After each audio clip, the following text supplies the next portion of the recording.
Welcome to ChapterCast, Tales on the Go, where each episode uncovers the secrets, themes, and magic behind literature's greatest works.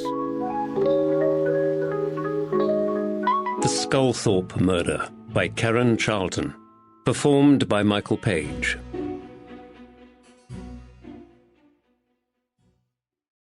Chapter 1. Tuesday, 20th February, 1810. Middleton, Northamptonshire. The storm woke Billy Sculthorpe. His slanting eyes flew open in horror when the first flash of lightning rent the air. For a split second he saw the unnatural glow of his dark furniture and sensed it straining towards him. He held his breath. The thunder exploded directly overhead.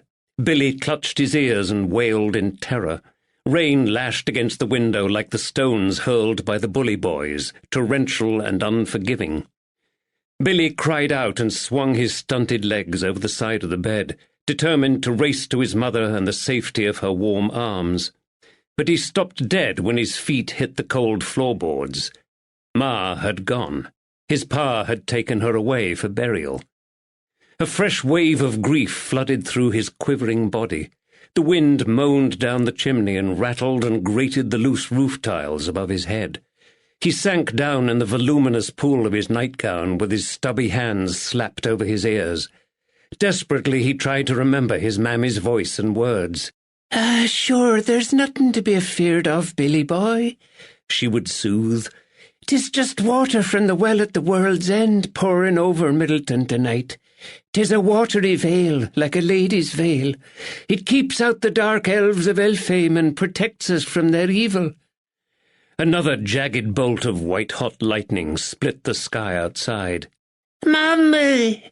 He clutched his shoulders and rocked on his bare heels, braced against the next clap of thunder. He longed to be back in her arms and hear her whisper soft prayers of protection into his ears.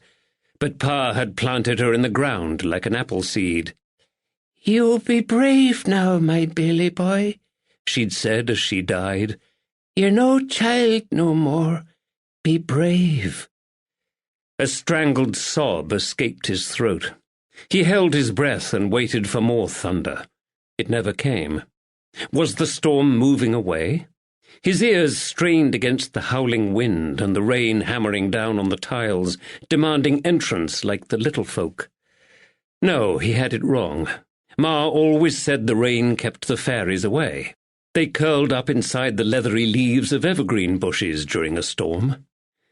The wind still bent the boughs of the trees and rattled the panes in the window, but the thunder had gone.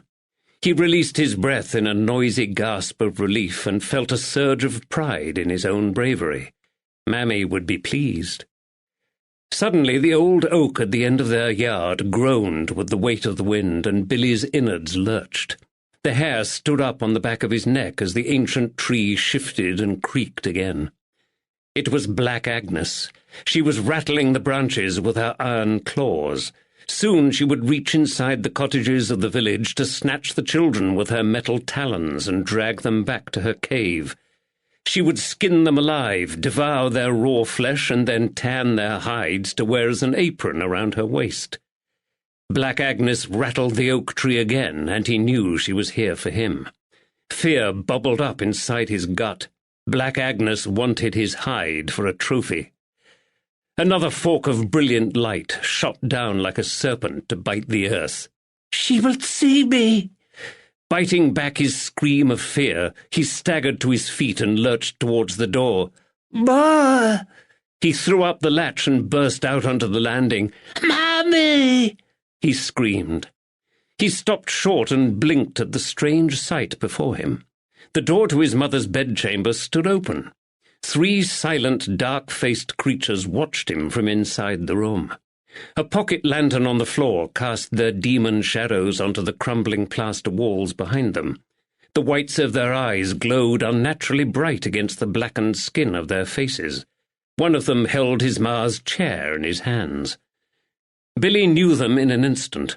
The water from the well at the world's end had failed to protect him. The liquid veil of safety had been ripped apart, and the dark elves of Elfame had streamed through the rent from their world into his. They were in his home, seeking out his father's gold and stealing his mother's furniture. There was a witch at his back, and now the dark elves stood before him, their faces as black as pitch. Billy sobbed, sank down onto his haunches, and clutched his face in terror. "'Tis the cretin," growled a voice. Suddenly one of the elves gave a blood-curdling yell and leapt forward with a cudgel grasped in his claw. Warm urine poured down Billy's frozen leg and splattered over his bare foot. His short arms flailed helplessly in defence. It was no good. The blow fell, and the cudgel crashed into the side of his head. Searing pain, a blinding flash of light, then nothing. Chapter 2. Thursday, 1st March, 1810. Market Harborough, Leicestershire. The Leicester-bound stagecoach swerved off the road and plunged into the shallow ford on the outskirts of Market Harborough. Detective Stephen Lavender braced himself for the impact as the lumbering vehicle hit the river, slowed and lurched over the rocks on the riverbed. For a brief moment the ceaseless rumble of the carriage wheels that had reverberated in their ears since they left Northampton was silenced and replaced with the hiss of splashing water and the grating of churning pebbles. The coach lurched up the opposite bank of the Welland and rejoined the road. The clatter of hooves and the incessant racket started again. "I'm so sorry, Treacle." Across the aisle, Constable Woods apologised profusely to the pink-cheeked and startled young girl into whom he had pitched when the carriage left the road. The collision had knocked her reticule out of her hands. Still apologising, Woods bent down to retrieve it from the floor. Wood's embarrassment was short-lived. With a blast of his horn, the guard heralded their arrival into the town. The coach swerved into Lubbenham Lane and swept under the carriage archway of the Bell Inn. The exhausted drivers reined in the horses, and the ostlers leapt across the stable-yard to meet them. In a few moments the steaming animals were unbuckled and led away, while other men attached the harnesses to fresh horses that stamped and snorted impatiently. Lavender stood up stiffly, opened the carriage door and climbed down into the yard. A welcome blast of cold evening air stung his face, and he relished its freshness after 2 days spent in the stuffy atmosphere inside the coach. It was nearly 6 o'clock, but the nights drew in early at this time of year. Lanterns glowed around the walls of the yard, illuminating the frantic activity around him. Servants and porters bustled around the coach, loading and unloading trunks and valises for the next leg of the journey. Out of the corner of his eye he watched Woods retrieve their luggage. The landlord, a small, sharp-faced man with huge sideburns, appeared. "Welcome, welcome! Frederick Newby at your service, gentlemen!" he boomed in a surprisingly large voice for someone of his diminutive stature. "We have good beds, commodious rooms, hot meals, a well-supplied larder, and the best of liquors for those who wish to avail themselves of our hospitality." Lavender glanced across at the inn and tried to assess the quality of the place. Brightly lit inside, the mullioned windows glowed attractively against the stuccoed walls of the timber-framed tavern, casting pools of warm yellow light onto the gleaming cobbles of the yard. This inn was probably as comfortable as any in the town, he decided. He was hungry and thirsty, and his body ached from the bone-rattling journey. But his business was urgent, and Captain Rushperry wouldn't wait for them all night. Woods joined him on one side and the landlord on the other. The tavern owner's eyes darted over Lavender's tall frame and assessed the smart cut of his dark coat and spotless white cravat. "You look like a man who appreciates the finer things in life, sir," he said. "Would you care to partake of a glass of one of our fine wines?" "You have a room for the night?" "Yes, sir, a most commodious room for you and your man, and an excellent supper." The guard of the coach blew an ear-piercing blast from his coiled horn, while the driver thrashed at the reins and yelled out a warning.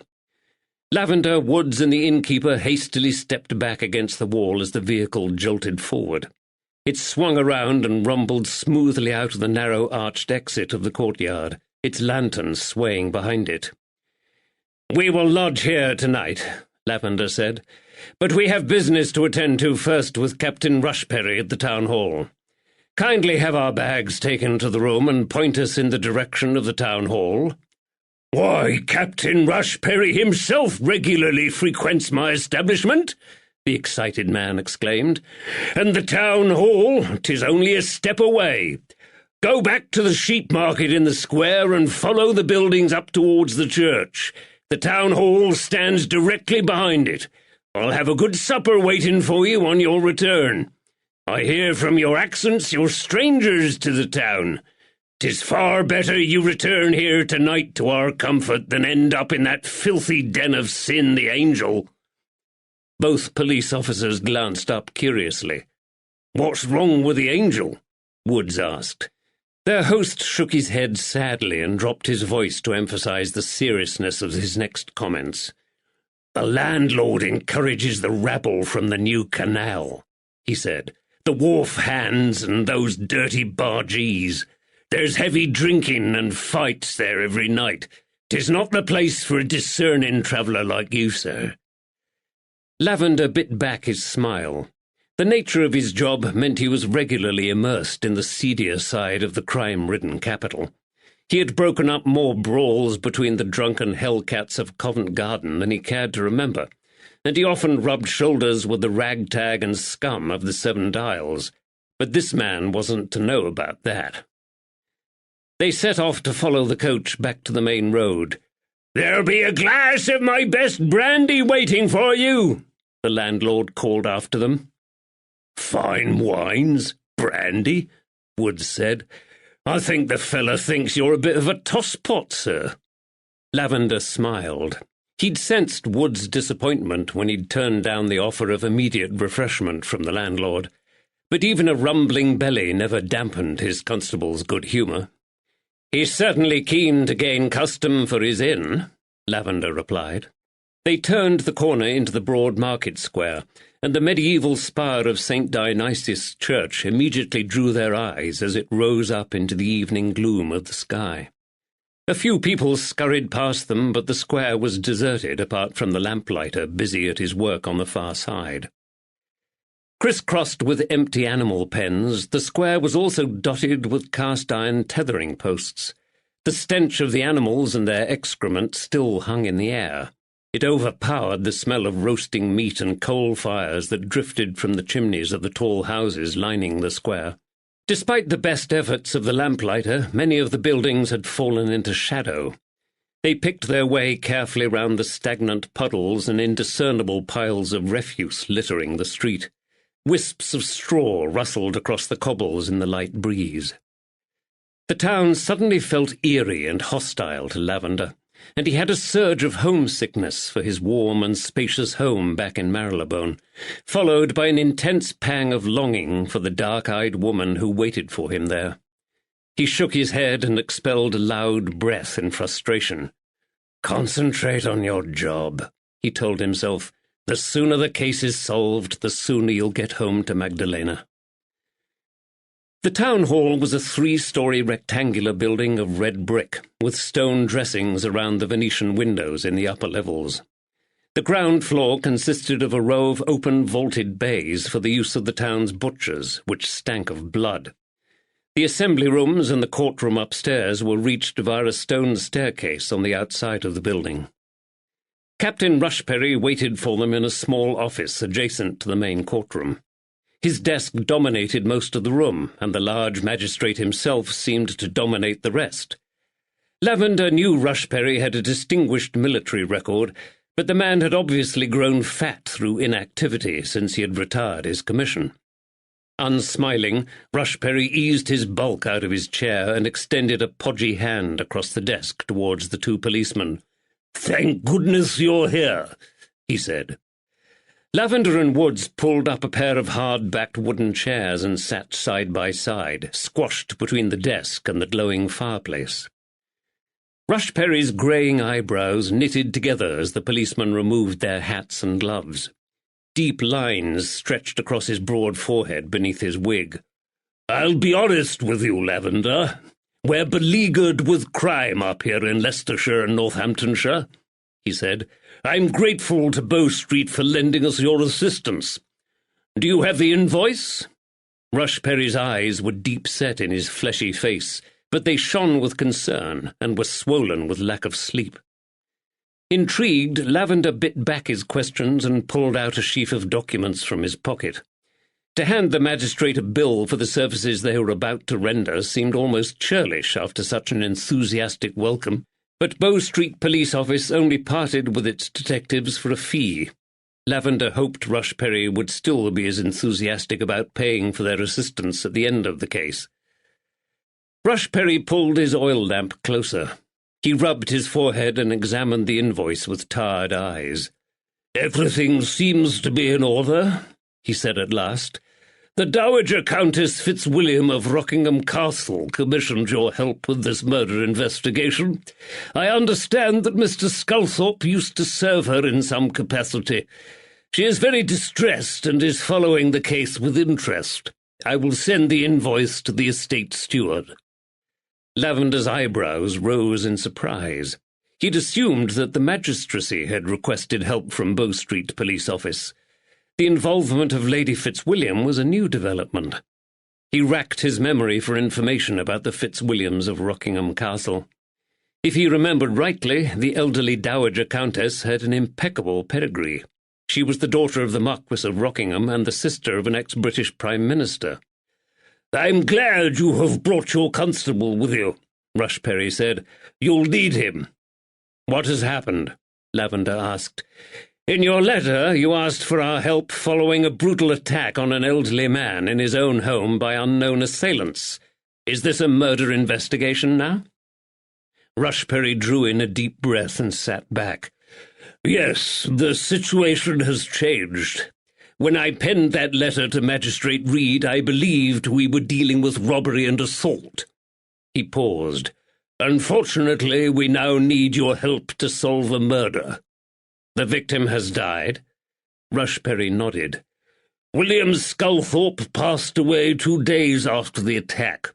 He never regained consciousness sufficiently to tell us about his assailants. Due to the viciousness of the assault on such an old man, the coroner has ruled out manslaughter and decided this is cold-blooded murder." "Poor old beggar," said Woods. "The shock of the attack probably did for him as well." "Quite," said Rushperry. "I see you're a compassionate man, Constable Woods." "Well, we've all had parents, haven't we?" Woods said. "How old were the poor fella?" "Mr. Sculthorpe was 86 years of age." A spontaneous growl escaped Wood's lips, and his fists clenched in his lap. "That's a remarkable age for anyone to achieve," Lavender acknowledged, "and it's even more surprising Mr. Sculthorpe survived the initial attack." Rushperry shook his head and his jowls quivered. "By all accounts, Sculthorpe was a quiet man, in very good health and with no known enemies. Since his wife's death last August, he had lived peacefully in his cottage and scarcely allowed himself the common necessities for existence." "If he were poor, what did the robbers hope to gain?" Woods asked. In the distance a church clock chimed. Rushperry pulled out a silver pocket watch and snapped open the cover. He frowned and sighed when he saw the time. "There's a rumour in the parish that William Sculthorpe was worth several £1,000s, he said. "The rumour also suggests his meagre lifestyle was self-inflicted and a result of his penurious disposition rather than an indication of real poverty." Lavender frowned. "So what is the truth? Was Mr. Sculthorpe a wealthy man who preferred to live frugally? How much money did they steal from the property on the night of the robbery?" "I can't answer any of those questions," Rushperry admitted. "We have no idea what he had in the house at the time of the robbery, but we have found correspondence from a London bank, Messrs. Down, Thornton and Gill. I have written to them, informing them of Sculthorpe's death and asking for clarification of his financial affairs, but as yet I have had no reply. Gentlemen, I'm afraid I shall have to leave in a few minutes. I have another meeting at 7 o'clock in Foxton. Unfortunately, I can't defer my departure for more than another 5 minutes. Of course, Lavender said. We won't detain you much longer. Rushperry pulled a ledger from beneath a pile of papers and handed them across to Lavender.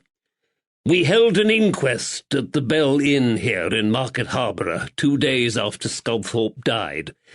The coroner's report is contained in this ledger, along with statements from the doctor and a witness. There was a witness?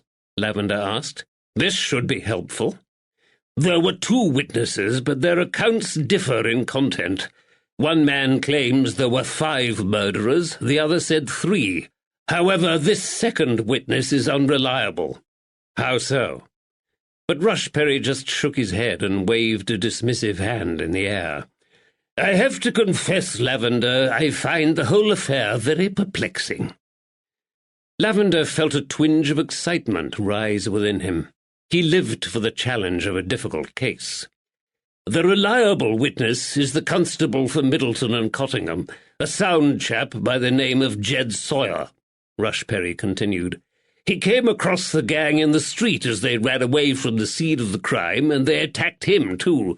They beat him badly, and he is unable to return to duty at present. So you're a constable short? Woods asked. Not now you're here, Constable Woods, Rushperry replied with an attempt at jocularity. But the smile died quickly from his lips. A new wave of exhaustion swept over his fleshy features. To be honest, gentlemen, the constabularies of Northamptonshire and Leicestershire are stretched beyond belief at the moment. We have had a sharp rise in crime, which spills over our borders, and we're struggling to cope.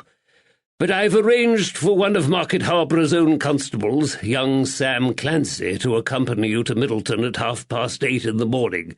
He's a good lad, keen. You can meet him here tomorrow. Thank you, Lavender said. Under the circumstances, that's generous of you. What are these other crimes you're dealing with? The magistrate raised his left hand in a gesture of helplessness. We have the Luddites in the north breaking the machinery in the mills, and now we face a rise in petty theft and drunkenness since the canal wound its way through the 2 counties. I've heard the canals can bring great prosperity to an area, Woods said. Yes, you're right, Constable. The price of our coal has halved since the canal reached Market Harbour last year.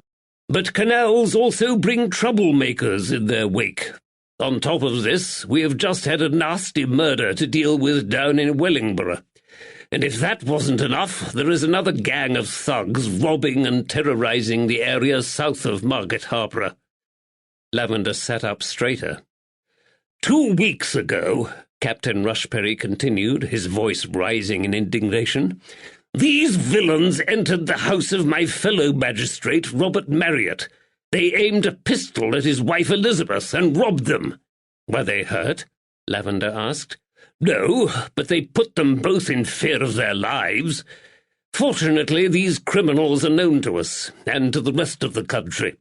The local news sheet, the Northampton Mercury, and here his scowl revealed just what he thought of the Northampton Mercury, has dubbed this gang the Panthers and has sensationalized their crimes. Wood's eyebrows rose and a smile twitched at the corners of his mouth. The Panthers, eh? Yes, they're named after one of their leaders, Benjamin Panther. They are notorious. Robert Marriott recognized them when they broke into his home in Preston Deanery. They're armed and dangerous. Every available constable we have in Northamptonshire is trying to find these devils. We just don't have the men to deal with yet another murderous gang up here on the Leicestershire border, and I'm grateful to get your assistance. Is it the same gang who attacked Mr. Sculthorpe? Lavender asked sharply. Rushperry threw up his arms in another gesture of despair. That, detective, is one of the things I hope you will find out. The Panther gang usually threaten their victims with pistols, and poor William Sculthorpe was beaten to death. I can't help but mark the difference. Lavender nodded, rose to his feet and put on his gloves. Woods stood up beside him. We won't detain you any longer tonight, Captain Rushperry, he said. We have plenty to think over, and I'm sure Constable Clancy will be a great help tomorrow. He tucked the ledger Rushperry had given him into the inside pocket of his coat. "I will be back here next Tuesday," Rushperry said. "We always hold a petty session of the Magistrates' Court here on a Tuesday. If you need me, I can be reached at home, the Elms on the Leicester Road. Oh, and by the way, Lavender, can you call on Lady Anne Fitzwilliam at Rockingham Castle at 10 on Saturday morning? It's just a courtesy visit. You know how these things work, but it shouldn't take long." Lavender nodded. "And one last thing before you both go." Rushperry broke off and slid open a drawer of his desk. "The day after the attack, Constable Clancy found this in the gutter further down the street. It may or may not be relevant, but it's certainly intriguing." He handed a small, muddy cloth bag to Lavender and fished in his coat pockets for something else. "This may have been used to carry away some of the stolen money from Sculthorpe's cottage." Lavender took off his right glove, inserted his hand into the opening of the bag, and examined the limp rag in his hands. "A nondescript item, probably used for carrying coins," he decided. It could have belonged to any shopkeeper or household in Middleton. Rushperry finally found what he sought. He pulled a crumpled note out of his inside coat pocket and passed it across the desk. "This paper was screwed up in the bottom corner of the bag. As I said, we have no idea if it's connected with the crime or not, and I never mentioned it at the inquest.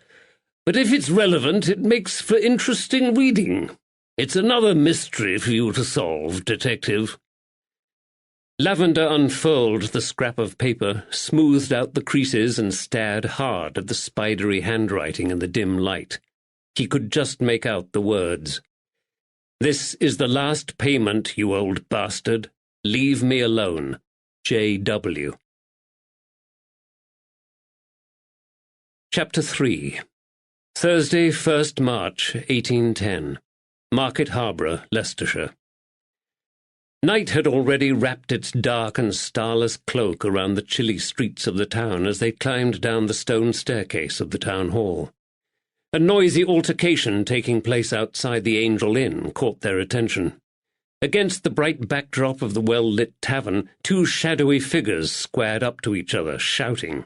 Their clenched fists were raised, ready to strike. Lavender and Woods paused to watch. Suddenly a third shadow appeared in the doorway of the inn and blocked out the light. This giant man cursed and added his booming voice to the argument, threatening both of the men with a good hiding if they didn't clear off. The two assailants stepped back, turned and staggered away in opposite directions. The colossus who had broken up the fight waited until they had disappeared before returning inside the tavern. "I've a fancy to visit that place," Woods said. "I'd like to see these boatmen the townsfolk keep moaning about. Besides which, I've a thirst for a tankard of ale right now." The coroner's report burned against Lavender's chest in the inside pocket of his coat. He longed to return to their room in the Bell Inn to read it, but he'd deprived his good-natured constable of sustenance for long enough. "Very well," he said. The two men fell into step as they walked the short distance to the Angel. "What did you think of Captain Rushperry?" Woods asked. "I think he is a careworn man besieged by a tidal wave of crime," Lavender replied grimly. Woods nodded. "It sounds like there is a lot of trouble in this county, and troubled men can make mistakes." They approached the pair of slim stone columns that supported the crumbling portico above the tavern doorway. Wall lanterns on either side of the entrance cast pools of light on the short flight of steps up to the door, above which a plaque bore the words, "Albert Kilby, licensed to sell beers and strong liquors." Woods stopped in his tracks and pointed up to the sign. "Me ma were a Kilby before she married me da," he said. "Her family worked the northern rivers and cuts on barges, but she were in service for a while before she wed." "I didn't know that." Lavender knew Tilda Woods for many years before her death. A tiny, sweet-natured old woman, Tilda had been devoted to her burly son and her grandchildren. Lavender had always assumed she was a Londoner, like the rest of them. "What's a cut?" he asked. "The canal." They entered the tavern and paused for a moment to let their eyes adjust to the light and the fog of tobacco smoke. The plain exterior of the building belied its brightly lit and gleaming interior. Lavender had the sensation they had entered a different world. Dozens of polished copper and brass plates and ornaments stood on the high shelf over the dark wood panelling of the tavern's walls. They were also arranged along the shelves behind the bar, interspersed with pottery ornaments and painted Toby jugs. A line of lace-edged painted china plates and several mounted horsetails also decorated the walls. "This looks pleasant enough," Woods observed. They sat down at a table and hailed a barmaid. Parched with thirst, they downed their first mug of ale quickly and ordered another.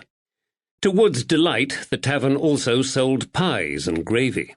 He promptly ordered a double helping for himself and a portion for Lavender. "Our host at the Bell Inn will be disappointed if we don't eat there tonight," Lavender warned. "Oh, I don't think I'll disappoint him with me appetite," Woods said with a wink. Lavender glanced around and took in the rest of the clientele. A dozen working men, uniformly dressed in collarless shirts, dirty jackets, and full-fronted corduroy trousers, held up with wide belts, sat slumped around the low tables. Lavender recognized the significance of those wide belts. Favoured by the dock workers down in London, they provided valuable extra support for the stomach muscles of men who spent their days lifting heavy weights and heaving on ropes. A couple of the men had glanced up when they first entered the tavern, but they had quickly lost interest in the newcomers and returned to their pipes and conversations. A hum of low voices, heavily accented and with the occasional snatch of dialect, filled the air. One group of men was laughing at the story of how a mule had taken a look at the cut. Lavender worked out that the animal had fallen in the canal. Another group played a noisy game of dice at their table in the corner. "It's not a den of sin, is it, sir?" Woods sounded disappointed. "No," Lavender agreed. The boatmen were a swarthy race, he decided, but placid. The flagging conversations around him suggested that most of them were tired out after a hard day's labour at the wharf. Like other men who worked outside every day of the year, they had been weathered like a piece of old leather by the elements. Several had coal dust ingrained into the lines of their faces, and they sported an interesting array of scars, missing fingers, and tattoos. One man had an eye patch. "Mind you," Woods added, "I wouldn't like to meet Landlord Kilby down a dark alleyway." Lavender followed Wood's gaze over to the bar and nodded in agreement. The white-haired giant who had broken up the earlier fight now stood wiping a glass behind the bar with his apron. Lavender suspected that the apron had been made out of a bedsheet. A curly mat of white hair protruded from the open neck of Kilby's collarless shirt, and more hair formed a soft white down on his thick forearms and the back of his huge hands. Lavender had no doubt that this hairy brute was Albert Kilby. Probably in his mid-50s, there wasn't an ounce of fat on the tavern landlord. He would be a formidable opponent in a fight. The man was pure brawn. Beside him, a tall and unsmiling woman poured ale into 2 tankards. Tendrils of lank, dark hair had escaped from her hairpins and hung limply around her heavily lined and sallow face. Her shoulders were rigid, as if she was compensating for the pain caused by an injury in another part of her body. Kilby glanced up, catching Lavender's eye. A friendly smile lit up his large, round face. Their hot pies arrived, and they devoured them quickly.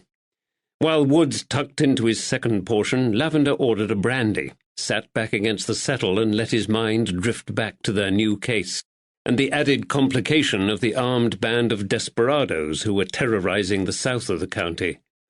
"Every available constable we have in Northamptonshire is trying to find these devils," Rushperry had said. Lavender's lips twitched in distaste. The devils who scared a fellow magistrate and his wife near to death in Preston Deanery had provoked a full-scale manhunt. But when an ordinary old man was brutally slain, the judiciary could barely spare a constable to investigate. This shouldn't have come as a surprise, he realized.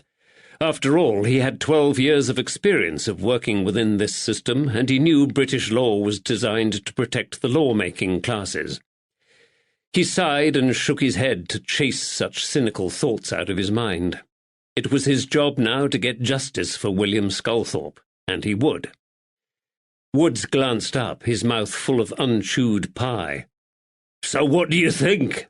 he mumbled, "about this murder?" "I don't know." Lavender suddenly felt exhausted. It had been a long day. "I need to read the coroner's report and get a good night's sleep. I suspect we will have a tough time putting the pieces of this puzzle together.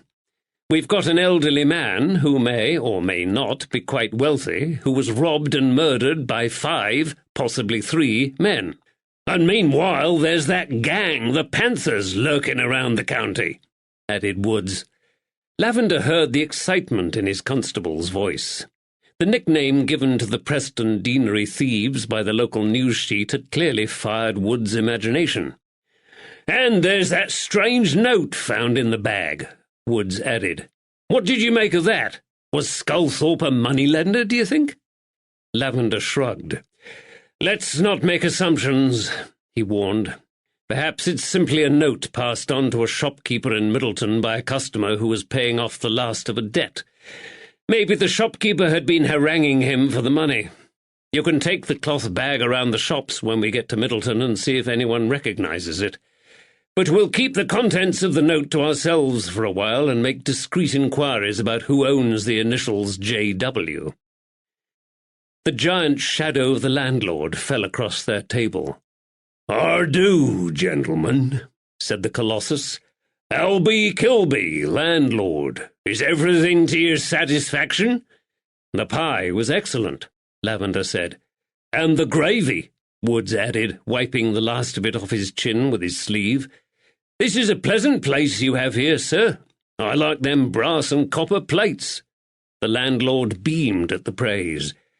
"That were my Rose's doing," he said, pointing to the thin, sullen woman behind the bar. "She's done this place up real nice. I think my wife Betsy would like one of them pretty plates with the ribbon," Woods continued. "Do you sell them?" Despite his weariness, the edges of Lavender's mouth twitched into a smile as his indefatigable constable drew the burly landlord into conversation. Woods had the common touch with folks, a quality he knew he lacked. "I'll ask my Rosie if she has one to spare," Kilby said. "Have you ever worked on the cut yourself?" Woods asked. The landlord threw back his great hair and laughed.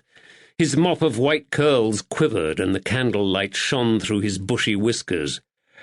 "As man and boy," he said gruffly. "My first barge on the Hoxford were a leaky old tub called the Greyhound. I went from one end of this country to another, humping coal, grain, and pottery on and off that ruddy boat. Have even been down your way, to London, with an horse called Silver." Kilby pointed to a mangy grey horsetail pinned to the wall beside the bar. "There's Silver's tail. You keeps your luck in the tails of your horses," he said. "You should never throw them away. Toxford's been troublesome for years at the London end, mind," he added. "What with the tides and the flash locks, the Grand Junction Canal'll be a far better road for the narrow boats when they've finished building it." Lavender smiled at the idea of the boatmen calling the canals roads.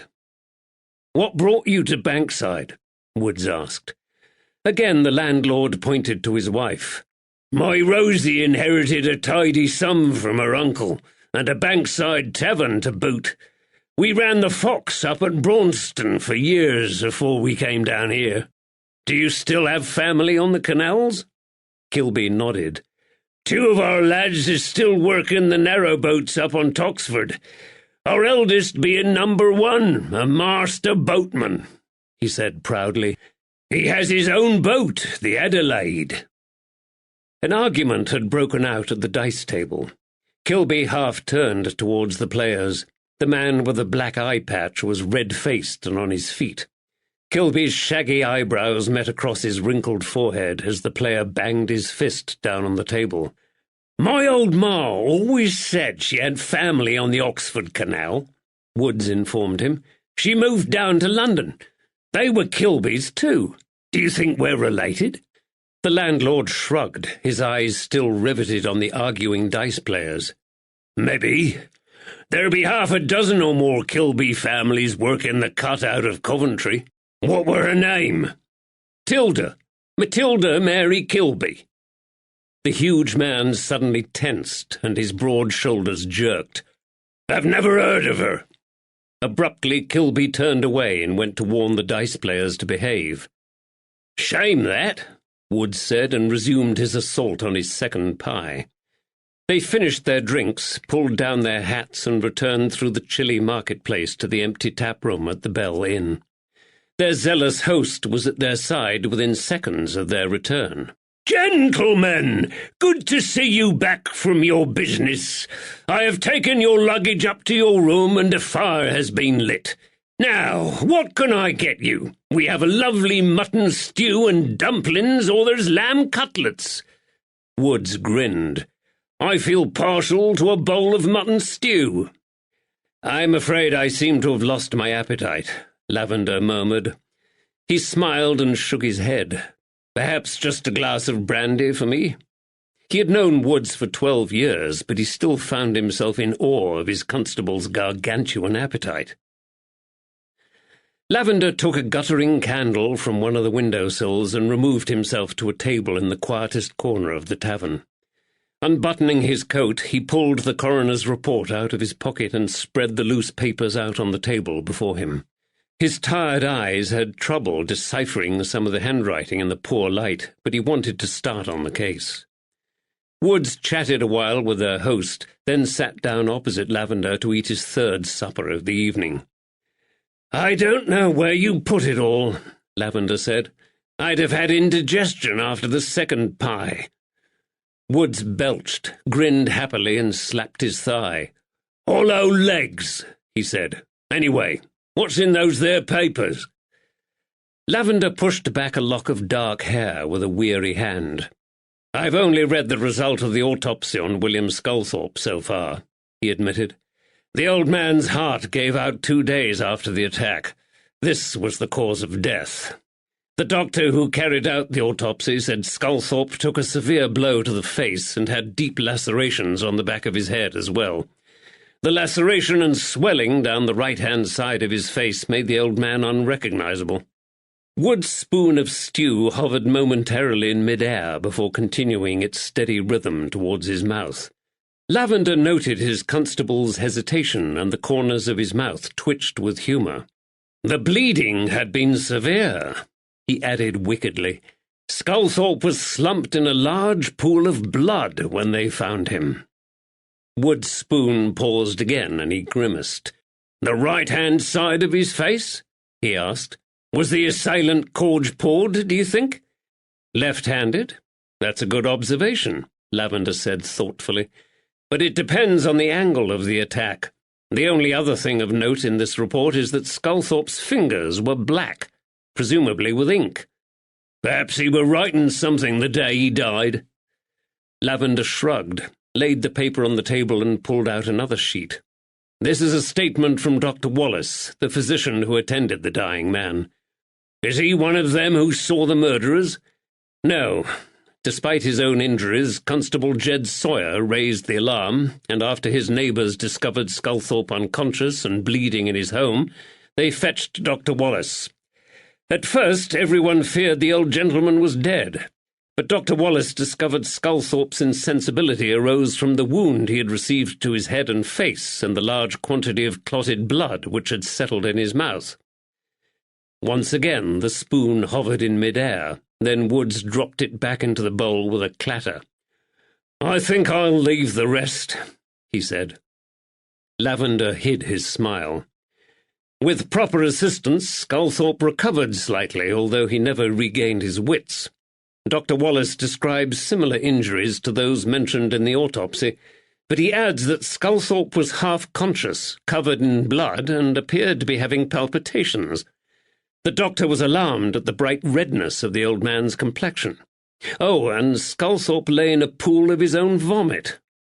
Woods shoved the bowl firmly away from him across the table. "I'm surprised he could see Sculthorpe's face beneath all the blood," he said. Lavender didn't respond.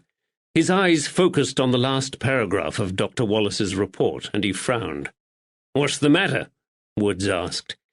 "It looks like Captain Rushperry forgot to tell us something important." "What?" "After Dr. Wallace had done what he could for the old man, he went upstairs and attended to Sculthorpe's injured son." "Son? What son? Rushperry never mentioned a son." "No, he didn't," Lavender agreed, "which is rather strange. Sculthorpe's son is known as Billy Sculthorpe. He was also viciously attacked by the villains." Woods frowned. "Were he badly hurt?" Lavender nodded. "He'd been knocked unconscious by a blow to the head." "Heaven and hell! So there's 3 of them injured by these thugs, the 2 Sculthorpes and Constable Sawyer." "Yes." Lavender shifted through the papers on the table, looking for something. "Most strange. And there's no witness statement in this report from Billy Sculthorpe either. The only other thing is a statement from Constable Sawyer." "Perhaps Billy Sculthorpe were too badly beaten to give one," Woods suggested. Lavender gathered up the pile of papers and replaced them in his inside coat pocket. "That's enough for tonight, Ned," he said firmly. "I'll read Constable Sawyer's account of events tomorrow, and we'll learn more when we arrive in Middleton. We shall seek out Billy Sculthorpe and gain a first-hand witness account from him ourselves." Chapter 4. Friday, 2nd March, 1810. Market Harborough, Leicestershire. They had shared a room on many occasions before, while out of London on a case, and Lavender was accustomed to sleeping through his constable's heavy snoring. But neither man slept well that night. Woods was restless, very restless. He tossed and turned in his creaking bed. He murmured and called out in his sleep. At one point Lavender heard him calling out for his mother. At the first sign of dawn, Lavender gave up trying to sleep and sat up on the edge of his bed. He sighed wearily and pushed back a lock of stray hair. He might need to find a barber while in town, he realized. He'd needed a haircut for a while now, and there had been no time back in London. Magistrate Reed had sent them straight out to Leicestershire the moment they had solved their last case. On top of this, his last few days in London had been frantic. He had organised the banns for his forthcoming nuptials and taken a whirlwind tour of the shops with Magdalena to purchase furniture for their new home in Marylebone. They hoped to marry at Easter. His hair had a tendency to curl if he let it grow out, which he didn't like, although Magdalena had once hinted she found it attractive. The thought of Magdalena made him feel better, and he imagined her in their new bed with her black hair strewn across the pillow and her long, dark eyelashes resting gently on the flawless golden skin of her cheeks. He walked across to the window and pulled back the thin drapes. The red fingers of dawn reached across the overcast sky above the smoking chimneys of the houses on the other side of the street. Roof tiles gleamed with moisture from last night's rain. A few night lanterns still glimmered on the dripping walls of the houses, but an occasional warm pool of light from an uncurtained window spilled down onto the cobbled road below. Market Harborough was rousing itself for the day. He washed himself, pulled on his breeches and shirt against the cold, and set up his shaving mirror on the washstand. A pair of inscrutable, hooded brown eyes stared back at him in the mirror. He ran his hand over the stubble on his jaw and picked up his shaving cup to lather the soap. Woods suddenly let out a bellowing roar, sat bolt upright in the bed and began to fight with his blankets. He lunged too far and promptly fell out of bed. Lavender burst out laughing. Woods scrambled to his feet, clenched his fists and glared at him across the room, his eyes still glazed with sleep and confusion. "What the hell are you dreaming about now, Ned?" Lavender asked. "You've been thrashing about all night." Still dazed and muddled, Woods sat down on the edge of the bed and put his head in his hands. "'Twere one of those bodies we dragged out of the Thames," he mumbled from between his fingers. "They'd accused me of the murder and chased me across Westminster Bridge." "It serves you right for eating 3 suppers," Lavender said as he lathered his chin. "How do you manage to sleep with all that food swirling around in your belly is beyond me." Thick, fair hair framed the boyish face of Constable Sam Clancy. A wide grin spread across his features when Lavender and Woods approached, and he extended his hand towards them. "Sam Clancy, sir," he said. "Captain Rushperry has asked me to accompany you today. Can I say what an honour it is to be working with a Bow Street detective, sir?" He had the bluest eyes Lavender had seen for some time, and they shone with excitement. "You may say that," Lavender said. "This is Constable Ned Woods, a horse patrol officer, also with Bow Street." The cuffs of Clancy's dark coat reached well over the hand that shook Lavender's, but despite being too big for him, the coat was well brushed, and his shirt and plain waistcoat were also clean. "Horse patrol officer?" Clancy's eyes widened. "It's an honour, sir, an honour! I've taken the liberty to organise 3 horses for our trip to Middleton today. We breed the best horse flesh in the country in these here parts. I hope they'll meet your approval." "I hope they will too," Woods growled. "We ain't used to riding queer prancers." Despite his gruffness, Lavender knew the young man's excitement had amused Woods. They'd had to deal with a large amount of resentment and jealousy from provincial constables in the past, and Clancy's enthusiasm was a welcome change. At the stables, Woods made a great show of inspecting the horses Clancy had picked out for them. He ran his hands over their flanks and fetlocks and lifted up their hooves to inspect the shoes. For a moment, Lavender thought he would force open their mouths and inspect their teeth, too. Finally, Woods stood back and announced that they were a decent set of gallopers. Young Clancy, who had been hovering behind him, bristled with pride. "You'll have to come back for the horse fair at Northampton, Constable Woods," he said. "You can buy some real beauties there for your horse patrol." They mounted the horses and clattered out of the stable yard. Clancy led them down the high street, chattering over his shoulder as he went. The streets were busier now with wagons and people. "We'll take the Rockingham road to Middleton," Clancy said. "It's about 7 miles to the village." "Rockingham?" Lavender suddenly remembered Lady Anne Fitzwilliam's interest in the case, and his summons to the castle. "Isn't this one of the seats of Earl Fitzwilliam, the Whig politician?" "Yes," Clancy replied. "Most of the villagers in Middleton and Cottingham work on his estate." "Is that what William Sculthorpe did in his youth? Was he a farm labourer?" Clancy glanced back at Lavender, a troubled expression on his face. "I can't rightly say," he said. "Sculthorpe and his family didn't move into the village until 3 years ago. They came here from Brighton. I don't know anything about his work or trade." Lavender nodded. This made sense. Common labourers didn't amass large fortunes, or usually attract the interest and concern of dowager countesses. Sculthorpe probably wasn't a common labourer. "To tell the truth," the lad continued, "it's been difficult to find out much about him. Mr. Sculthorpe and his wife lived quietly and didn't mix much with the rest of the village. They didn't even go to church on a Sunday." He broke off to point out the ancient stocks and the whipping post in the church square, but Lavender had stopped listening. Albie Kilby stood at the side of the road in a greatcoat, hunched up against the cold and glaring at them. He had pulled his hat down over his face, but there was no mistaking his huge frame. Had Kilby already learnt who they were? Policemen weren't popular, and many people distrusted him and Woods once they knew of their occupation. The contrast between the genial host of the previous night and this rigid, scowling man couldn't have been greater. But something else niggled at the back of Lavender's mind. The way Kilby crossed his arms across his broad chest, clamped his jaw and held his head, reminded Lavender of someone, although he was damned if he could remember who. With an inexplicable sense of unease, Lavender searched through his memory, trying to place the landlord's face. He failed. They'd never met before, he was sure of that. He'd never forget a fellow as physically distinctive as Albie Kilby.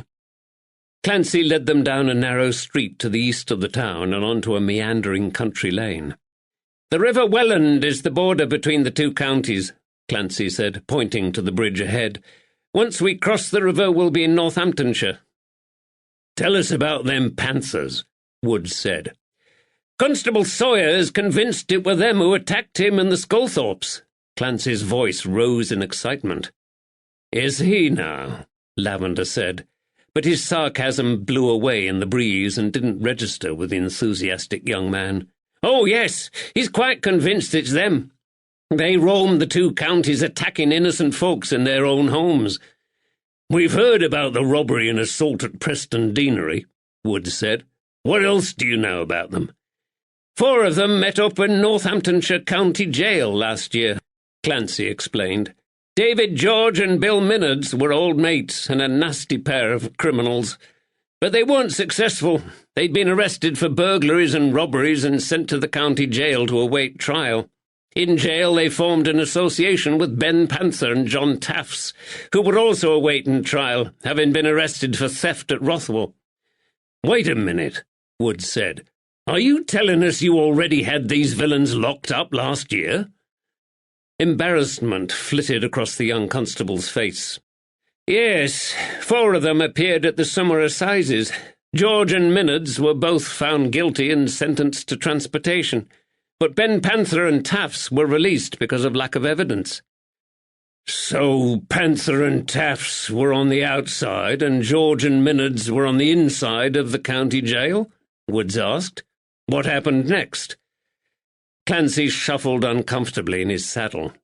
"Ben Panther and Taffs brought along one of Panther's mates, Ted Porter, and the 3 of them sprung George and Minards from prison by forcing open their cell window."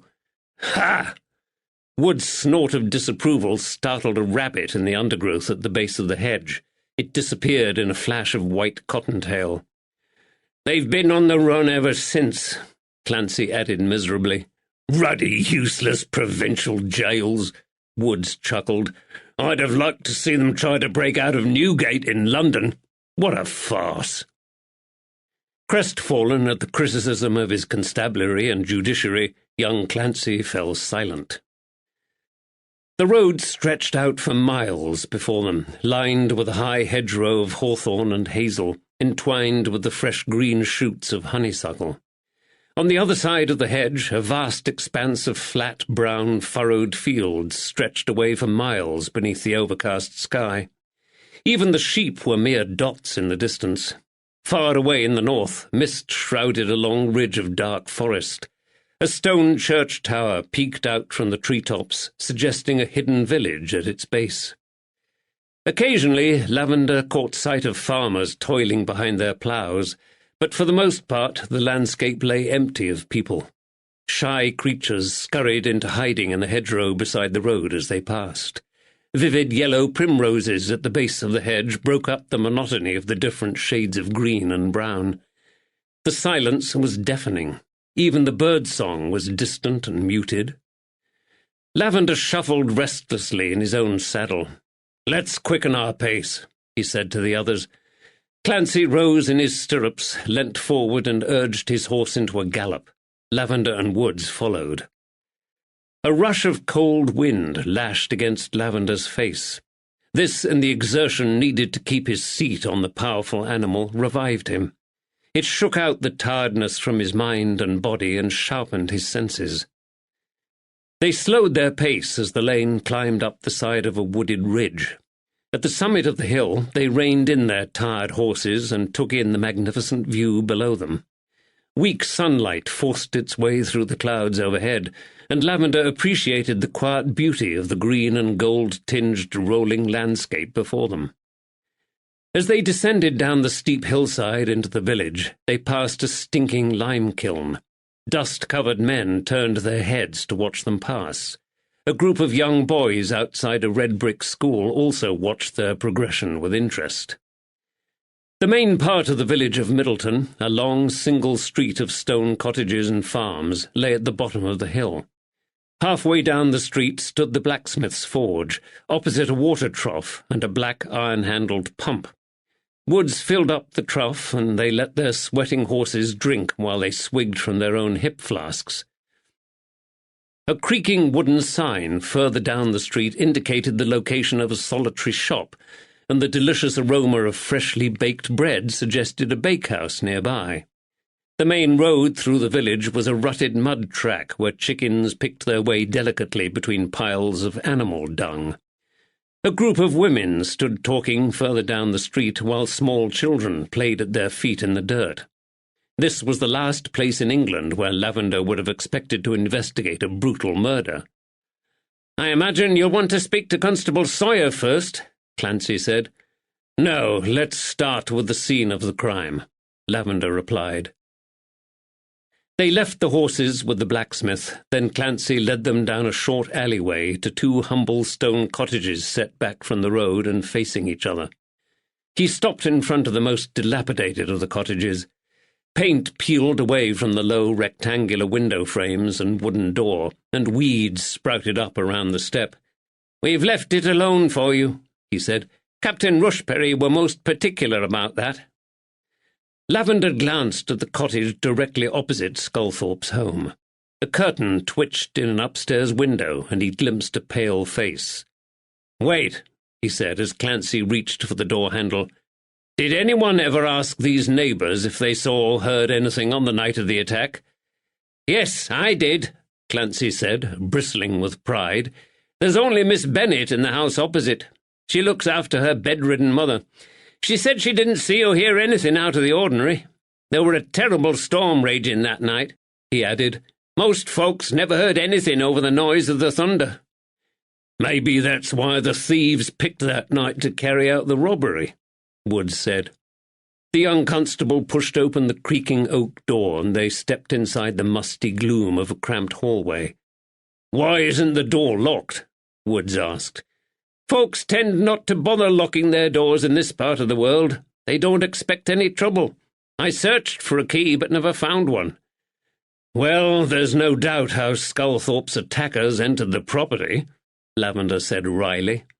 They turned to a room on the left first. "This was the old man's bedchamber," Clancy said. A single bed stood against the far wall of the room. Lavender pulled back the thin drapes across the window to let in more light. The bed sheets and blankets were rumpled and trailed over the edge onto the wooden floor, as if the sleeper had been roused suddenly and left the bed quickly. Across an old hard-backed chair lay a fraying white shirt, a pair of darned woolen trousers, and an old black coat with tarnished buttons. Everything was folded neatly, and on the top of the clothing sat a battered black Bible. "It doesn't look like the intruders came in here," Lavender said. He picked up the white shirt from the pile of clothes.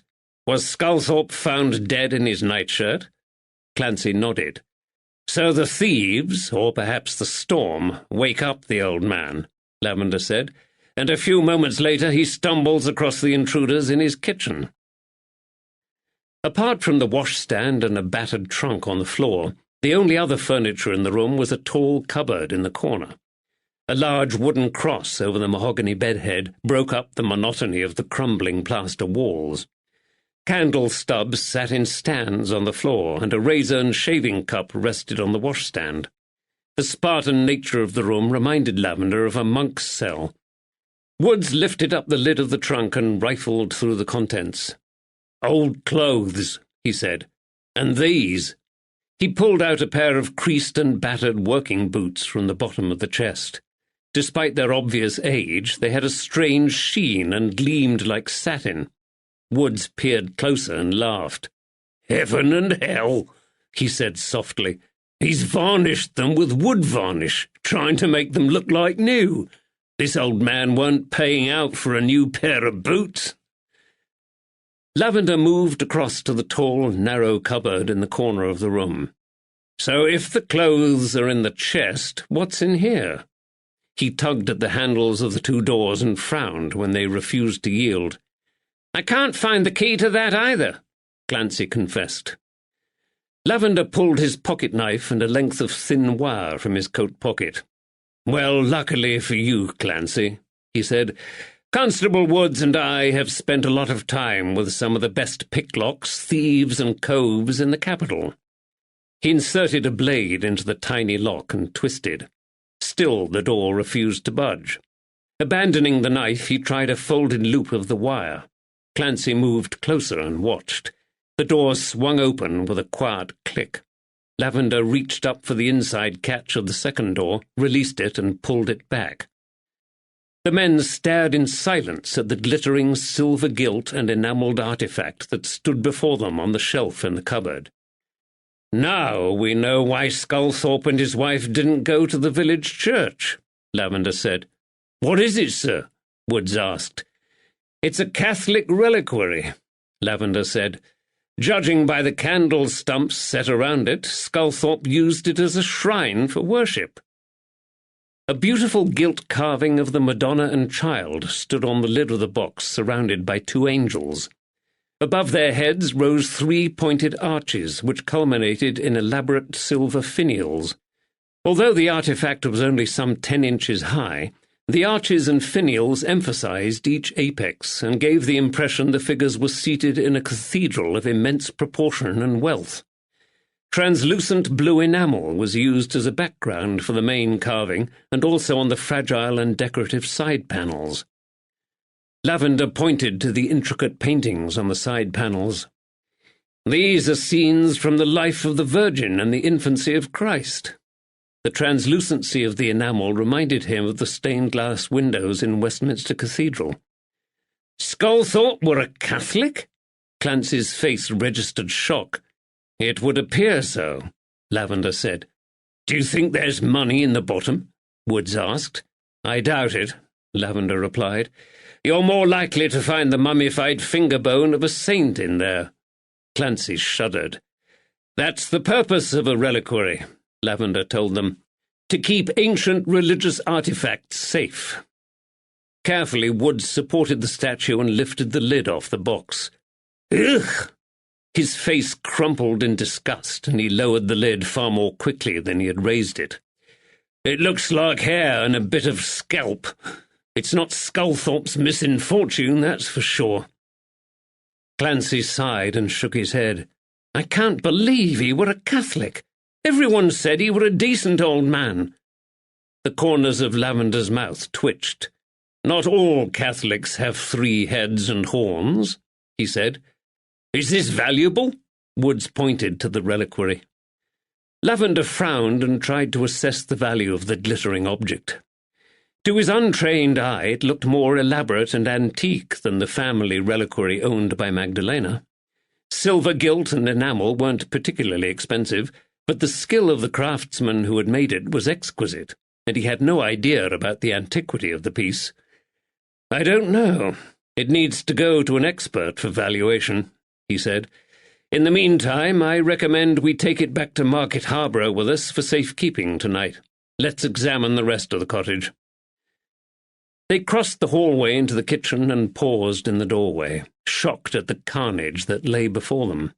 The wooden chairs in the room had been upended and smashed, and someone had yanked out the drawers from the wooden dresser and tipped their contents onto the floor.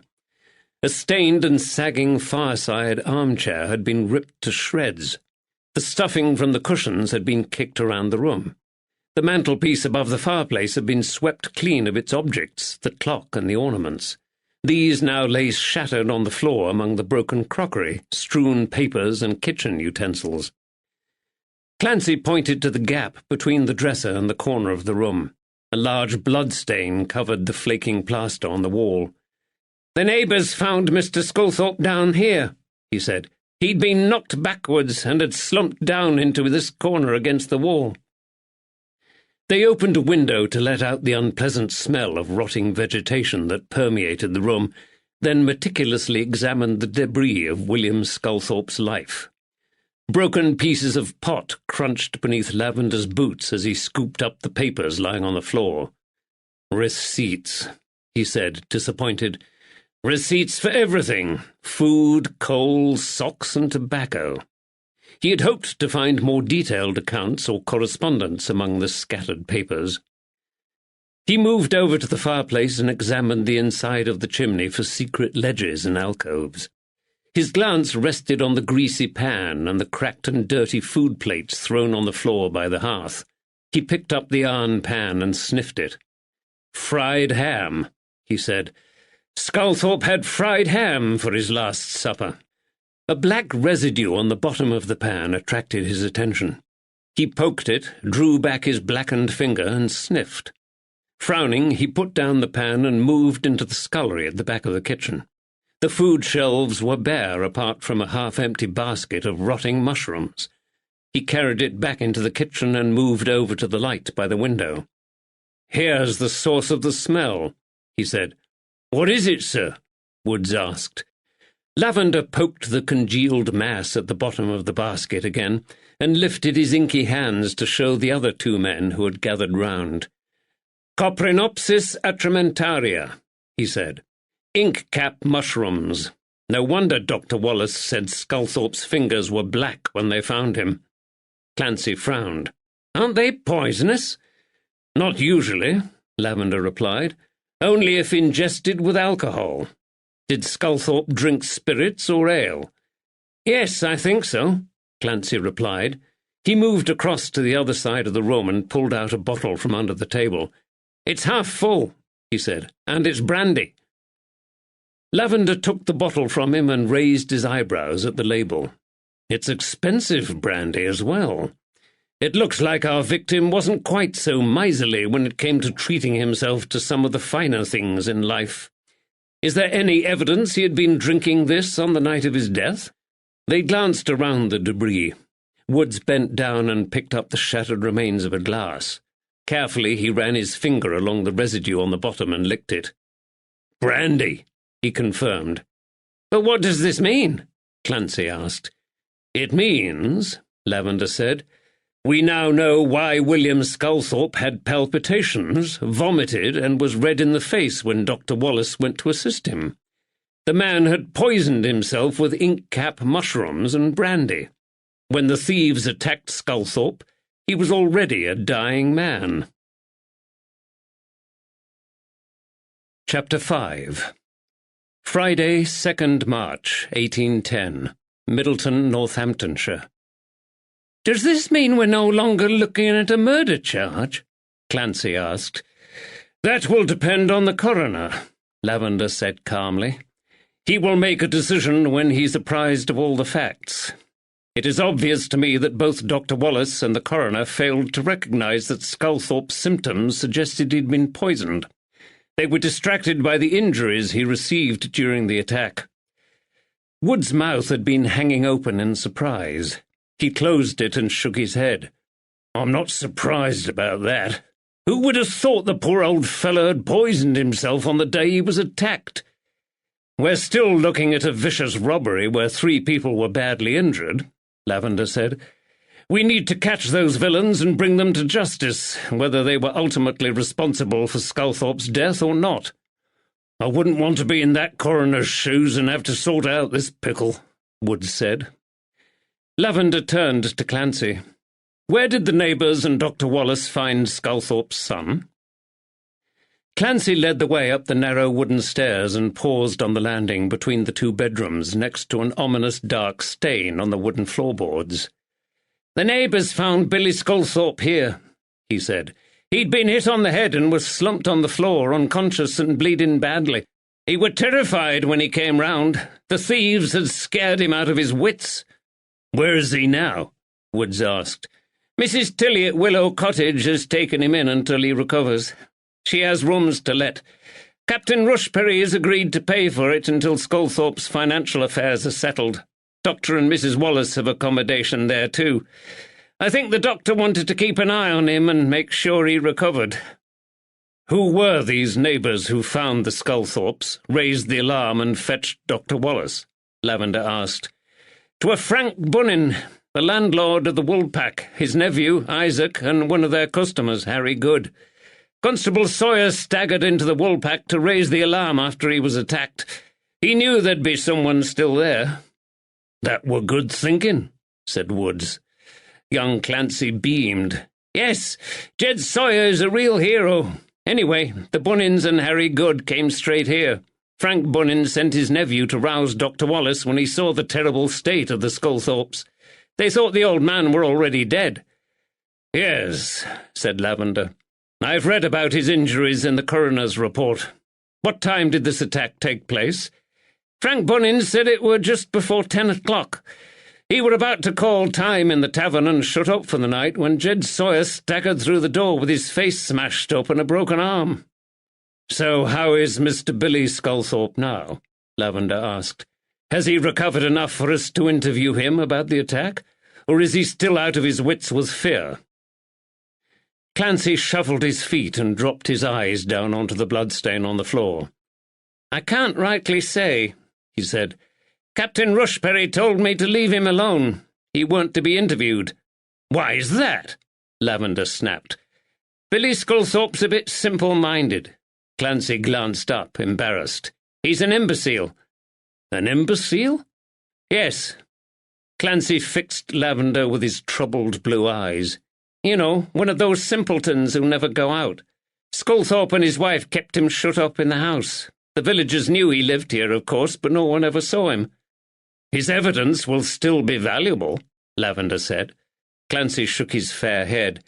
He said 3 dark spirits attacked him that night, but Constable Sawyer said there were 5 villains. Dark spirits? Yes, elves or summat. Clancy tapped his head. He's touched, feeble-minded. Lavender sighed. He now understood what Captain Rushberry meant when he said one of the witnesses was unreliable. Lavender remembered a similar situation up in Northumberland the previous year. On this occasion he'd overlooked the mute, childlike brother of the missing heiress Helen Carnaby during his investigation. This had been a terrible mistake, and an innocent young woman had paid with her life. We still need to speak to Billy Sculthorpe at some point, he said firmly. Let's examine these rooms while we're here. The first bedchamber they entered was Billy Sculthorpe's. Lavender and Woods stopped in surprise at the entrance. God's teeth! Woods exclaimed. Lavender felt the hairs stand up on the back of his neck. Sheets of paper were stuck all over the rough stone walls of the room, covered with pencil drawings of fantastical and sinister mythical creatures.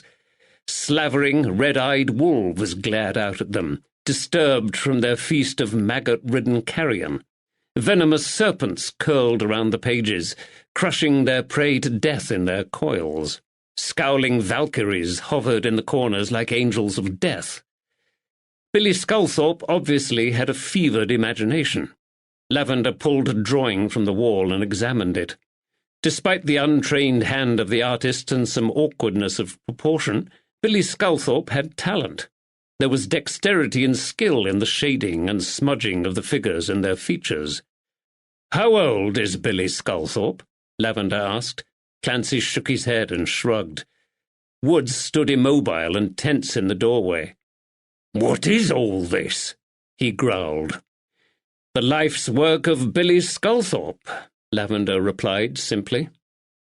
He walked across the room to the corner where pencils, paper, and crayons were scattered across the floor and piled haphazardly on an old chest, along with some ragged and well-thumbed books.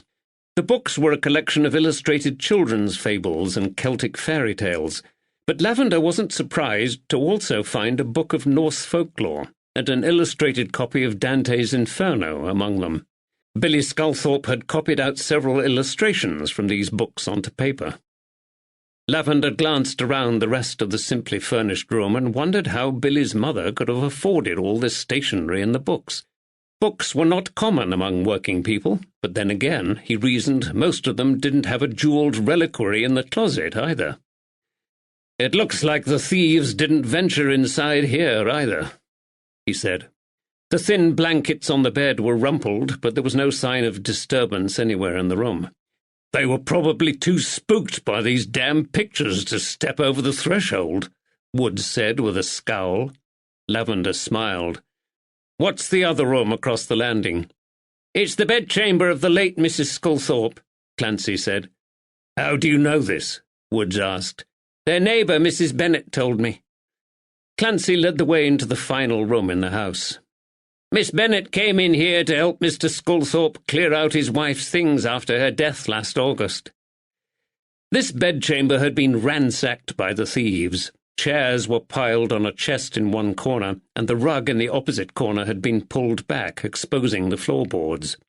Several of the boards had been prized up. Lavender and Woods walked across to the gaping chasm they had left exposed. "We've no idea what was in there," Clancy said. "Captain Rushperry thinks this is where Sculthorpe kept his money hidden." Woods dropped to the floor and shoved his hand into the hole beneath the floor. He drew it out, empty. "Nothing." "Sculthorpe must have told the thieves about this hiding place before they knocked him senseless to the ground," Lavender said. "You think so?" Clancy asked. "I know so," Lavender replied. "Why else come upstairs to this exact spot? Why else leave the rest of the house undisturbed?" "It makes sense, sir," Woods said. "If Sculthorpe hadn't told them about this place, they'd have soon turned over the other rooms in the house. They'd have forced open the cupboard in his bedchamber for a start and soon discovered that reliquary thing." Lavender nodded, dropped down onto his haunches beside Woods and stared into the chasm as if searching for inspiration. He tapped on the floor with his fingers as his mind whirled. "They must have disturbed Billy Sculthorpe with the noise they made prizing up the floorboards," he said. "Billy will have come out of his room onto the landing to investigate, and they attacked him there." He stood up. "I think we have seen everything there is to see here. I'm disappointed we haven't found any accounts ledgers. They might have told us how much money Sculthorpe kept in the house and how much was stolen." Clancy looked impressed. "Do you want to meet Constable Sawyer now?" he asked. "No." Lavender glanced out of the window at the cottage opposite. "I want to meet the neighbour, Miss Bennet." Clancy's eyes widened. "But she said she didn't see anything." "It can't but help to ask her again, son," Woods said. Clancy's mouth dropped open slightly, then he clamped his lips together. Silently, he led them back down the stairs and out of the cottage. Lavender rapped on the door. It opened immediately, and the pinched face of a middle-aged woman peered out at them.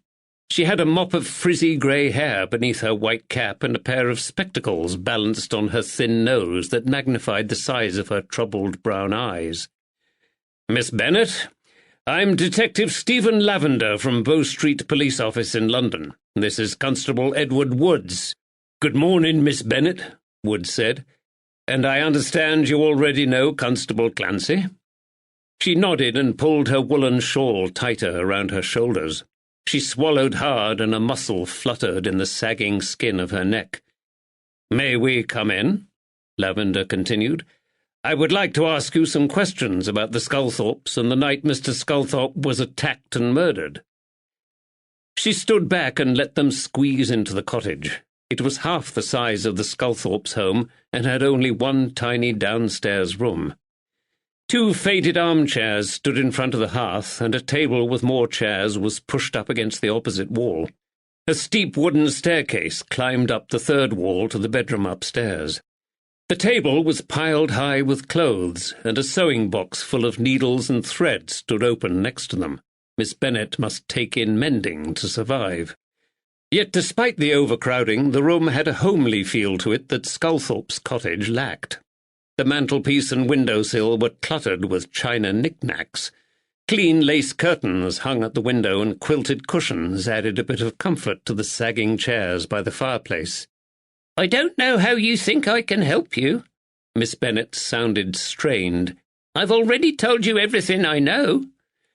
"I'm sure you've done your best, Miss Bennet," said Woods gently. "But we know from experience sometimes folks are so shocked after a terrible event like this that some details go right out of their minds. 'Tis only natural. Have you remembered anything since?" She sank into one of the chairs by the fire and fiddled with the fringe of her shawl.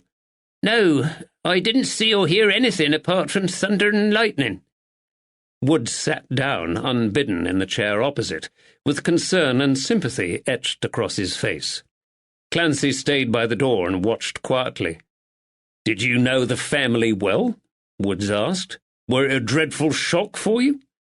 She nodded. I've done my best to help out Mr. Sculthorpe since his Bridget died. It's not been easy with having to care for Mother too, but I've tried to be a good neighbour."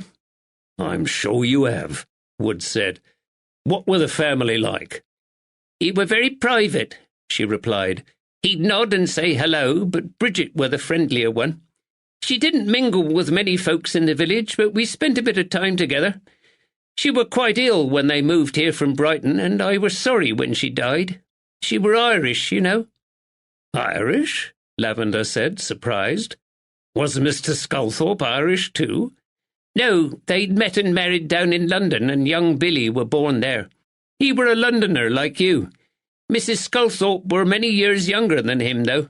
About 30 years, I think. She were only in her 50s when she died. I were very frightened when I heard what the Panther gang did to the Sculthorpes. I lock my own door every night now, and never go out after dusk." Suddenly there was a sharp knock above their heads. Miss Bennet glanced up at the wooden beams of the low ceiling. "It's Mother," she said. "She's awake. I must go up to her soon. She's been bedridden since her last seizure and sleeps most of the time." "Dorothy!" The voice drifting down from upstairs was frail but insistent. "You must be a great comfort to your ma," Woods said. Miss Bennet nodded again. "I don't suppose your ma saw anything on the night of the attack, but did she hear anything in the alleyway outside? May we go upstairs and ask her?"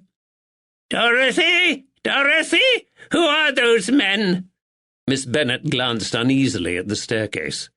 There was nothing wrong with the old woman's hearing. Their voices must have carried upstairs. "Would you mind if we questioned your mother ourselves?" Woods asked. Miss Bennet stood up. She looked like she was about to refuse. "It's important to our investigation," Woods said quickly. He also rose to his feet. "We'd be grateful for your help." "Very well," she said with a sigh. "But you mustn't stay long or you will tire her. Please give me a moment to make sure she's respectable before you go up." The elderly Mrs. Bennet wore a fraying bedcap over her white hair and a shawl over her bony shoulders. The hand that clutched the quilt up to her neck was like a bird's claw. She reminded Lavender of a little sparrow, sharp and alert. Woods introduced everyone and asked the questions.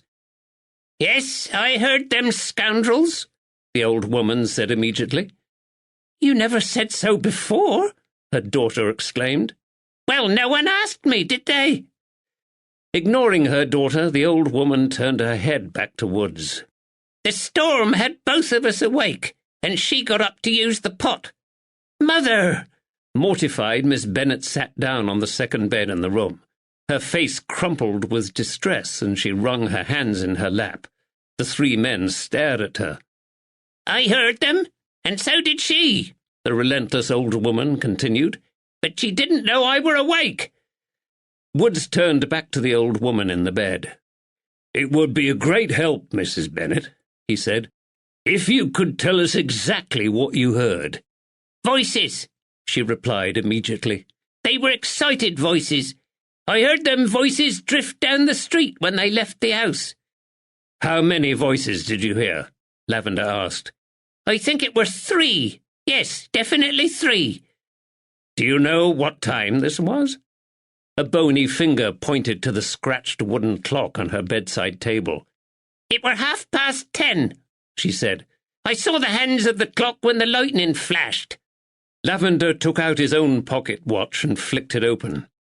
"I thought it were strange for the old man to have company so late at night," Mrs. Bennet continued. "He normally went to bed by 9. Ask her." She pointed at her daughter. "She'll tell you the same." Silence fell in the room. Lavender turned back to Miss Bennet, who sat hunched forward on the bed, her head lowered. "It were like Mother said." Her voice crackled with emotion. When I rose, I looked out of the window and I saw 3 men leaving the Sculthorpes. They were laughing and went up onto the high street." "Where a few moments later they bumped into Constable Sawyer," Lavender said. "Thank you, ladies," Woods said. "This has been very helpful." "I'm sorry I didn't say something before." Miss Bennet turned her face towards the policeman. Her large eyes were wet with tears behind their spectacles. "But I was so frightened by what had happened. I thought if I spoke out, those panthers would come back to hurt us." "Silly goose," said her mother. Chapter 6. Friday, 2nd March, 1810. Middleton, Northamptonshire. "Well, I'll be damned," said Clancy as they walked back into the village high street. "I never thought for a minute Miss Bennet were withholding information from me when I questioned her." "Sometimes a bit of persistence is needed, lad," Woods said kindly. Lavender halted in his tracks and glanced around the quiet road with its terraces of light stone cottages. The smell of fresh baking still permeated the air, and his stomach rumbled. It was a long time since breakfast, and the long horse ride had sharpened his appetite. "Is there a bakehouse in the village?" he asked. "Yes," Clancy replied. "Mrs. Tilly at Willow Cottage. Her who lets out the rooms. She also runs the bakehouse." "Take us there," Lavender said. Wood's eyes lit up at the mention of food. "It still doesn't make sense, though," Clancy said. He led them across the road and back down the street in the direction from which they had first arrived in the village. "There were 5 men who attacked Constable Sawyer, and this was before the tavern shut at 10 o'clock. So how did 2 women see and hear 3 men leave Sculthorpe's cottage at 10:30? "They didn't," Lavender said. "Their bedroom clock is 15 minutes fast. I checked it against my own pocket watch. They saw the thieves leave Sculthorpe's house at 10:15. "My goodness!" Clancy glanced at Lavender with fresh respect. "I'm learning a lot today." They approached an L-shaped stone building set back from the road. A weather-beaten sign reading "Willow Cottage, Rooms to Let" swung in the breeze above their heads. A pretty garden bordered the short path to the front door, full of yellow primroses and tall, large-leaved lemon and pale lilac hellebores. "Oh, we haven't started yet," Woods reassured Clancy. "Stay by our side, lad, and you'll be amazed." When Lavender pushed open the low door, a tiny bell jangled to announce their arrival. They ducked below the lintel and entered. The bakehouse was the converted kitchen of the cottage. A large black range and several bread ovens filled most of the rear wall.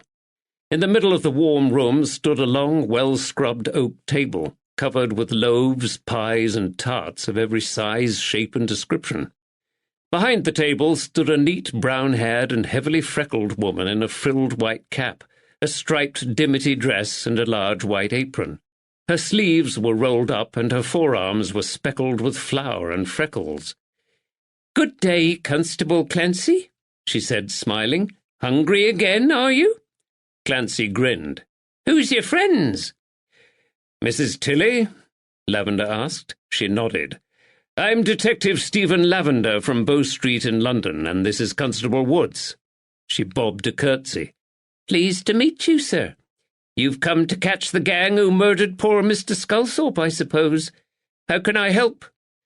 "Is Dr. Wallace at home?" Lavender asked. "I understand he lodges here. I would like to have a word with him, if possible." She shook her head. "I'm afraid Dr. Wallace is out at his surgery in Market Harborough. There's only Mrs. Wallace here at the moment." Lavender bit back his disappointment. "The doctor practices medicine in Market Harborough?" "That's right. They're just lodging here for a few months while their new house is made ready in the town. They've recently moved down here from Glasgow with their son, Jack. I'm afraid Dr. Wallace doesn't return home until about 7 in the evening." "I'll call on him tonight," Lavender said. "In the meantime, Mrs. Tilly, I understand Billy Sculthorpe is recovering from his injuries here in your care." "Yes. Captain Rushperry is paying for his lodgings until they sort out his father's affairs. The poor soul has had a terrible ordeal." "Would it be possible for us to speak to him?" She narrowed her eyes and scrutinized him coldly. "I don't think all of you should go up to him. You'll scare him witless if you all troop into his room." "I understand," Lavender said, nodding. "Constable Clancy can remain downstairs, but we'll eat first." Can I interest you in a pigeon pie, perhaps? Her face brightened. They're fresh out of the oven and still hot. The men nodded, handed over their coins, and gratefully took hold of the warm pies. Unwilling to go back out into the cold street, they moved to a corner of the shop and enjoyed their meal. The pies were crammed full of thick gravy and tender chunks of pigeon breast with its distinctive livery taste. The warm, flaky pastry melted in their mouths.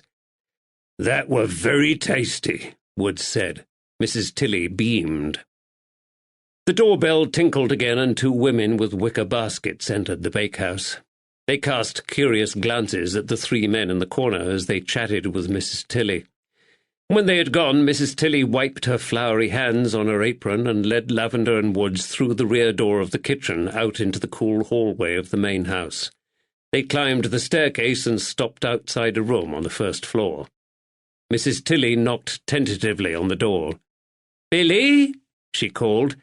"Billy, there's some gentlemen to see you. Can they come in?" There was no reply. Lavender heard something shuffle across the floor. Mrs. Tilly sighed. "He's not used to company," she said. "They kept him hidden at home and he never went out. He stays in this room all the time and draws things, horrible things." She shuddered. "He's used every piece of paper I have in the house." She knocked again, sharper this time. "Billy, we're coming in now." The drapes were drawn across the window, but a fire crackled in the grate of the darkened room and gave off a warm glow. In the gloom they saw a small, chubby figure in a voluminous nightgown seated on the floor, surrounded by crayons and paper. Although he was seated, Lavender could tell Billy Sculthorpe was probably less than 4 foot tall. Billy glanced up towards them, and Lavender heard Woods take a sharp intake of breath. "Now, Billy, what have I told you about closing the drapes?" "It will damage my eyes if I draw in the dark," Billy replied in a flat, monotone mumble. "That's right," Mrs. Tilly said. "And you won't be able to draw if you damage your eyes." She marched across to the windows and pulled back the drapes. Light flooded into the room, and Billy blinked rapidly. A podgy hand shot up to protect his upward slanting eyes from the glare. Mrs. Tilly walked back to him and ruffled the thin, fair hair poking up out of the bandage encircling his flat forehead. "Now you be a good lad and answer this gentleman's questions." She walked towards the door. "I'll be downstairs in the bakehouse if you need me, detective," she said. For a moment, Woods and Lavender just stared at Billy Sculthorpe. Apart from the bandage on his head wound, the man before them still had a mass of yellow bruises across his flattened face from the attack of the previous week. Unabashed, Billy stared back at them through his strange eyes. His mouth drooped and his jaw was slack. His thick tongue, the cause of his strange speech, protruded slightly from his mouth. Billy Sculthorpe had some form of cretinism. Lavender had seen several of these disfigured and stunted creatures before, but he had never known one to survive into adulthood. Most cretins died in infancy or ended up hidden in asylums by their families. Worse still, some were smothered at birth by their parents. He had pulled the body of one out of the Thames last year. That baby girl had looked only a few hours old. "My mammy says it's rude to stare," Billy said suddenly. "She calls me Billy boy." He had a slight Irish lilt to his flat tone. "Yes, she's right about the staring," Wood said. He didn't correct Billy's use of the present tense when he talked about his mother. "I'm called Ned. Can I talk to you for a moment?" "I'm a cretin," Billy said. "But you're fat." Woods laughed and moved across the room. "You may be right there, young man," he replied. "I eat too many pies. Do you like pies?" Woods sat down on the bed and leant a bit closer to the man on the floor. Billy twitched and shuffled back a fraction. Lavender caught a glimpse of his bare foot as he moved. There was a large separation between the young man's big toe and his second toe, another symptom of his condition. "Ah, sure, I like pies," Billy said warily. Mrs. Tilly bakes good pies, Woods said. I've just had one. It were oozing with thick gravy. Do you like Mrs. Tilly's pies? Billy nodded and stared at Woods curiously. Lavender stood still and let Woods take the lead in the conversation. Woods, the family man. Woods, the loving father of 4 children. 4 beautiful, perfectly healthy and normal children. Woods pointed down to the half-finished sketch of a large dog on the paper in front of Billy. The vicious-looking creature had malevolent eyes. "What you got there, Billy boy?" he asked. "What's that?" "It's Black Shuck," Billy said. He poked at the drawing with his pencil. "He likes the water. He only comes out at night when it rains. He rolls in puddles and wades through streams swollen by the rainfall." "Sounds like a nice doggy," Wood said. "Ah, no," Billy corrected him. His face was deadly serious. "His howl can make your blood run cold. You don't want to meet him in the dark." His tongue poked out at the corner of his mouth again. "I'll remember him," Wood said. "Was Black Shuck out and about in Middleton during the night of the storm? The night when those men broke into your home and attacked you and your da?" Billy's puffy eyes narrowed and his flat forehead creased up in a frown. "No," he said and shook his head. "I didn't see Black Shuck, but he may have been outside howling. I wouldn't have heard him over the thunder. Black Agnes was abroad, though," he added. "She tried to steal the children." "That were cruel of her," Wood said sympathetically. "Who else did you see that night?" Billy flinched and his eyes dropped down to the floor. "No one believes me for sure," he said sulkily. "I will," Woods promised. Billy lifted his head and stared straight at him. "The dark elves were there. The water from the well at the world's end had poured out, and they got through the breach." "How did you know they were the Dark Elves?" "Because of their black faces, silly." Woods hesitated, lost for words. "See? I knew you wouldn't believe me." Billy lowered his head. "Oh, I believe you, lad," Woods said quickly. "I'm just a bit shocked, that's all. It's grim news about them elves. I'll wager they were up to no good." "They were stealing Mammy's furniture. I saw them taking it." "How many of them were there, these elves?" Woods asked. "There were 3.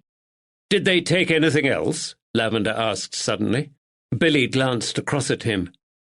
"Who are you?" he asked, his voice heavy with suspicion. "I'm Stephen," he said. "I'm a friend of Ned's." "I don't have any friends," Billy said. "No one likes me." Now, son," Woods said gently. "I think Mrs. Tilly likes you. She seemed right fond of you to me." "Ah, sure, Mrs. Tilly likes me," Billy brightened. "and Dr. Wallace, but the bully boys don't." "How old are you, Billy?" Lavender asked. "Mammy says I'm 24 years old. My birthday is the feast of St. Mary Magdalene.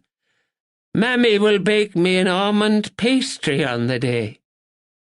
His eyes shone at the thought, and his slack mouth curled up into a huge smile. He looks quite nice when he smiles, Lavender thought. "St. Mary Magdalene is the sweetest and strongest of the saints because her love was so great. Did you know this, Stephen?" Lavender smiled back. "No, I didn't," he confessed. "Thank you for telling me. I have a lady friend called Magdalena." "Oh!" Billy laughed, and his smile lit up his chubby face. Lavender and Woods found themselves smiling too. "A lady! She will be sweet and strong for sure." "Strong, maybe," Lavender smiled.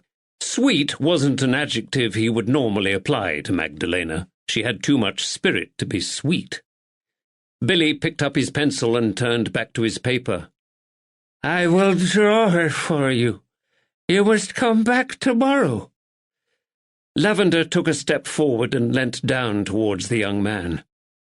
"Thank you, Billy," he said. "I will look forward to it. We'll come back tomorrow. But before we go, please tell me, did you see those bad elves take any of your father's money?" Billy glanced up at him and frowned as if Lavender had asked him a stupid question. "Of course not," he said. "They've got it wrong." Lavender opened his mouth to question him further, but closed it again. Billy had turned his back on them and bent over his paper again. They had been dismissed. Lavender caught Wood's eye and jerked his own head in the direction of the door. Woods nodded and stood up. "We'll leave you for now, Billy boy," he said. But Billy Sculthorpe was too engrossed in his work to reply. The figure of a woman with flowing hair and a swirling gown appeared on the paper beside the evil hound, Black Shuck. Chapter 7.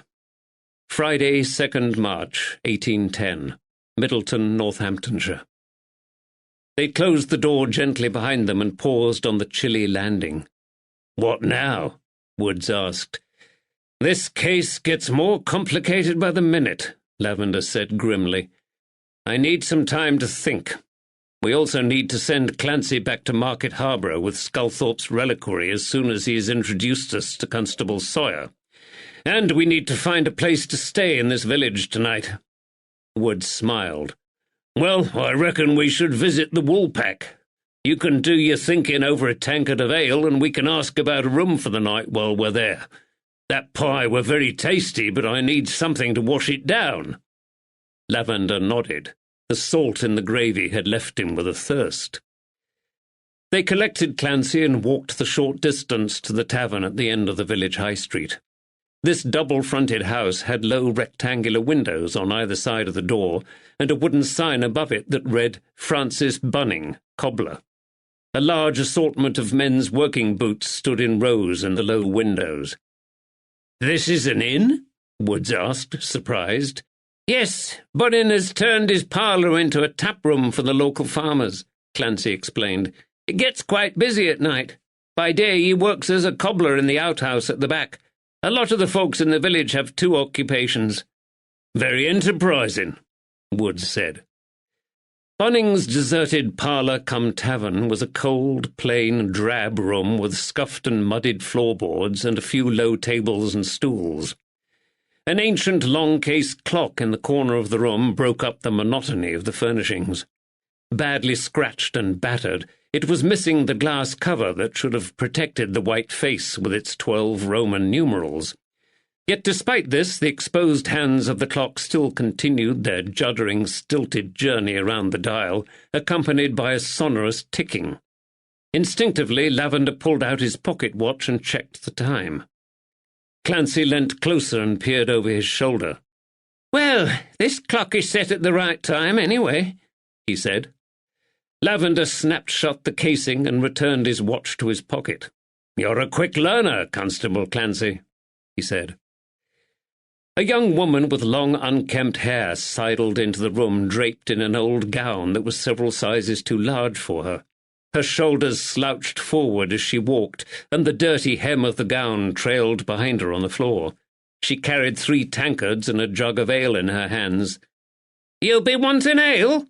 she asked. A sensual smile spread across her face. "If you don't mind so early in the day, Susie," Clancy said pleasantly. "How you keeping, by the way?" He sat down at one of the low tables. Lavender and Woods followed his lead. The young woman placed the pewter tankards in front of them and pushed her body next to Clancy's shoulder. "Oh, I be keeping fine," she drawled in Clancy's ear. "All the better for seeing you, my bonny lad." She leant forward to pour out the ale, and her gown fell away to reveal her deep cleavage and the curvaceous mounds of her flesh. Her breasts strained to be released from her bodice. Clancy blushed, but his eyes couldn't help themselves. "That's grand, Susie," he said lamely. "Thank you for the ale," Lavender said as he picked up his drink. His tone cut through the atmosphere of enforced intimacy like ice. "Can we speak to Mr. Bunning?" "Which one?" The girl glanced up at him and smiled. She twirled a loose strand of greasy hair around her dirty finger. "There's two of them Bunnings at work in the back." "Mr. Frank Bunning," Lavender said. The woman made no attempt to leave. She eyed Lavender up and down. The tip of her tongue flicked out and licked her smiling lips. "You're an handsome swell," she drawled. "Do you have a sweetheart?" "I do," Lavender said. "We're to be married soon. Leave the jug on the table before you go." The girl scowled at the abrupt dismissal and sidled back out of the room. "That's Susie Dickon, Bunning's housekeeper," Clancy said. "He took her out of the poorhouse to work here." Woods drained the last of his ale from his tankard, gave an appreciative belch and reached for the jug. "Looks to me like she's the kind of gal who keeps more than the kitchen range stoked on a night," he said with a wink. Clancy smiled. "Bunning's smitten with her," he whispered. "There's rumours he plans to marry her." "Good luck to the man," Woods said as he refilled his tankard. "Those gals from the poorhouse can be jiltish ladybirds." A bald, plain-looking man in his mid-40s appeared, wiping his hands on a soiled cloth. Shoemaker's tools, pliers, and a hammer poked out of the pocket of his grey apron. Frank Bunning had an unhealthy complexion and small, nervous eyes. Despite the chill of the room, he also had beads of sweat across his pale forehead. Lavender introduced himself and Woods. "I've already told Constable Clancy everything there is to be said about that dreadful night," Bunning said, frowning. "I don't think there is much I can add." "Tell me again," Lavender said. Bunning shrugged. "'Twere a bad night," he said. "That storm brewed for hours. Some of my regulars came in early and disappeared back to their homes before the rain came. By the time the storm broke, I only had a couple of customers still in here." "Can you remember who they were?" Lavender asked. Bunning's large white forehead creased into a frown. "Old Pete Jarman were one of them. He never misses a night, does old Pete. He spends hours sat by my fire with a single tankard of ale." "Anyone else?" Bunning shook his head. "I can't remember," he said, "but I remember the shock when Jed Sawyer staggered through the door and told us he'd been pounced upon by a gang of villains." "What time was this?" Lavender asked. Bunning pointed to the old clock in the corner. "'Twere just afore 10 o'clock, a quarter off the hour. I just checked the time and were thinking about shutting up for the night. There didn't seem to be much profit in staying open for longer." "What kind of state were he in?" Woods asked. "Sawyer, I mean." "A bad one," Bunning replied. "His face were blooded and the bastards had nearly broken his arm. He'd had to run for his life." "What happened next?" Lavender asked. He wanted to ask what a nearly broken arm was, but decided to stick to his main line of questioning for the moment. "Well, me and my nephew, and Harry Good, he was still here, we raced down to Sculthorpe's cottage as fast as we could. I thought the old fellow had already gone, but when Dr. Wallace arrived, he said Sculthorpe was still breathing." "Did you see or hear anyone in the street when you left here?" "No, the streets were deserted. Sawyer said the gang had run off in the opposite direction. The whole village was shut indoors, waiting out the damned storm." "This Harry Good?" Lavender asked. "Who is he?" "He's a labourer up at the home farm. Why?" "I wondered if he'd been in the tavern all night." Bunning frowned as he struggled to remember. "Yes. No. He'd come in a few minutes earlier. He said the storm had woken him up, and he might as well sit in here with a brandy as at home." "And he arrived before Constable Sawyer came through the door?" "That's right." "You've been very helpful, Mr. Bunning," Lavender said. "Just one final question. Did William Sculthorpe ever drink in here?" Bunning nodded. "Yes, he were partial to a glass of brandy," he said. "He once let it slip that Lady Anne from Rockingham gave him a bottle or two now and then. When it ran out, he'd come in here." Lavender frowned. "Lady Anne Fitzwilliam sent William Sculthorpe brandy?" Bunning nodded. It's about the only thing I know about him. Quiet, brooding old fellow he was. When he came here, he'd buy a glass and sit with old Pete by the fire. A right pair of miserable bookends they were. This is helpful, Lavender reiterated. Well, I does what I can. Bunning seemed embarrassed by the compliment. What happened that night was shocking. Sculthorpe was a miserly old beggar, but he didn't deserve to die like that. Lavender asked him about a room for the night, and the landlord confirmed he had an empty bedchamber upstairs. Suddenly they heard the outer door open and felt a draught of cold air swirl through the room. In the hallway outside a man laughed. "Afternoon, Susie," said a loud voice. "My, you look like a rum duchess today." "It's Constable Sawyer," Clancy said, rising to his feet. A stocky man in an old black coat with tarnished silver buttons entered the room. A dirty sling held his right arm against his chest. Susie Dickens sidled in behind him, grinning. Clancy greeted Jed Sawyer warmly and introduced Lavender and Woods. Sawyer grasped Lavender's hand like a vice and shook it firmly. "Jedediah Sawyer, sir, at your service." Sawyer was about 50 years old. A shaggy, unkempt mane of grey hair fell down to his shoulders from beneath his hat. Sawyer turned and gave Clancy a friendly slap on the back. The younger man staggered beneath the force of the blow. "Is he doing well, assisting you in your inquiries?" Sawyer asked. "He's a good lad, is Sam. Known him ever since he joined us as a Johnny Newcomb. Taught him everything I know, I did." "It didn't take him long to do that," Clancy quipped. Sawyer threw back his head and burst into laughter. His teeth were black with rot, and several of them were missing. "Constable Clancy's help has been invaluable," Lavender said, smiling.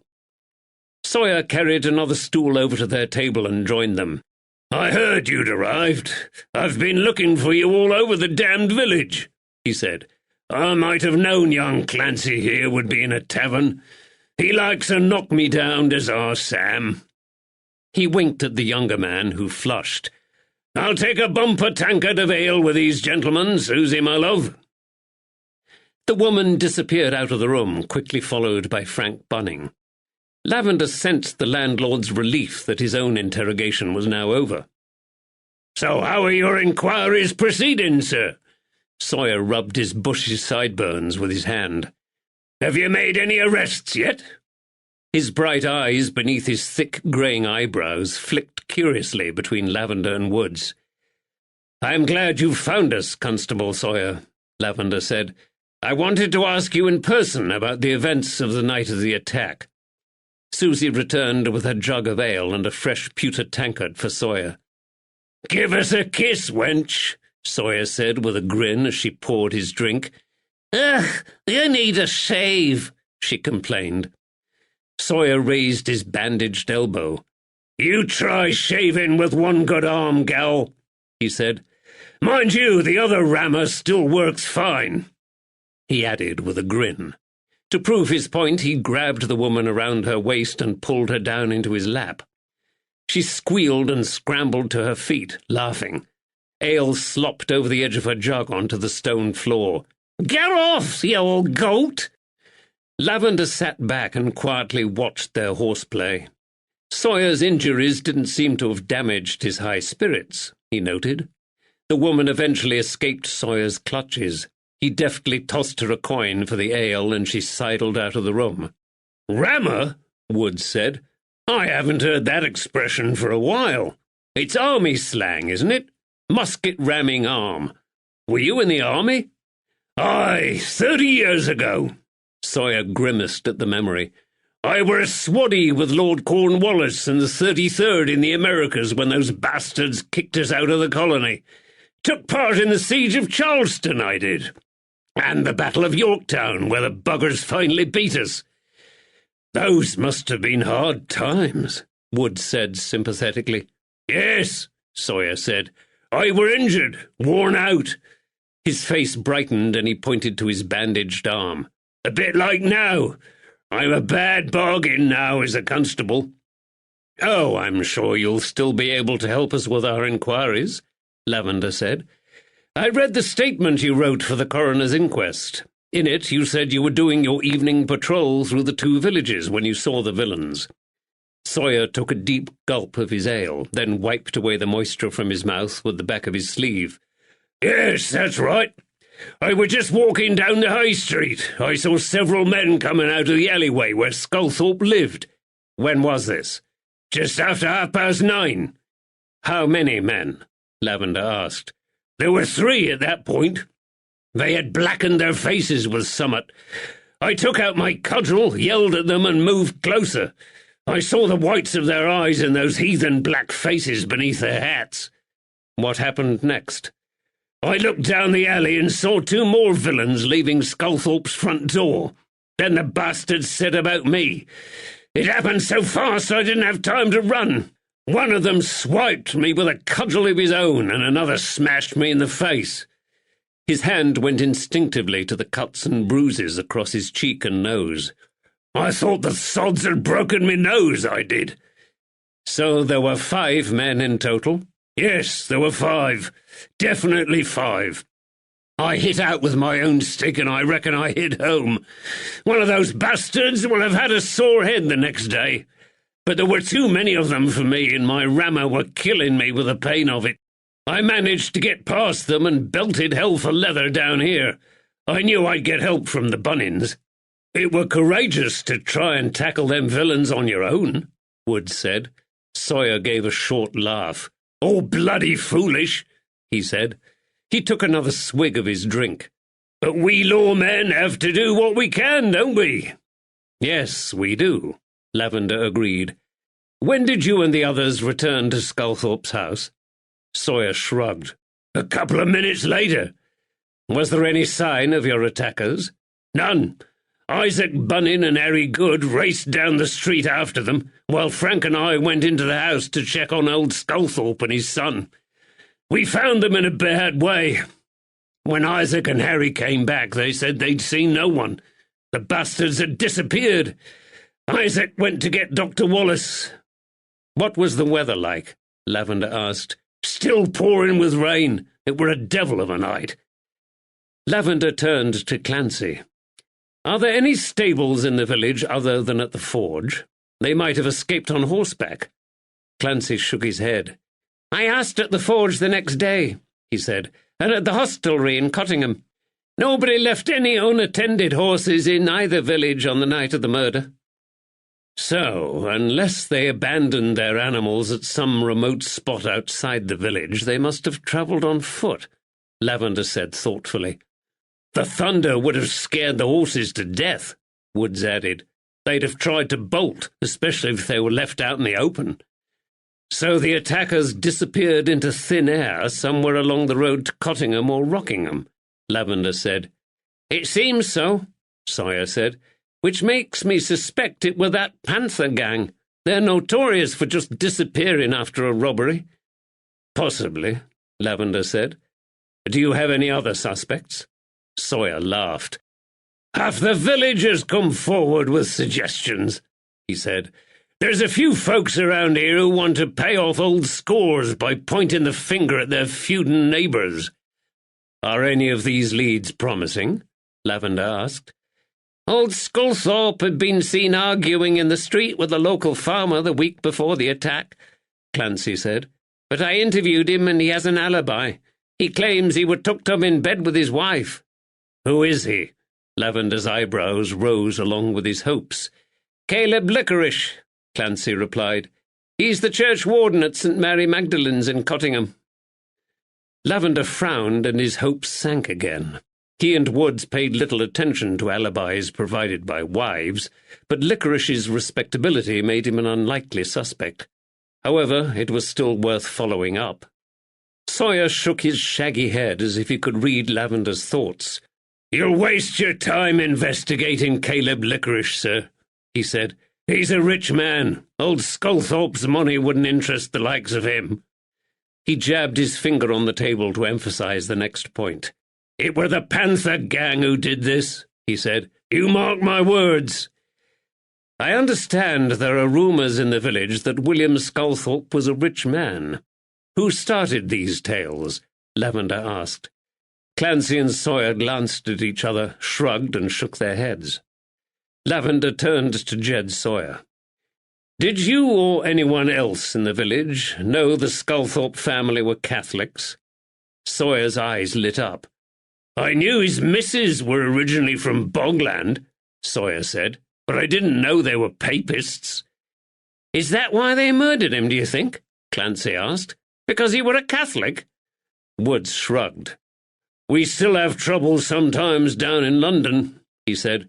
"There's still arson attacks on property and businesses owned by Catholics, but no murders."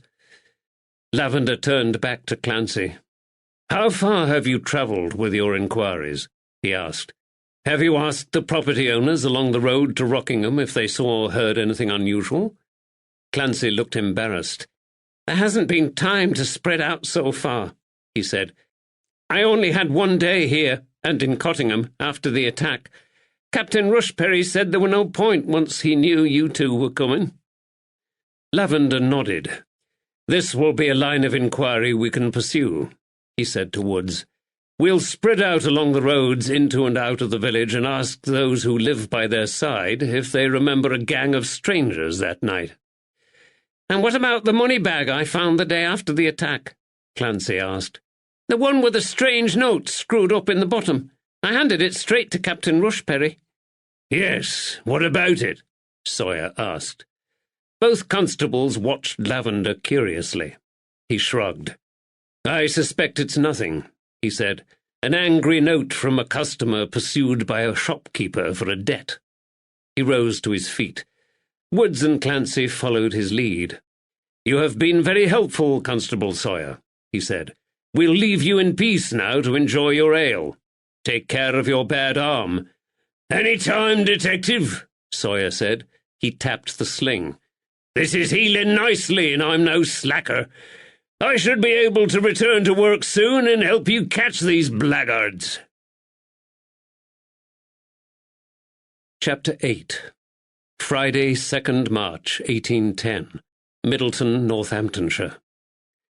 They returned to Sculthorpe's cottage and collected the silver reliquary for Clancy to take back to Captain Rushperry in Market Harborough.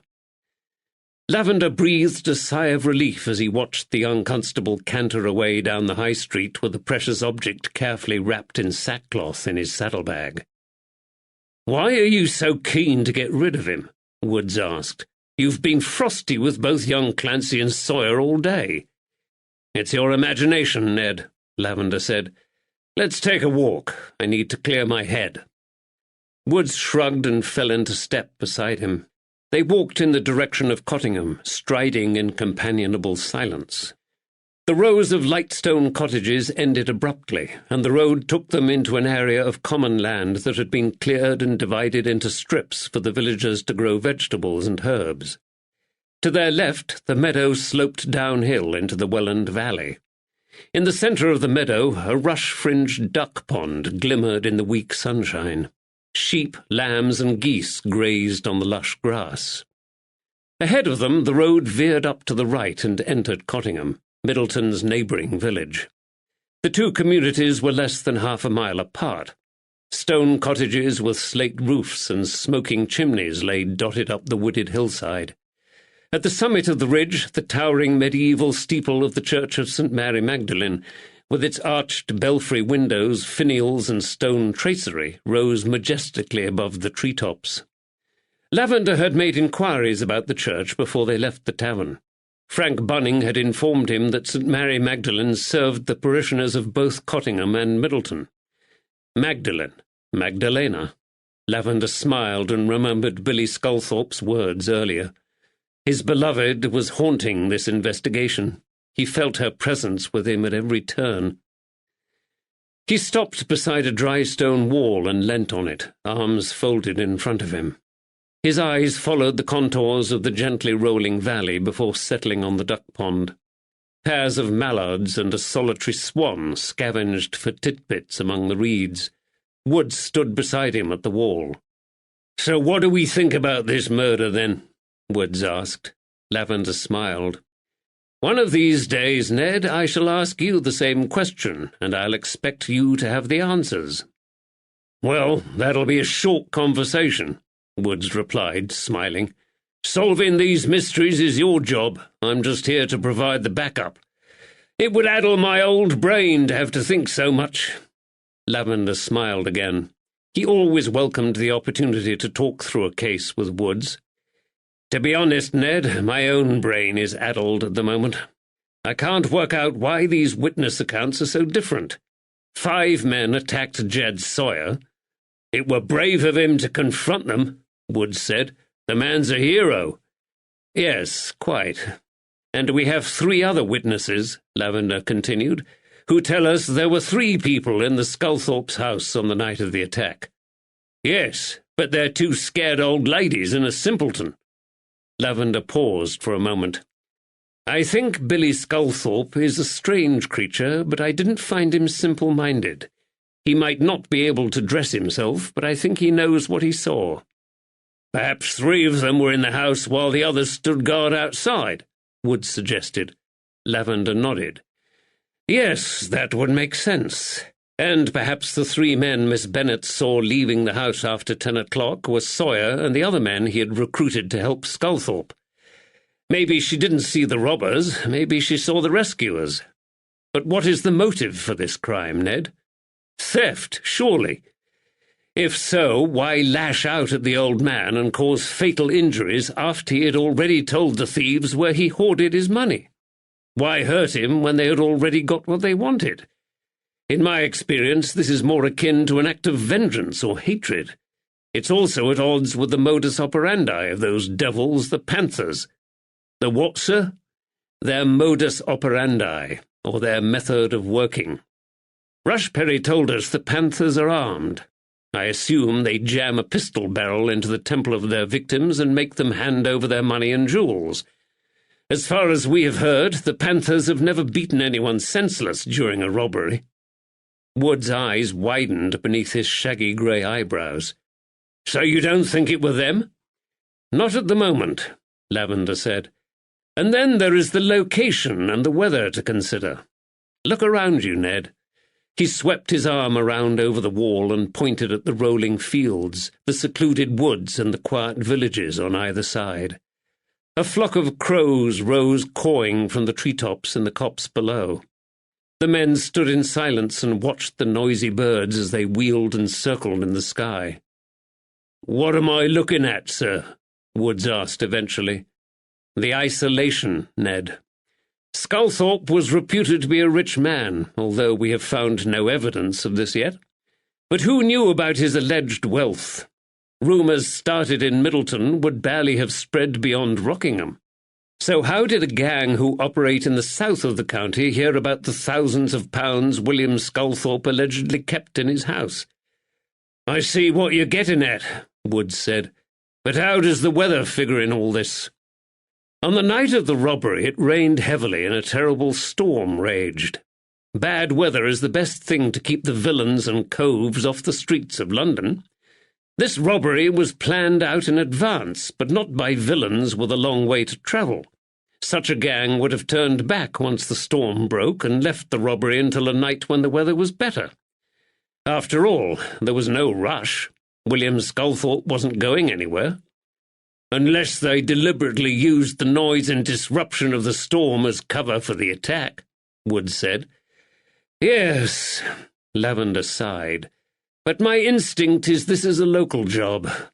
I think the thieves are members of this community who scurried back to their dry homes afterwards. However, we need to prove this. Tomorrow I want you to travel up and down the roads in and out of Middleton. Knock at the door of every dwelling place you find and ask questions about the night of the storm. Let's establish beyond a doubt that no one saw or heard the gang entering or leaving the area." Woods nodded, but Lavender felt him hesitate. A slight frown spread across his constable's broad forehead. "It seems too much for a small county such as this," Woods said slowly, "to be plagued with 2 gangs, both with 5 members, hell-bent on robbery and mayhem." Lavender smiled at Woods' reluctance to let go of the idea that the Panther gang were involved. According to Captain Rushperry, the Northampton Mercury has whipped the whole county into a frenzy of this panther gang. So when 5 men are seen running away from the scene of a crime, everyone makes an assumption and imaginations become fevered. So who were it who robbed Sculthorpe? Well, I don't know yet, do I? Lavender said peevishly. Give me some time, Ned. I've only been here a day. We need to learn more about William Sculthorpe, his life, and his enemies. From what we have seen and heard so far, Sculthorpe was a secretive man. He's an enigma. I want to know more about him.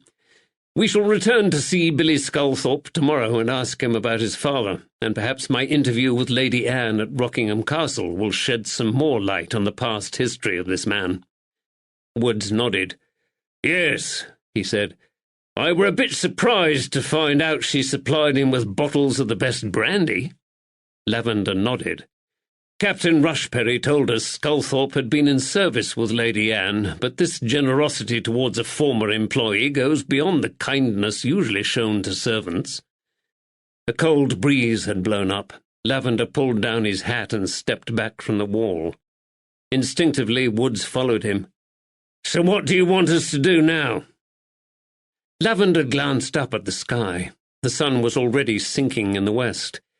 He fished inside his coat pocket, pulled out the ragged money bag Rushperry had given him, and gave it to Woods. We've still got a couple of hours of daylight left, he said. You can investigate the origins of this bag, and I will make discreet inquiries about the owner of the initials J.W. I'll go up to the church and ask the vicar for the registers. The names and the history of most people in both Cottingham and Middleton will be recorded in them. What do you want me to do? Take this bag around every shop and business establishment you can find in the 2 villages and ask the proprietors if they recognize it. And while you're there, find out who ran up the largest debts this winter.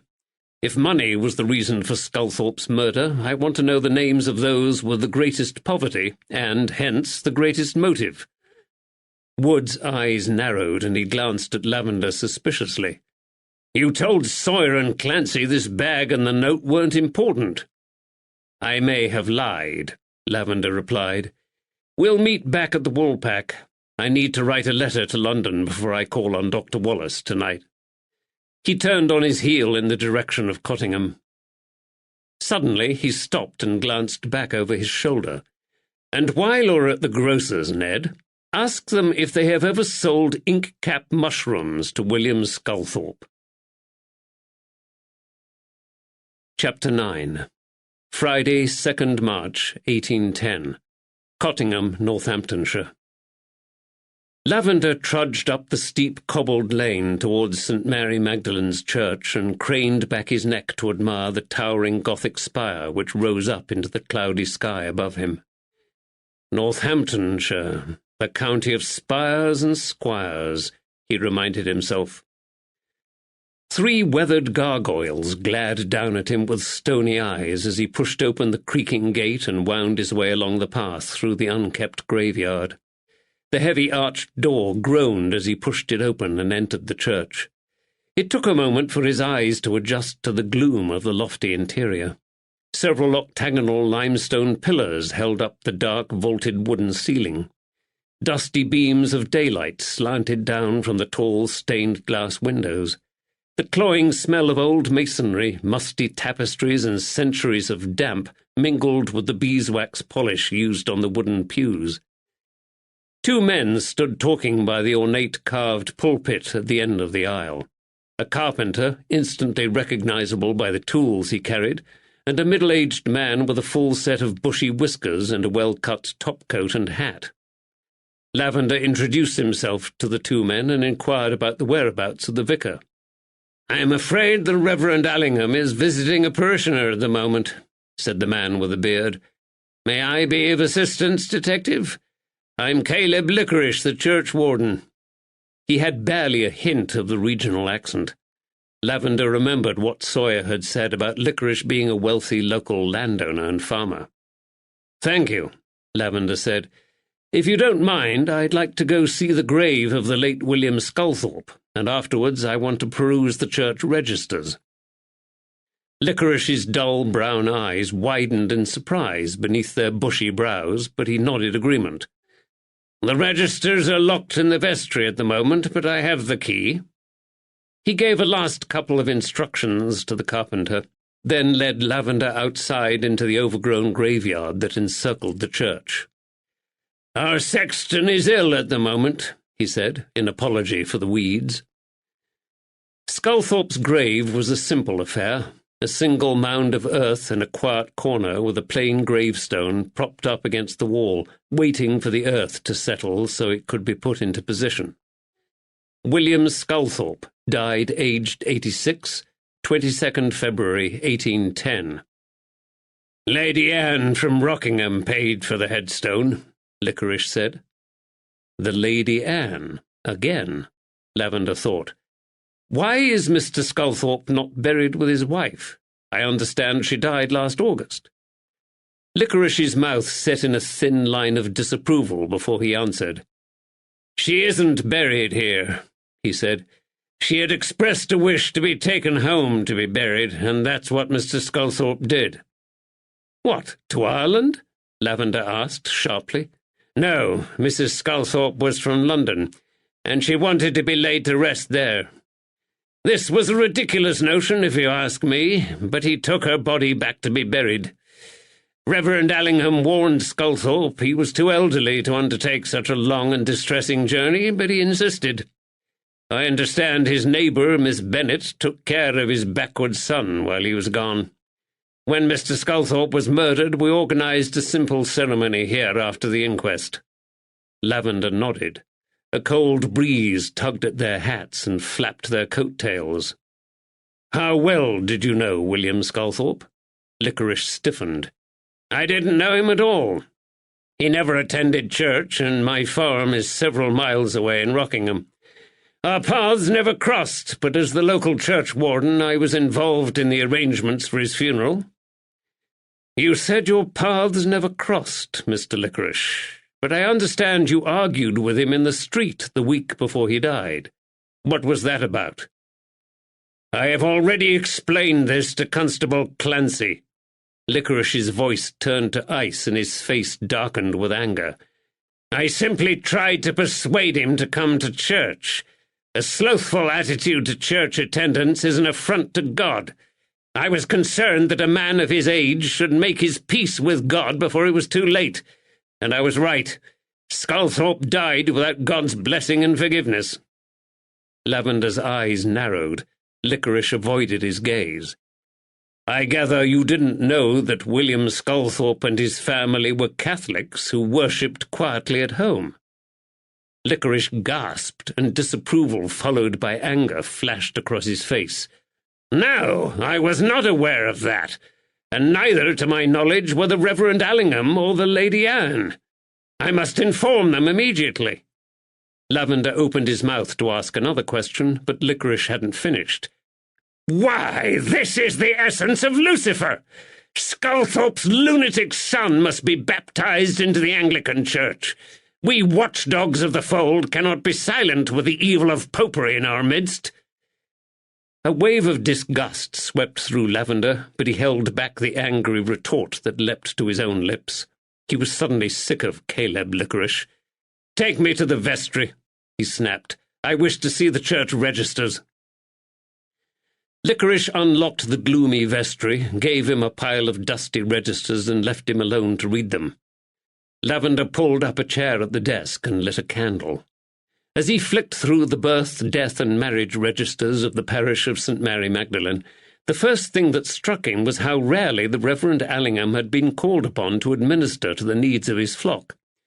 There had only been 2 weddings since Christmas.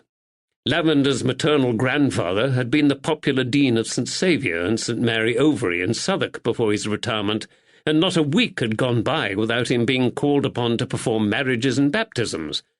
Of course, Southwark was a far larger and more overcrowded parish, but it didn't look like business had been brisk for the vicar of Cottingham and Middleton over the last year. As Lavender turned back the pages of the fusty old registers, he saw several names he recognised. Mrs. Tilly at the bakehouse had an extensive family within the community. The name Tilly cropped up frequently in the registers. Jed Sawyer had married in the church 8 years ago, and his 2 children had been baptized there. The labourer Harry Good had married at St. Mary Magdalene 10 years ago, and, according to the baptism register, he and his wife already had 6 children, including a set of twins. Some woman called Martha Bunning had died a couple of years ago. Was she the wife of Frank Bunning, the landlord of the Woolpack, perhaps? Or maybe the mother of Bunning's nephew, Isaac? Lavender stopped speculating, refocused on his task, and looked for names to match the initials J.W.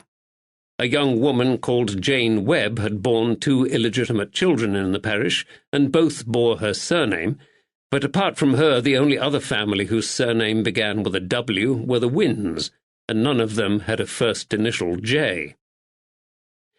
Disappointed, he sighed and closed the tattered covers of the registers. Pulling on his gloves and hat, he left the vestry. Licorice and the carpenter were still in the church. Lavender took Licorice aside and asked him about the whereabouts of the woman called Jane Webb and the Wynn family.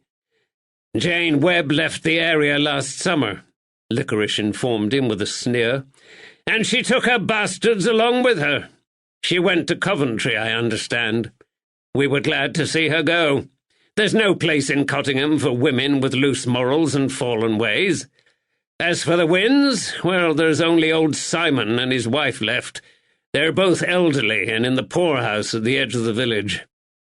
Lavender thanked him and took his leave, grateful to be back outside in the fresh air, away from the stench of bigotry that swirled around Caleb Licorice like flies buzzing over a carcass.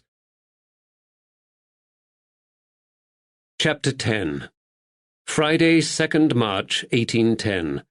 Cottingham and Middleton, Northamptonshire. Lavender decided to take the path over the top fields along the ridge in order to return to the Woolpack. He estimated it would bring him out onto the steep hill, with the school and the lime kiln, where they had first ridden into Middleton earlier that morning. The path wound through the meadow and entered a copse of elms. The new foliage on the trees formed a pale green haze that blurred the sharp angles and outlines of the twigs. As the last of the daylight filtered through the tree canopy, it created a dappled effect on the carpet of dead leaves covering his path. To his left, a branch cracked beneath the foot of a heavy animal.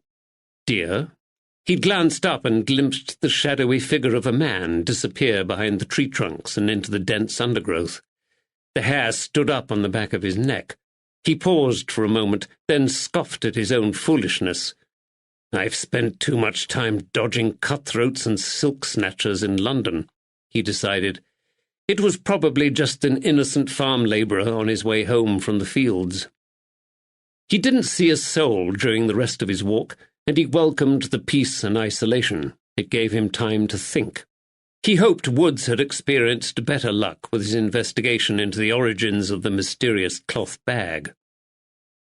As he had expected, the path brought him to the steep hill at the far side of Middleton near the village school. He knew the pupils would have long since departed, but candlelight still glimmered in the window.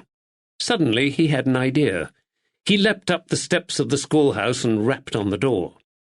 A blast of hot air and the smell of tobacco smoke made Lavender blink when the door finally opened. A bald, fat man in his shirt-sleeves with a brightly checked waistcoat stretched across his rotund belly clutched a pipe in one ink-stained hand and held the door open with the other. "Are you the schoolmaster? I'm Detective Stephen Lavender. I'm investigating the murder of William Sculthorpe." "Ah, yes, poor old fellow," said the man. "I'm Mr. Howard, the schoolmaster. How can I help you?" If Mr. Howard was surprised by Lavender's request to see the school register, he didn't show it. He led Lavender into the warm schoolroom, forced his bulk down into his chair, and slid the register across the desk to the detective. A pile of papers covered with childish scrawl sat on the corner of the desk, a quill abandoned and dripping by their side. Howard puffed on his pipe while Lavender scanned through the names in the book. It didn't take him long to go through the register. The school only had 10 pupils, and the only boy with a surname starting with W was John Debussy Wallace, aged 12. "Is this Jack Wallace, the son of Dr. Wallace?" he asked. "That's right," the schoolmaster confirmed. "The boy is named John, but I understand he's called Jack at home." Wallace. Dr. Wallace. Lavender hesitated. What had Mrs. Tilley said about the family? That they were lodging with her while their new house was being refurbished in Market Harborough? It sounded like the Wallaces were just passing through the village, but he resolved to find out the first name of the doctor. "May I ask another favour of you, Mr. Howard?" he said. "I would like to purchase some coloured wax crayons and paper, if I may. Do you have any to spare?" The schoolmaster did, and supplied Lavender with a packet of crayons and an artist's sketch pad. Lavender thanked him and resumed his journey back down the hill to the Woolpack. The purchases in his coat pocket banged against his thigh as he walked. A fire blazed in the hearth of the tap-room when Lavender returned to the Woolpack, but although it took the chill off the cold, it was still a dreary place. Several powerfully built and hard-featured local men were now seated around the low tables, sipping ale, talking quietly and smoking their pipes. They glanced up when Lavender entered, but made no attempt to engage him in conversation. Several sheepdogs lay exhausted across the flagstones like matted black and white rugs. The room stank of tobacco, body odour, and wet dog. Susie Dickon glided amongst them in her oversized gown, giggling and flirting. Lavender ordered a tankard of ale, found a quiet table, and pulled out his ink and quill. The glassless face of the long-case clock in the corner of the room told him he had half an hour before the London mail coach would pause briefly outside the tavern on its way to the capital. He penned his letter quickly and downed his ale in one gulp when he heard the vehicle pull up outside. Grabbing his letter, he walked out into the cold street and handed it up to the coach drivers. Frank Bunning stood beside the carriage with a handful of letters from the mailman on the coach. "There's a letter for you, Detective Lavender," he said. Lavender took it, thanked him, and held up the letter to the light of the lantern dangling from the side of the coach. He recognized the handwriting of Captain Rushberry. "Sir!" Woods strode up the street towards him, his cheeks reddened with the cold. The two men returned to the warmth of the tavern and ordered their supper and another tankard of ale from Susie Dickon. "Well, that were a waste of time," Woods said after the woman left the room. "No one recognized the money bag.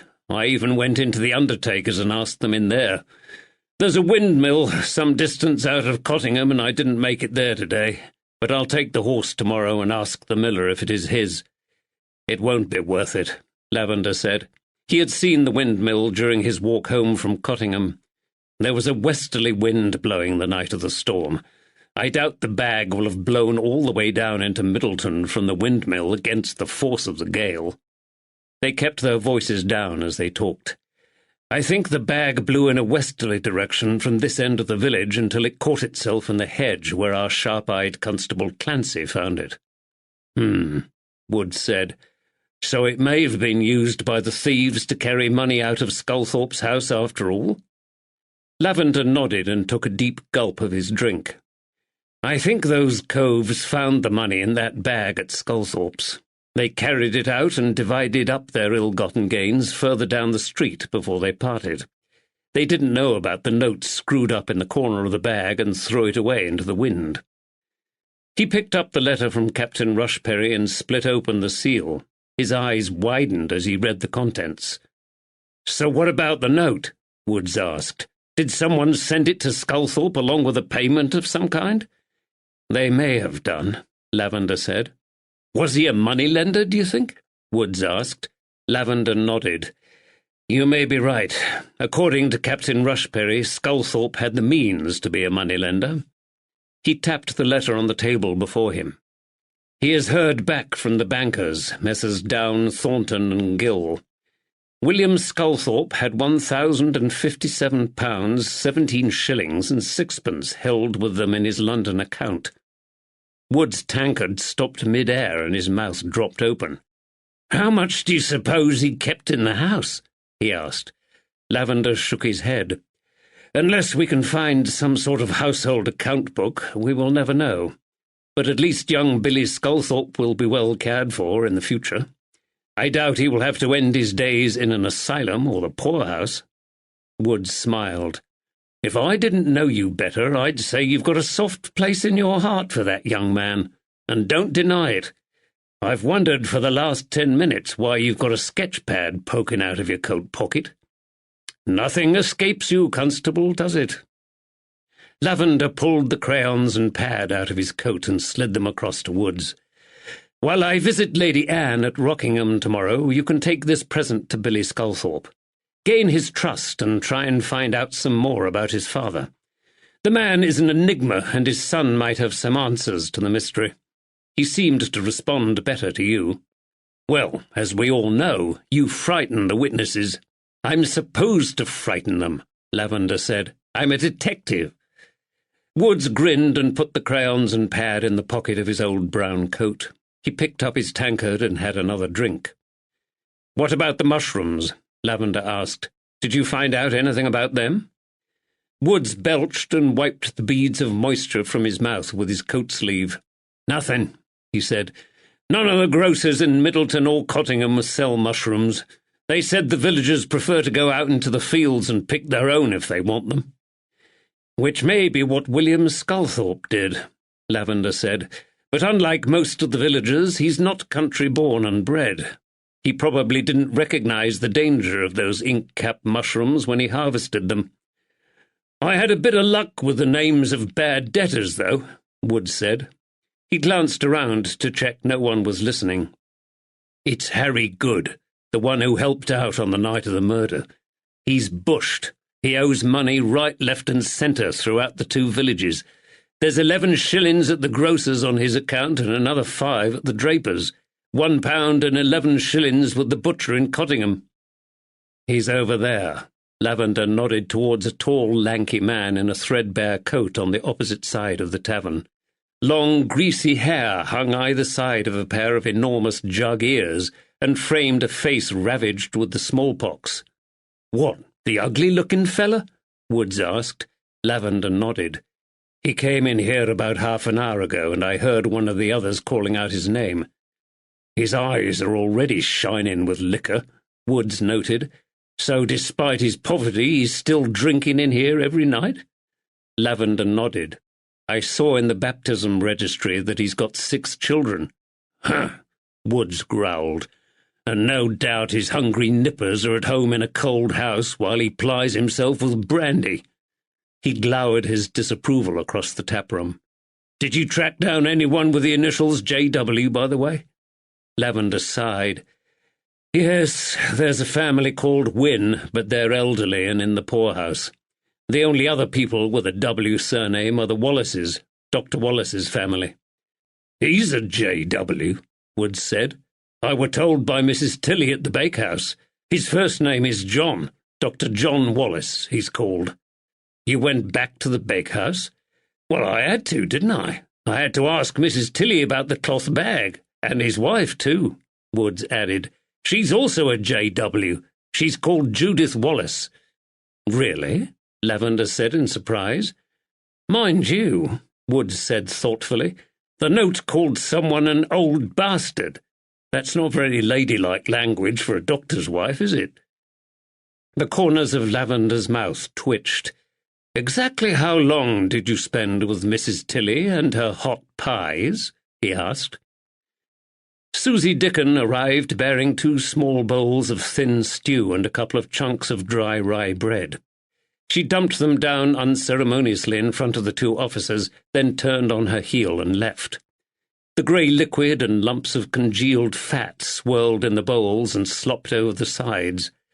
Lavender had seen more wholesome food dredged out of the mud at the bottom of the Thames. "So how long were you at the bakehouse?" Lavender asked again. "Not long enough," his disappointed constable growled beside him. Chapter 11. Friday, 2nd March, 1810. Middleton, Northamptonshire. Mrs. Tilly answered the door at Willow Cottage and led Lavender up the stairs to her guest's sitting-room. It was a comfortable place, with a large fireplace, a thick carpet, and several well-upholstered chairs and sofas. A wooden clock ticked quietly on the mantelpiece, surrounded by several china figurines. Dr. John Wallace was a thin, slightly built man with narrow features and greying hair. He had removed his cravat and undone the buttons on his waistcoat. Mrs. Wallace sat with her embroidery in her lap in the fireside chair opposite her husband. Wallace stood up to greet Lavender and held out his hand. The detective thought he saw a flash of pain cross the man's pale face when he moved. Wallace had a limp, moist handshake. "Please take a seat, Detective Lavender." Wallace pointed to a vacant chair. He had a soft Scottish accent. "You won't mind if my wife stays? Mrs. Wallace is familiar with all aspects of Mr. Sculthorpe's murder and won't be distressed if we discuss it." He sat down again beside the fireside, picked up a large lawn handkerchief and coughed quietly into the material. Lavender bowed to Mrs. Wallace. She wore a fetching white lace cap bordered with a broad ruffle over her dark hair. She nodded politely in Lavender's direction and resumed her needlework. Lavender asked Wallace about the events of the night of the murder. The doctor frowned. "I'm nae sure what I can add to what I've already told the authorities. Have you read the statement I gave to the inquest?" Lavender nodded. "There are just a few issues I would like to clarify," he said. "Can either of you remember the exact time when Isaac Bunning came here to seek your assistance?" This was his last hope of clarifying the muddied timescale of the night of the murder. Dr. Wallace and his wife looked at each other across the hearth, then shook their heads. "I canna remember the time," Wallace said. "I dressed quickly, grabbed my medical bag, and followed young Bunning to the Sculthorpes." He coughed again. "And what about you, Mrs. Wallace?" Lavender asked, disappointed. "Can you remember the time?" "I'm afraid not, Detective. We had more pressing things to deal with than checking the clock." The woman's voice was crystal clear, without a trace of any regional accent, but with a slight tone of disapproval. She was a good-looking woman, despite the stiffness of her manner. The couple were in their late 40s, but Judith Wallace looked younger. Her dark hair had been discreetly dyed, and her muslin gown had a high, lacy neck to hide any sagging skin. "I have seen where William Sculthorpe fell after the attack," Lavender said. "You mentioned in your statement there were also lacerations to the back of Sculthorpe's head. Is it possible these were caused when his head hit the kitchen wall as he was knocked backwards into the space between the dresser and the corner of the room?" Wallace nodded. "Aye, that's the most likely explanation." His face dropped into a frown. "I'll tell you this, Detective," he said. "I've been called to attend the scene of some nasty murders in Glasgow, but it's a long time since I've seen such a brutal attack on a helpless old man." Lavender nodded. "What about Constable Jed Sawyer?" he asked. "How bad were his injuries?" Wallace smiled. "They're not as bad as the man likes to make out," he said. "Yes, he had some nasty lacerations to his face, which had bled profusely when he was attacked. He was covered in blood when I saw him. But his arm's nae broken. Badly bruised, but nae broken." Lavender nodded. He had suspected this. "He enjoys being the village hero, I think." Wallace spoke Lavender's own thoughts. "Had you ever been called out to attend to William Sculthorpe prior to the night of the attack?" Lavender asked. This time Wallace shook his head. "We've only been in Middleton for 2 months." A stronger, more violent fit of coughing consumed him, and his body shook. Beads of sweat erupted across his forehead as he strained to control the irritation in his lungs. "We're waiting for our house to be renovated," Mrs. Wallace said. "My husband's new medical practice is in Market Harborough. We hope to move there soon. Mind you, this hasn't stopped the locals in Middleton from taking full advantage of the fact they now have a doctor in their midst." Wallace smiled as he spoke. "Normally they have to call on Dr. Roberts in Rockingham for medical assistance, but there have been several occasions when my presence has been requested instead." "Some people are far too forward," Mrs. Wallace said coldly. "They take advantage and forget you have a long ride to and from Market Harborough every day." Lavender hid his smile. Judith Wallace might be reserved, but she was clearly very protective of her husband. "Did you ever get called out to attend to Billy Sculthorpe?" he asked. "Aye," Wallace confirmed. "The wee fella had an infection, and his father was worried about him." Lavender was pleased to hear William Sculthorpe had not balked at the cost of a doctor for his son. Perhaps the old man had had a softer side to him after all. "On this occasion, how did William Sculthorpe Sr. seem to you?" he asked. "I need a general idea of his health and lifestyle." "He seemed in perfect health," Dr. Wallace said. "The man was sprightly for his age and walked a good deal." He turned towards his wife. "You met him several times on your morning walks, didn't you, Hen?" Mrs. Wallace shrugged. "Yes, but we barely passed the time of day. The man simply grunted and nodded in reply to any greeting." She bent her head back down over her needlework. Lavender watched her for a moment, then turned his attention back to her husband. "I understand young men with Billy Sculthorpe's condition are often prone to infection," he said, "and they can have a number of other problems related to their condition. A weak intellect, for example, hearing problems and cloudy eyes caused by cataracts." Wallace smiled. "Well, I've never found anything amiss with Billy Sculthorpe's eyesight or his hearing, if that's what you're asking, Detective. However, his imagination runs wilder than a capercaillie in a pinewood." "I've noticed," Lavender smiled. "There's a good deal of debate in the medical world about the causes of cretinism," Dr. Wallace continued. Another coughing fit threatened to erupt, but he paused, cleared his throat, and it subsided. "And some professionals are undertaking research into this condition. So far they have discovered there may be several forms of cretinism, each with its own particular symptoms and causes. I once read in a medical report that suggested this deformity was connected to stagnant air or bad water," Lavender said. Wallace shook his head. "That's disputed. There are too many cretins, too widespread across the population for that to make sense. We're 10 years into the 19th century now, and the medical profession is taking great strides.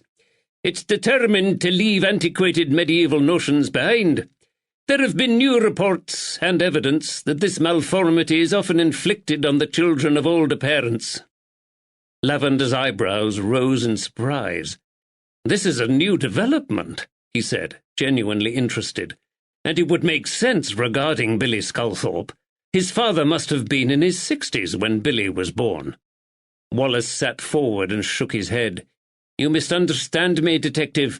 This theory requires the mother to be elderly, but the theory is not proven." He fought back another coughing fit. "May I ask what prompted your move to Northamptonshire?"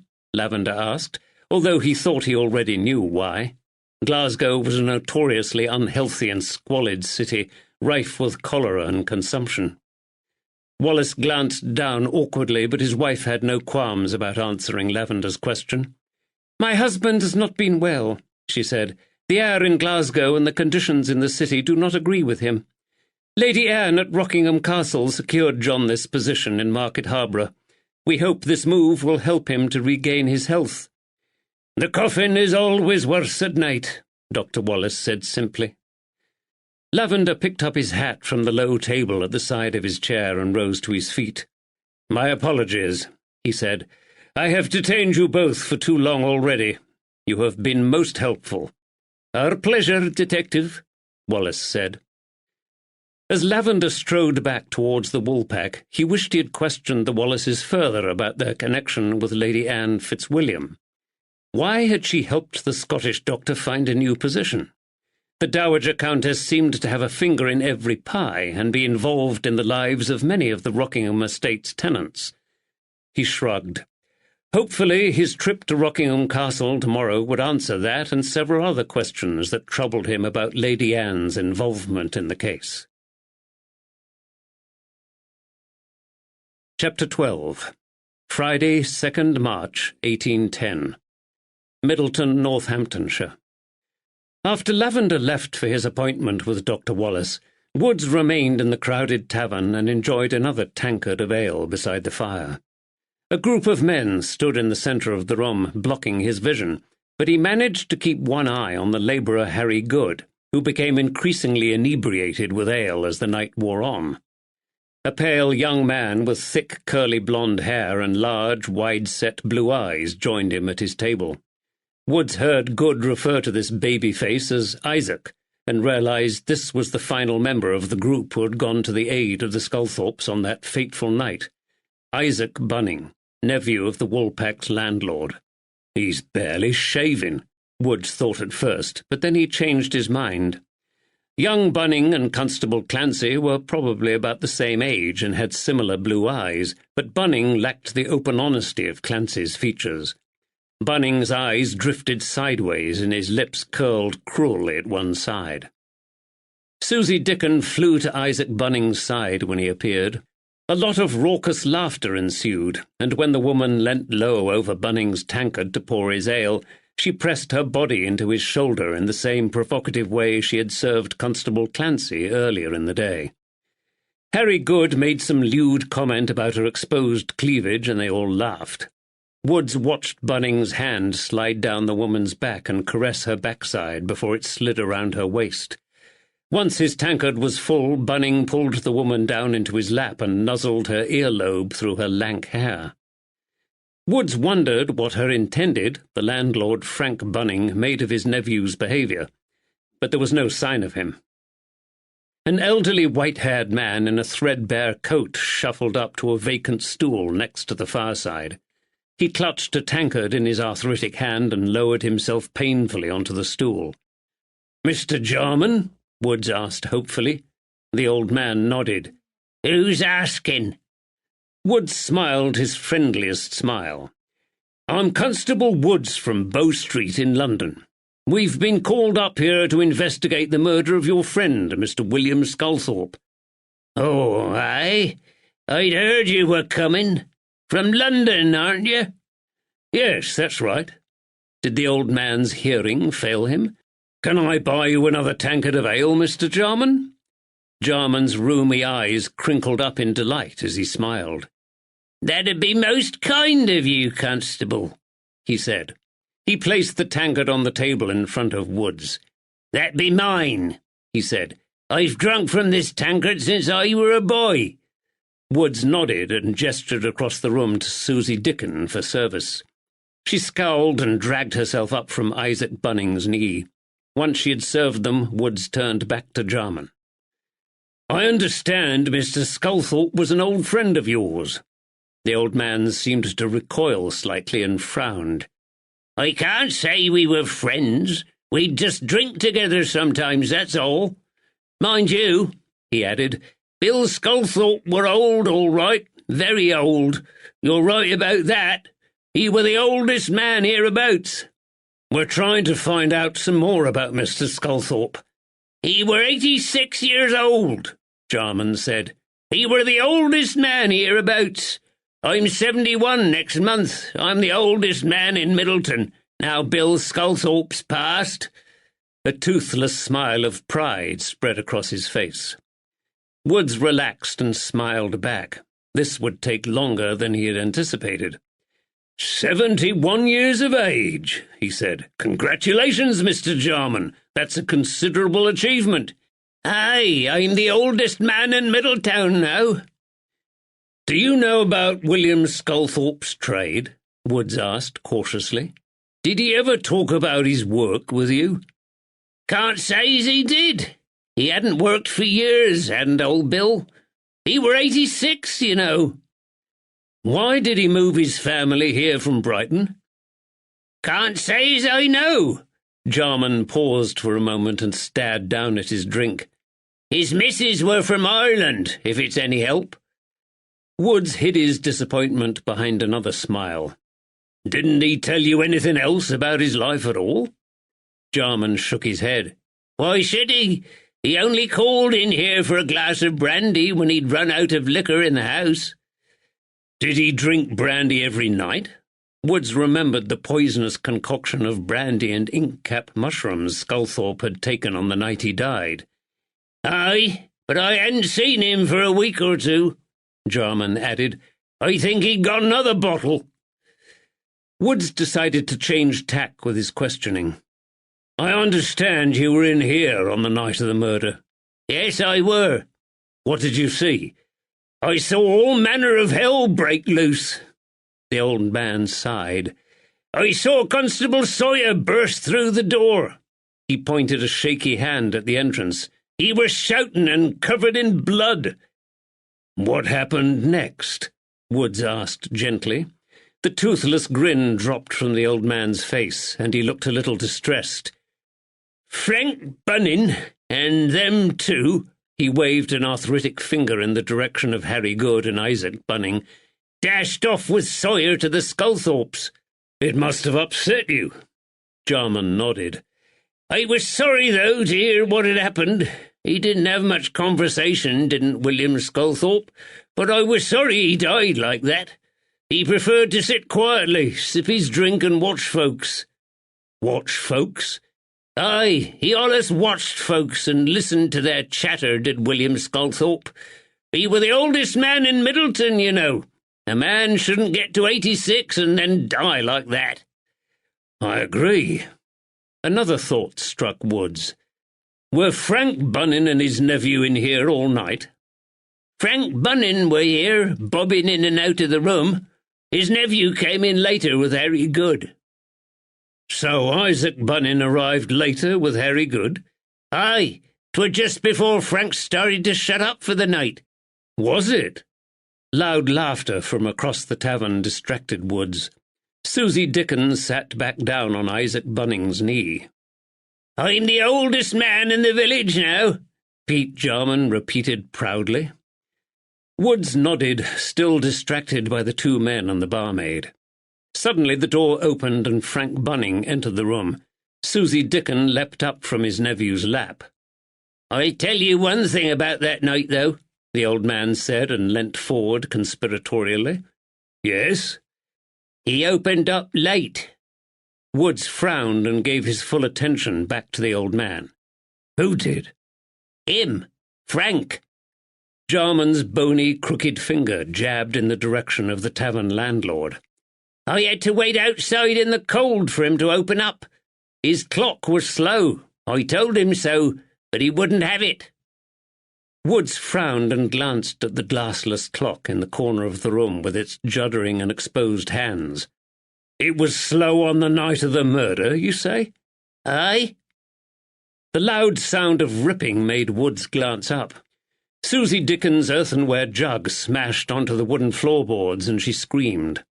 The trailing hem of her oversized dress had caught beneath Isaac Bunning's stool. Broken shards of pottery lay scattered in a dark pool of ale across the floor. "You blithering idiot!" she screamed at Isaac. Every man in the tavern burst out laughing, including young Isaac. The barmaid let out a foul curse and flew at the young lad like a hellcat. He hunched his shoulders and threw his hands over his head to protect himself from the assault.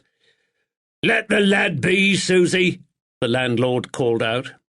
She ignored him, grabbed handfuls of Isaac's blonde curls, and yanked his head backwards. Frank Bunning moved across, grasped the snarling woman around the waist, and half lifted, half dragged her out of the door. "Methinks the lady doth protest too much," Wood said quietly.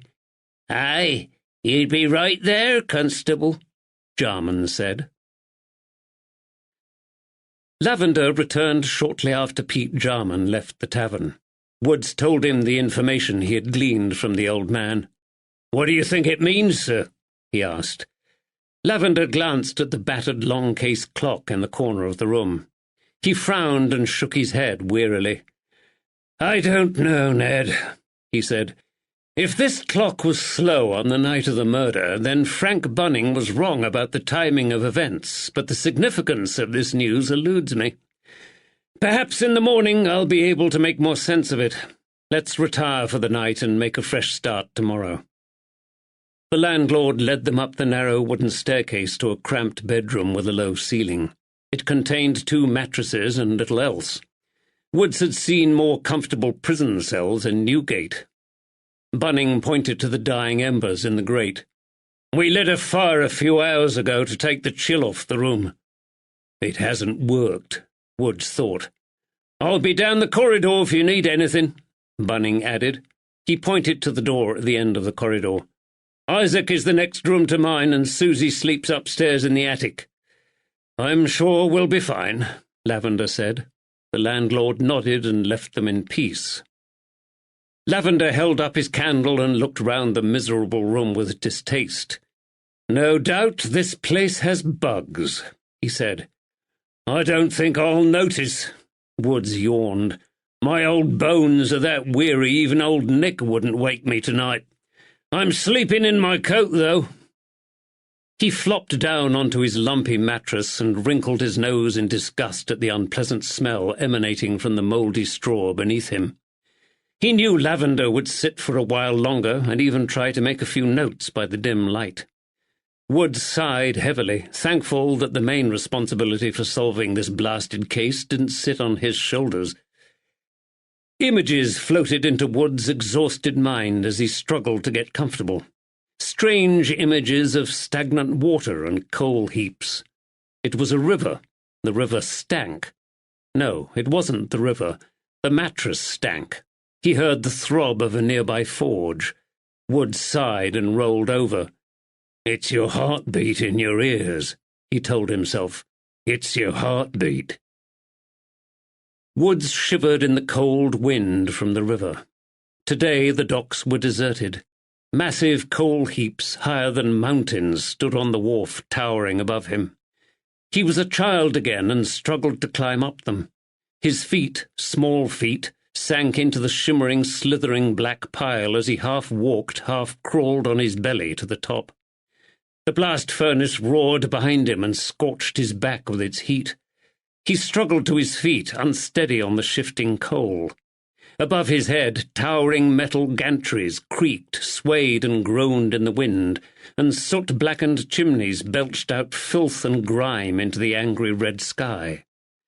The sky was angry because of the man who lay at his feet. He leant down and shook the prostrate man's shoulder with his coal-blackened hand. The throbbing in his head increased. Its rhythm became a loud and terrifying beat. "Wake up!" he yelled, his voice high-pitched with fear. "Wake up, will you? We've got to get out before the wharfinger finds us!" The body obligingly rolled over. Its blooded grey brains oozed out from the terrible gash down the side of its head and slithered down the coal like a repulsive reptile. Wood screamed and lurched forward. He clawed at the empty air as he fell from the top of the coal heap. Faster, faster. The image vanished in a flash. Bathed in sweat and confused, Wood sat bolt upright on the mattress and blinked in the poor light. A dark-haired demon sat across the room, eyeing him coldly. A quill poised motionless above his notebook, a guttering candle by his side. "What the hell are you dreaming about now, Ned?" Lavender asked. Woods groaned and lowered his head into his hands, waiting for the garish images of his nightmare to fade and sink back into the dark recesses of his mind. "I would just—" he mumbled. "Shh!" Wood's ears strained against the unearthly silence of the night. Outside on the landing, a metal latch clicked open. A door swung on its hinges. Quiet footsteps from stockinged feet padded over the floorboards. Another door opened and shut softly. Lavender whispered. "Someone's abroad tonight." Chapter 13. Saturday, 3rd March, 1810. Middleton, Northamptonshire. Lavender woke as the first tentative fingers of dawn poked through the ragged drapes of their room. His back ached from the uncomfortable mattress, and he still felt weary. At the other side of the chamber, Woods continued to toss and turn and murmur through the bad dreams that had haunted him all night and disturbed his own sleep. Lavender sighed and rose stiffly to his feet. A glance through the dirty window cheered him up. The sun was steady in a cloudless sky. Did it promise spring warmth today?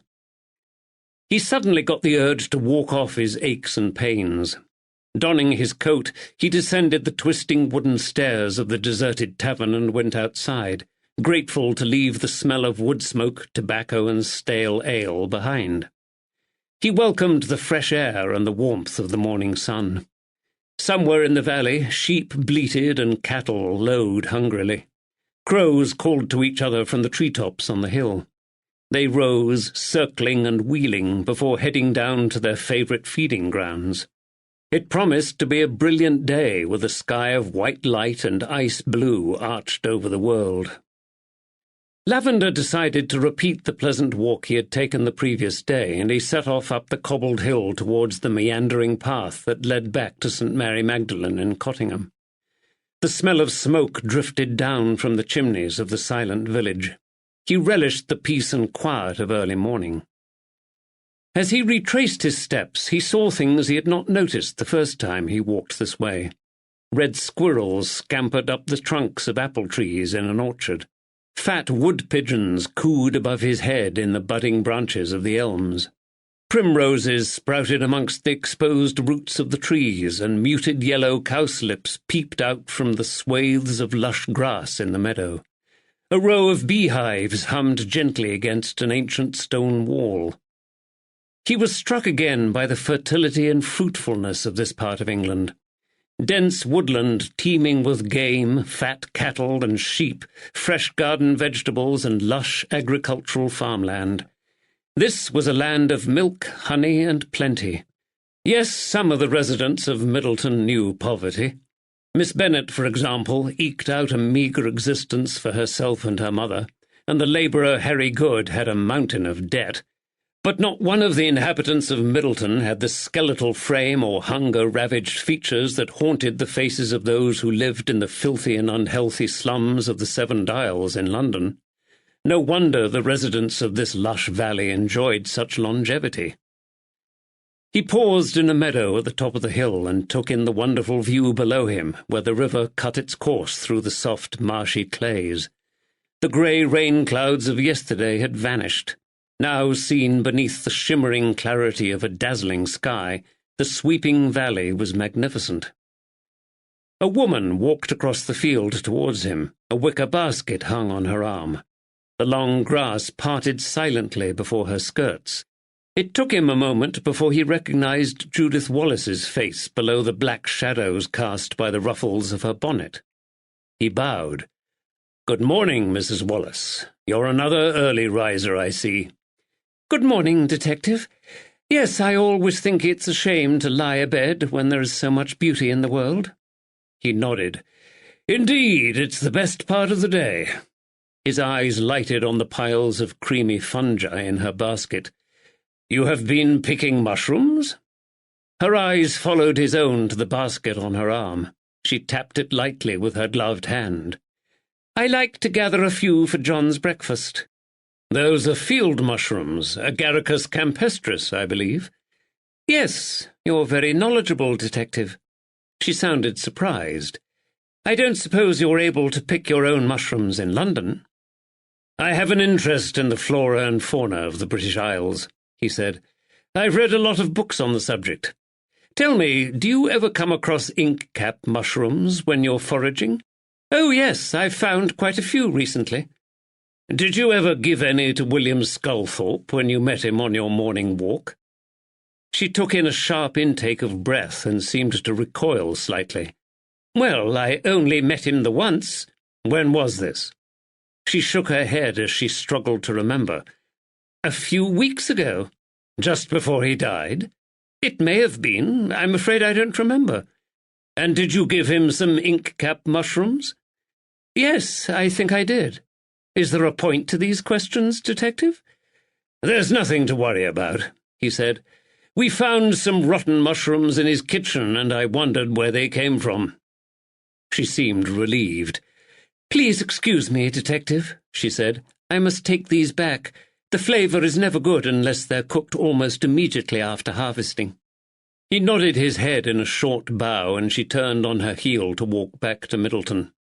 He watched her as she glided gracefully through the meadow and disappeared beneath the dappled shadows of the trees. Lavender returned to the Woolpack and joined Woods for breakfast. Susie Dickens served them a meagre plate of ham and greasy eggs. "Will you gentlemen be staying with us another night?" Frank Bunning asked. "I don't believe we will," Lavender replied. "Thank the Lord for that," Woods muttered as he poked sadly at his greasy egg with his fork. Lavender retrieved his horse from the forge and set off on the short journey to Rockingham Castle for his appointment with Lady Anne Fitzwilliam. The road meandered along the base of a steep wooded escarpment, and he soon saw the castle with its creamy medieval stone walls perched on a rocky outcrop at the end of the ridge. It had a commanding view of the valley. The road twisted upwards towards a pair of castellated drum towers that guarded the arched entrance to the castle grounds. Arrow slits in the shape of a narrow crucifix reminded Lavender of the castle's original military significance. Inside the grassy enclave of the walls stood a magnificent three-sided and gabled Elizabethan mansion, complete with mullioned windows and tall round chimneys. A groom came out of the stables to take his horse, and a footman gestured him in through a side doorway. The servant led him through the stone-flagged servants' hall and past the bustling kitchens, where half a dozen white-capped and white-aproned women stirred huge copper saucepans on the range and rolled out pastry on the centre table. His stomach rumbled as the delicious aroma of fresh bread and simmering beef wafted into his nostrils, and he remembered the inadequacy of his meagre breakfast. "You're to wait for Lady Anne in the panel room," the footman told him as he led him through an arched wooden door into the main section of the house. The panel room lived up to its name. A massive medieval stone fireplace dominated one wall, but the remainder were covered in deal panelling, now darkened and splitting with age.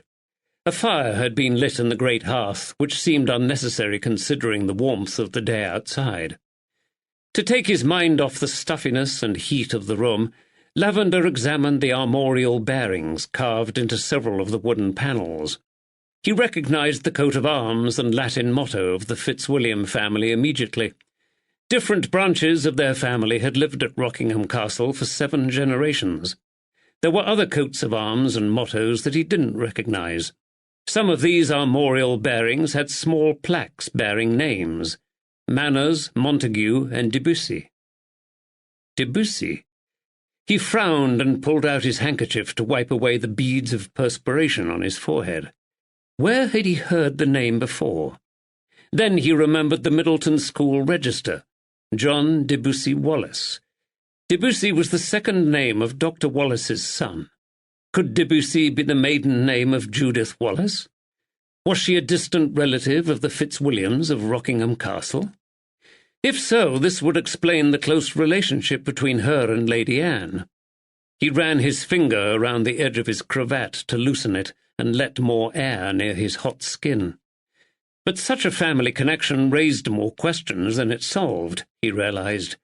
If Judith Wallace had been born into the lower echelons of the aristocratic class, why had she married a common doctor and not someone from her own social stratum? Suddenly the double doors at the end of the room were flung open by a pair of liveried footmen. A third footman pushed a large 3-wheeled bath chair into the room. Seated back against the black hood was the tiniest and oldest woman Lavender had ever seen. Smothered in blankets, Lady Anne wore a long-sleeved, high-necked black silk dress and had a shawl draped around her thin shoulders. A black lace cap covered her thin white hair. Richly ornamented with satin ribbon and decorative frills, it was far too large for her old, wrinkled face with its sunken cheeks. Yet despite her obvious frailty, she gripped the long steering handle attached to the front wheel firmly in her arthritic hands and looked him up and down with dark, disdainful eyes. She manoeuvred the vehicle around the furniture before it came to a halt in front of the huge fireplace.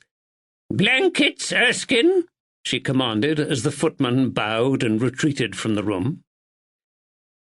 Lavender had been so intent on the strange procession winding its way in front of him that he'd failed to notice the plain, middle-aged woman who trailed in the wake of the footman and the bath chair. She now stepped forward and rearranged the plaid blankets around Lady Anne's knees. She straightened up, pushed back a strand of grey hair that had fallen forward over her face, and waited patiently by the side of her mistress. "This is Erskine, my companion," Lady Anne said. "You must be Detective Lavender."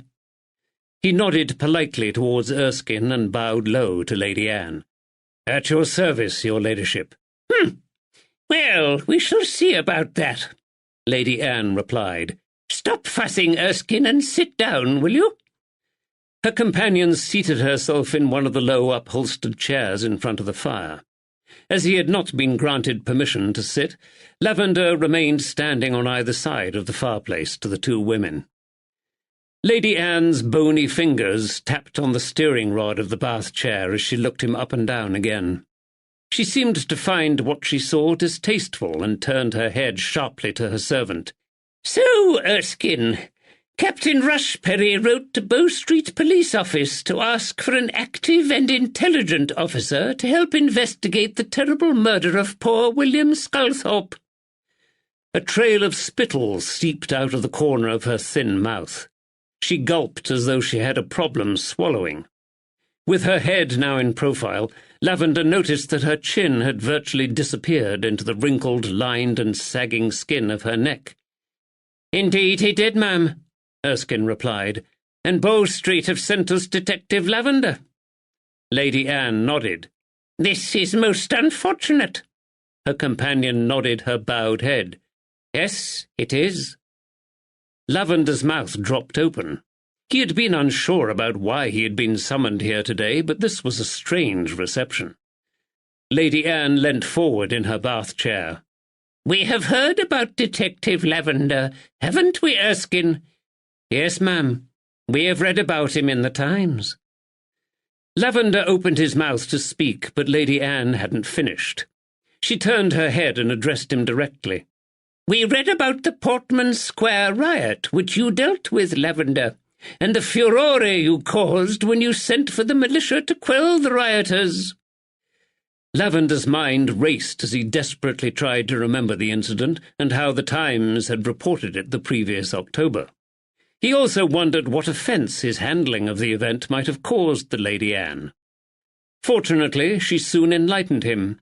"Despite the fact a magistrate lived only 2 streets away, you, a mere policeman, took it upon yourself to call out the militia." Her voice rose with indignation as she spoke. Ah, yes, the Times had made quite a fuss about this. She had an excellent memory if she remembered that. "I apologize for my presumption on this occasion, Lady Anne," he said quietly. "However, it was my strong conviction that urgent action needed to be taken to prevent further injury to both people and the property in Portman Square. There was no time to locate the magistrate. People were being hurt." "You're a nonconformist, Lavender." And a glob of spittle landed on the blanket as she spat out the words, "You're a social heretic with an arrogant disrespect for the natural order of law."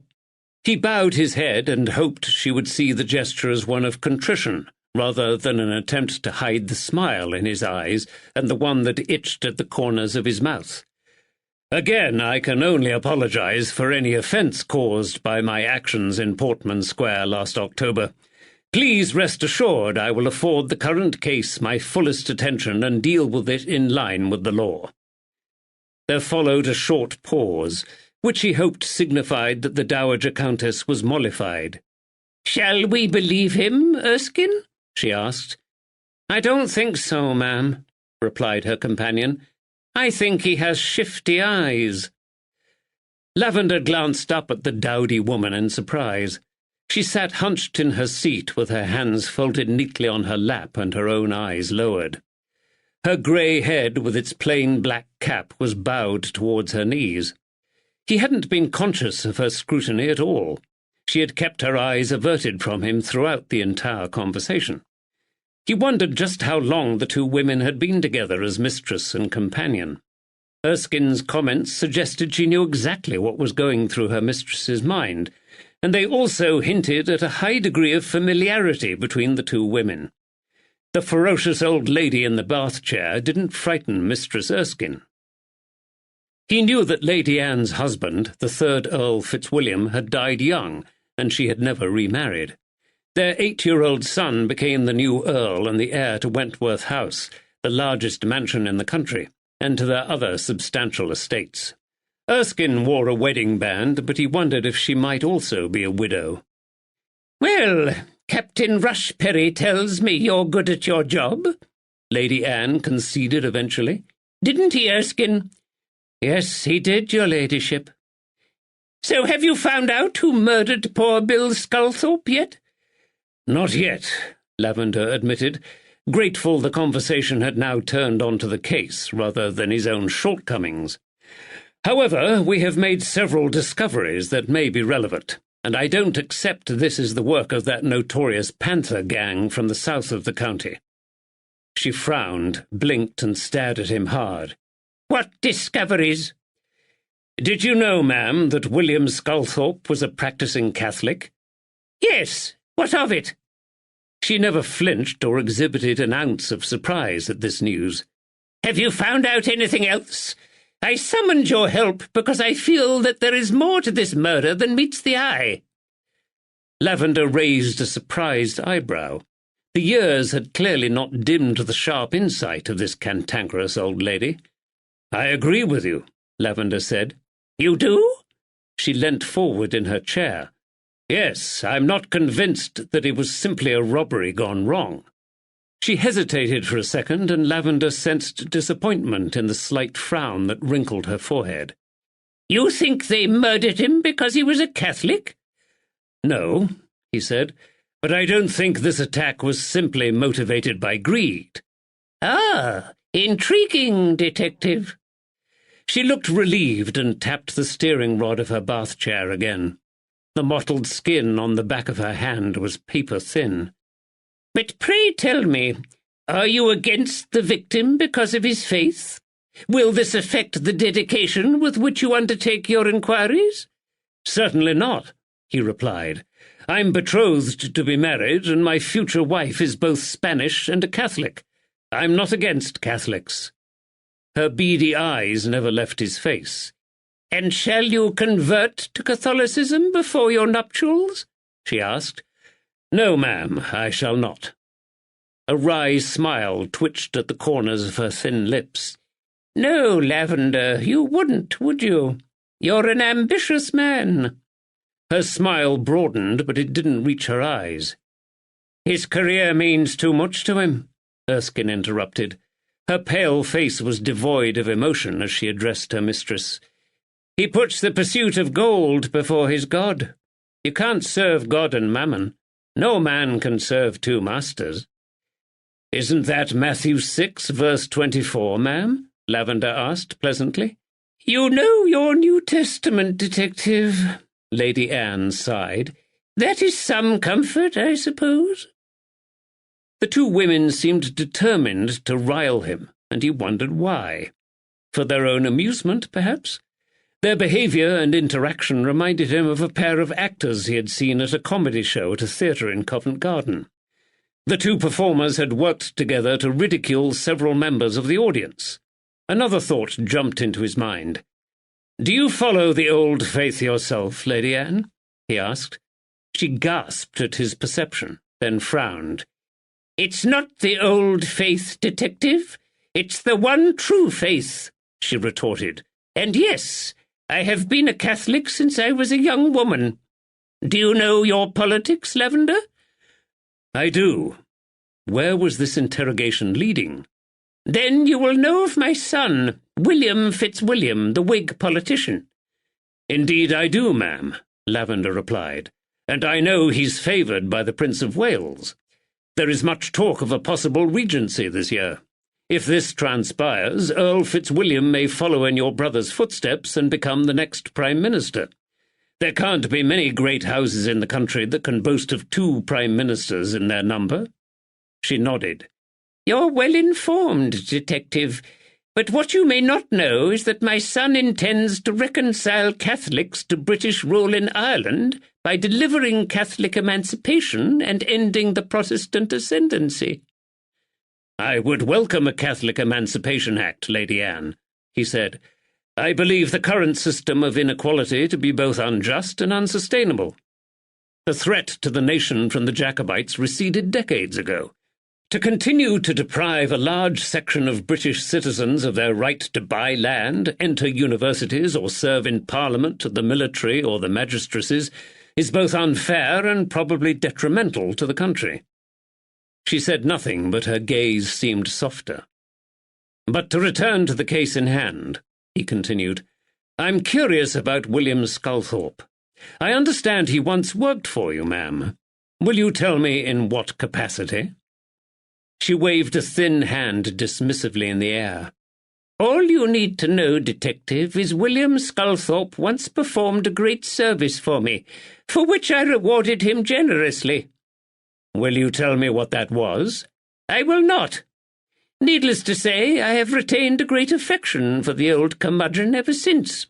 I can't bear to think of him hewn down by cowards. I need you to solve this dreadful case, Detective." "Are you familiar with the profession or trade he followed in his youth?" "I am not." "Was part of his reward for this great service he rendered unto you an occasional bottle of expensive brandy?" Lady Anne smiled broadly and revealed her gums. "The brandy was a joke, Detective," Erskine said. "A joke? What joke did a dowager countess share with a common man like William Sculthorpe?" "Bill Sculthorpe was 86 years of age. Next month I will also be 86 years old." Lady Anne bristled with pride. "Congratulations, ma'am," he murmured.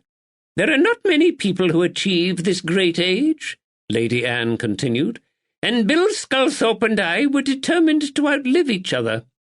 Twice a year, on Sculthorpe's birthday and at Christmas, I would send him a bottle of brandy in the hope he would drink himself to death. Twice a year, on the same occasions, he would send me the same, with exactly the same wish." Lavender's eyebrow rose at the thought that William Sculthorpe sent gifts to the Lady Anne in the hope that they would kill her. "This joke has gone on for years between us, Detective. You may think we were an eccentric couple of old fools, but our longevity was a great source of pride for both of us." He didn't know what to think. The way she spoke about William Sculthorpe suggested they had shared an intimacy far beyond that of the normal relationship between mistress and servant. "Did you ever send him other gifts?" he asked. "Food baskets, perhaps? Fruit? Vegetables? Mushrooms?" She frowned and looked confused. "No." "How long have you known William Sculthorpe?" he asked. "Since I was a young woman," she replied. "So you will know what profession Sculthorpe followed. May I ask how you met him?" A wave of sadness contorted her wrinkled face. Her thin shoulders fell forward. For a moment Lavender thought he had distressed her with his questioning, before he realized that she had no intention of answering his last question. "The thought of outliving the old curmudgeon was one of the few pleasures I had left in life," she said softly. Her companion leant forward towards the bath chair. "But you have won the competition, ma'am. In a couple of months' time you will have lived longer than him." "If I live for another couple of months," the Dowager Countess replied. "I feel cheated, Erskine," Lady Anne complained. "Bill Sculthorpe didn't die a natural death. Those murdering scoundrels ruined our contest. It's a hollow victory now." Her voice trailed away in sorrow, and Lavender saw for the first time the despondency, exhaustion, and frailty of the feisty old woman who had harangued him a few minutes before. "I will find his murderers," he said. "But before I take my leave, is there anything else you can tell me about William Sculthorpe that you feel may help my inquiries?" She eyed him quietly for a moment. "Have you seen the coroner's report, Lavender, and the doctor's statement?" He nodded. "Erskine and I have seen a lot of illness and death in our lives, haven't we, Erskine?" "Yes, ma'am. Between us we've buried 3 husbands." Lady Anne's shoulders stiffened beneath her shawl. She sat up straighter and stared unblinking at Lavender. In fact, we've probably seen more dead bodies and dying people than that fool of a coroner. Lavender frowned. What are you saying, ma'am? I saw William Sculthorpe in Middleton on the day he died. I was out in my carriage, and he was striding through the village. He waved at me and grinned. He was showing off his fitness, Erskine said. We saw no breathlessness, palpitations, or change of colour in his complexion. He was the very picture of health, damn him. Ah, Lavender said, as realization dawned. The two women had noted Dr. Wallace's description of Sculthorpe's symptoms just before he died, and, like him, they found them incongruous. If it is the symptoms described by Dr. Wallace that are bothering you, then I think I can explain, he said. I haven't reported this to the coroner yet, but I will do. I found evidence of ink-cap mushrooms and brandy in the remains of Mr. Sculthorpe's kitchen. I believe he had ham and mushrooms for his supper that night and washed it down with a glass or two of your brandy. Lady Anne gasped. The stupid fool! Yes, it looks likely that he poisoned himself. Lady Anne began to drum her bony fingers on the arm of her bath chair. He poisoned himself, she repeated slowly and turned to her companion. A knowing glance passed between them. What are you thinking? He wondered. Where did he get those poisonous mushrooms? Lady Anne asked. He hesitated. I'm unsure at the moment, but we are trying to find out. Lady Anne sank back down against her cushions and sighed. He couldn't read her expression now.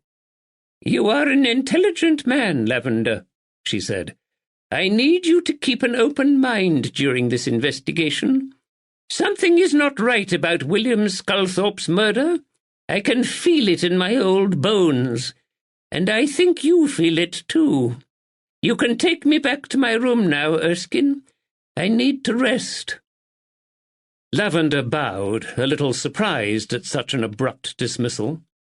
Erskine rose, stepped behind the bath chair, and took hold of the handles. But as the two women moved towards the door, Lady Anne held up her hand to stop. She turned back to Lavender. I want you to catch those murdering scoundrels who attacked William Sculthorpe, Detective. That is why I am financing the investigation into his death. I don't want you to leave any stone unturned, not one. Do you take my meaning? Lavender bowed again. Yes, ma'am. I wish you the best of luck with your investigation, and please don't forget to enlighten me about the outcome. Chapter 14. Saturday, 3rd March, 1810. Middleton, Northamptonshire. Woods found Billy Sculthorpe sitting in exactly the same place as the day before, still in his voluminous nightgown and surrounded by his beloved drawings. His slanting eyes crinkled with pleasure when Woods walked into the room, the grin stretching across his flat face from ear to ear. "Dad, you came back," he said in his strange, muffled voice. Due to the warm weather outside, there was no fire in the grate today, and the sash window had been raised to allow in some fresh air. The noisy rumble of farm wagons in the street below drifted in through the open window. Woods grinned and sat down on the edge of the bed close to the young man. It wasn't often he got such an enthusiastic welcome. Billy swivelled around on the floor and rifled through his piles of paper. "It's good you and Stephen have come back," he said. "I haven't finished the picture of this Magdalene." He lifted up a drawing, turned and held it out to Woods. "I'm afraid that Sir Stephen has to work today," Woods said, "but he has sent you this gift." Disappointment flashed across Billy's face, and he glanced at the closed door, obviously hoping Lavender might still appear. Then his eyes lit up at the sight of the new crayons and pad of paper Woods held out towards him. Billy's excitement in the simple gift was moving. How much kindness and company had the young man known in his life? "I'll take the picture to him if you want," Woods said. "I'm sure Stephen will like it." He took the drawing from Billy, and the corners of his mouth twitched in amusement. In true Billy style, Magdalena had mutated into an evil witch. The biblical beauty with flowing hair and a swirling gown now had vicious red eyes, claws instead of fingers, and a bloated toad sat on her left shoulder. "I drew Stephen, too." Billy shuffled through the piles, looking for another piece of paper. "But I only did his eyes and hair. I couldn't remember the rest." He handed Woods the top half of Lavender's head for inspection. "Oh, that's a good likeness." Billy had captured the shape and mysterious depths of Lavender's slightly hooded and inscrutable eyes. He had also noticed the gentle wave in the detective's dark hair, and the strand poised to fall forward over his forehead. "Are his eyelashes really as long as that?" Woods asked, surprised. "They should be on a gal." "Ah, sure they are," Billy said. "But I need to draw the rest of his face." "Well, perhaps I can help you there." Woods leant forward and felt the corners of his mouth twitch again. "I shall tell you about the rest of his features." Billy picked up his pencil. "Very well. We shall start with his nose." "Oh, that's easy. It's large and curves out and bends like a meat hook." Billy blinked and he frowned in confusion. I don't remember that." "Oh, it's right, son," Woods said. "He's got a right conk, he has. It walks through the door several paces ahead of him." The shoulders of the nightgown shrugged and the pencil flew across the page. Billy sat back on his haunches to examine his work. "It looks like a goblin's nose," he said. "Yes, but you've forgotten the wart." "The wart?" "Yes." Woods tapped the left-hand side of his own nose. "It's a big one, just here. Didn't you see it yesterday? Huge it is." "With hairs sticking out of it?" The thought seemed to delight Billy. "Oh, yes," Woods replied. Billy returned to his drawing with renewed enthusiasm, and the pencil flew across the paper once more. "I can remember his mouth," Billy said. "He had a kind mouth, and his face lit up when he smiled." "Ah, but don't forget about his missing teeth," Woods said. "Missing teeth?" "Yes, he's lost his teeth, here and here." Billy's lips curved up. "My pa had no teeth left," he said, and giggled. Woods saw an opportunity. "What did your pa do for work, Billy? How did he earn the money to keep you and your ma?" "Oh, he didn't work," Billy replied as he picked up his pencil again. "He was too old to work." "So how could you afford to buy things?" "I don't buy things." A wave of sadness flitted over Billy's face. "I don't go outside." "So money's no use to you?" Woods asked. Billy nodded, then cocked his head on one side and gave Woods a charming smile with his crooked mouth. "I think that people worry too much about money." "Do you know where your father got his money from, Billy boy?" The young man returned his attention to the drawing. "Yes, Lady Anne sent us the money." Woods watched as Billy blacked out two of Lavender's teeth. "Don't forget to give him a pointy chin," he said, "and he has another wart just here on the chin." Billy giggled and his face broke out into a broad grin. "I think you're jesting with me, Ned. I like your name, Ned, but I like Neddy better, I'm sure. I shall call you Neddy." Woods smiled. "I haven't been called Neddy in a while." As Billy sketched out another grotesque wart on Lavender's chin, the sound of conversation drifted in through the open window, along with the delicious smell of freshly baked bread. Two women left the bakery on the street below, talking as they went. Finally, Billy finished the grotesque caricature of Lavender. Woods winked as he took the paper. "Why, what a superb likeness! All it needs is a couple of horns to finish it." He folded the drawing carefully, along with the one of Magdalena, and tucked them both into the inside pocket of his old brown coat. "I'm sure, sir, Stephen will like it." "Ah, sure he will. Oh, and I drew you the dark elves." Wood's grin faded. He snapped to attention. "That were very helpful of you, Billy boy. Where is it?" Billy handed across a smudged and heavily shaded drawing of three black-faced, red-eyed demons with pointed ears and grotesque shadows billowing up the wall behind them. Disappointment flooded through Woods. The faces and features of the men who had murdered William Sculthorpe were indistinguishable black smudges. "It were dark," Billy said. "Do you like it?" "I do indeed," Woods said. "It will help us track down those coves who murdered your pa and stole his gold." Billy glanced up and frowned. "I've told you before, Neddy," he chided. "They didn't get the gold. They got it wrong." "What do you mean, son?"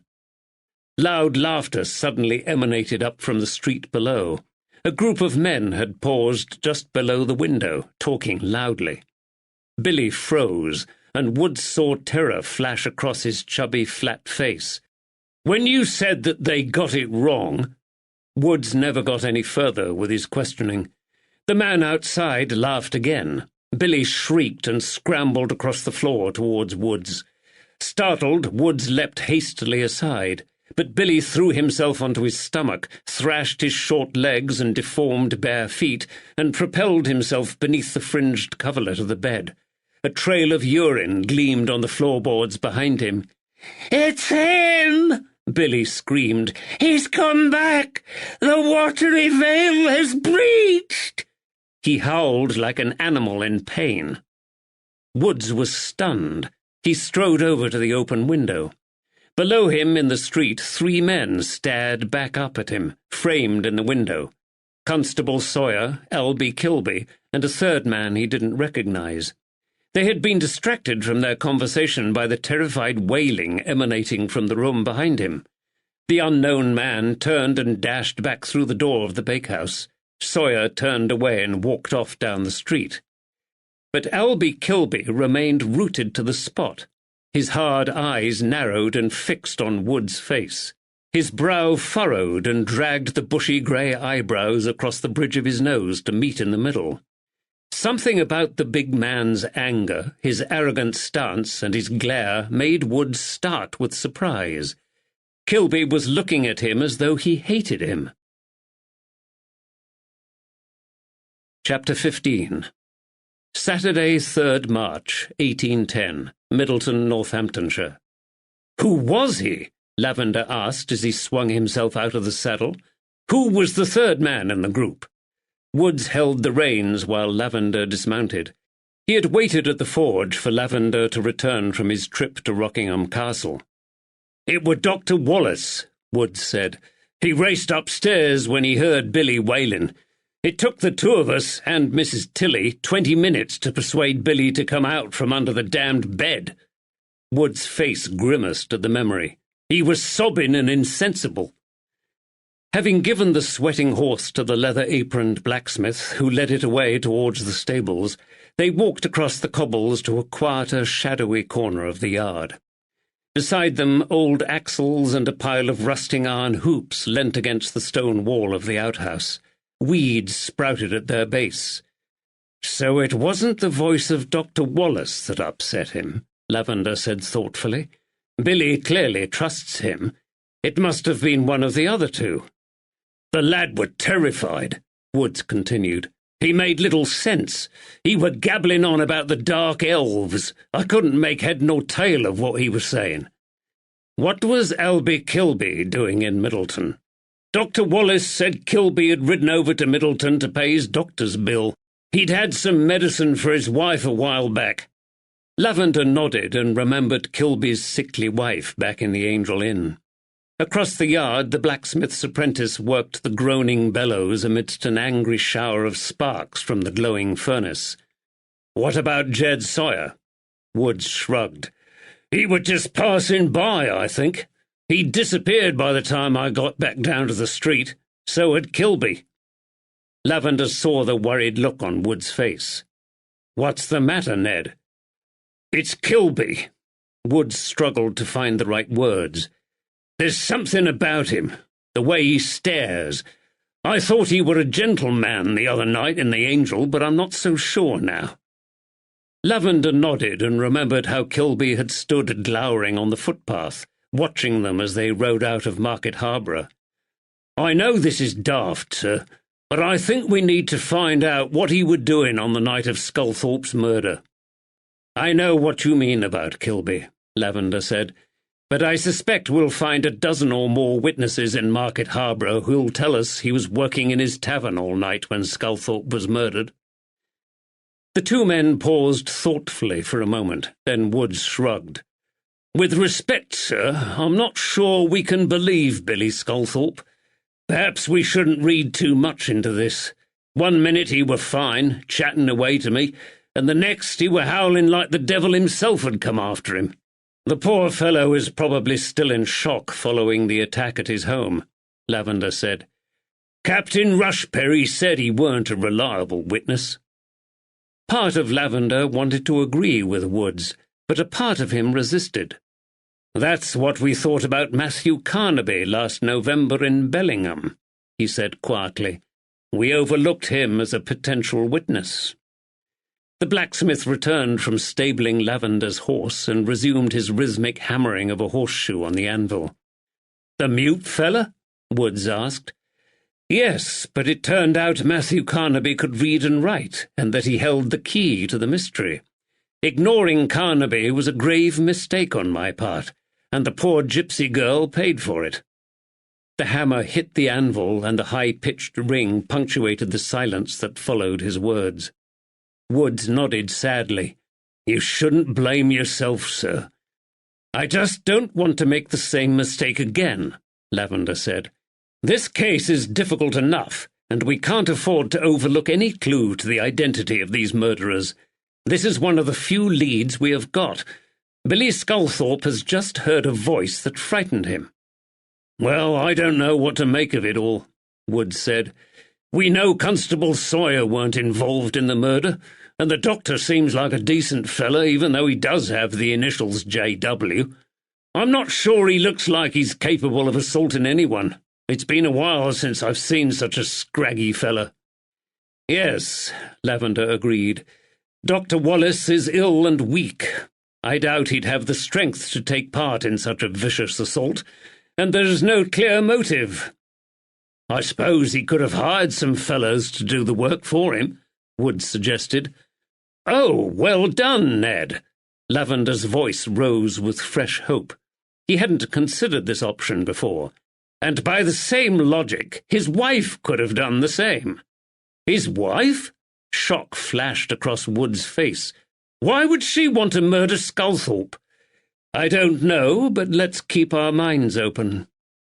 Briefly, he told Woods about his strange interview with Lady Anne Fitzwilliam.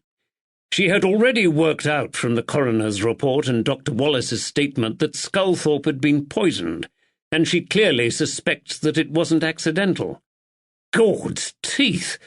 Did you mention that you found Mrs. Wallace picking mushrooms this morning?" "No, I didn't. We need to know more about her, and let's find out what Albie Kilby was doing on the night of the murder. Our pool of suspects is growing." "Oh, and there was something else, sir." "Yes?" "Billy said again how those thieving coves had got it wrong when they were searching for his father's gold." Lavender stared at him thoughtfully. A loud hiss and a bellowing cloud of steam emanated from the forge as the blacksmith immersed the glowing red horseshoe in a pail of water. "Yes, I remember Billy said that yesterday." He paused for a moment, then frowned. "Do you think we've missed something, Ned?" Woods shrugged, his broad face expressionless. "Let's go back to the Sculthorpe house," Lavender said. Let's take another look.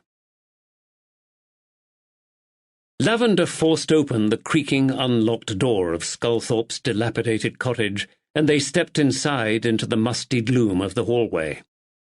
Woods ducked his head beneath the low door frame and followed him up the short flight of wooden stairs to the spot on the landing where he knew Billy Sculthorpe had been attacked. Lavender frowned and tried to picture the scene witnessed by the young man on that fateful night. It was dark. 3 shadowy figures with blackened faces moved around his mother's bedchamber, one carrying a piece of furniture. There wouldn't have been much time. Billy would have only had a quick glance before the men moved towards him, blocking out his view. "They got it wrong," he said quietly to himself. "Come on, Billy. What was it they got wrong?" The narrow bed with its frayed coverlet stood against most of the side wall. The chairs were still piled haphazardly on a chest of drawers in one corner.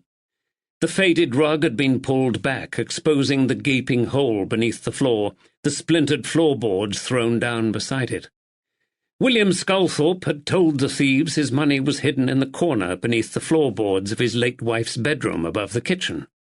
Lavender's eyes rested on the heap of stacked furniture in the corner behind the door. His eyebrows knitted together across his brow. What if— "Help me clear these away, Ned." He moved to the stack of furniture in the corner, grabbed the upturned legs of a spindly chair, and tossed it across the room onto the bed. Together they lifted away the rest of the furniture and dragged the chest of drawers across to the other side of the fireplace. Lavender crouched down and whipped back the fringed edge of the faded rug. A smile of satisfaction spread across his face when he saw what lay beneath. "Gawd's teeth!" Woods exclaimed. "So the old fella had 2 secret hiding places up here." An area of the floorboards, about a yard square in size, had been chopped into lengths for easy removal. Years of dust had caked the gaps in between the wooden planks, but there was no doubt they had uncovered another secret storage place belonging to William Sculthorpe. "What do you suppose—" "Pass me the poker," Lavender interrupted. "The time for speculation is over, Ned. With any luck, this cavity will contain some answers to the mysteries that bedevil us." Using the poker and Lavender's pocket-knife, the 2 men levered up the wooden planks. "No one has moved these for a while," Woods grunted. With a loud crack and a shower of dust, the last piece came away from the floor. They peered down into the hole. A heavy wooden box, blackened with age and fastened with a rusty clasp, lay in the void. They hauled it out with difficulty, and Lavender attacked the lock with his knife until there was a satisfying click. "Heaven and hell!" Woods exclaimed when they lifted the creaking wood lid. "More popery!" A large, solid gold crucifix and a string of amber rosary beads lay on top of a pile of battered ledgers and a Bible. The pungent, spicy odour of church incense mingled with the scent of unwashed clothing emanating from the heap of black and white material beneath the ledgers. Tucked around the edges of the box were bulging leather money bags. Lavender reached out for one, opened it up, and poured the contents out into the box. A large mass of golden guineas glinted in the sunlight. Lavender scooped up a handful and let them trickle back down between his fingers, trying to assess how many lay there. 30, perhaps? 50? His constable whistled softly and grinned. "Just look at those yellow boys," he said. His eyes shone as they flitted between the gleaming coins in Lavender's hand and the other bulging pouches. "Young Billy Boy were right when he said those thieving villains had got it wrong. The bloody sapheads pulled up the floorboards in the wrong part of the room and piled the damn furniture on top of a tidy round sum." Lavender felt a wave of satisfaction flood through him. He shared Wood's excitement. "William Sculthorpe obviously kept 2 hoards of money in here." He pointed to the other gaping hole in the room. "Sculthorpe directed the thieves to the hoard beneath the floor by the window, probably hoping they would never find this cash. Judging by the difficulty we've just had with those damned floorboards," Woods said, Sculthorpe hadn't touched this particular treasure box in a while. What shall we do now? Let's empty this methodically, Lavender said. You take charge of the coins and I'll deal with the ledgers. Carefully they removed the top layer of guineas and stacked them on the floor. Out next came the ledgers, which Lavender stacked beside him. As each layer was removed, more money bags were revealed. Woods added another 6 to the growing pile. There must be a ruddy fortune in here.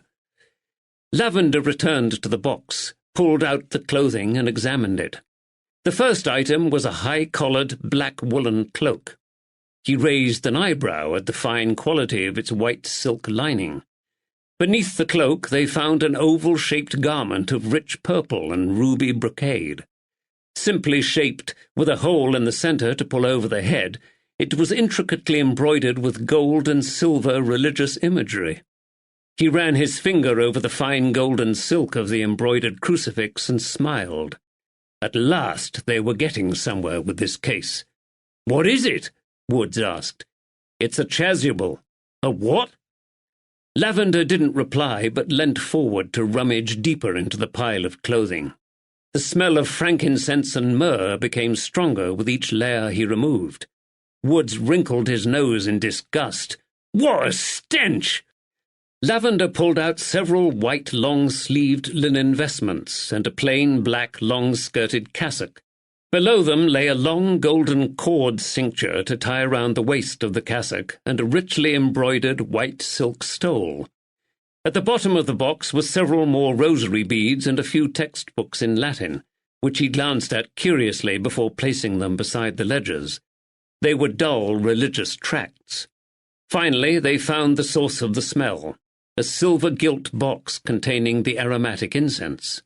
Beside it lay an ornate pointed thurible on a long silver chain, which a priest would use to waft the scent of burning incense around the place of worship.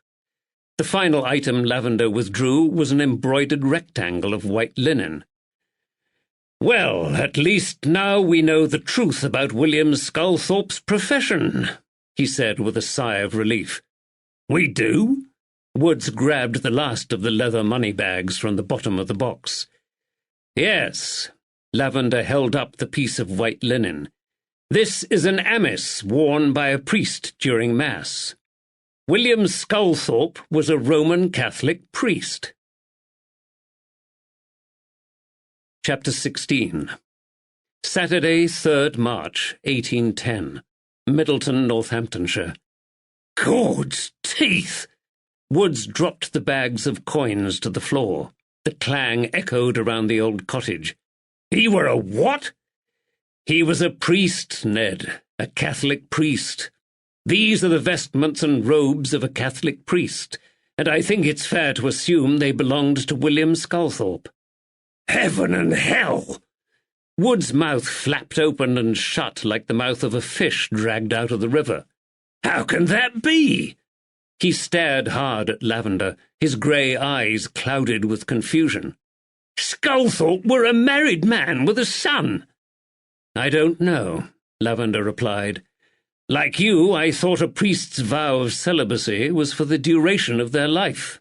I need to seek clarification." Lavender picked up the chain of the silver thurible, lifted it above the empty box and let it swing slowly backwards and forwards. "It has only been legal for priests to take Mass in Britain since 1791, he said. "Before this they were hounded by the authorities, arrested and imprisoned. If William Sculthorpe was a priest in his youth, then his would have been a shadowy existence. He would have flitted from one place to another like a ghost, hiding in priest-holes, attics and cellars, and occasionally finding refuge in the homes of the wealthy Catholic aristocrats. Secrecy would have been second nature to him." "You mean wealthy Catholics like Lady Anne Fitzwilliam at Rockingham Castle?" Woods asked. Lavender nodded. "At least now I understand the curious relationship between Sculthorpe and Lady Anne. At one point in their lives, Sculthorpe must have been her priest and confessor. They had developed a close relationship over the years, more of a friendship than the relationship we normally see between a mistress and her servant. Woods shuddered. The thought of that superstitious Latin chanting, not to mention the confessing malarkey, it makes me very uneasy, he admitted. Lavender smiled. Why? Do you have something to hide, Ned? A few sinful thoughts, perhaps? No. Wood's face crumpled with disappointment. Betsy don't allow me to have sinful thoughts. Lavender laughed and turned his attention back to the dusty ledgers stacked on the floor beside him. His fingers itched to open them. Lady Anne talked about a great service Sculthorpe once rendered unto her, for which she had rewarded him generously, he said. She was obviously beholden unto her priest for something, but she wouldn't tell me what or why. He tapped the ledgers thoughtfully. Perhaps the answer is in here. I still don't understand where young Billy and his ma fit into this. Neither do I, Lavender said. I suspect the answer to their mystery lies back in London, where Sculthorpe met his wife and where Miss Bennet told us Billy was born. Woods raised his eyebrows. You going back to London?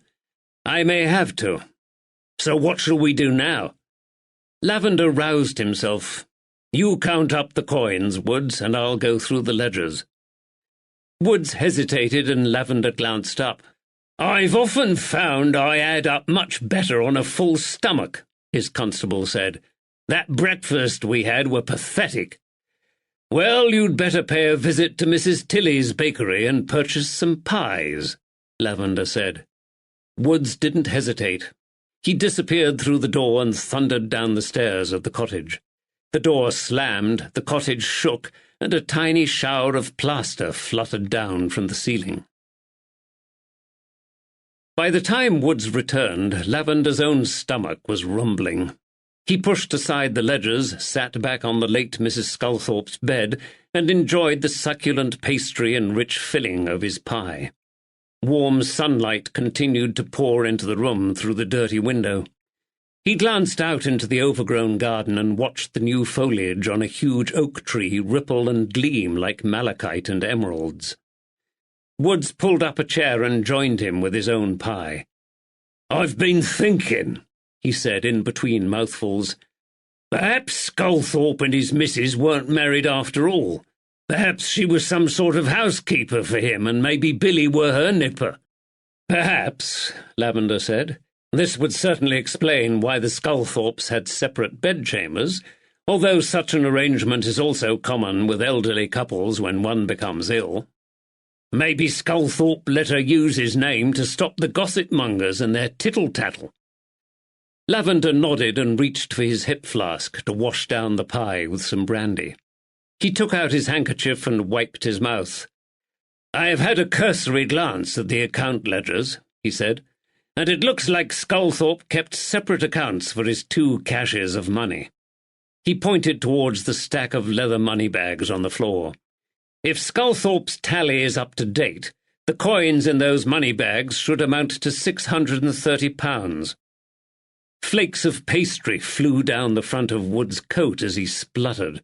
It took him a moment or two to recover from the shock. So what with these yellow boys and the other money stashed away at the bank in London, Sculthorpe were flush in the pocket. Yes, his total savings amount to nearly £1,700, a significant amount. I don't know much about priests, Woods said, but this seems like a hell of a lot of plate for a religious man to collect. I always thought most of them were as poor as their cathedral mice. Lavender nodded, then frowned. You're right, Ned. I've wondered if he came by this money honestly. Do you still think he might have been a moneylender? It's a possibility. What about the stash he kept beneath the floorboards under the window? Woods asked. Were there hundreds of yellow boys in there, too? According to the ledgers, there were £39 and 11 shillings in that hoard. That seems to have been his money for day-to-day expenses. The larger amount we have uncovered today must have been his savings. £39? Woods gave a hollow laugh. There's over £600 hidden in this part of the room, and those thieving coves only find £39? Lavender nodded. The daft sapheads! People have been murdered for a lot less, Lavender said darkly. And don't forget, Ned, the viciousness of the attack suggests the money wasn't the only motive in this crime. I'm convinced if we can establish the real motive, or motives, behind this assault, we shall find our murderers. Woods wiped the last flakes of pastry from his mouth with the sleeve of his coat, and the two men returned to the items piled on the floor. They worked in companionable silence for the next half an hour. While Lavender frowned over Sculthorpe's account books, Woods carefully stacked, counted, and bagged up the hundreds of guineas they had recovered from the chest. Metal chinked softly on metal, and dust motes danced playfully in the sunbeams streaming through the window. The piles of gold gleamed and flashed seductively in the sunlight. £630, Woods said as he dropped the last coin back into a pouch.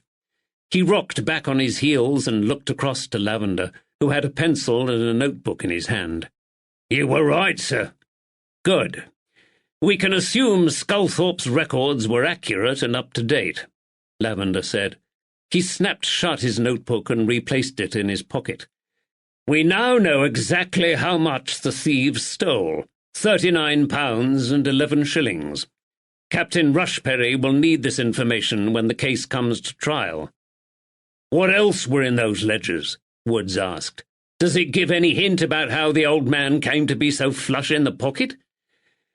"Well, there's the bank interest on his savings at Down, Thornton and Gill, of course, and a regular payment from Lady Anne Fitzwilliam."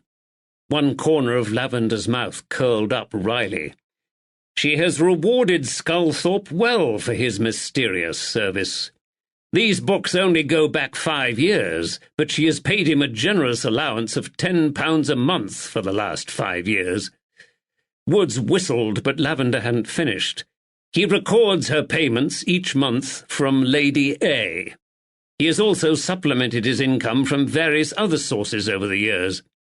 What were those? He just used initials, but since Sculthorpe moved to Middleton, he received regular payments from several other people. CL, MTT, IB, JD, and JW. JW! Woods exclaimed. So the note Clancy found in the money bag were for Sculthorpe after all. Lavender smiled. So it would seem. But were Sculthorpe a moneylender? Lavender frowned. It's still not clear. We need to track down some of the owners of these initials and question them about their relationship with Sculthorpe. JW may have eluded us over the past 2 days, but these others won't. I'm convinced the answer to the mystery of Sculthorpe's murder lies in that innocuous list of initials. I'm sure CL is the churchwarden Caleb Licorice, with whom Sculthorpe argued the week before his death, and IB may be the landlord's nephew, young Isaac Bunning. IB are unusual initials to own. "Heaven and hell!" Woods exclaimed. "So this is a great discovery after all." "Yes, the ledger says that CL paid Sculthorpe the greatest amount every month, 1 guinea. Woods let out a spontaneous whistle. "A guinea every month?" Lavender nodded. "CL is rich." "Constable Sawyer told us Licorice had plenty of plate," Woods said. "Right, where shall we start, sir? Shall we round up Licorice and young Bunnin?" "Maybe tomorrow," Lavender said. "This afternoon we need to return to Market Harbour and report back to Captain Rushperry. We may need his help, and I have to catch the mail coach back to London." "You'll return into London?" "Yes, what remains of the Catholic faith in England is centred in London. I should be able to find out more about the Sculthorpe family there, but I will need help from my contacts within the Catholic community. They're notoriously suspicious of any of the establishment authorities and very distrustful of London police officers." A cheeky grin lit up Wood's face. "And would Doña Magdalena be one of these contacts by any chance?" Lavender dropped his eyes and smiled. "Sadly, Magdalena will be no help in this instance at all. I need to find someone who may have known or heard of William Sculthorpe when he worked as a priest 25 years ago. Magdalena hasn't been in England long enough." They split the contents of the box between them. Using an old blanket from the bed, Lavender wrapped up Sculthorpe's ceremonial garments into a parcel. Meanwhile, Woods found an old sack for the money bags. They left the empty box on the floor of Mrs. Sculthorpe's bedchamber and carried their haul back to the forge, where they retrieved their horses from the stable. Lavender attached his parcel to the back of his saddle, while Woods attempted to place the money into his saddlebag. It wouldn't fit in, so the two men had to weigh down their coat pockets with the coins. Woods grinned as he swung himself up into the saddle of his restless horse. "Remind me to empty my pockets and hand it all over to Captain Rushperry," he said with a wink. "You know what a terrible memory I have, and I would hate to accidentally walk away with a pocketful of Sculthorpe's yellow boys." Lavender grinned and started to reply, but the smile fell from his face. Constable Sawyer walked across the cobbles towards them. He had now discarded his dirty sling, and his right arm swung by his side.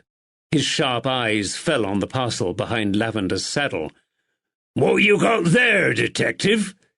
Lavender reined in and felt a flash of irritation at the man's impudence.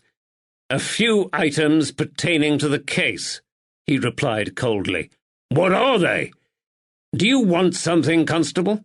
Sawyer's eyes broke away from Lavender's icy glare. "Are you leaving Middleton?" "For the moment, but we will return soon."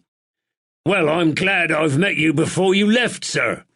A broad smile now spread across Sawyer's craggy features, and he tapped his arm. "This old rammer of mine has been much better today, and—" "I'm sure it has," Lavender said quickly. Sawyer blinked, and the grin dropped from his face. "I'm thinking it were time I returned to work," he continued. "I'm sure you need the help of a local man who knows the lay of the land, so to speak. So I'm here to tell you I'm your man."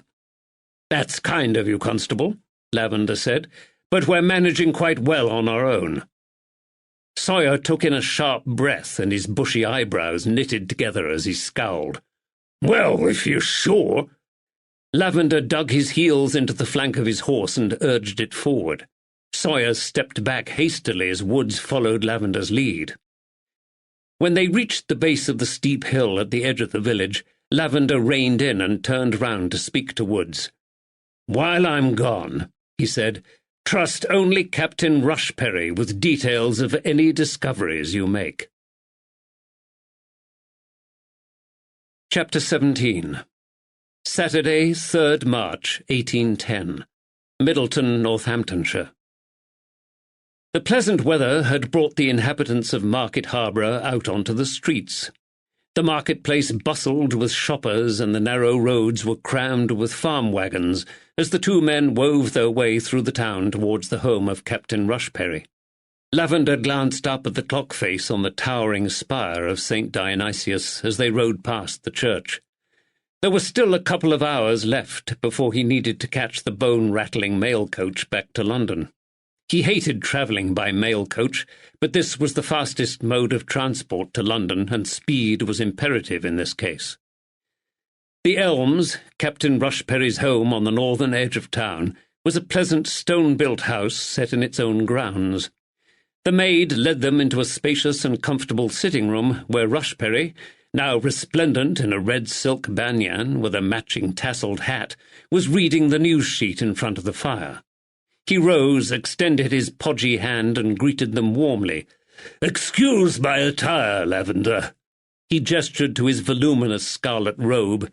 "I hadn't thought to see anyone else tonight, and have removed my tailcoat. Mrs. Rushperry is away, and I have enjoyed the life of a bachelor these last 2 days." He asked the maid to fetch them refreshments, and eyed the parcels they carried curiously. "Not more Catholic reliquaries, I hope?" "We found these in Sculthorpe's cottage," Lavender said. Carefully, he and Woods laid out Sculthorpe's money on the surface of an elegant curved sideboard beneath a large gilt mirror. "Good grief!" Rushperry exclaimed as the money bags piled higher. His deep-set eyes opened wider when Woods pulled out yet more bulging leather pouches from his coat pockets. Finally, Woods patted himself down, turned out his empty coat pockets and grinned. "That's the lot, I think, sir." Sculthorpe had £630 in guineas hidden beneath the floorboards in another part of his wife's bedroom, Lavender said, "along with these." They sat down in front of the fire, and Lavender showed Rushperry William Sculthorpe's ceremonial garments and account books. He quickly explained what their inquiries had uncovered in Middleton. "So the old man was a Catholic priest," Rushperry said thoughtfully. "A married Catholic priest?" "We're unsure about that," Lavender replied. "I hope to find out more about William Sculthorpe when I arrive in London." "Well, let's hope, for the sake of his son, the cretin, that you do," Rushperry said. "Billy Sculthorpe is either a very rich young man, or he's an impoverished bastard. The local magistracy would like to know which as soon as possible, especially as we're providing his care. If Billy is not Sculthorpe's legitimate heir, then he will end up in the county asylum." Lavender felt Woods shudder beside him. "I shall return to London on tonight's mail coach and seek information from within the Catholic community about William Sculthorpe," he said. "There is still so much we don't know about the man." "Well, good luck, detective," Rushperry grimaced. "Catholics are secretive beggars, and their society is often closed to outsiders." "This is why I thought it better to return to London and make my inquiries in person," Lavender said. "I doubt a letter would get much response." Rushperry leant forward and prodded Sculthorpe's cassock with distaste. "I can't stand Catholics," he said. "They're nothing but trouble, the lot of them. My grandfather was killed at Culloden, defending King George and our Protestant England." Lavender nodded sympathetically. "Ah, I can understand your dislike, sir. But there will be a lot less trouble now the last of the Stuart claimants to the throne has died and the papacy has recognised the Hanoverian dynasty as lawful rulers of England, Wales, Scotland and Ireland." He took a sip of black coffee and relished its strong taste. "You're well informed, detective," the magistrate said. He sat back and eyed Lavender sternly. "However, they still agitate for Catholic emancipation and continue to stir up trouble in Ireland." "Perhaps it's time for emancipation," Lavender suggested. "Catholics have been barred from public office and other areas of life for over a century. Lady Anne Fitzwilliam and her son, the Earl, seem to think so." "H'm," exclaimed Rushperry. "You did know, didn't you, sir, that Lady Anne is a Catholic?" Rushperry waved a dismissive hand in the air. "Of course," he said. "I understand she converted to Catholicism when she was an impressionable young woman. She has always been discreet about her religion, and of course one always makes allowances for the eccentricities of her extreme age." "Is she a bit of a meddler, sir?" Woods asked. The same question had gone through Lavender's own mind several times over the last few hours. No, not at all." Rushperry shuffled his bulk on his seat and changed the subject. "So what about William Sculthorpe?" he asked. "Why did he receive payment from others in the village? Do you think he was a moneylender? Had he made himself unpopular by charging usurious levels of interest on his loans?" "Actually, no," Lavender replied. "This was our first theory, but I have now discarded it. The ride back to Market Harborough has cleared my mind. There are several things that don't make any sense." "Like what?" "For a start, there is no record in his accounts that he loaned money to other people." Wood's cup of tea paused midway from his saucer to his lips. "So why did those folks give him money?" "I suspect William Sculthorpe was a blackmailer." Wood's cup clattered back down into his saucer. "A blackmailer? How so?" "Well, it's the inclusion of Caleb Licorice's initials on the list and the fact that Harry Good's initials are not there. We know Good is in debt to most of the shopkeepers in the area. He would need a loan. But Licorice is a wealthy farmer who doesn't need money. It seems unlikely he borrowed money from William Sculthorpe, yet Licorice paid him a regular sum every month. I think Sculthorpe was blackmailing Licorice. This is why they argued in the street. Sculthorpe found out something about Licorice which the farmer wanted to keep quiet. Pete Jarman, Sculthorpe's drinking partner at the Woolpack, told me the old man liked watching folks and listening to their chatter, Woods said thoughtfully. And of course he were a priest and used to hearing all sorts of secrets in confession. We don't have any evidence that Sculthorpe worked as a priest while he lived in Middleton, Lavender reminded him, and Licorice is a zealous Anglican who hates Catholicism. Rushperry frowned. I feel I need to remind you, Detective, that Caleb Licorice has been a respected member of the community for as long as I can remember.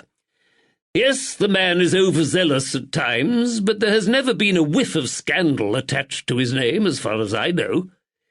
Perhaps something happened in his youth, Woods suggested. Good thinking, Constable, Lavender said. Most of us did something foolish and regrettable when we were young. In which case we may never learn the truth, Rushperry said. An idea flashed into Lavender's mind. Would it be possible for one of your clerks to go through the old court records and see if Caleb Licorice was convicted of a crime in his youth? He asked. I appreciate this is pure speculation, but there are certain things we need to rule out or to confirm during our inquiry. Rushperry looked surprised, but he nodded. I'll set a man on to this on Monday, he said. In the meantime, what do you two propose to do?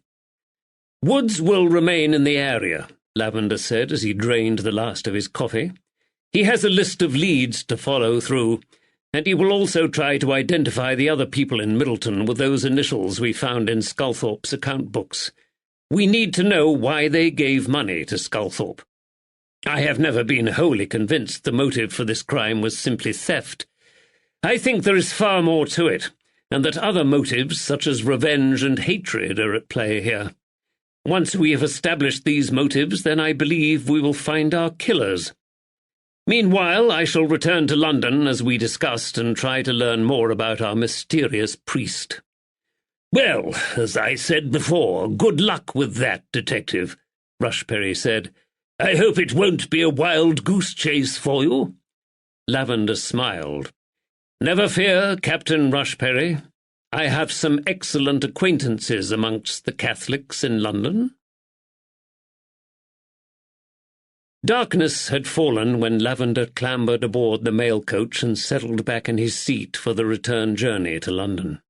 The feeble oil lamp above his head flickered and smoked, causing one of the other passengers to cough frequently into her handkerchief.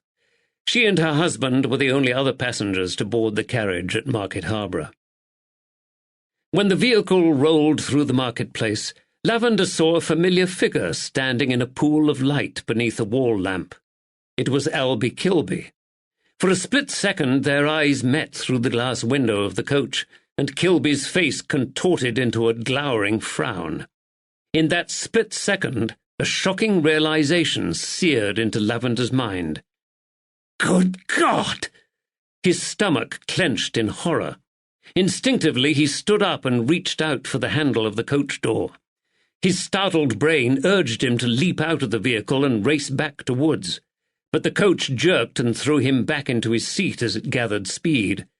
Beneath the white muslin of his starched cravat, a vein throbbed in his throat.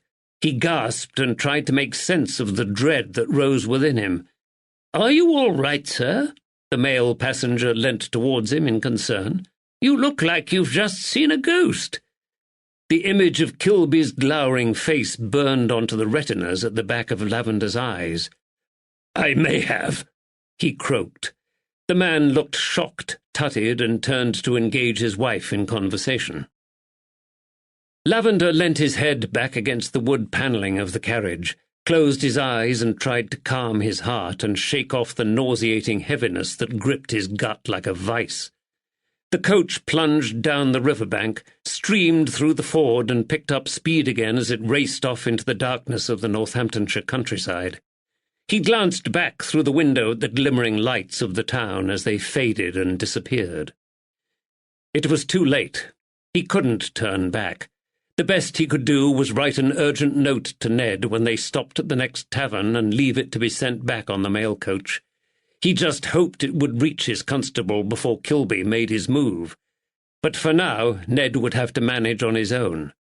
He's an experienced police officer, he reminded himself. He's negotiated the most dangerous streets in the capital for the last 20 years. Unfortunately, Kilby posed a different kind of a threat to those whom they encountered in the dark lanes of the Seven Dials. Kilby was a menace neither of them could have foreseen. Chapter 18. Saturday, 3rd March, 1810. Market Harborough, Leicestershire.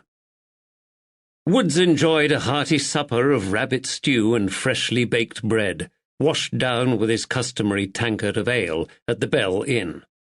While he ate, he pulled out the list Lavender had left him and prodded it thoughtfully with a blunt pencil. It would be 3 days before Lavender returned from London, but Woods had plenty to do in his absence. Lavender wanted him to question the owners of the outlying farms and homes around Middleton. They needed to know if anyone had seen or heard Sculthorpe's attackers leave or arrive in Middleton. He also had to track down the owners of the initials in Sculthorpe's account books, but Lavender had been adamant Woods wasn't to confront anyone about their relationship with the dead man until he returned. For the moment, a little discreet probing was required. Woods decided to return to Middleton the next morning, but then he remembered it would be Sunday. Most of the population would be at church. Fair enough, he would join them. He shrugged his shoulders and his pencil hovered over the final item on Lavender's list. Albie Kilby. They needed to find out if he had an alibi for the night of the murder. He pushed aside the paper, soaked up the last of the gravy with his bread, and wiped his chin with the cuff of his coat. He would make a brief call at the Angel Inn before he retired to bed. One more ale wouldn't hurt, and he might find out what he needed to know about Kilby. The tap-room of the Angel was as colourful and cheerful as he remembered, although a thick fog of tobacco smoke hung heavily in the air, and dulled the gleam of the brass ornaments and the sheen of the painted water jugs that lined the shelves. Several groups of grimy and hard-featured working men sat around the low tables with their pipes and packs of cards. But there were no polite nods of recognition for him this time. When they glanced in his direction, several of them frowned and stopped what they were doing. An awkward silence descended on the room, broken only by the gentle crackle of the fire in the grate. Woods shrugged and walked over to the bar. There was no sign of the giant, white-haired landlord. Kilby's tall, stooped wife appeared to be alone in the tavern tonight. She glanced at him anxiously through the curtain of lank hair hanging around her sallow and unsmiling face. Dr. Wallace had told him Mrs. Kilby had been ill, and he felt a stab of sympathy for the woman. Whatever ailed her must be serious for Kilby to call in help from a doctor. "Evening, Mistress Kilby," Woods said pleasantly. His voice rebounded across the quiet room. "Evening, officer." She swallowed nervously. "Officer? So their secret was out, was it? Well, there's no sense in denying it," he decided. "Would you care for a tankard of ale, sir?" she asked. "That would be most welcome, madam." He climbed up onto a tall wooden stool, conscious of the eyes boring into his back like daggers. "I've worked up a real thirst riding back from Middleton today, and remembered the good quality of your ale from the other night." She blushed at the compliment and busied herself pouring out his drink. Her hair fell forward again and hid her eyes.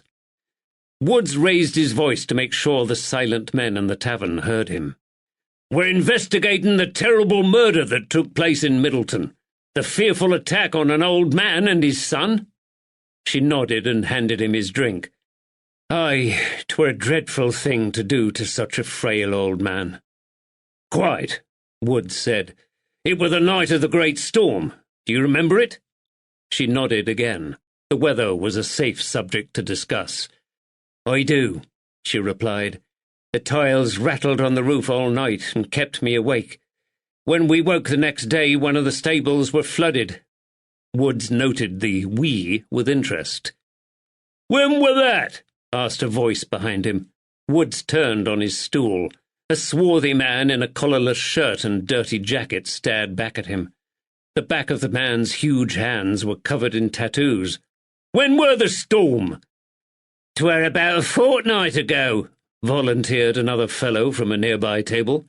"The rain got through my sheeting and soaked the timber. I thought the damned boat would sink with the extra weight." The man with the tattooed hands nodded sympathetically. "I were down Coventry way 2 weeks ago with a cargo of coal. I'm glad I missed it." "Did you have much business here at the inn that night?" Woods asked the landlady. She shook her head. "No, I'll be closed up early. Everyone had gone back to their homes. There weren't much point in staying open." This was a new development.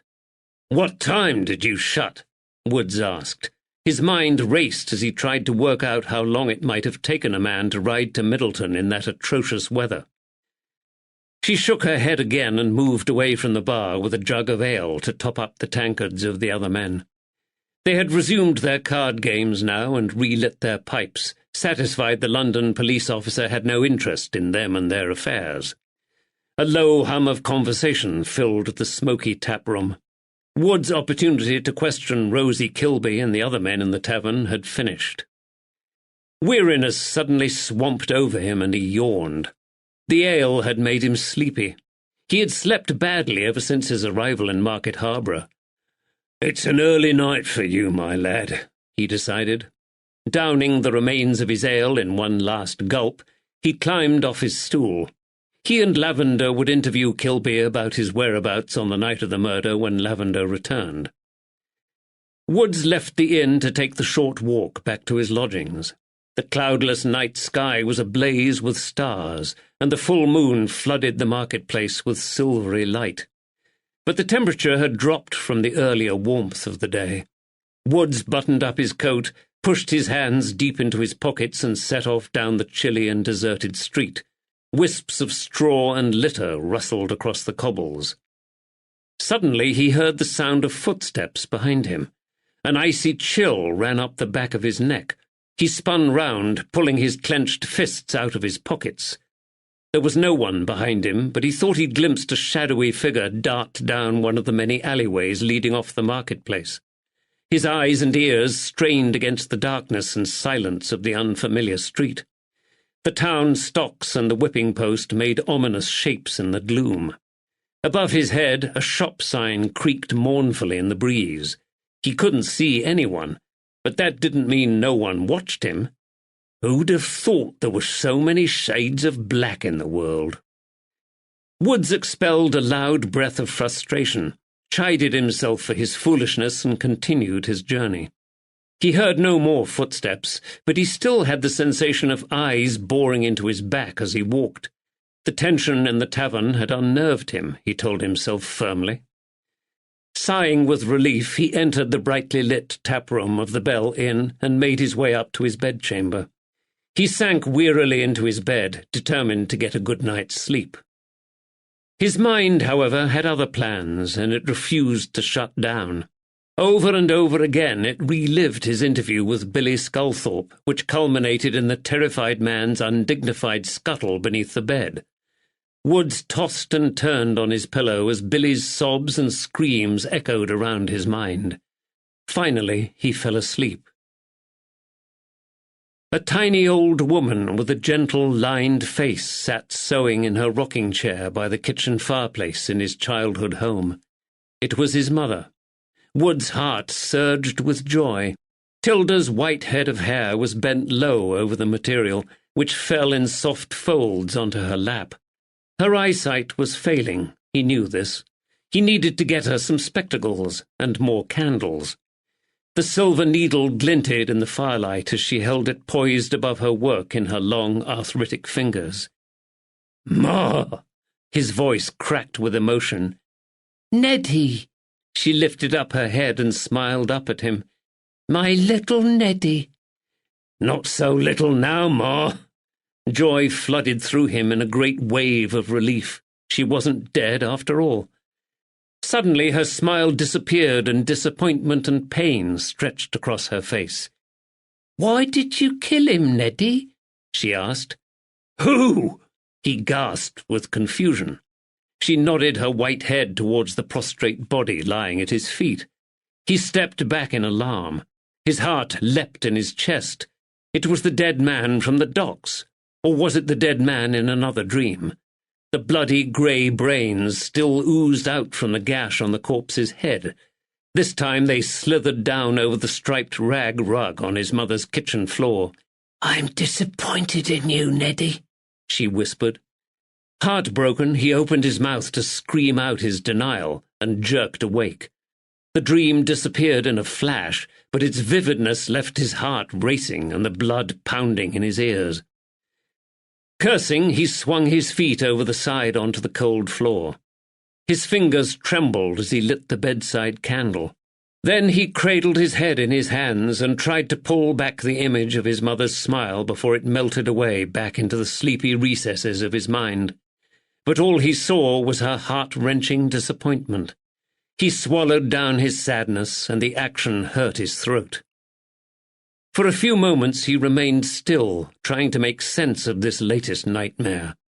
Neddy was his mother's pet name for him.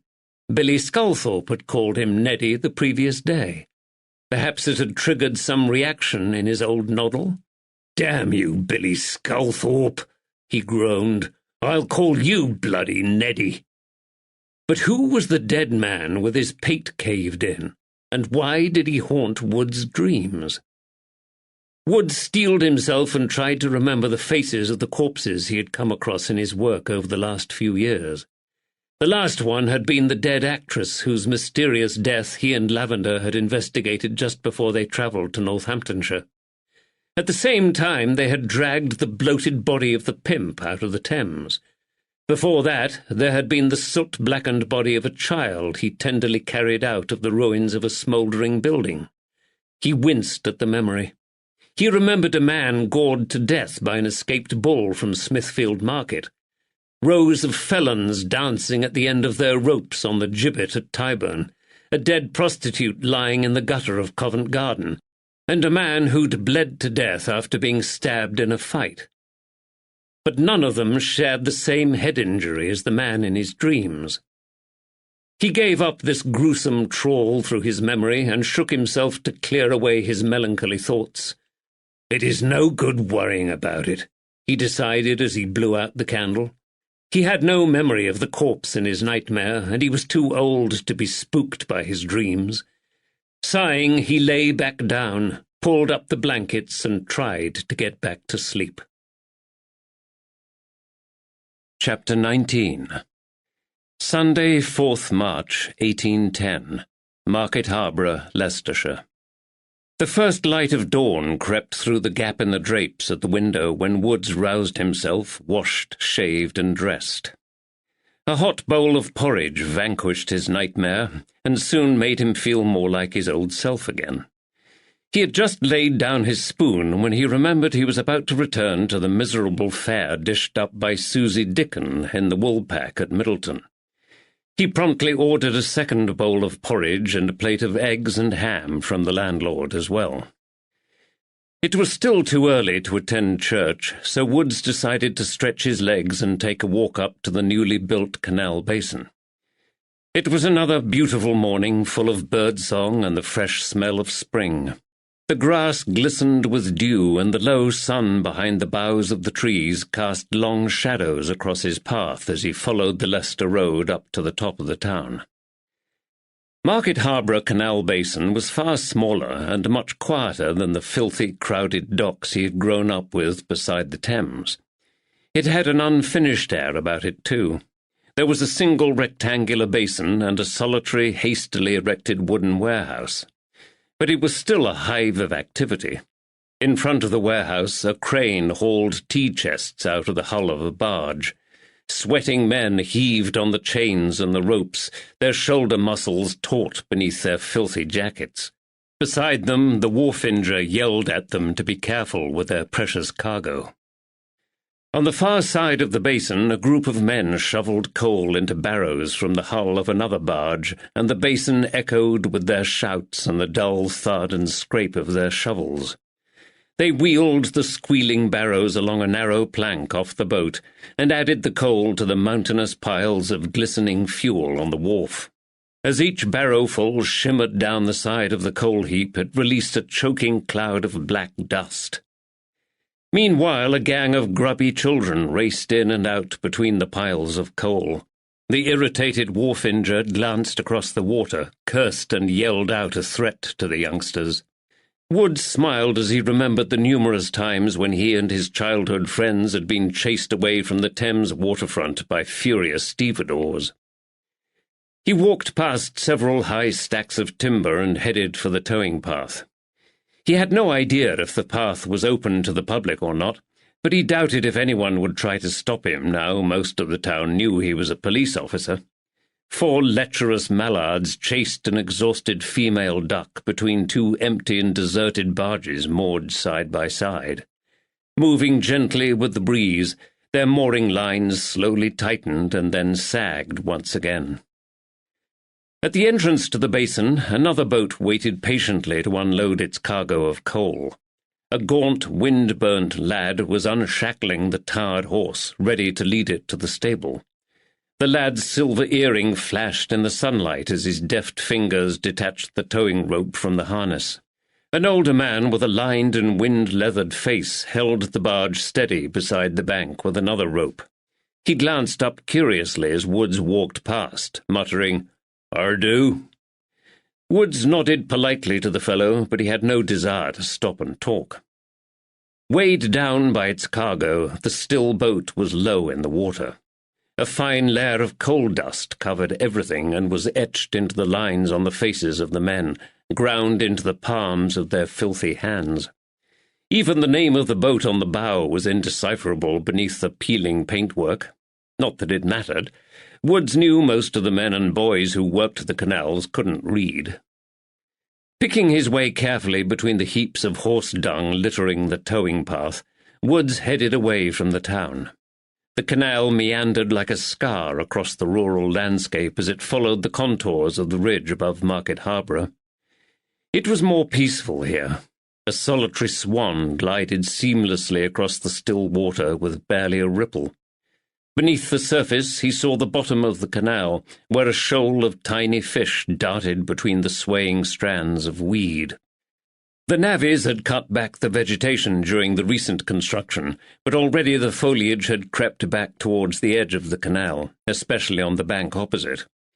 There, without the trampling hooves of the horses and the scything action of taut tow ropes, the willow weed had grown tall. It now fringed the far bank. There were other signs that life had washed down this man-made waterway from the pound above. The broad leaves of water lilies bobbed amongst the reeds. Somewhere a bullfrog croaked, and a territorial heron eyed him suspiciously from the opposite bank. Wood stopped in his tracks. Herons meant fish. He peered into the water looking for the telltale flash of silver or concentric ripples forming on the surface, and for a moment he wished he had his rod and line with him and a few hooks and feathers.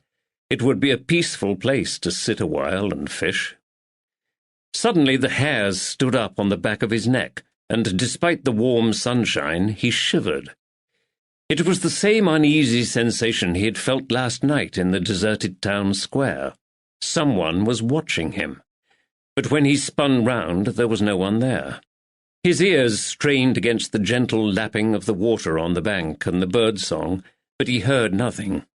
He shook his head over his foolishness and continued his walk.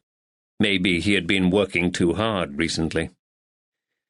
Woods rounded a bend and came to an arched brick bridge. The towing path led straight over it and promptly changed to the other side of the canal. He paused on the hump of the bridge, leant on the stone parapet, and enjoyed the view of the valley below the ridge. This was the kind of countryside Woods liked best, an open vista with gently rolling hills.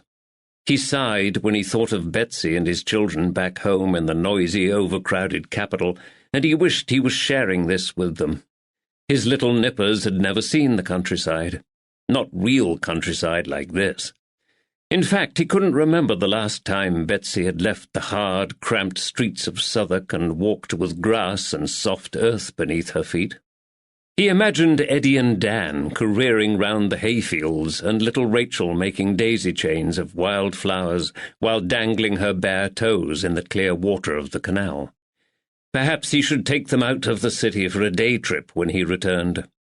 Although how his diminutive wife would react to such an unusual fancy, he had no idea. No doubt Betsy would have an opinion. She usually did. He smiled at the thought.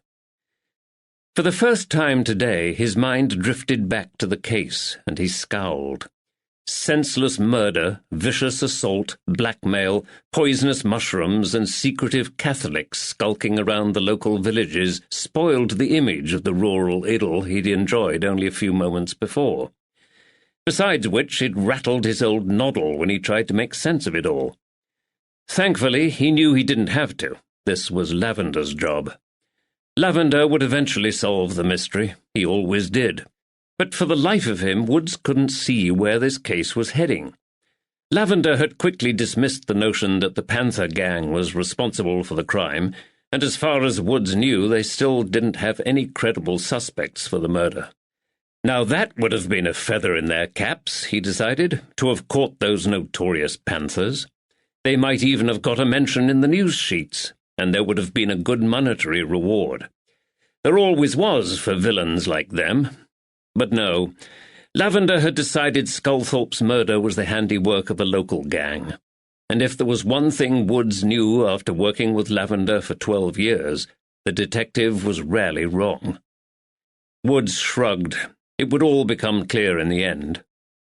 A brilliant flash of turquoise distracted Woods from his thoughts.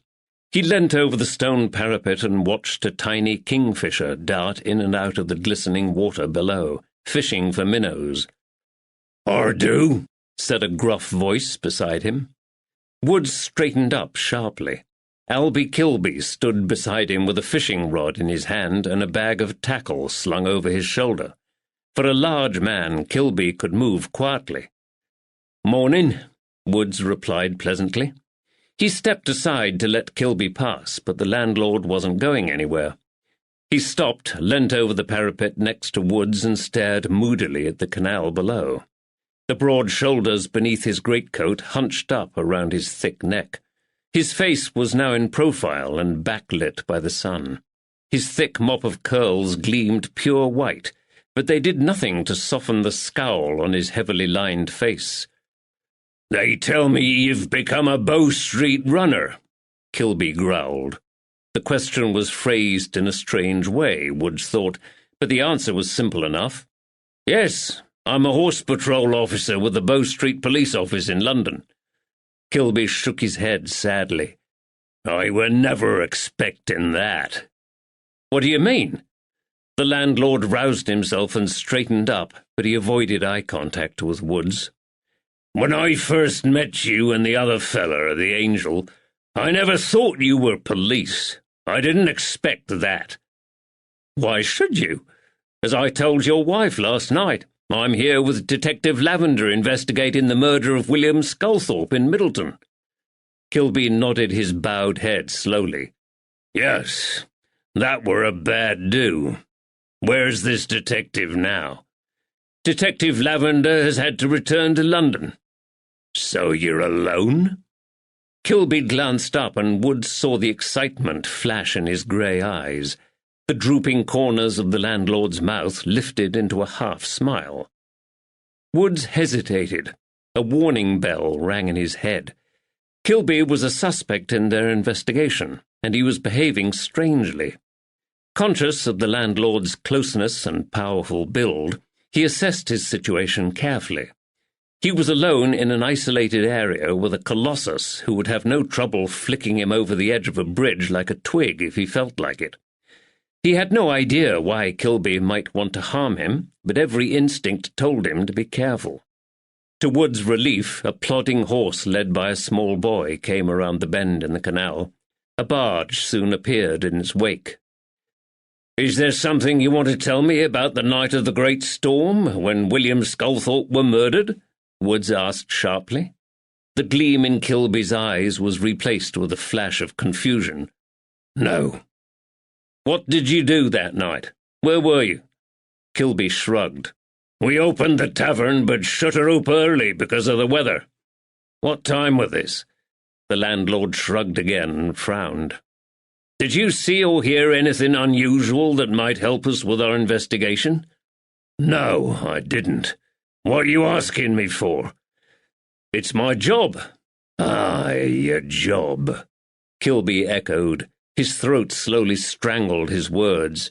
"Your damned bloody job." Wood's mouth dropped open in surprise. Before he could ask what the other man meant, Kilby stepped back from the parapet, lowered his head again, and held out a hand towards Woods. It was a second or two before Woods realized the landlord wanted to shake hands with him. "It's been nice meeting up with you, Constable." Kilby grasped Wood's hand tightly in his great fist and squeezed. The landlord was reluctant to let him go. For a moment Woods worried Kilby would squeeze the life out of his hand. "But have to be on my way now." Kilby dropped his hand, turned on his heel, and headed back down onto the towing path in the direction of Market Harbour, swinging his fishing rod alongside him. He shook his head as he walked. "God's teeth! What were all that about?" Woods wondered. A niggling thought took root in his confused mind. He had the strong impression that Albie Kilby had sought him out to tell him something, but had lost his nerve at the last minute. Woods shrugged. It would keep. In the meantime, he needed to track down some of the Angel Inn's regular customers and try and establish exactly what time Kilby had shut the tavern on the night of the great storm. As yet, the man had no alibi for the time of the murder. Woods enjoyed the Sunday service at St. Dionysius Church. There were plenty of hymns, the musicians were accomplished, and the acoustics in the high-vaulted stone-arched church were excellent. He liked singing and belted out the words to the hymns in his rich, deep baritone, oblivious to the stares of his neighbours in the congregation who were mesmerised by the singing policeman from London. After the service, he retrieved his horse from the stables and set out back to Middleton. A thin veil of silvery mist floated above some of the low-lying fields, but the sun glimmered hazily in the sky above him. It took him several hours to travel the 7 miles between Market Harbour and Middleton, because he called at all the cottages and farmhouses lining the road. The farmers and labourers who answered the door to him were surprised, polite, but unhelpful. No one had seen or heard a gang of men riding to or from Middleton on the night of the storm. He knew the gang had disappeared on the Rockingham Road, but he reasoned that as he had plenty of time before Lavender's return, he might as well investigate every road in and out of the village. It was growing dark when he finally handed over the reins of his horse to the blacksmith at the village forge and tramped wearily along the quiet street towards the Woolpack Inn. The tavern was quieter tonight, and apart from the Bunnings, Susie Dickon, and old Pete Jarman, Woods didn't recognise any of the customers hunched over the low tables. While he ate the thin stew and soggy dumplings served up by Susie Dickon, Woods watched the interaction between her and the landlord's young nephew. Isaac Bunning didn't miss an opportunity to fondle the woman every time she glided past his table, but then again, neither did half of the men in the room. The jiltish ladybird enjoyed the attention and flirted and giggled her way from table to table, stroking the men's beards and sideburns, touching their hands and sometimes sitting in their laps. As soon as Frank Bunning appeared, everyone behaved with decorum around Susie, and the woman became quieter, more dignified and less tactile. Woods cursed as he jarred his tooth on a sharp piece of gristle. He spat it out and stared down at the unappetizing slop before him. He didn't recognize the meat and wondered if the damned woman had skinned an old cat for his evening meal. As if on cue, Susie let out a peal of laughter. Frank Bunning was absent from the room, and once again she was sitting on Isaac's lap. The young man fondled her left breast. It was obvious to Woods that Isaac's feelings for Susie weren't those a nephew normally held for the woman betrothed to his uncle. But how far had lust led Isaac and Susie? Had they consummated their relationship? And if so, had William Sculthorpe known about this? Did he threaten to tell Isaac's uncle and blackmail the young man for cash? Is that why I.B. was amongst the list of initials on Sculthorpe's list? Woods remembered again how Pete Jarman told him that William Sculthorpe liked to watch folks and listen to their conversations. He also remembered the movement they had heard out in the upstairs corridor during their first night at the inn. Smiling, Woods finally remembered the packet of black powder he had at the bottom of his old carpet bag upstairs. If Lavender wanted evidence, he would get it for him. He pushed away the remains of his meal, glanced at the uncovered face of the battered old long-case clock in the corner of the drab room, and ordered another tankard of ale. Everything comes to him who waits. Chapter 20. Sunday, 4th March, 1810. Marylebone, London. Lavender breathed a huge sigh of relief when the hansom cab drew up outside his grey-bricked terrace house in Westcastle Square. He was starving, exhausted, and every bone in his body ached, thanks to the 24-hour dash down from Northamptonshire he had endured in the mail coach. Although he didn't, as a rule, need much sleep, he had pushed himself to the limit with this journey, snatching only a few moments here and there in the uncomfortable carriage. Every time the vehicle had jolted, braked violently, or swung into the yard of a coaching inn to change horses, he'd been jerked awake. He climbed out stiffly, paid the driver of his cab, and noticed with curiosity another empty cab waiting outside his house. A light still burned behind the drapes of the ground-floor drawing-room window. Magdalena must be entertaining, he realized, and he glanced down at his creased, travel-stained clothing in dismay. His feisty, aristocratic beloved wouldn't appreciate him appearing in her drawing-room in this state. Thankfully, a light also still burned in the basement kitchen of the property. His housekeeper, Mrs. Hobart, must still be here. He pushed open the gate in the iron railings that fronted his house and descended the steep flight of stone steps. Mrs. Hobart started with surprise as he entered the well-lit and cheerful kitchen, but she recovered quickly. Her plump, friendly face beamed with delight, and she bobbed him a respectful curtsy. "Why, sir, what a surprise! We weren't expecting you home for several days yet." "I didn't expect to return so quickly either, Mrs. Hobart." He peeled off his gloves and undid his coat. "My current case has unexpectedly brought me back to the capital."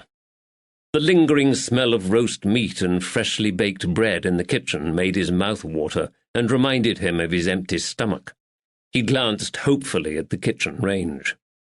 Mrs. Hobart intercepted his glance. "You must be famished with all that travelling," she declared.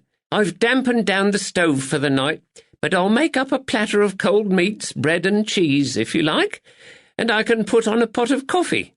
"That would be excellent, Mrs. Hobart," he said with relief. "And perhaps a glass of port to go with the cheese?" She nodded, smiled, and lifted the black iron kettle back onto the range. His eyes fell on her grey coat and black bonnet thrown over the corner of the well-scrubbed kitchen table. "I see you were about to depart home, Mrs. Hobart. Perhaps Teresa can bring it upstairs?" Normally, Magdalena's little Spanish maid spent her evenings down here in the warmth of the kitchen, but there was no sign of Teresa tonight. "The poor gal has a terrible head cold," Mrs. Hobart said as she sliced a fresh loaf on the breadboard. "Doña Magdalena sent her to her bed this afternoon. Don't you worry, sir. I'll sort out your supper before I leave." Lavender had never had much to do with servants, apart from Mrs. Perry, who had laundered his shirts, but he had mysteriously acquired Mrs. Hobart along with the property the previous month. After a brief acquaintance, Magdalena had decided they should keep her in their employment. This had proved an excellent decision. Apart from making their comfort her main priority, the kindly old woman hadn't raised an eyebrow when he had moved his foreign bride-to-be and her maid out of their dreadful lodgings in Cheapside and installed them in the house ahead of their nuptials. In fact, she didn't seem unduly concerned that the master of the house had just let himself into her kitchen through the servants' entrance. Naturally, he had kept up his rooms in Southwark to keep up appearances and protect Magdalena's reputation, but he knew theirs was an unusual arrangement, despite being eminently practical. Prior to his departure for Northamptonshire, they had picked out furnishings for their new home, and Magdalena's presence in the house meant she was available to oversee their delivery and installation. "Has Doña Magdalena already eaten?" he asked. "Oh, yes, she dined earlier." "Who is our visitor?" he asked. Mrs. Hobart's face beamed with delight again. "Why, 'tis Lady Caroline Clare," she exclaimed. "You never told me, sir, that we would be entertaining aristocracy when you purchased the house. My daughter Joan will be overcome when she hears I've served coffee to a real lady tonight." Lavender struggled to keep his face composed in the light of her excitement. He wondered wryly if Mrs. Hobart and her daughter Joan would be quite so excited if they knew of Lady Caroline's notorious reputation amongst the beau monde of London. Twice widowed and with a penchant for younger men, Lady Caroline was often impoverished. Baron Clare had left his wife and daughters with very little income, and Lady Caroline, a talented artist, was now forced to accept portrait commissions in order to survive. But her presence in his home tonight was fortuitous. He had intended to call on her the following morning and ask for her assistance. Caroline Clare was also the Catholic daughter of an earl. If anyone could get him the introduction he needed to the British Catholic hierarchy, it was her. Besides which, she owed him a favour or two. A few years ago he had helped extricate her from a delicate situation when a former young lover had threatened to blackmail her, and only last month he had solved the mysterious and tragic death of her stepdaughter, Harriet Willoughby. He now needed to clean himself up and change as quickly as possible. Despite her notoriety, Lady Caroline liked her men clean and fresh. He didn't want her aristocratic nose wrinkling in disgust at the smell of him. "Please excuse me, Mrs. Hobart, while I use your scullery to wash myself and change my shirt," he said. "The road from Northamptonshire is very dusty." His housekeeper raised her grey eyebrows at such unconventional goings-on, but the smile never left her face. Picking up his travelling bag from the tiled floor, he headed for the chilly scullery at the back of the kitchen. Middleton, Northamptonshire. Back at the Woolpack, Frank Bunning was shutting up his tavern for the night. Woods downed the last of his ale and climbed the narrow wooden staircase up to the miserable bedchamber he had previously shared with Lavender. The room still seemed cramped, even though he now occupied it alone. The smell hadn't improved, he noticed. He lowered himself onto one of the lumpy mattresses and waited patiently by the light of his guttering candle, listening. For half an hour or so, all he heard were the roof tiles shifting above his head in the breeze, and tiny showers of soot slithering down the chimney. The last drunk left the tavern below and staggered up the street, singing raucously as he went. Eventually, Woods heard the soft step of Susie Dickens's heels on the narrow wooden staircase. A faint light flickered briefly in the crack beneath his door as she passed by. He heard the click of the latch as the attic door opened and closed, and she went up to her own bedchamber. Frank and Isaac Bunning came up the stairs together, talking quietly. The two men said good night on the landing and went to their rooms. As the quiet of the night enveloped the building, Woods opened up his old carpet bag and rummaged through it. At the bottom he found his old pouch of black powder. He weighed it in his palm and realized he would have to use it sparingly. There wasn't much left. His ears strained for any sound of movement. Woods took off his boots and quietly let himself out onto the landing. He left his candle in his room, but with the door open he still had enough light to find his way to the men's bedchambers at the end of the corridor. Frank Bunning was already snoring, but he heard movement within Isaac's room. A candle still burned. Its light glimmered beneath the door. Woods undid the pouch, stooped low and sprinkled the fine black powder along the floorboards. As he backed up the corridor, he silently prayed that neither of the Bunnings would leave their rooms and catch him bent double over the floor of the landing. That might take some explaining. Only when the last of his precious powder had fluttered out of his pouch onto the floor in front of the door that led up to Susie's attic bedchamber did he beat a silent but hasty retreat back into his own room. There was nothing to do now except wait until dawn. Woods blew out his candle and settled himself down for an uncomfortable night's sleep on the stinking pile of mouldy straw these people called a mattress. Just as he drifted off to sleep, he heard the soft click of a door latch and someone moving stealthily down the landing. Woods smiled to himself in the darkness. What was that silly expression a toothless old Ethiopian sailor had once told him down at the docks? Softly, softly catches the monkey.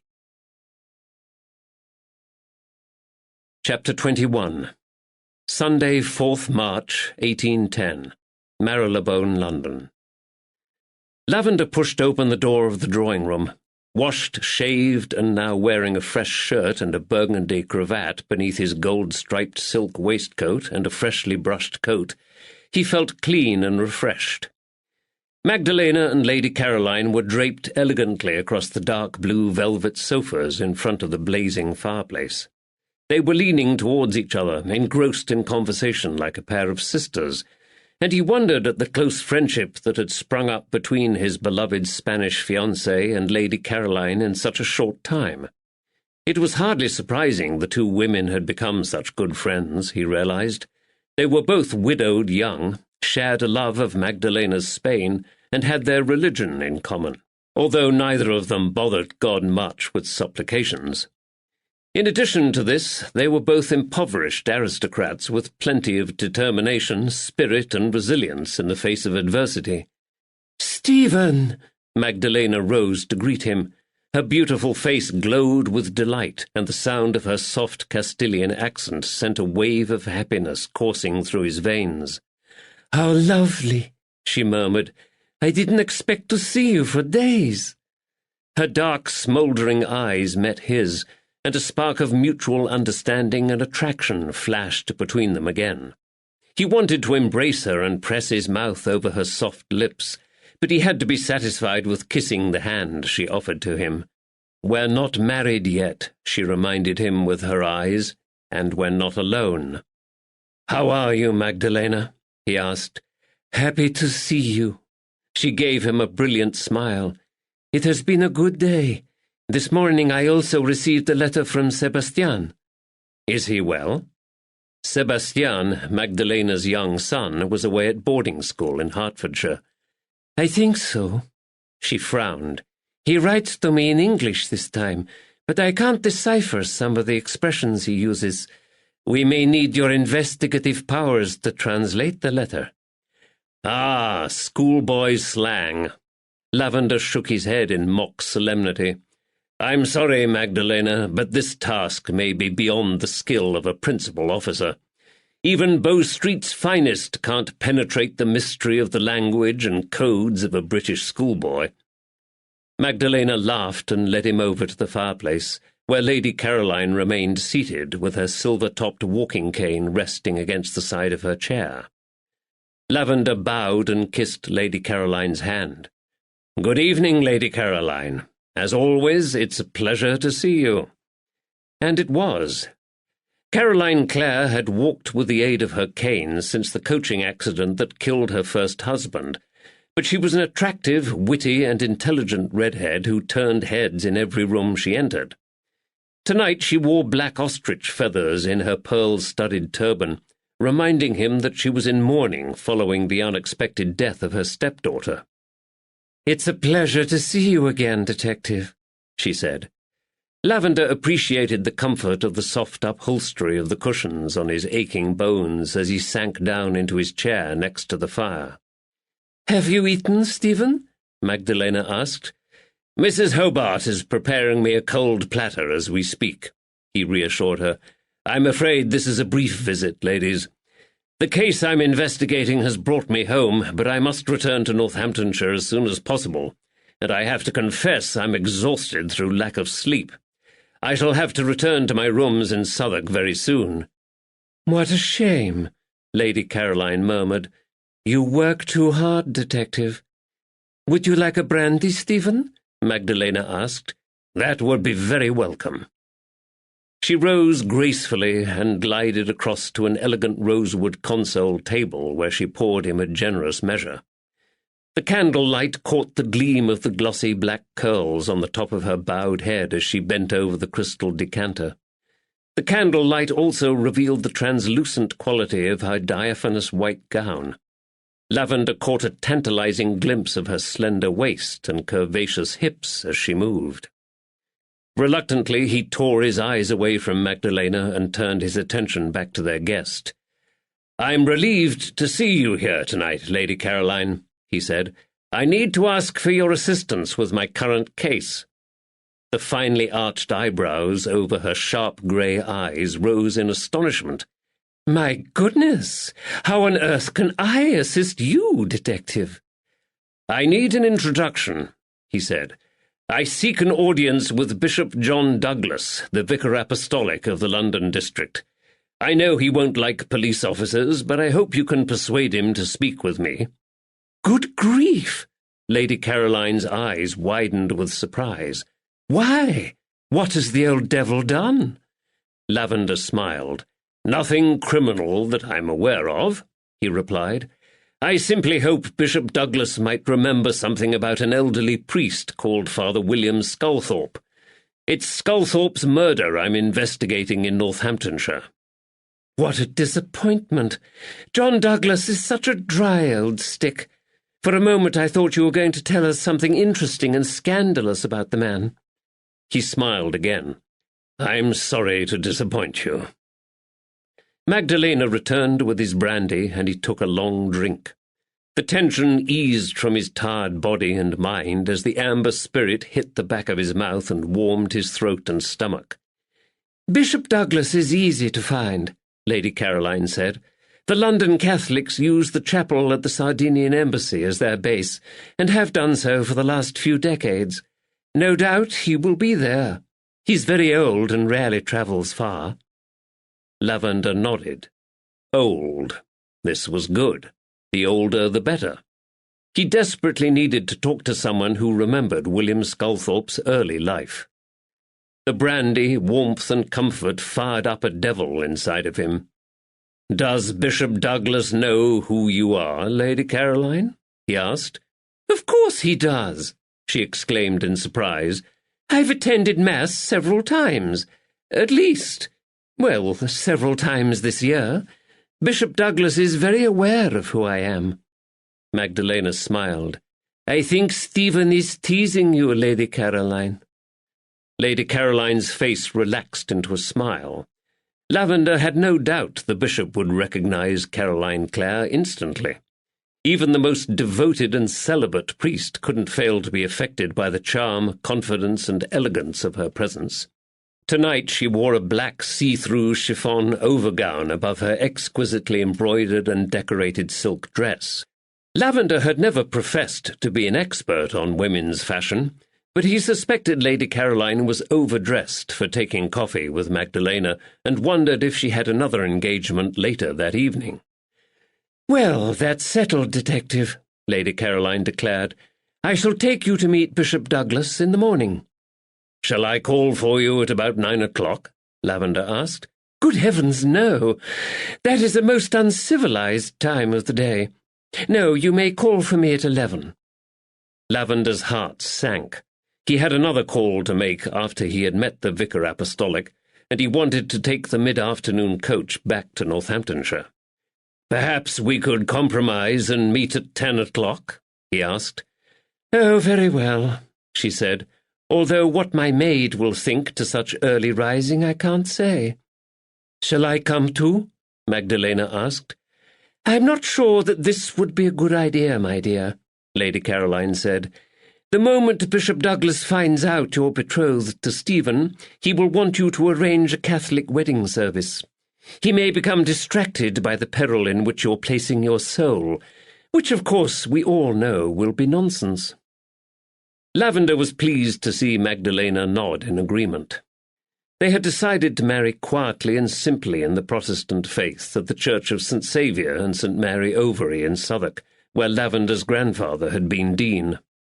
Out of respect for Lavender's family connection to the church, the current dean, the Very Reverend George Elton, had overlooked Magdalena's Catholicism and agreed to perform the service.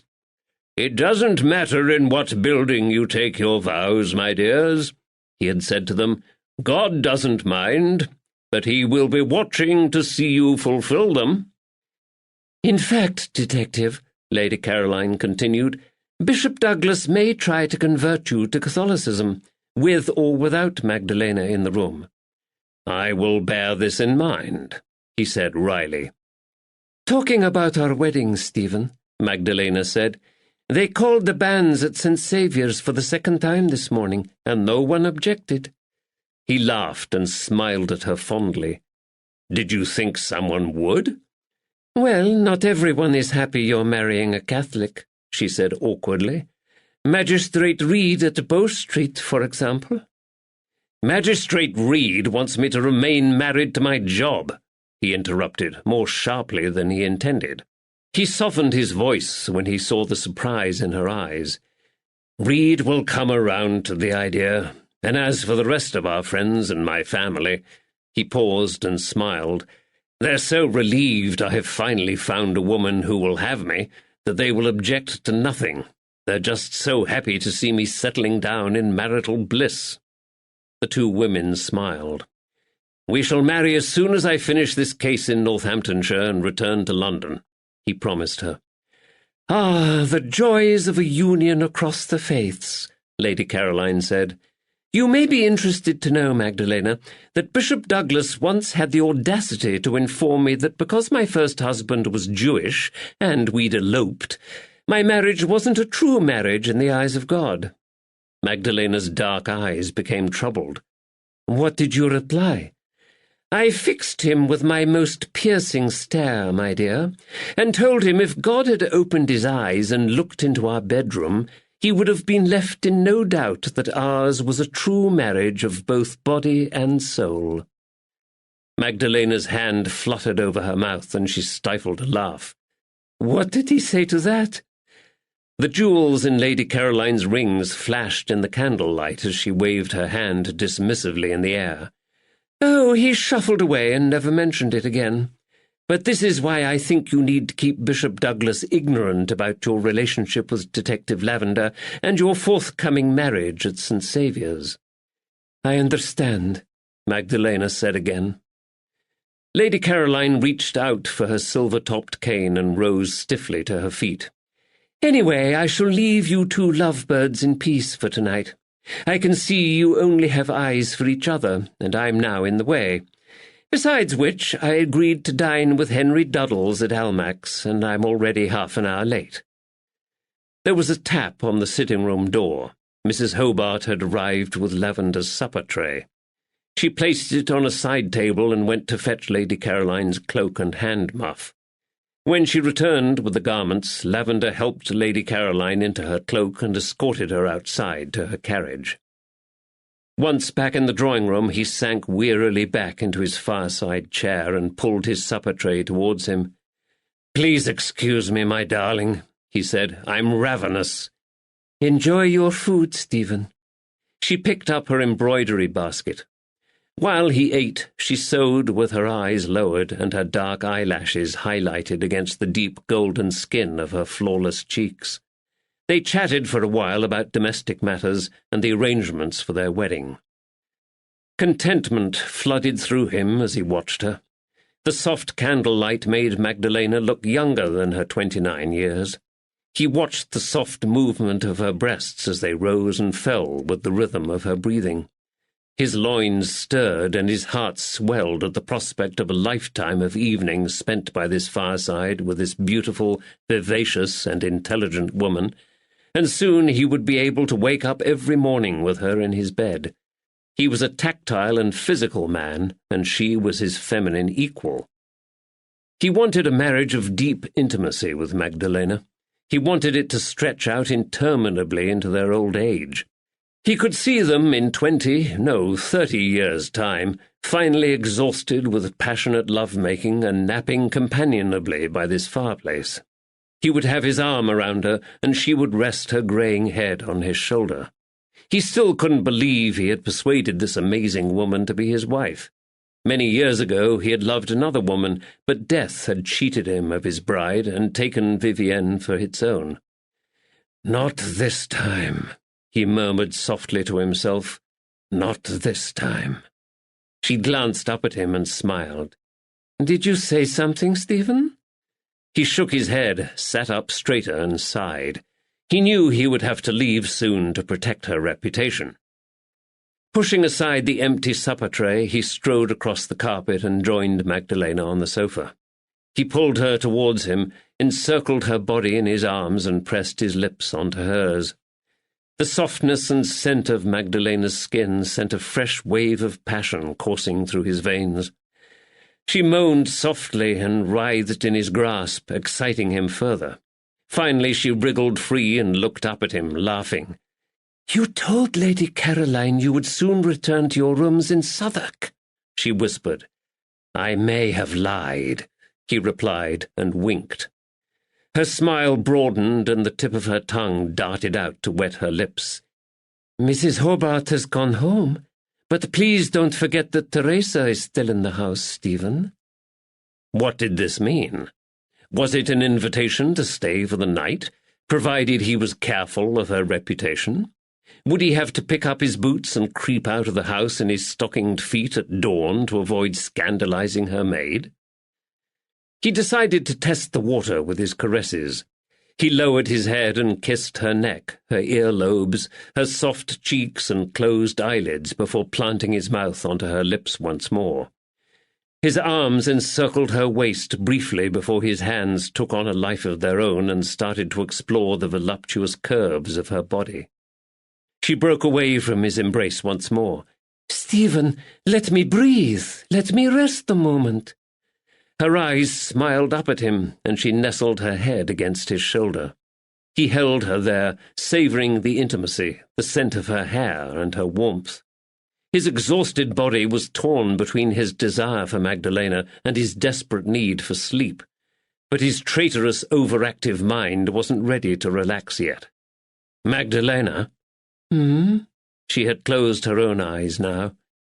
"You were born in July, weren't you?" "Yes." "Are you named for your saint's day, the feast of St. Mary Magdalene?" "What date is it?" "July 22nd.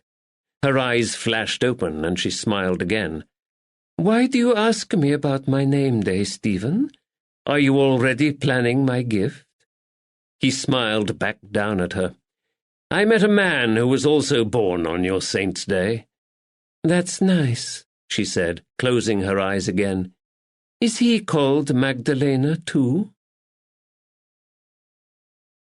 Chapter 22. Monday, 5th March, 1810. Middleton, Northamptonshire. Wood's rumbling stomach woke him well before dawn. He knew that it would. His supper had been so poor the night before, it was inevitable he would be famished by early morning. Ignoring his hunger, he pulled on his coat against the cold and relit the candle. He left his bedchamber in his stockinged feet and quietly retraced his steps back out onto the cold landing. Dropping down onto his haunches, he held the candle a few inches above the floorboards. He could only just see the outline of footsteps in the fine powder against the age-darkened and filthy wood, but he saw enough to satisfy himself. A pair of man's footsteps led to the door at the bottom of the attic staircase, and a second pair had returned via the same route. Susie Dickon had received a nocturnal visitor in the night, but her visitor was already back in his own bed. Carefully, Woods followed them to the door of Isaac Bunning's bedchamber. Woods grinned. "Naughty boy," he whispered beneath his breath. Gently, he brushed away the powder into the cracks between the floorboards. It looked likely that William Sculthorpe had been blackmailing young Isaac, and now they knew why. Isaac Bunning was laying with the woman his uncle intended to marry.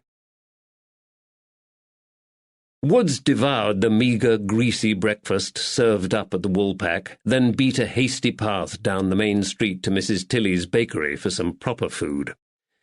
Woods also suspected that Mrs. Tilley might be able to help him with the next part of his inquiries.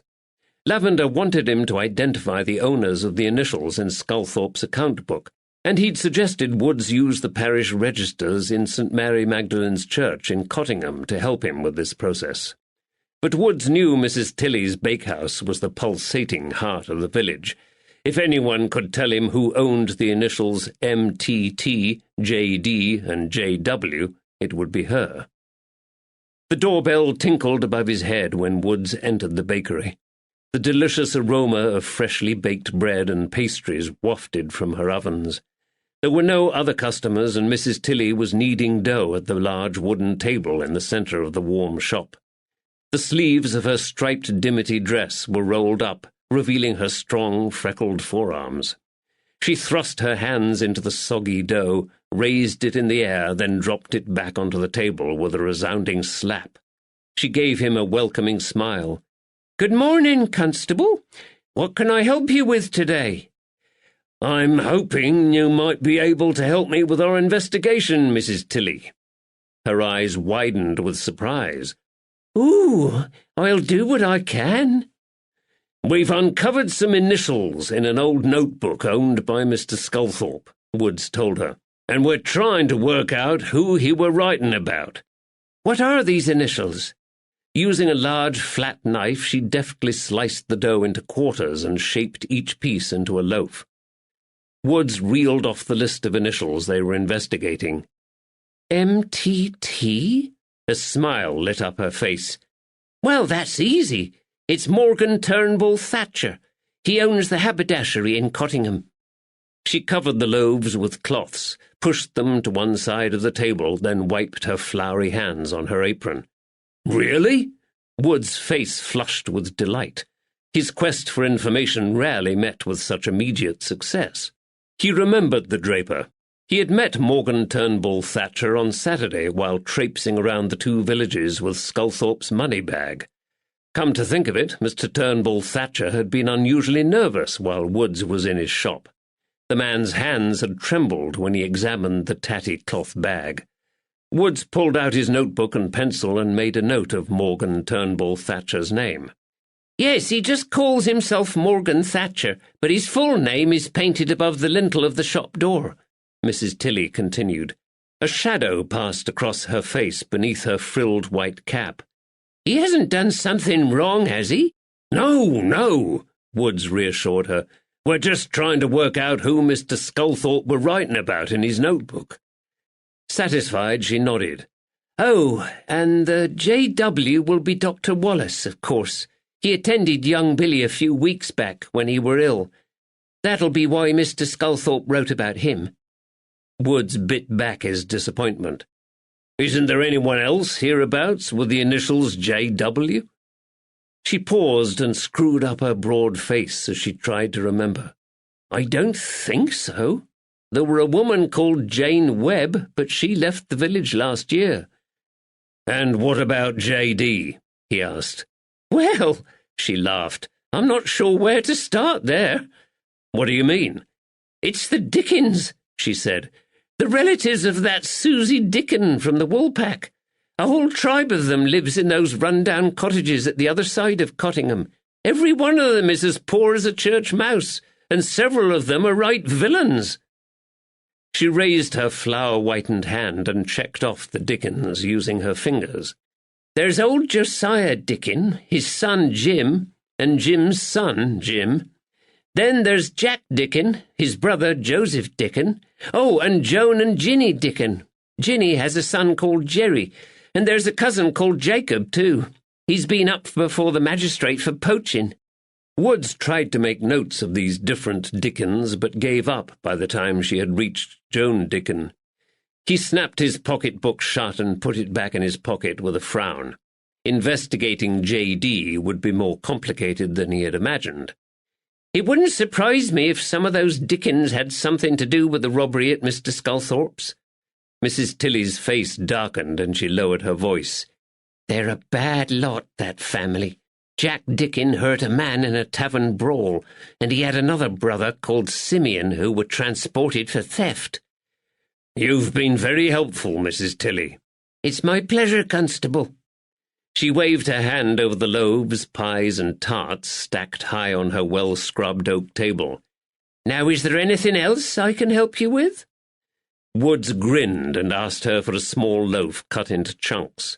He had a busy morning ahead of him by the sound of it, and he needed to keep up his strength. Smiling, she obliged and cut up the loaf with her bread knife. Would you like butter with it? She asked. Oh, that would be most kind of you, Mrs. Tilly. She reached for her butter dish and spread the creamy yellow butter generously on his freshly baked bread. Woods took it outside to eat. The butter had already melted into the warm, doughy bread, and each bite was like manna from heaven. Woods licked his buttery lips and made a decision. Lavender didn't want him to alert any of the owners of the initials in Sculthorpe's book that they were of interest to their inquiry, but Woods had come across nervous, sweating types like Morgan Turnbull Thatcher before, and he knew how to handle them. They needed some answers to the mysteries in this case, and Thatcher was the man to provide them. Brushing the last breadcrumbs from his coat, Woods turned and strode off towards Cottingham and the draper's shop. Woods marched up the short flight of stone steps between the two low-fronted bow windows of Thatcher's shop and pushed open the door. Another tinkling bell announced his arrival. Two pairs of magnified eyes glanced up from behind their wire spectacles as he entered. Miss Bennet was purchasing some reels of thread, and a smile flitted across her thin face when she recognized Woods. Morgan Thatcher's eyes also flashed with recognition, but he frowned rather than smiled. Undeterred, Woods walked towards the counter, passing the rolls of gaily coloured silk, woolen tweed, and Manchester cotton leaning against the walls of the shop. Thatcher ignored him, pulled out a roll of cheap fabric, and bent over the counter to cut a length for Miss Bennet. The hand holding the scissors shook, Woods noted. "How lovely to see you again, Constable," said Miss Bennet. "It's a pleasure to meet you again too, Miss Bennet." "This is Constable Woods from Bow Street in London," she told the draper. "He's investigating the murder of poor Mr. Sculthorpe and came to ask Mother and me some questions on Friday." Thatcher grunted but didn't glance up from his work. "Have you found out anything yet?" Miss Bennet asked. The spectacles magnified the kindness and concern in her soft brown eyes. "Our investigation goes very well," Woods said. "Fresh information about William Sculthorpe and those associated with him comes to light every day." Was it his imagination, or had the draper's bowed, bald head suddenly flushed? "Oh, that's good news, isn't it, Mr. Thatcher?" The draper glanced up at her, unsmiling. There were beads of sweat above his thin lips. Woods was concerned Miss Bennet might decide to linger and gossip after she paid for her purchases, so he offered to carry her parcels of shopping to the door of the shop. Once she had left, he dropped the latch and turned round the dangling open sign so it read closed from the outside. Thatcher watched him silently from behind his counter. Was he trembling? He was a small-framed man, and he had the hint of weasel about him. "We need to talk, Mr. Turnbull Thatcher," Woods said sharply. "Your name has cropped up in our inquiries in connection with William Sculthorpe." He planted both hands down on the counter and leant forward menacingly towards the draper. "Now stop being a lying wrinkler and tell me what you know." "I told you on Saturday," Thatcher stammered. "I know nothing about that money bag." Woods fixed him with another glare. "I haven't come here today to talk about the damned money bag. You know why I'm here." Thatcher averted his eyes. "What is it you think I can help you with, Constable?" He took off his spectacles and started to clean them with the edge of his brown apron. "We've found evidence," Woods growled, "about your cash transactions with William Sculthorpe. And I'll say this, Mr. Thatcher, it doesn't look good for you." Thatcher shuddered. "I'm giving you the chance to tell me your side of the story." "I did nothing. It were a mistake." "What were a mistake?" He were a nasty old fella." Thatcher's voice rose plaintively. "He watched me and made accusations. He said I was short-changing my customers." The draper glanced up quickly at Woods, but dropped his eyes again when he saw the constable frown. "He said he'd seen it a couple of times, and he... "Yes?"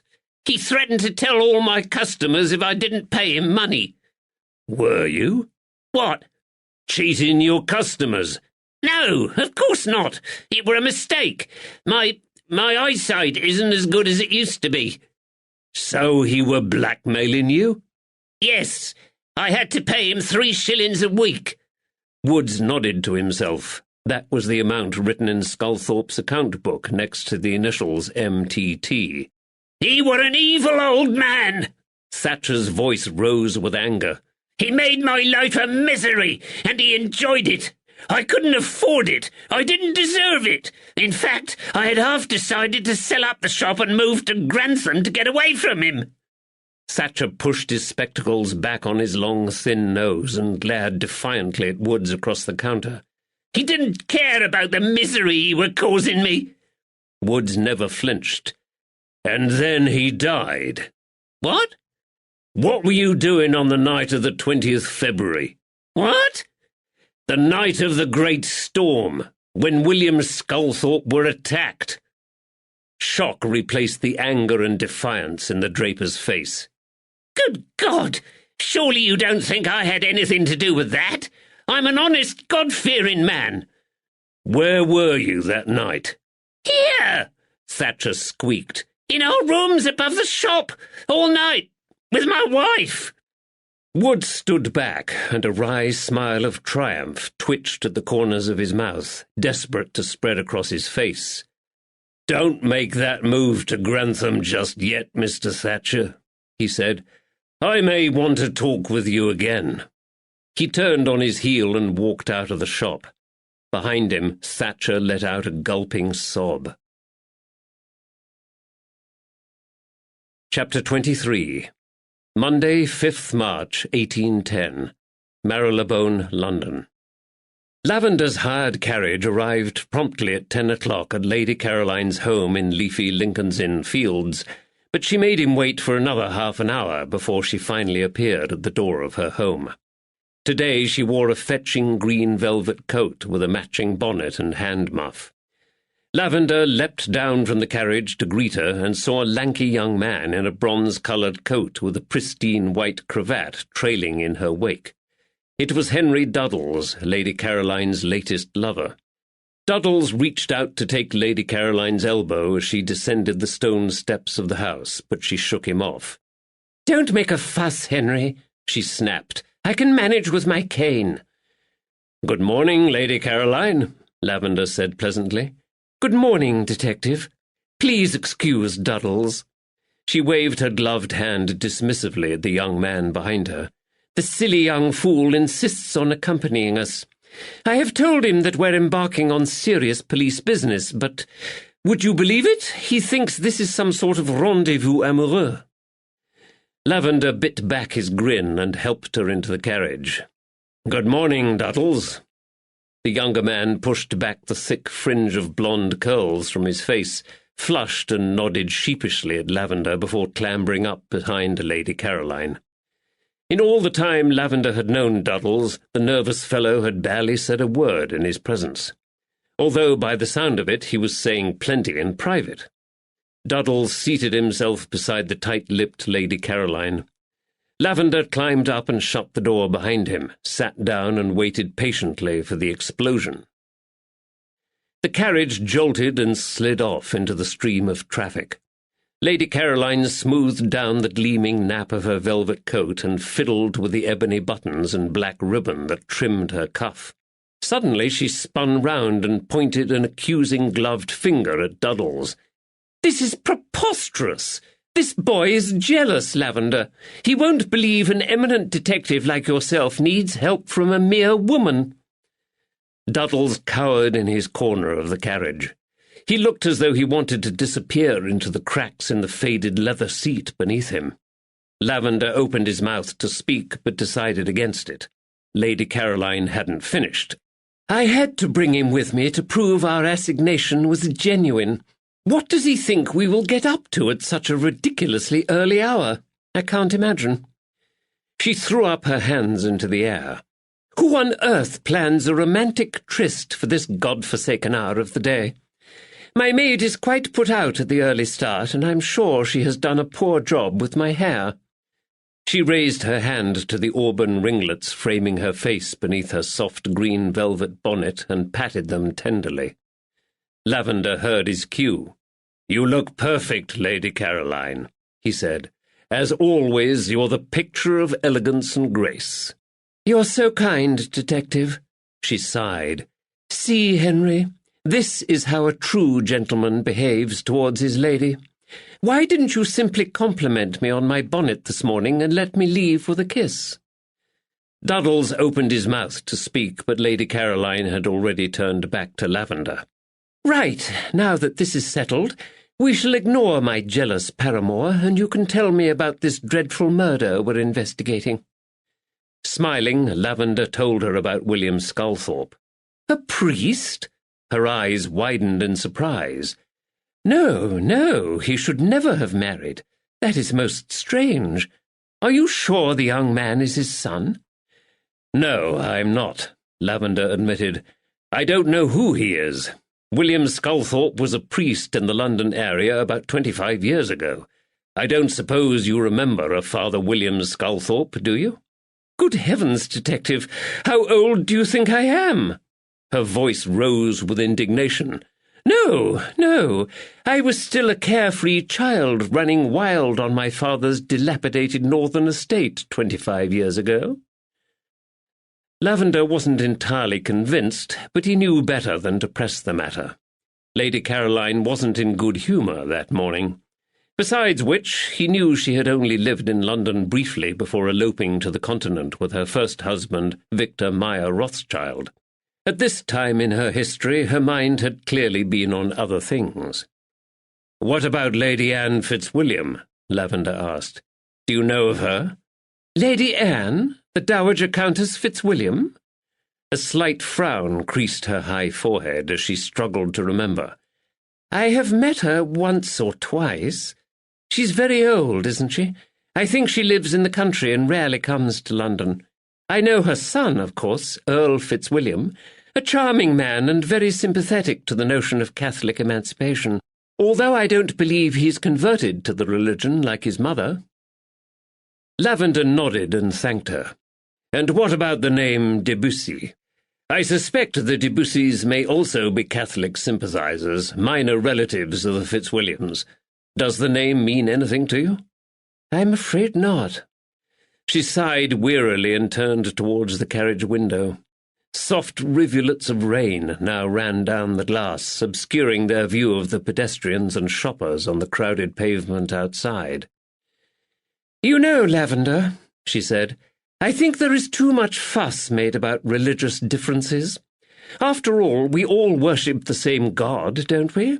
No matter what we call him, Jehovah, God, or even Allah. I met some charming Arabs while travelling with Victor in Spain." "I agree," Lavender said. "Men and women should be judged on their character and their actions, not on their beliefs. There are good and evil amidst the followers of every faith." Her mood lifted and she laughed. "And there speaks the detective whose job it is to track down the evil ones. Which brings us back to your mysterious priest. He certainly sounds like a naughty boy." Their carriage drew up outside the cream facade of the elegant chapel behind the Sardinian embassy. Lavender had not been here before and was surprised at its size. A large white dome rose up at the rear of the church into the cloudy sky and towered above the smoking red-brick chimneys of the neighbouring buildings. Prior to the Relief Act of 1791, this chapel had been the only place in London where Catholic worship was legal for thousands of people who still followed the faith. It was the chief place of refuge for persecuted Catholic priests, and inevitably the focal point for several anti-Catholic riots. The rioters had set it on fire on several occasions. Bow Street constables, including his own father, were often sent to detain or harass the British citizens who attended Mass at this chapel. Lavender decided it would probably be best to avoid mentioning this family connection to Bishop Douglas. His Excellency would have lived through those troubled times, and the bishop would be very wary once he learnt of Lavender's profession. There was no point in aggravating the man further. "You can stay in the carriage, Henry," Lady Caroline told Duddles firmly. "As you can see, Detective Lavender and I have some serious business to attend to. You'll just get in the way with your chatter if you accompany us any further. Lavender, you may help me down." Crestfallen, the young man sank back into his seat, while Lavender helped Lady Caroline out of the carriage and into the grey drizzle of the street. They entered the chapel through a pair of great oak doors. Lavender removed his hat and was instantly struck with the brightness of the lofty white aisle and the French and Italian influences on its architecture. The glittering altar with its gold cross, crystal and silver candlesticks, and highly polished silver plate stood directly ahead of them beneath the white dome. The pungent smell of incense hung heavily in the air. There were no seats or pews on the black and white tiled floor, but cream marble pillars held up overhanging galleries along each side of the chapel. He suspected the wealthier and titled members of the congregation sat up above. How much did a seat cost, he wondered.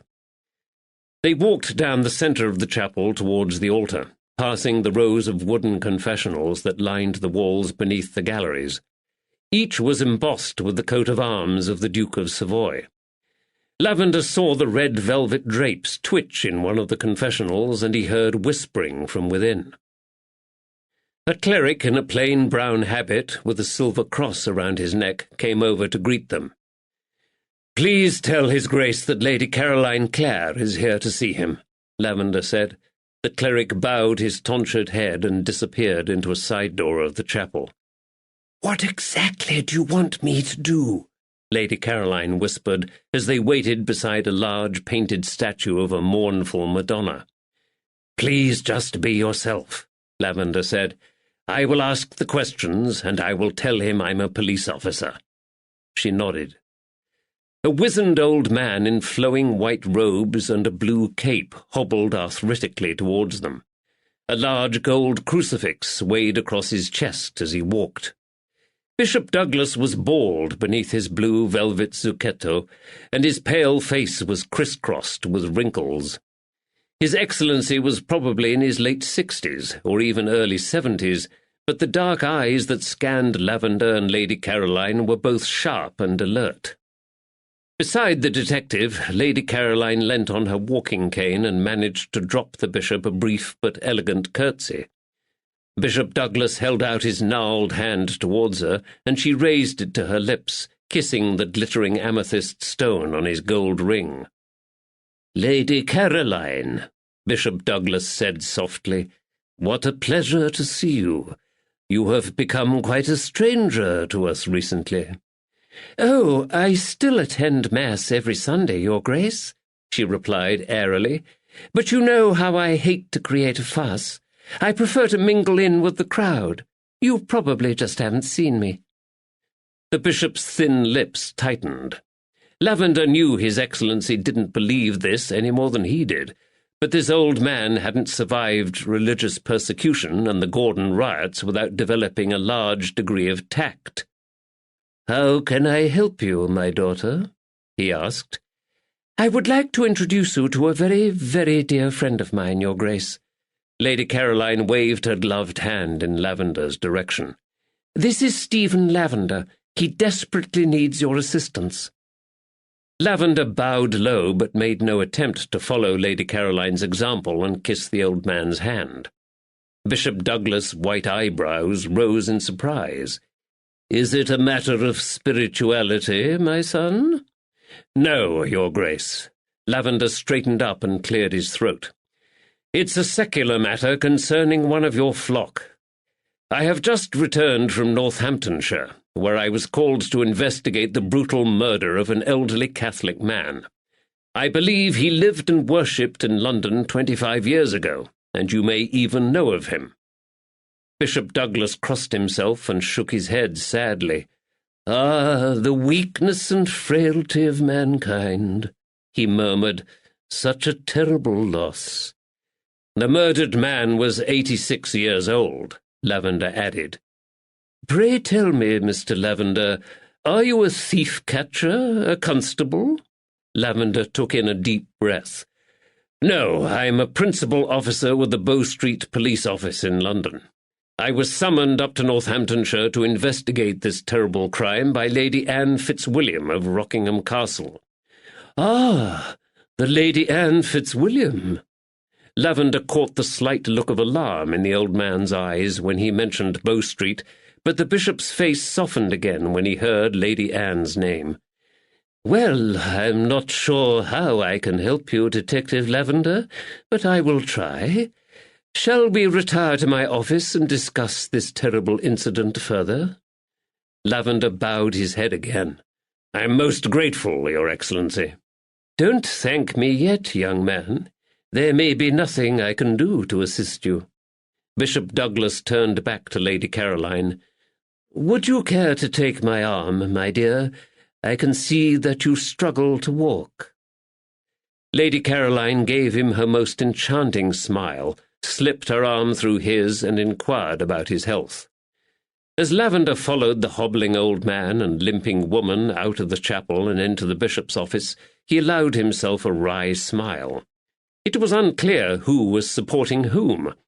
Hopefully, thanks to Lady Caroline's charm and the influence of the Fitzwilliams, those ardent supporters of Catholic emancipation, he would get some answers today. A thick Turkish carpet covered the floor of Bishop Douglas' office. In front of the window, an oak Chippendale desk gleamed with inlaid brass ornaments and the glossy veneer of rosewood. A small fire burned in the grate, and in the alcoves beside it the fireplace was flanked by two tall ebony and gilt Baroque cabinets inlaid with pietra dura. It looked to Lavender as though the cabinets had been specially commissioned from their 17th-century craftsmen. Each panel depicted the life of a saint. On the other walls stood floor-to-ceiling bookcases containing hundreds of leather-bound books, most of them religious tracts. Gold crucifixes and paintings of religious scenes from the Bible and the martyrdom of the saints covered the rest of the walls. Dozens of candles in the gold candelabra and chandeliers had been lit to dispel the darkness cast by the miserable day outside.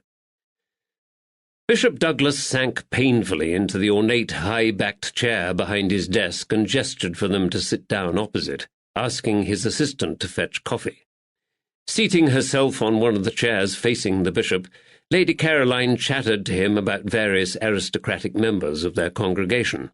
Lavender sat beside her, glad that his back was turned against most of the gilt and ornate opulence of the furnishings. He wasn't a particularly religious man, but the Protestant in him was far more comfortable in Spartan whitewashed churches with a simple wooden cross.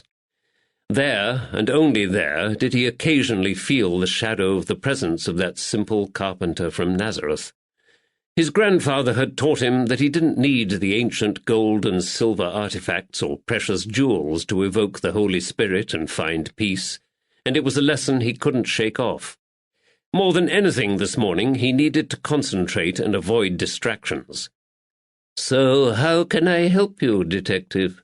Bishop Douglas asked.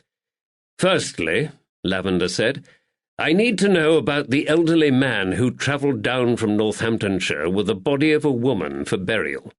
I believe the deceased woman was called Bridget, and this happened last August." Bishop Douglas narrowed his eyes and frowned. We're asked to administer the last rites to so many poor souls. The woman had already been dead for several days, Lavender reminded him gently. It would have been an unusual situation. Of course. Please understand, Detective, we don't encourage our parishioners to travel great distances with the corpses of their loved ones, but so many of them are desperate for the proper rites and burial.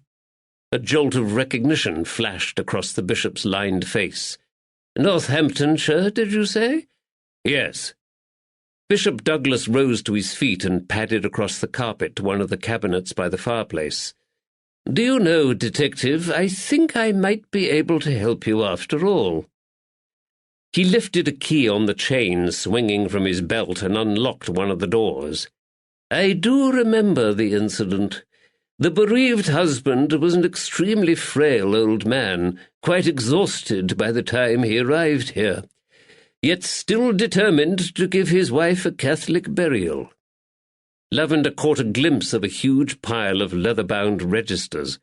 Bishop Douglas removed one of them and hobbled back to his seat. "Did you meet him yourself, Your Grace?" Lavender asked. "No, Father James conducted the ceremony, but he told me about it afterwards. He was struck by the man's love and piety."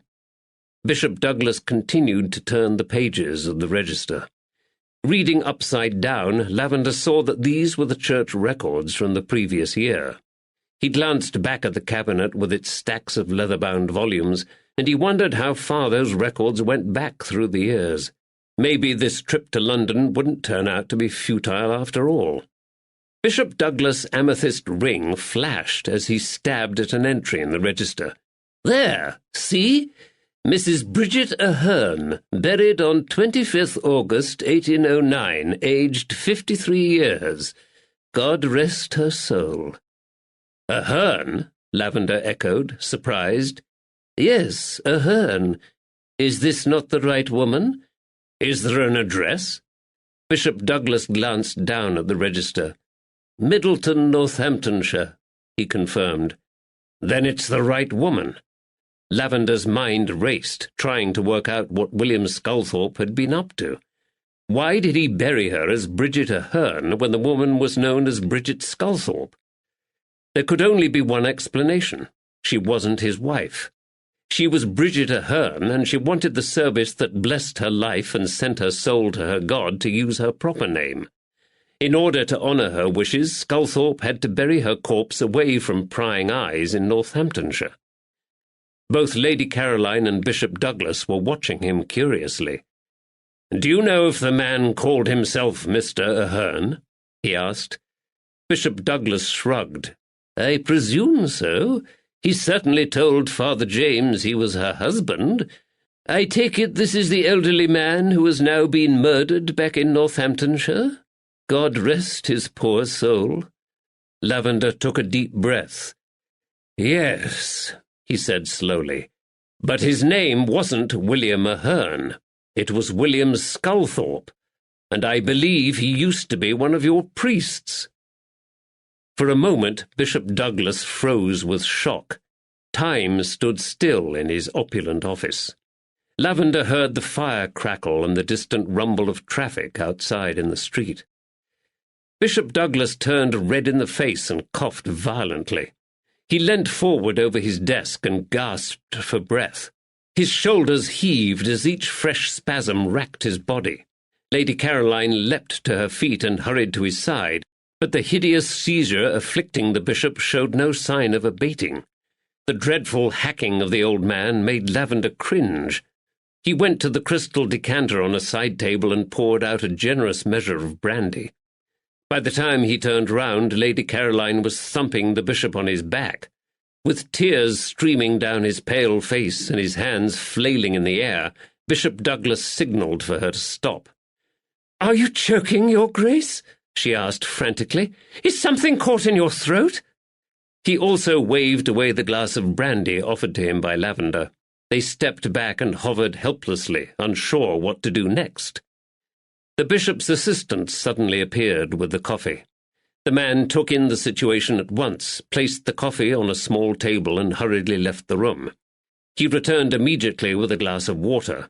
"It might be best if you wait outside, your ladyship," he said, as he held it up to the lips of the choking bishop. Lavender and Lady Caroline hastily left and returned to the cool interior of the chapel. "Have we killed him, do you think?" Lady Caroline whispered when they were alone. Her eyes were wide. "I hope not, for your sake at least," Lavender replied. "How many Hail Marys would you have to say in penance before you received absolution for killing a bishop?" She slapped him on his arm lightly with her gloved hand. "Naughty boy." The corners of her mouth twitched with amusement. Chapter 24. Monday, 5th March, 1810, Middleton, Northamptonshire. Woods found it hard to disguise his glee as he strode back down the cobbled hill towards Middleton. He beamed from ear to ear across his broad face, and he had to shove his clenched fists in his coat pockets to stop himself punching the air in jubilation. The sunshine warmed his face, and birds sang joyously in the nearby trees. Part of him wanted to throw back his head and burst into song himself. This was a significant breakthrough in their investigation, and he knew it. Lavender was right. This case was far more complicated than it had initially appeared to be. There were other motives behind the murder of William Sculthorpe besides simple greed for money. Whoever delivered that vicious death blow to Sculthorpe had done it with vengeance in his heart. William Sculthorpe had been a blackmailer, and now Woods had the proof. The sneaky old rogue had extorted money from his neighbours, and his crime had come back to bite him. Those he had listed by their initials in his account book were his victims: Isaac Bunning, Caleb Licorice, Morgan Thatcher, the mysterious J.W., and whichever Dickon it was who owned the initials J.D. Each one of these men had a motive to murder and silence the old swindler. The question was, which one of them was it? Or had they joined together? Woods shook his head and stopped worrying about it. Lavender would work it out when he returned from London. Woods retrieved his horse from the stable in Middleton, swung up into the saddle and set out towards Rockingham, determined to continue his inquiries with the homeowners along the road. In his heart he knew this was now a fool's errand. The murderers had not disappeared into the stormy night along the Rockingham road. They were shadowy inhabitants of Middleton and Cottingham, and after the murder they had scurried back to their homes like rats. But he relished the exercise of the ride, and he knew Lavender would still expect him to carry out these inquiries. The detective didn't like to leave any stone unturned. As he expected, his questions to the farmers and homeowners along the meandering Rockingham road met with nothing but blank stares, shaking heads, and denials. Finally, he reached the base of the rocky outcrop at the end of the ridge where Rockingham Castle loomed over the gently rolling valley, and he decided to finish for the day. Attracted by the ancient creamy walls of the drum towers guarding the entrance to the castle, Woods turned his horse up the hill to get a closer view. He wondered idly about the mysterious Lady Anne Fitzwilliam who lived within its walls. Did she know she championed a blackmailing scoundrel? Did she care? Was her regular payment to William Sculthorpe also extorted by blackmail? And if so, what did the old rogue know about her that she didn't want to share with the world? The afternoon sun disappeared behind a cloud, and a chilly breeze sprang up out of nowhere. At the top of the hill, Woods reined in his horse and asked directions from a man with a cart. The fellow pointed out the Uppingham road and told Woods it would take him back to Cottingham. Woods thanked him, leant forward, and set off at a gallop. The horse's mane lashed across his face, and the cold wind bit into his cheeks. His route took him across the top of the escarpment, and now and then the trees cleared sufficiently for Woods to enjoy the view of the glistening river Welland meandering through the valley below. It was an exhilarating ride. By the time he reached the isolated windmill at the top of Cottingham, he was breathless with the exertion, and so was his horse. He reined in the animal beneath the creaking sails, dismounted and led the horse to drink at the stream emerging from the nearby woodland. Woods dropped to his haunches, filled his flask, and enjoyed a good drink of the fresh, crystal-clear water. Weariness swept over him, and he rubbed his eyes. These disturbed nights were sapping his energy. Damn those bloody nightmares. He tied up the horse to a low-slung branch of one of the nearby trees and picked a flat, grassy spot on the soft earth of the glade for a rest. His tired body ached to lie down. It can't hurt to take a nap, he thought, as he stretched out and closed his eyes. There was something soothing about the rhythmical creak of the windmill sails and gentle trickle of spring water, he decided. Even the ground here was more comfortable than that ruddy mattress at the Woolpack. Just a little nap, he thought, and then I'll head back to Market Harborough for a more comfortable night's sleep. Soon he was swimming in slow motion in the rich gravy of one of Mrs. Tilly's pigeon pies. Or rather, he was struggling to swim in one of Mrs. Tilly's pigeon pies, but he didn't panic. 1 minute he sank below the surface of the gravy, the next he leisurely kicked his way back up. His arms and legs flailed against the thick gloopiness of the gravy, while his shoulders bumped against gigantic bobbing chunks of pigeon breast and peas the size of cannonballs. He could taste the salt in the back of his throat. He reached out towards the soft walls of pastry surrounding him, but it flaked off in lumps in his hand.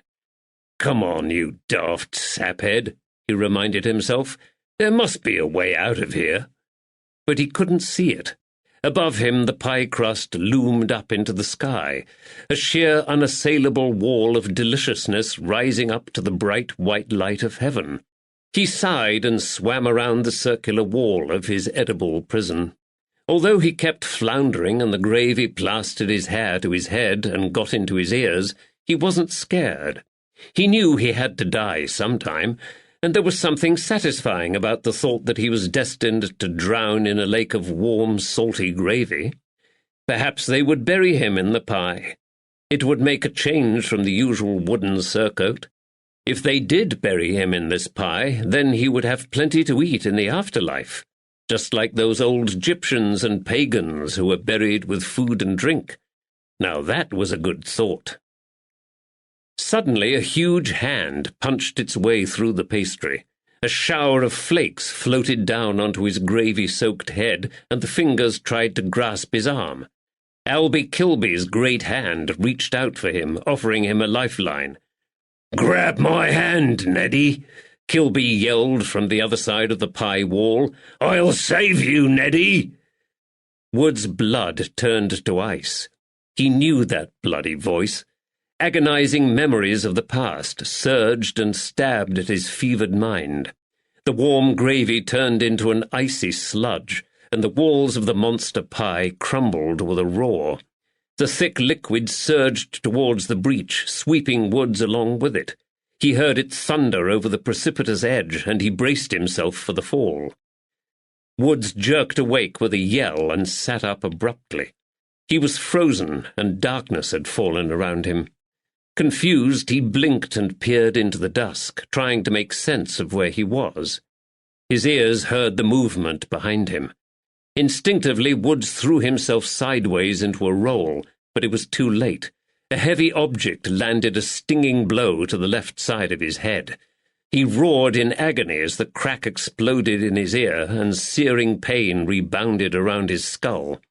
Lights flashed in front of his eyes, and he fought down a wave of nausea. He scrambled to his feet with one fist clenched and the other fumbling for the pistol in his coat pocket. It wasn't loaded, but his assailant wouldn't know this. He glimpsed the back of a large figure in a dark coat and hat disappearing into the shadows of the trees 50 yards away. Ferns swished behind the figure as it vanished into the gloomy undergrowth. "Come back and fight like a man, you cowardly bastard!" Woods bellowed. A branch cracked beneath the foot of a heavy animal in the dense undergrowth. He listened. Nothing. Nothing but the mournful creak of the windmill sails as they strained against the cold breeze. "I said come back here, you bloody coward!" But his curses echoed off the tree trunks and back to mock him. Silence had returned to the glade. The foliage had swallowed up his assailant, and Woods knew he was in no condition to go crashing through the trees after him. Blood dripped down his face, and he reached up to inspect the jagged edges of the cut to his head. More warm blood oozed over his fingers as he tenderly examined the wound. The sensitive tissue of his ragged ear stung like hell and bled profusely. It had already begun to swell. His head ached, but his ear seemed to have taken the worst of the glancing blow to his old noddle. He needed to wash off the blood before it ran over his eye and obscured his vision, but every instinct screamed against turning his back on his attacker and walking to the stream. His feet were rooted to the spot. A bloodied cudgel, fashioned from a large branch, lay on the trampled grass where he had slept only a few moments before. Anger surged through him, and he cursed himself for his foolishness. He had let down his guard and nearly paid a heavy price for it. There were at least 3 murderers living in this area. These sneaking curs had heartlessly slain a frail old man. Now one of them had tried to kill or maim him so he couldn't do his job. If it hadn't been for that damned dream, the bastard would have succeeded too. If he hadn't jolted awake when he did and sat up, the assailant might have killed him. The dripping blood became a steady stream, and nausea gripped his stomach again. Finally, he tore himself away from the scene of the assault and staggered over to the stream. Each footstep sent a new jolt of pain to his head. He dropped to his knees on the muddy bank, splashed the ice-cold water over his face, and scooped up several large mouthfuls to drink. Somewhere in the woods a nightingale warbled its cheerful song. Woods felt calmer now and more alert. The cold water revived him, and it took the sting out of his pain. The sod wouldn't catch him napping again. His thoughts returned to his strange dream. He heard Albie Kilby's oh-so-familiar voice again, and he saw his outstretched hand. "I'll save you, Neddy." Woods swore as those buried memories jerked back into the forefront of his mind. Raw memories that slashed at his old heart like a knife blade. Memories he had suppressed for years. Heaven and hell! Why hadn't he recognized Kilby before? It was as if the blow to his head had opened the floodgates and swept away a blockage. The vicious, swirling waters of the past were unleashed like a torrent into his mind.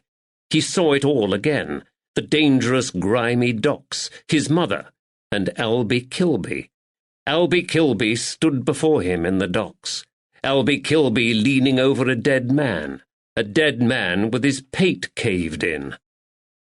Fueled with renewed anger, Woods strode across to his horse and hauled himself up into the saddle. He knew he should head for the woolpack and rest up a while, but he'd had enough of this damned village and its murderous inhabitants. Besides which, he had a more pressing matter to deal with now.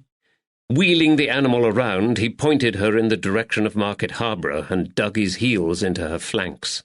As the animal accelerated to a thundering gallop beneath him and the bitter wind lashed at his injured head, a new and grim realization dawned on Woods.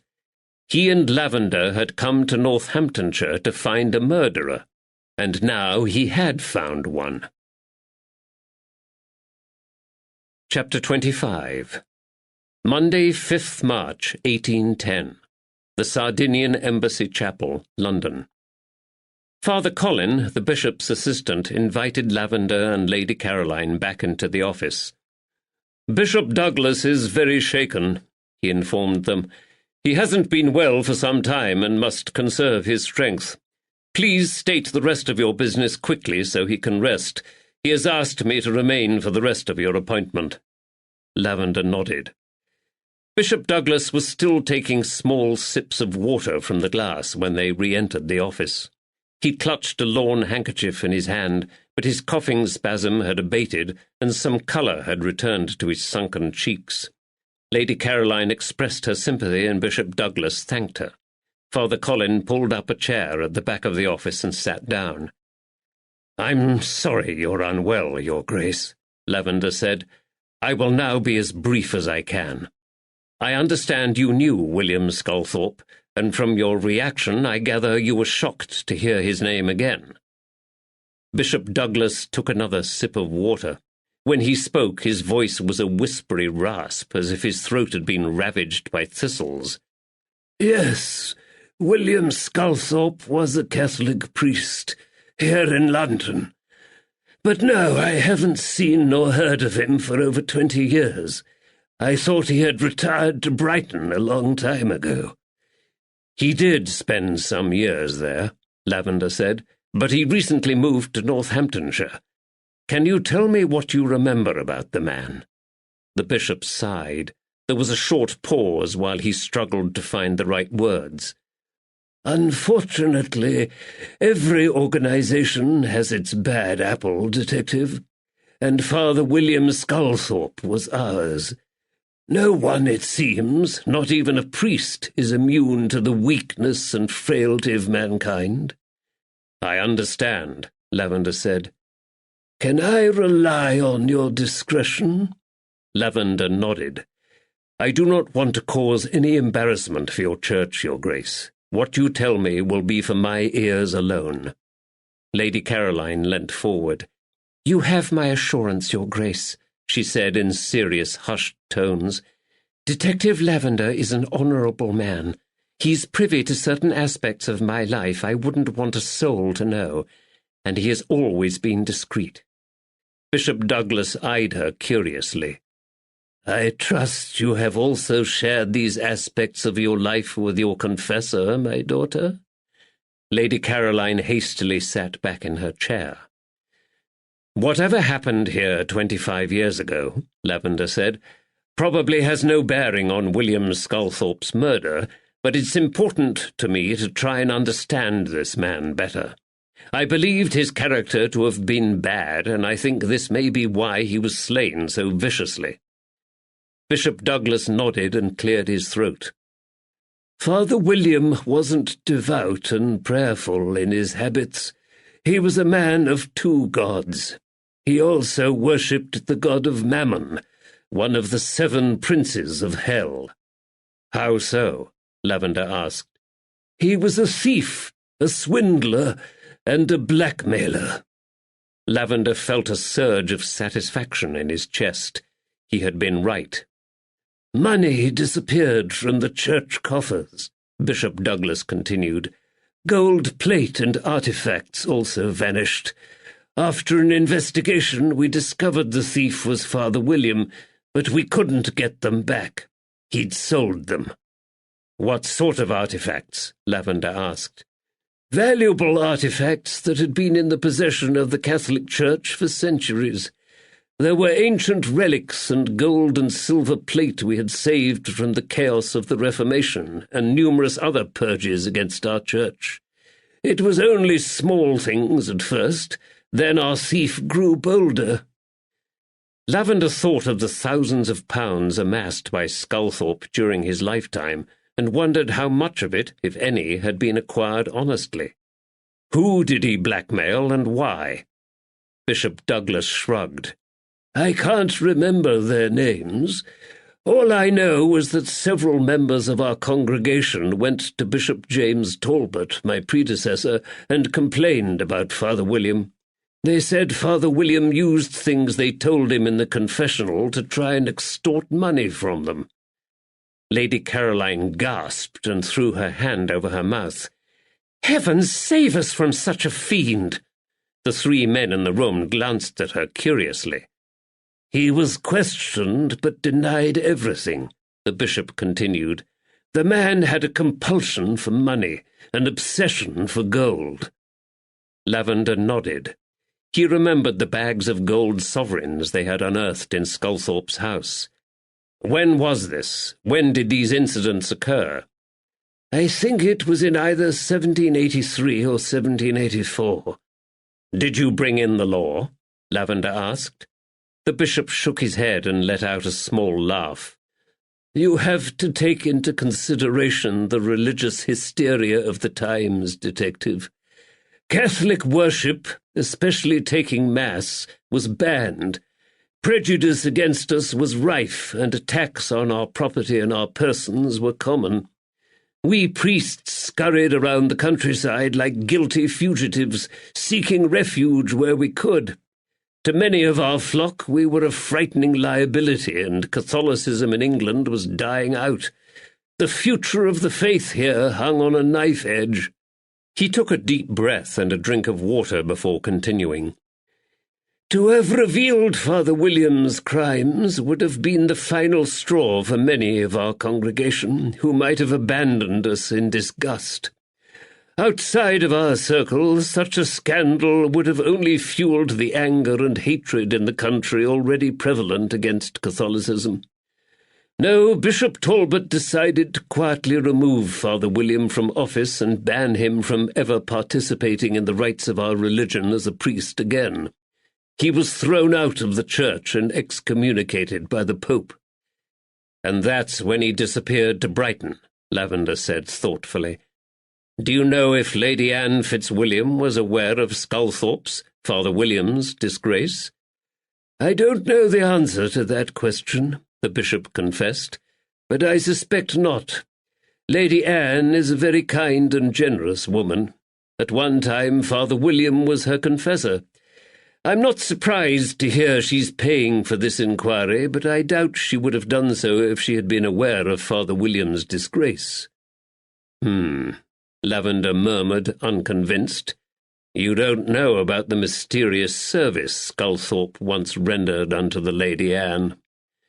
Despite Sculthorpe's disgrace, the Dowager Countess was still fond of the former priest and beholden to him in some way. Do you think Father William was murdered because of his religion, detective? The bishop asked. No, not at all. You may rest at ease on that score. I don't think anyone in Northamptonshire, apart from Lady Anne Fitzwilliam, knew William Sculthorpe was a Catholic. That is a relief. I think William Sculthorpe was murdered because he had started up his old tricks again, Lavender said. I believe he blackmailed several of the other villagers in Middleton. Can the Ethiopian change his skin, or the leopard his spots? Asked the bishop. A short pause ensued while everyone pondered this quote from Jeremiah, and the bishop coughed again into his handkerchief. Lavender became conscious of the crackling fire once more. If there is nothing else, detective, perhaps I can retire now? Lavender roused himself from his thoughts. I'm sorry to detain you further, Your Grace, but I have 3 more questions. Which are? Father Colin sat down again. Have you ever known a family who worshipped here called Debussy? I think they may have been distant relatives of the Fitzwilliams. The bishop shook his head and glanced across the room at Father Colin, who also responded with a negative gesture. I'm afraid not. We can't help you there. And when William Sculthorpe was banished from the church, would this have freed him from his oath of celibacy and enabled him to marry? A steely glint shone from the bishop's eyes. It would not. He made that promise to God. He swore him an oath. Any such act, even after we expelled him from the church, would have damned him for eternity. Lavender's heart sank. Billy Sculthorpe must be Bridget Ahearn's son. He couldn't save Billy now. The strange little man would spend the rest of his days in the county lunatic asylum. There is nothing so powerful in drawing the spirit of a man downwards as the caresses of a woman, Father Colin said. Lady Caroline turned her head and gave the priest her most withering glare. He fell silent and hastily dropped his eyes to examine the pattern in the carpet. And your final question? Asked Bishop Douglas wearily. May I be allowed to peruse your church registers for 1783 to 1785? It may help me if I can see the names of the people for whom Father William conducted religious services. Perhaps I can see the baptisms and marriages. Bishop Douglas sat back in his chair, shocked. That won't be possible, he said. Those records are private and entrusted into our care. Lady Caroline smiled and leant forward. I can assure you, Your Grace, that Detective Lavender— I'm sure the detective is very discreet, Lady Caroline, the bishop interrupted, but the congregation of our church have entrusted me with these records of their lives. Many of them would be disappointed if I let a policeman peruse those records. An idea formed in Lavender's mind. There was something he had intended to mention before he left. Now seemed like the ideal moment. I may have an artifact in Leicestershire that might interest you, Your Grace, he said slowly. Oh? While searching the premises of William Sculthorpe for clues about his murder, we came across a beautiful reliquary, which I suspect is of immense value. Bishop Douglas' eyes became riveted on Lavender's face. Go on, he said. The reliquary is in the safe keeping of one of the Leicestershire county magistrates. What does it look like? Asked Father Colin. He too was staring intently at Lavender. It's about 10 inches high and made of silver and translucent blue enamel. On the carved lid of the box sit a Madonna and Child surrounded by 2 angels. Behind them rise 3 pointed arches that culminate in elaborate silver finials. It sounds gorgeous, said Lady Caroline. There's more blue enamel on the decorative side panels, which also depict scenes from the life of the Virgin and the infancy of Christ. And the artifact inside the reliquary? Bishop Douglas asked sharply. The sick and weary old man had suddenly become quite ferocious. Hair, Lavender told him. The bishop and his assistant stared at each other in amazement across the room. Lady Caroline arched an eyebrow and smiled in mild amusement at the palpable rise in tension in the room. Can it be possible after all this time? Bishop Douglas whispered. Is this the hair of St. Bernard of Clairvaux? Was this the 14th century reliquary deposited into the safe-keeping of the Order of St. Jerome? Father Colin asked in equally hushed tones.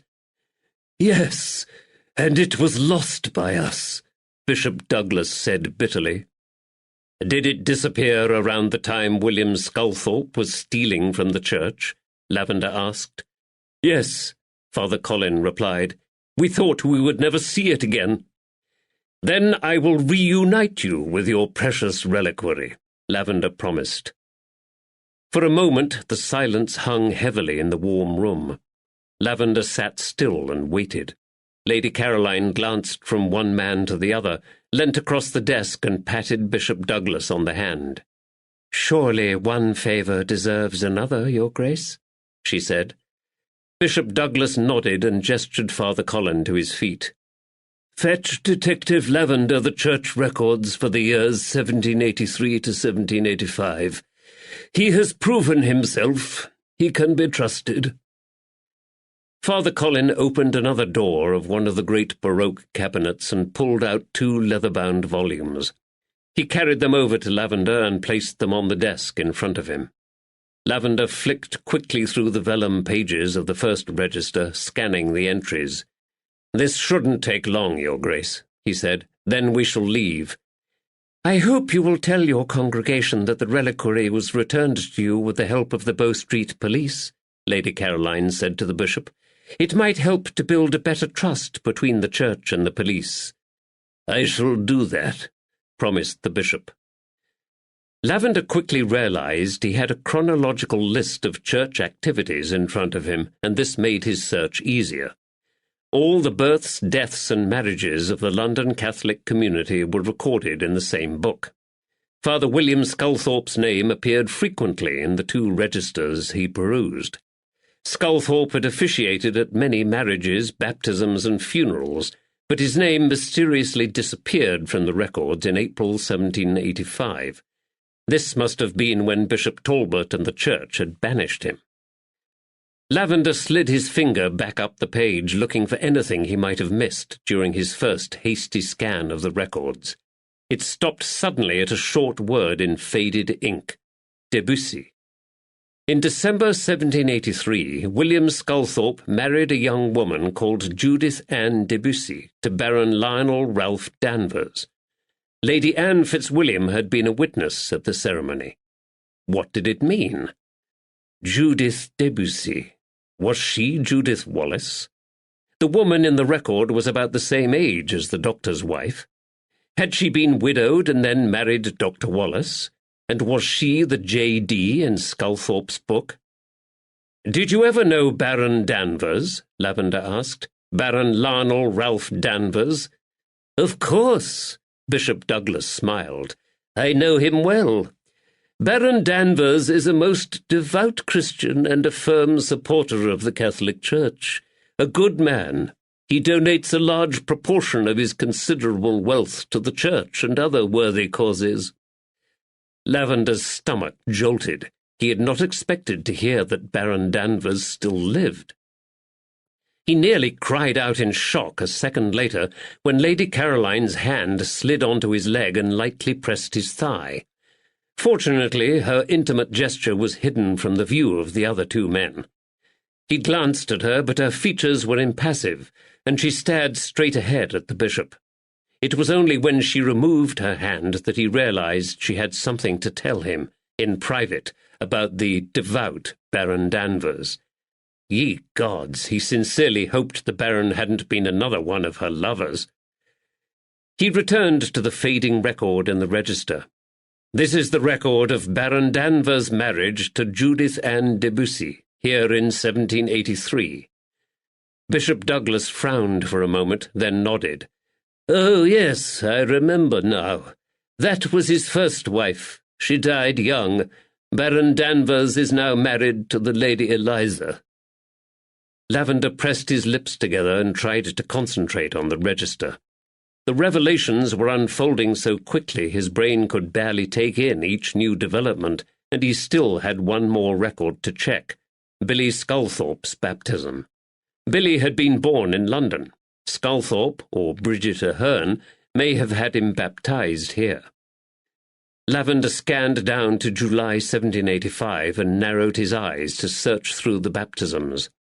There wasn't one for Billy. "Think," he told himself. "Think!" Children are frequently not baptized until several weeks after their birth. He slid his finger down each entry for July, then August, September, October, November. Nothing. Nothing at all. Disappointed, he pulled back his hand upwards and read the ledger entries in reverse order. Now he saw it.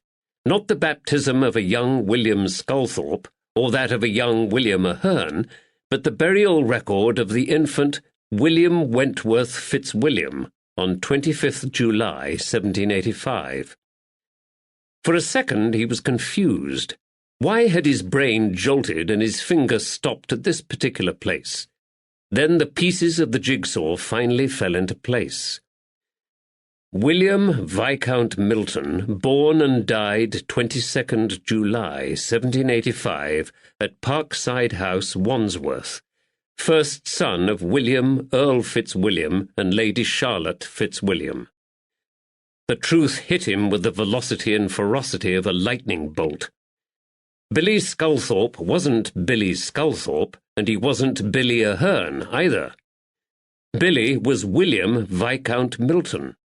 He was the eldest grandson of Lady Anne Fitzwilliam and the child of her son, one of the greatest landowners in the country. He was also the rightful heir to 2 earldoms. Chapter 26. Monday, 5th March, 1810. Market Harborough, Leicestershire. It was late and dark when Woods finally clattered into the cobbled yard of the livery stables in the High Street and threw the reins of his sweating horse to the ostler. But for once at this time of night, the town square of Market Harborough was a hive of activity. Drovers had arrived with their livestock, ready for the market the next day. Barking dogs steered flocks of sheep into the pens. Tethered cattle lowed softly, and farmers hailed each other across the street. A couple of drunken, gaudily dressed whores leant on each other for support as they laughed and stumbled across the cobbles. The stench of the livestock and their excrement was stronger than ever. Woods glanced at the bustling activity, frowned, and stomped towards the Angel Inn. He'd forgotten about the ruddy market. The tavern would be full of drunken farmers and drovers tonight. He leapt up the steps in front of the brightly lit inn and glanced at the sign above his head. Albert Kilby, licensed to sell beers and strong liquors. Albert Kilby? His arse. The noise hit him the moment he pushed open the door. As he had feared, the tavern was packed. Groups of powerfully built, wind-burnt and animated farmers now competed for space and the attention of the mob-capped barmaids, along with the usual crowd of coal-blackened boatmen and wharf hands. Half a dozen tired sheepdogs sprawled across the wooden floor like a matted black-and-white carpet. Apart from the usual hum of body odour, tobacco smoke and alcohol, the inn now reeked of wet dog.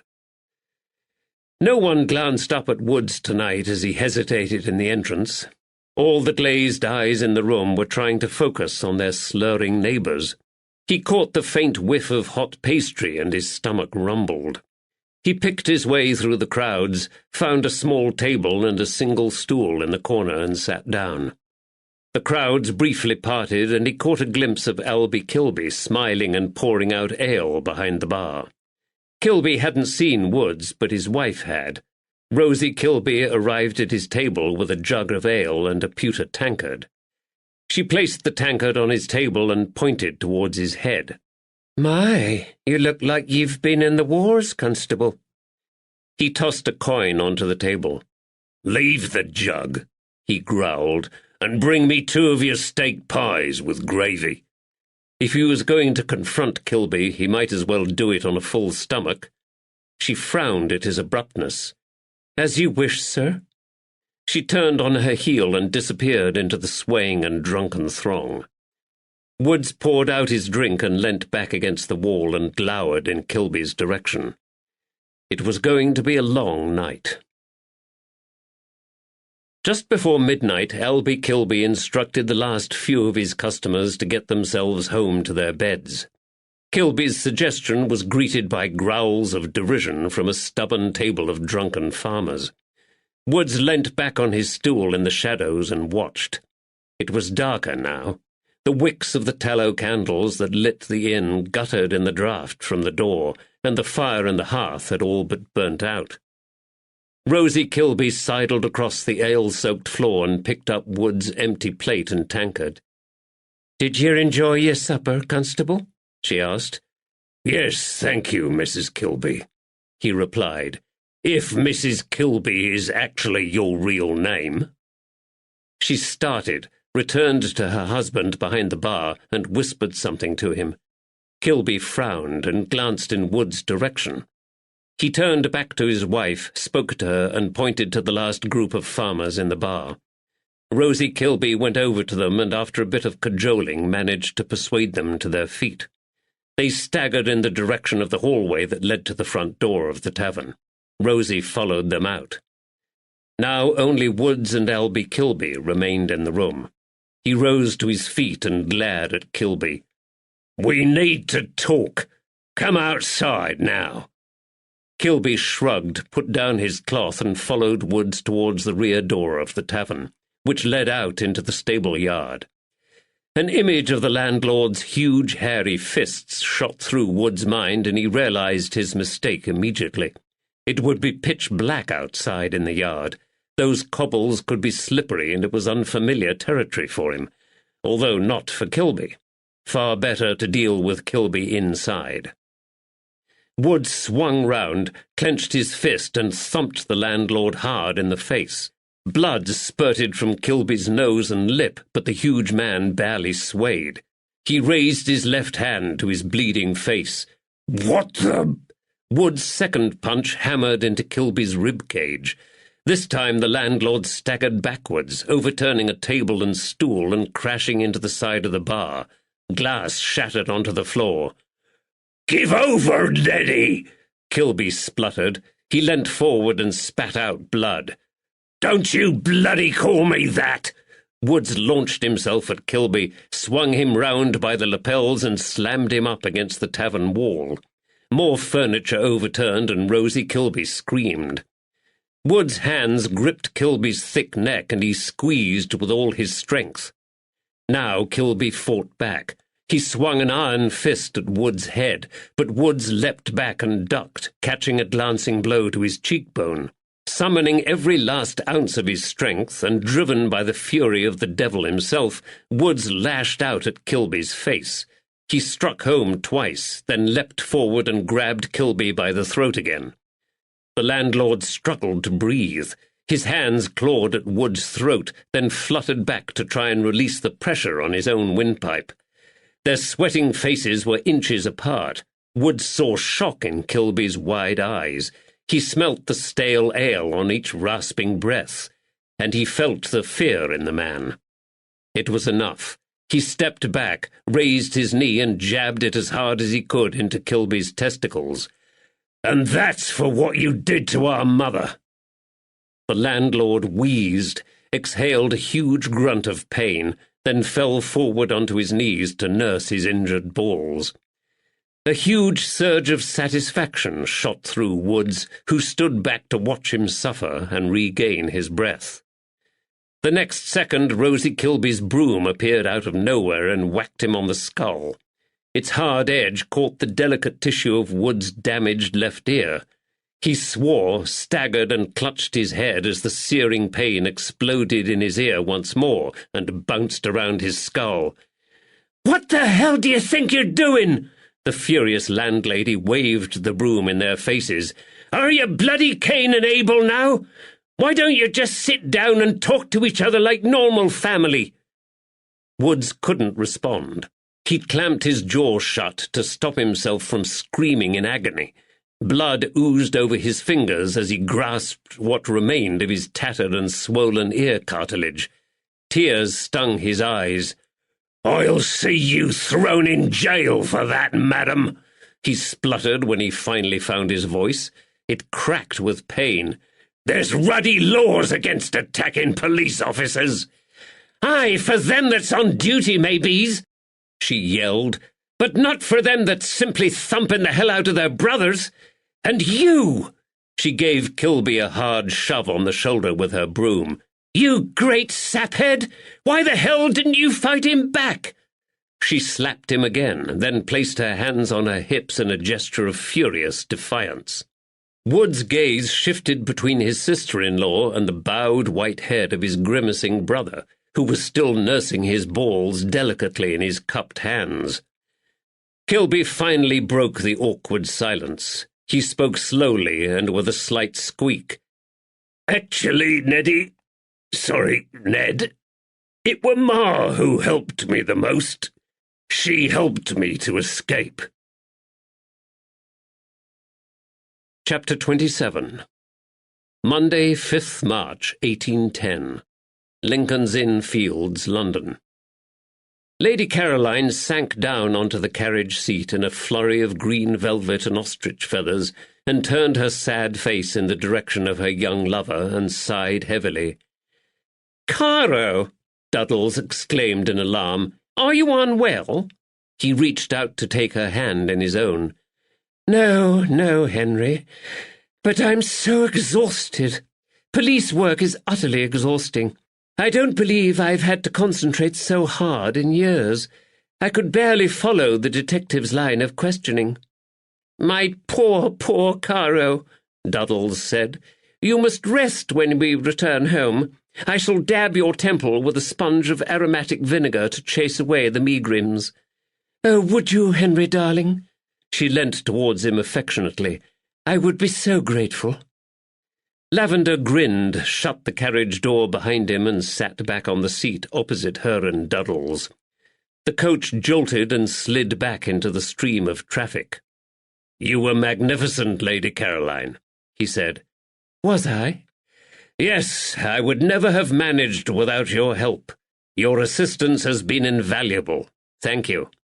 "See, Henry," she said, "we little women can play an important part in men's business if necessary.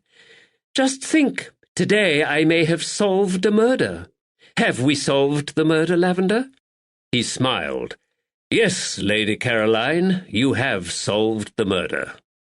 She was so excited it would have been rude to disappoint her with the truth. "I always knew you would be splendid in everything, Caro." Henry Duddles beamed from ear to ear.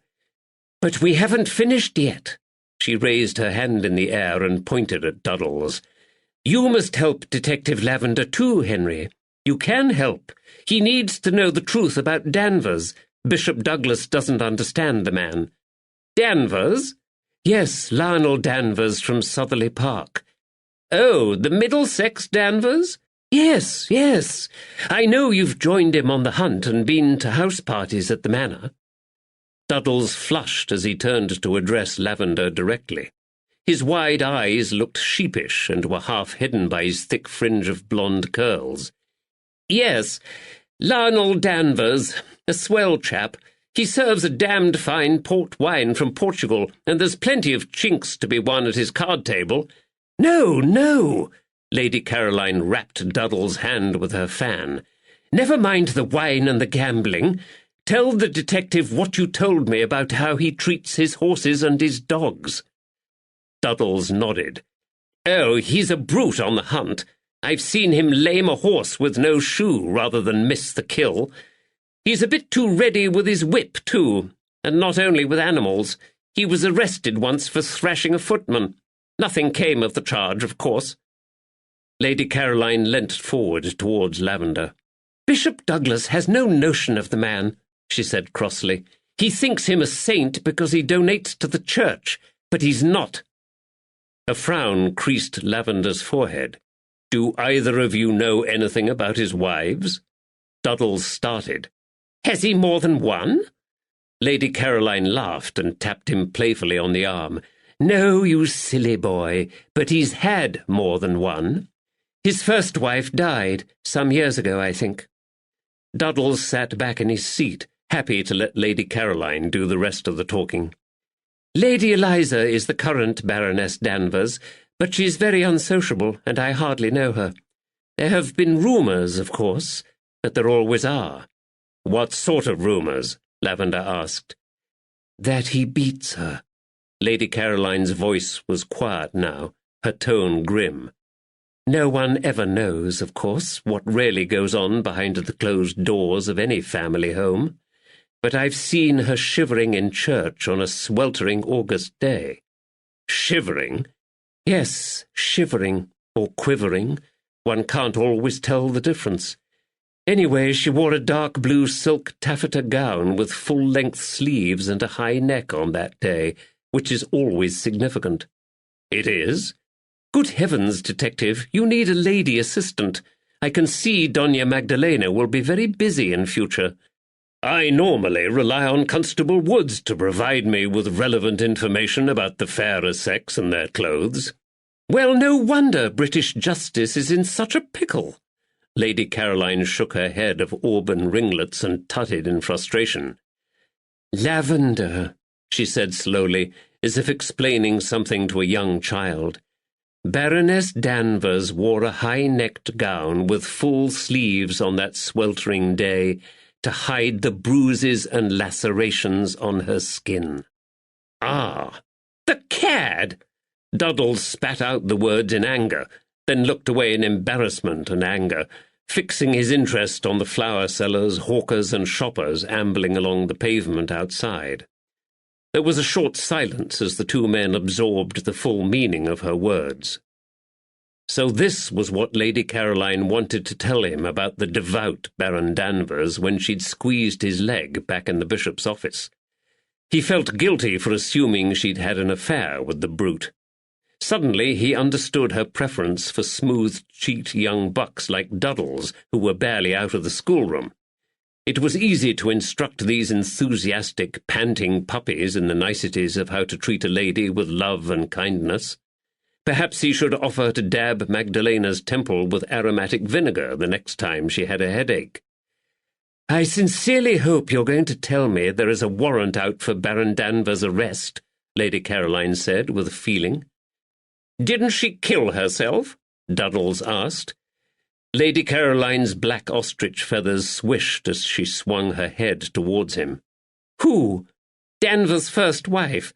I thought she'd drowned in the River Brent on their estate. Walked into the water naked or something, didn't she? I remember some of the chaps tittering about it." "Good grief!"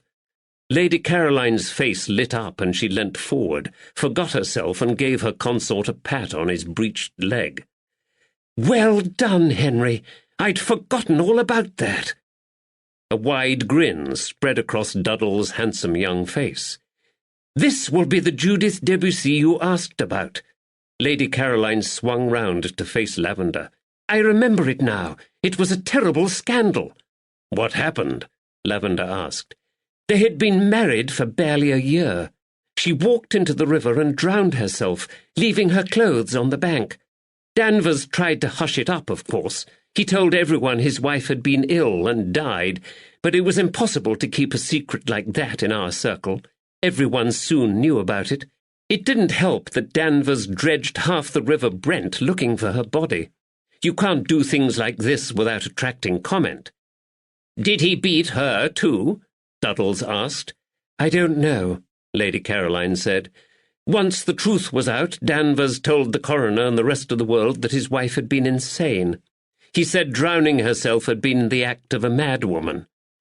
"If he did beat her, I can see why the poor gal threw herself into the river," Duddles said. "Danvers was furious rather than grief-stricken after her disappearance, if I remember rightly." "Why do you think he was so angry?" Lavender asked. Lady Caroline threw up her hands and shrugged. "It was the situation with the heir, of course." "The heir?" "Yes, Danvers didn't have one. Her body was never found, and Danvers had to wait 7 years before he could marry again in order to produce an heir. I believe Lady Eliza has now borne him 2 sons." Her body was never found. Lavender sat back in his seat and allowed himself the luxury of a slight smile. At last, the complicated pieces of this puzzle were beginning to fit together. The carriage drew up outside Lady Caroline's home, and he leant forward again. "Thank you, both of you. Your help has been of immense value. I couldn't have solved this murder case without your assistance." The cheeks of both Lady Caroline and Duddles turned pink with pleasure. Lavender helped Lady Caroline down from the carriage. She held onto Duddle's arm as they mounted the steps to the front door, and gave him a brilliant smile when he said something that amused her. She turned back to Lavender when she reached the top. "I look forward to hearing you have arrested the brute," she said. Lavender said nothing and waited beside the carriage until they had disappeared into the house. She would be disappointed, of course. There had been no complaint about Baron Danvers from his current wife or from anyone else, but information like this was always useful. One of these days Baron Danvers would get his comeuppance. One of these days. Lavender pulled out his pocket watch and checked the hour.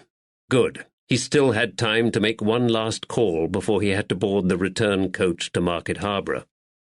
The coachman turned round on his seat on the box. "Where to now, governor?" "Tooley Street, Southwark," Lavender said as he climbed back into the rocking carriage. There was just time for a cup of coffee and a chat with the wisest, cleverest, and most astute woman Lavender had ever had the pleasure to know. His mother. Chapter 28. Monday, 5th March, 1810. Market Harborough, Leicestershire. Woods and Albie Kilby sat opposite each other at a table in the deserted tavern. An opened bottle of brandy stood on the table between them. Kilby. Albie Kilby. This wasn't Albie Kilby, he told himself. This was Bert, his brother Bert, his only brother. The brother he hadn't seen since he was 9 years old, and whom he barely remembered. The brother who had fled from London 36 years ago after killing a man. "You're a mean scrapper, Ned," Kilby said. "Where did you learn to fight like that?" "In the same streets as you," Wood snapped. At the other side of the bar, Rosie Kilby swept up the shattered glass, finally using her ruddy broom for its true purpose. She had extinguished most of the candles and lamps, and he and Kilby, Bert, were sitting in half-darkness, sipping their drinks, toying with their glasses and casting sly glances across the table at each other. A strained silence had fallen between them. Slowly, Woods felt his anger ebb away as the brandy warmed his innards. Perhaps Rosie was right, and they needed to talk. Kilby wanted to talk. He knew this from yesterday morning by the canal, but the landlord's words and courage seemed to be failing him again. Woods sighed. It would be down to him to start the stilted conversation. But that's what he did, wasn't it? Even Lavender said it. Woods had 20 years of experience of interviewing embarrassed and awkward witnesses, and they didn't come more embarrassed and awkward than the man in the seat opposite. "Begin with something easy, some common ground," he reminded himself, but no words came. Every now and then Kilby raised his hand gingerly to the bruises on his face and his split lip. The dried blood beneath his nose didn't look so vivid in the candle-lit gloom, but Woods was damned if he would feel guilty about that. Bert deserved a good thrashing after the misery he'd caused his family, and Woods was glad he'd given him one. Besides which, the Kilbys had got their revenge when Rosie had bashed him with that brush. His head still throbbed from the blow, and only the liquor kept the pain in his ear at bay. He had no idea what demon had possessed him today and sent him flying back to Market Harborough like a hothead, but he had no regrets. He'd vented his anger and was glad of it, even though part of him knew his gigantic white-haired brother had made hardly any attempt to fight back. Rosie Kilby was right about that. "Look here," Woods said. "What do I call you? Are you Bert still, or is it Albie?" "It would be best if you called me Albie," the landlord said. "Everyone knows me as Albie Kilby now." "You took Ma's family name?" Kilby nodded. "I lived and worked with the Kilbys for years on the Coventry Canal." "Is that where you fled to when you left London? To Ma's folks on the canal?" Kilby nodded again. "I'm known as Ned these days," Woods told him. "Neddy were just the pet name Ma used for me." Kilby smiled sadly. "You don't remember? I called you it too. You probably don't remember." Woods had a flashback to his dream, where he was drowning in the salty gravy of Mrs. Tilly's pie. Kilby's voice rang in his ears again. "I'll save you, Neddy!" Yes, he remembered. He took another hasty drink. It was time to get to the bottom of this mystery once and for all. But how to get there? It was difficult with one's own kin. For a moment he wished Lavender was here to ask the questions. He would know what to ask and where to start. But Lavender wasn't here, and the detective must never know the truth about Albie Kilby. No, Woods had to deal with this on his own. "Common ground," he reminded himself. "Ma died 2 years ago," Woods said abruptly. "She were ill for a while, but it were mercifully quick in the end. She never complained." Kilby nodded sadly. "I know. I were there, at her funeral." "You were?" Woods didn't remember any strangers at his mother's funeral, but then again, had he been looking? All he remembered was the misery of that day, the rain and the oppressive grey clouds. He had wanted to be anywhere in the world but in that damp, windy graveyard burying his mother. If a dark shadow had lurked beneath the dripping yew trees on that grim, miserable and wet day, would he have even noticed? I heard she weren't long for this world." "How so?" "The Kilbys. Word travels slow on the Thames and the canals, but it allus reaches your ears in the end. I came down to London on the coach. I thought I might have missed her passing. I couldn't make myself known to you, of course. I couldn't risk that. But I watched you bury her. I said my own goodbye, like.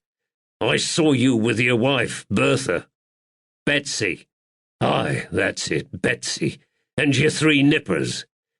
We've had another child since then," Woods said. "Baby Tabitha." 4 now, is it? Kilby raised his glass, and the amber liquid glinted in the guttering candlelight. His bust lip curled. A gleam of pride shone out of his eyes. "Well done, little brother. He winked at Woods. "Here's to baby Tabitha, and your missus." Woods had no choice but to join Kilby in the toast to his daughter and to Betsy. Anything less would have been bad luck. Their glasses clinked and they gulped down another mouthful of the fiery liquor.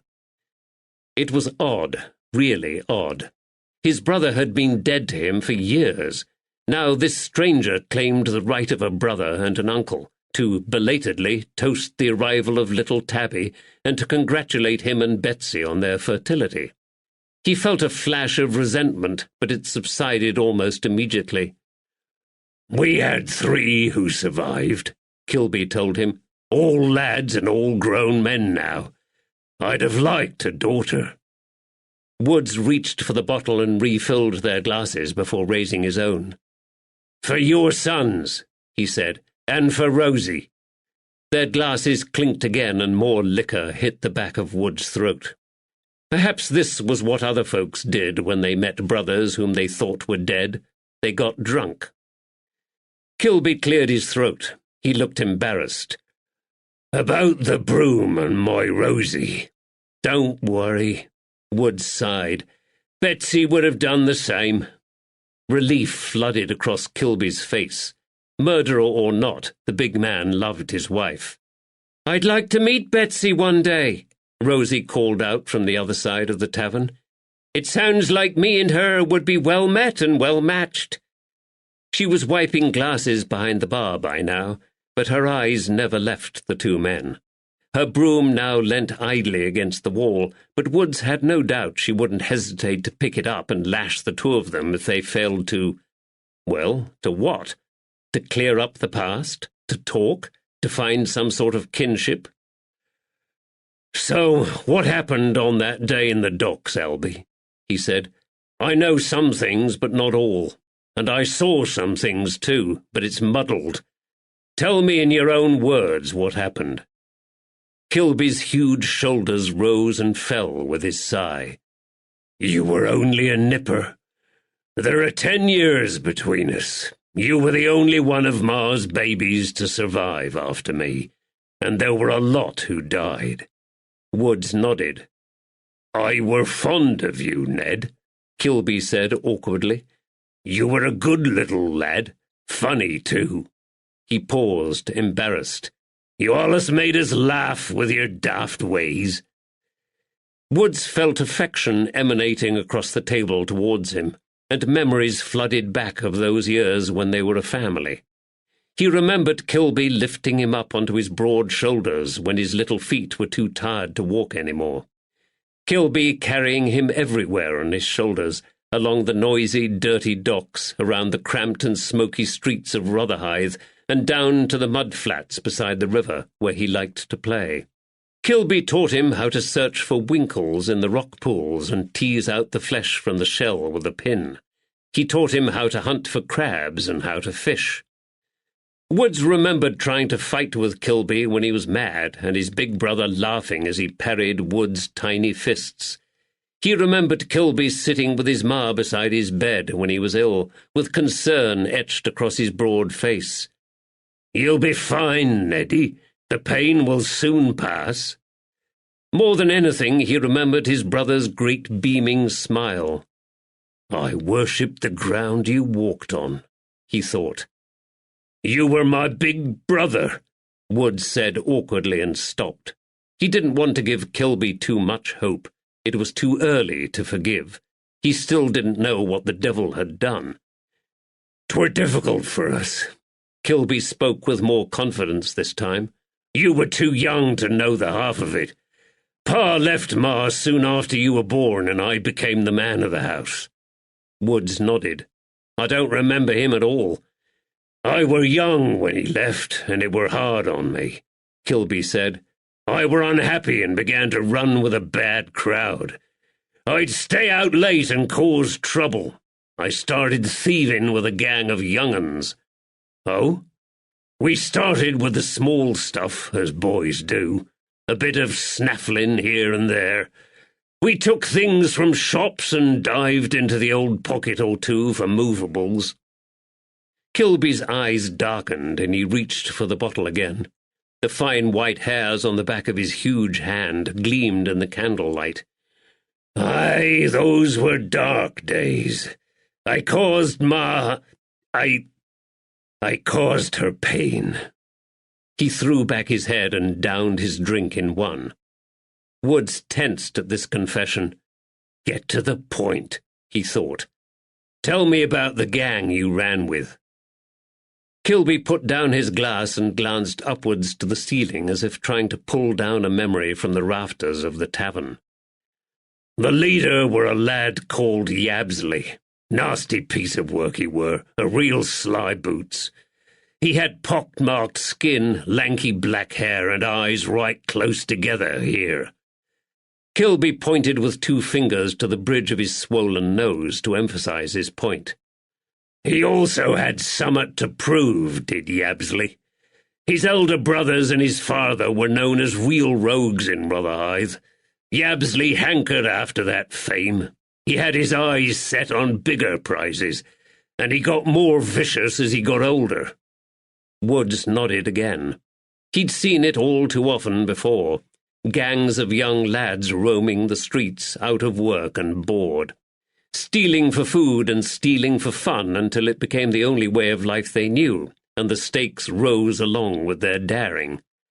"Anyway, we went to rob a smoker's one night, and the owner caught us as we helped ourselves to the tobacco from his shelves. Yabsley beat him bad. The smoker were a right mess, barely alive. I were unhappy about this, but one of the other lads in the gang, Tesh, he were mad as hell. He yelled at Yabsley for his cruel ways. He walked out on us and said he'd finished with us. Yabsley threatened Tesh and said he couldn't leave, that nobody walked out on him. But Tesh went anyway. Yabsley said he'd find Tesh and kill him." Kilby took another sip of his brandy. 2 nights later, we went to steal timber from a boat in the docks, but the lighter man were there and he caught us again. Yabsley cracked him over the pate and pushed the body off the wharf and into the Thames." Woods winced. "I'd had enough," Kilby said. "I didn't want to be part of it no more. I told Yabsley and walked away with his threats ringing in my ears. I were a soft turncoat, and he would do for me if I turned conk on the rest of them." "What happened next?" "About a week later I had a message from Yabsley. He said I were to meet him down on the coal wharf." The coal wharf. Woods felt the blood begin to pound in his ears. He was there again, a small boy shivering in the shadows of the towering stacks of shimmering black fuel. He smelt the stench of the river and the stagnant pools of water. He heard the roar of the blast furnace and the ominous groan of the swaying metal gantries overhead. "Ma asked me not to go, but I weren't afraid of Yabsley. He were no match for me in a fight. That's what I thought he wanted, to fight." The pounding in Wood's head got louder. "What happened?" Kilby shook his head. The blood had left his face, and he looked old and strained. "Yabsley had culled me like a bird-wit. He weren't there, but poor Tesh were. He'd taken a bad blow to his costard."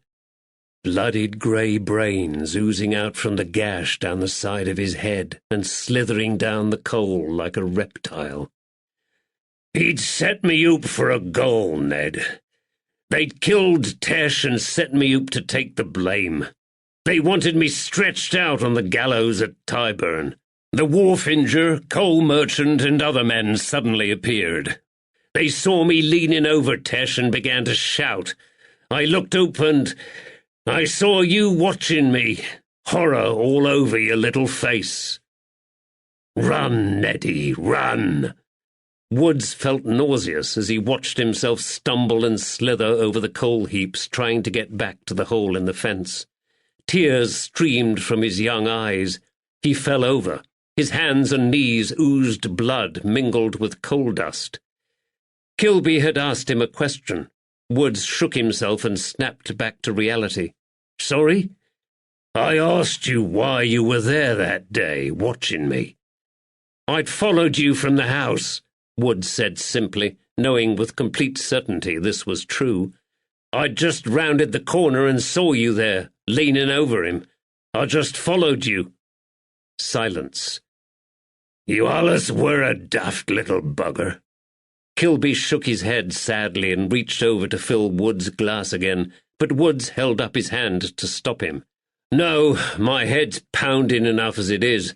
Some sneaking cur tried to kill me this afternoon in Middleton, and your missus has just done her best to finish me off with her broom."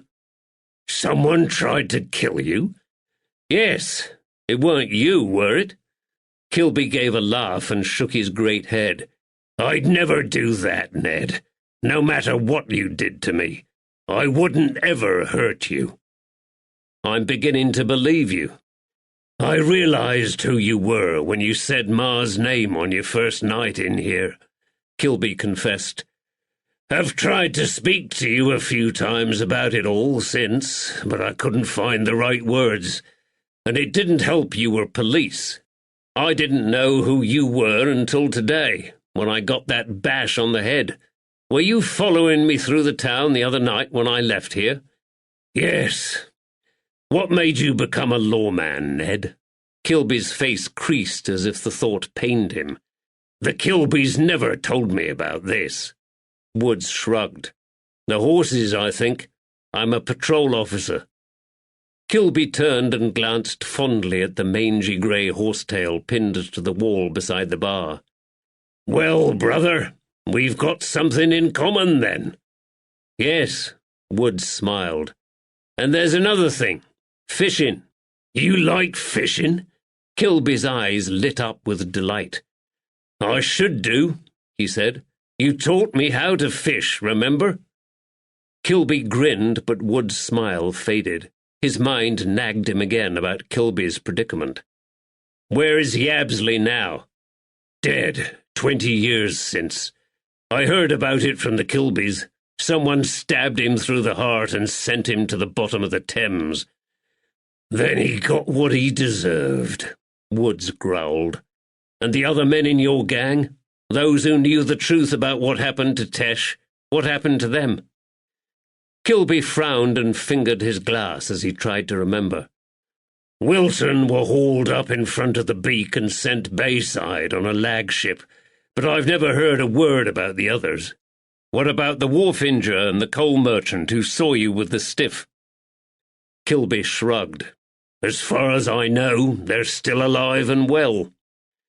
"So, you're still wanted for murder in London. Anyone who could stand for you as a witness at your trial is either dead, transported, or missing. But those who would speak against you are probably still alive." It was a statement rather than a question. There was a short silence before Kilby said, "Yes, I reckon that's about the run of things." He was quite cheerful, considering his predicament. Woods shook his head and sat back in his chair. "You'd never get a fair trial now," he said. Rosie Kilby appeared at her husband's side and placed a protective hand on his shoulder. "Albie has been more than honest with you, Ned," she said quietly. "So what you going to do? Will you turn Albie into the runners?"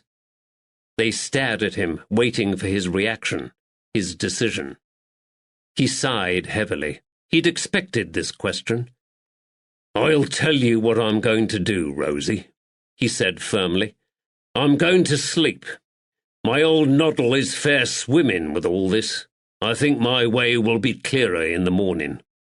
He scraped back his chair across the floor and stood up, more abruptly than he had intended. "Thank you for the brandy. I'll bid you good night."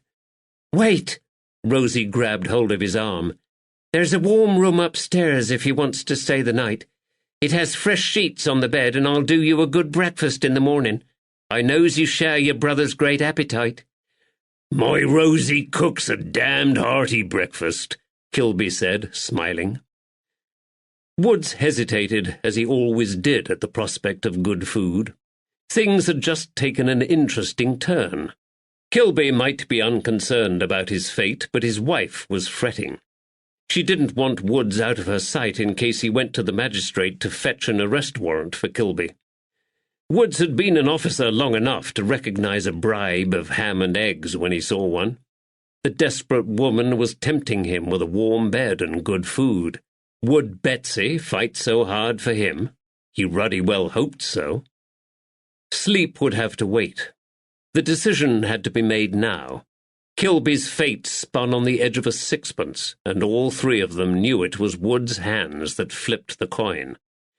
Woods tried to think rationally about the situation. In the eyes of the law, he was probably already an accomplice to Kilby's crime. Instead of turning Kilby into the authorities the moment he recognized him, he had raced back here like a hothead, bided his time until they were alone, and then thrashed the bugger. If he wasn't an accomplice at the moment, by the time he woke up in the Angel Inn tomorrow morning, he definitely would be. Accepting the Kilby's hospitality would be seen as siding with his brother. Yet he believed Kilby's version of events. On top of that, he had started to like and respect him. Kilby had led a decent life since he'd fled London. He'd brought up 3 sons, earned the adoration of his wife and the respect of the local boatmen. It wouldn't have been easy for a fugitive from justice to turn his life around like this. Woods knew that if Kilby went for trial, his brother would hang for sure. Whatever defence Kilby might have had 36 years ago, it was in tatters now. Could he do that to his brother? He felt his mother's presence at his shoulder. "Don't do it, Neddy," she was saying. "Let sleeping dogs lie." And, after all, who was to know? It had all happened so long ago. Provided Kilby stayed out of Rotherhithe, it was unlikely anyone would ever recognize him and associate him with the unsolved murder. "I wouldn't ever hurt you," Kilby had said. Woods believed him. Could he hurt Kilby? No, he couldn't, and he wouldn't. His shoulders relaxed and he smiled as everything fell into place. This would be his secret, his and his brother's. No one else would ever find out, and there would be no harm done. "Well, thank you, Rosie. A warm, comfy bed is just what my old bones need right now, and I'd welcome a fine breakfast in the morning."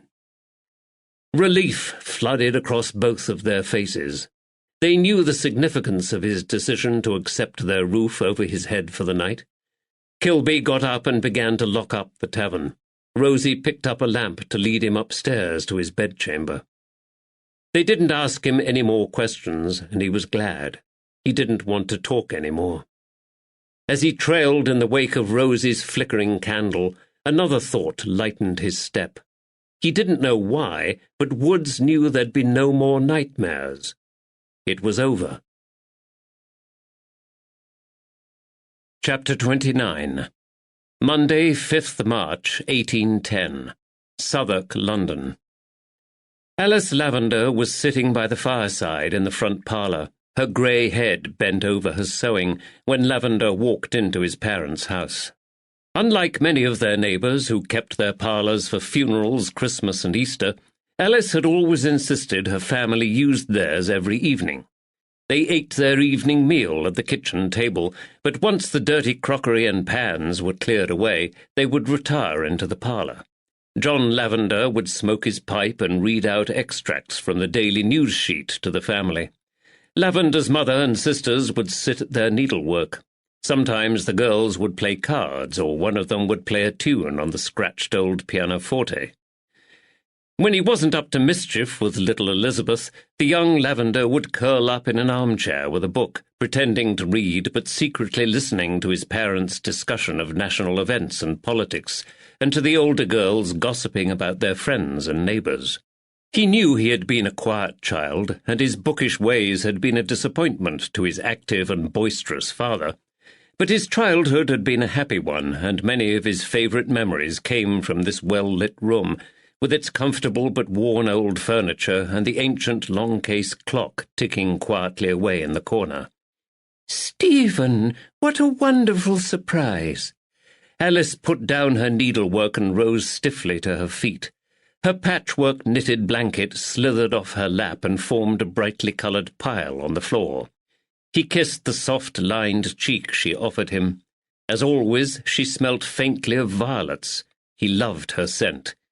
"I saw Magdalena 2 days ago," Alice said. "She didn't say you were expected home." "I wasn't," he said. "The case in Northamptonshire has taken an unexpected twist, and I've had to return for a brief visit. Unfortunately, I must be on the 4 o'clock mail coach back to Northamptonshire." He picked up the fallen blanket, handed it to her, and sank wearily into the soft, padded armchair on the other side of the hearth, his father's chair. "Are you well?" he asked. "Yes, thank you, Stephen. There are a few pains in my joints and a few more grey hairs on my head, but Elizabeth and your father look after me very well." She lowered her head and regarded him silently over the top of her spectacles. Many people had commented that her wide-set, slightly hooded brown eyes were virtually identical to his own. "You look tired, Stephen," she said. "You work too hard, and you need to visit the barbers." "I'm fine, Mother," he said, smiling. "Would you like something to eat and drink?" "Yes, please." He glanced around. "Where are Father and Elizabeth?" Lavender's older sisters were married, but his youngest sister Elizabeth still lived with their parents. "Your father is out with a friend this afternoon, and Elizabeth is shopping." A wry smile curled up her lips. "I was enjoying a rare moment of peace." "How is your pain?" he asked. Alice suffered from severe arthritis. She shrugged and smiled. "I barely feel it." "I'll make the coffee," he said, and rose from his seat. His mother held up her hand to stop him. "No, you won't. You shall have a few minutes of rest. I may be a bit slow, but I can still make my favourite son a bite to eat when he comes visiting." He smiled at their old joke. "I'm your only son," he reminded her. "Well, fancy that," she said, and hobbled out of the room. He knew better than to try to argue with his mother. He settled back in his father's armchair. For a moment his eyes rested on the ornaments on the mantelpiece. Alice's collection of porcelain shepherdesses was surrounded by the oval miniature paintings of a young Stephen and his pretty sisters. His proud father had commissioned these miniatures from a local artist. Then he closed his eyes and enjoyed the warmth of the fire. The room smelt of coal smoke and beeswax polish mingled with his mother's violet scent, and his father's aromatic tobacco, smells of his childhood. The next thing he knew, his mother was back in the room, lowering a tray onto the side table. His eyes lit up at the sight of the loaf of fresh bread, the pot of savoury meat paste, and the seed cake on the tray. Assorted crockery, including a cup and the coffee jug, already stood on another table by his elbow. The coffee smelt delicious and strong. "You should have let me help," he said guiltily. "I can manage," she said, as she handed him a plate. "Besides which, you need a rest. Didn't you sleep last night?" "Are we toasting the bread?" Lavender reached for the 2 brass toasting forks that hung with the rest of the fire irons in the hearth. "We can, if you want. Have you seen Magdalena since you returned?" "Yes, I called on her briefly last night. She's well." He stabbed the thick slices of bread with the long metal forks and held them over the flames in the fire. "We'll probably hold the wedding when Sebastian comes back from school in Hertfordshire at Easter. I think Magdalena wants him to be there." While he toasted the bread, Alice poured the coffee and arranged the plates and asked him further questions about their wedding plans. She spread the meat paste onto the toast and told him the latest family news while he washed down his food with several cups of strong coffee. He felt reinvigorated. "Have you met Magdalena's son yet?" She passed him a generous piece of soft, newly baked seed cake. "No, but I'm looking forward to it. He sounds like a lively and interesting young man." "He must favour his mother in his temperament." Alice lowered her head to hide the smile twitching at the edge of her lips. "I'm sure that you and Sebastian will soon learn to love each other. You will make a good father, Stephen. You're naturally kind and considerate, and a great listener." "I think you may be biased in my favour, Mother." "No, those are your qualities. They're what make you such a good son, brother, and friend, and it's those qualities that will ensure you're a good husband and stepfather to young Sebastian." The mention of the word friend reminded him why he was here. He put his empty plate to one side and cleared his throat. "That is an excellent cake," he said. "Please pass on my compliments to Elizabeth." Alice didn't reply. She was watching him through those soft eyes that never seemed to blink. Had he ever seen his mother blink? "I need to ask you about Tilda Woods." "Tilda Woods?" "Yes, I need to know about her eldest son, Bert, the one who vanished." "My, that's a long time ago." Alice put her own plate down on the side table. She looked troubled. "But she did tell you about him, didn't she?" He paused and waited until his mother nodded a confirmation. "You knew Tilda Woods for how long?" "I first met Tilda over 20 years ago, but she only had Ned with her by then. Stephen, why do you need to know about Bert? Have you found him?" Her question caught him by surprise for a moment. "Yes, I think I may have found him." "How?" "It's staring anyone in the face when they see the two of them together. Bert is a slightly taller but white-haired version of Ned. If you catch them in the right light, as I did, they're very similar in features and expression." "Good gracious! Does Ned know about this? Where is Ned?" "Mother, may I ask the questions, please?" "But Ned—" "Ned is safe. At least I hope he is." She sat back in her chair. "I'm sorry, Stephen. Please carry on." "Can you remember what Tilda told you about Bert? I need to know everything." "It's such a long time since we last talked about Bert." "Please just try." She sighed and stared into the dancing flames in the hearth for inspiration. "Bert had already vanished by the time Tilda moved to Southwark with Ned.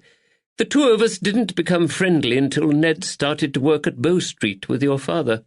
You know how it is with the police families." Lavender did know.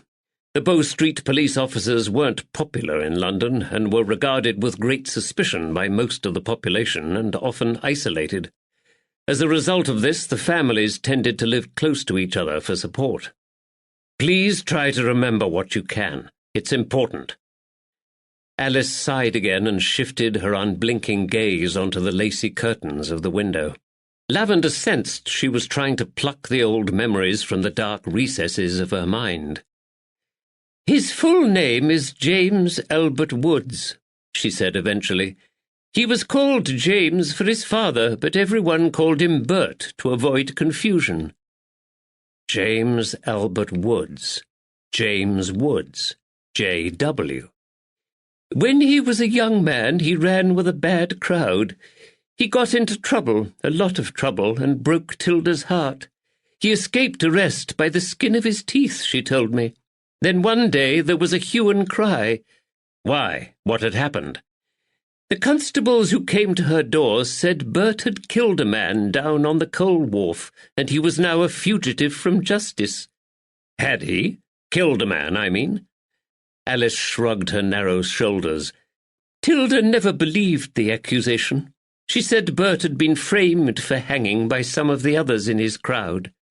"How did he escape?" Alice smiled. "Tilda kept him hidden for a while in the cellar. Then she smuggled him out of London on a barge belonging to one of her family members. Kilby, I think they were called. Bert told her his version of the events on the wharf, and she believed him. She always claimed he was innocent. I'm sorry, Stephen, I can't remember anything more about his story." Lavender nodded. "That's all right. What happened next to Tilda and Ned?" Her face became serious again. "Ned was ill." "Ned? Ill? With what?" "Well, that's the mystery. It was as if his nerves were upset. He screamed and cried all night with bad dreams." "Bad dreams?" "Yes, he was listless and silent during the day. He stopped eating and Tilda became anxious for him." "Ned stopped eating?" Alice nodded and frowned. "Yes, it's not amusing, Stephen. Poor Tilda was beside herself with worry. She'd just lost one son, and now she thought she was about to lose another. Ned adored Bert and missed him dreadfully after he fled, but the doctor said Ned's listlessness and nightmares were a symptom of something else, something physical. In the end, he pronounced that the foul air of Rotherhithe had affected Ned's wits. Tilda moved them both here to Southwark. It worked. Ned recovered. Lavender nodded, but he'd stopped listening.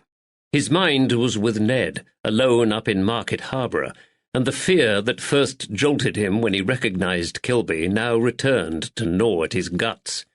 Brother or not, Albie Kilby was wanted for murder. He'd successfully covered his tracks and hidden from the authorities for over 30 years. How would Kilby react if Woods made the connection and confronted his brother with the past? Would Kilby turn violent? Lavender's stomach churned again. He had to get back to Market Harborough as soon as possible. He had sent a note for Woods on the mail coach, but he might have been too late. Was Bert Woods a dangerous man, do you know? Alice shook her head. I don't know, Stephen. And as far as you know, Tilda never saw her son Bert again? No. He brushed a few crumbs off his lap and stood up. I'm sorry, Mother, he said, but I must go now. I know you must. Leaning heavily on the arms of her chair, she raised herself to her feet. It's been lovely sitting and chatting with you, Stephen, just the two of us. Your father and Elizabeth will be sorry they've missed you. A smile creased across her pale face. But I've enjoyed having you all to myself for once. He went to kiss her cheek, but she drew him into her arms and held him to her breast for a moment. Please take care of yourself, Stephen. I will. Take care of Ned. I will. And, she whispered into his ear, when you arrest Bert Woods, remember to tell him that his own mother loved him and thought about him every day until she drew her last breath. He kissed her lightly on her cheek.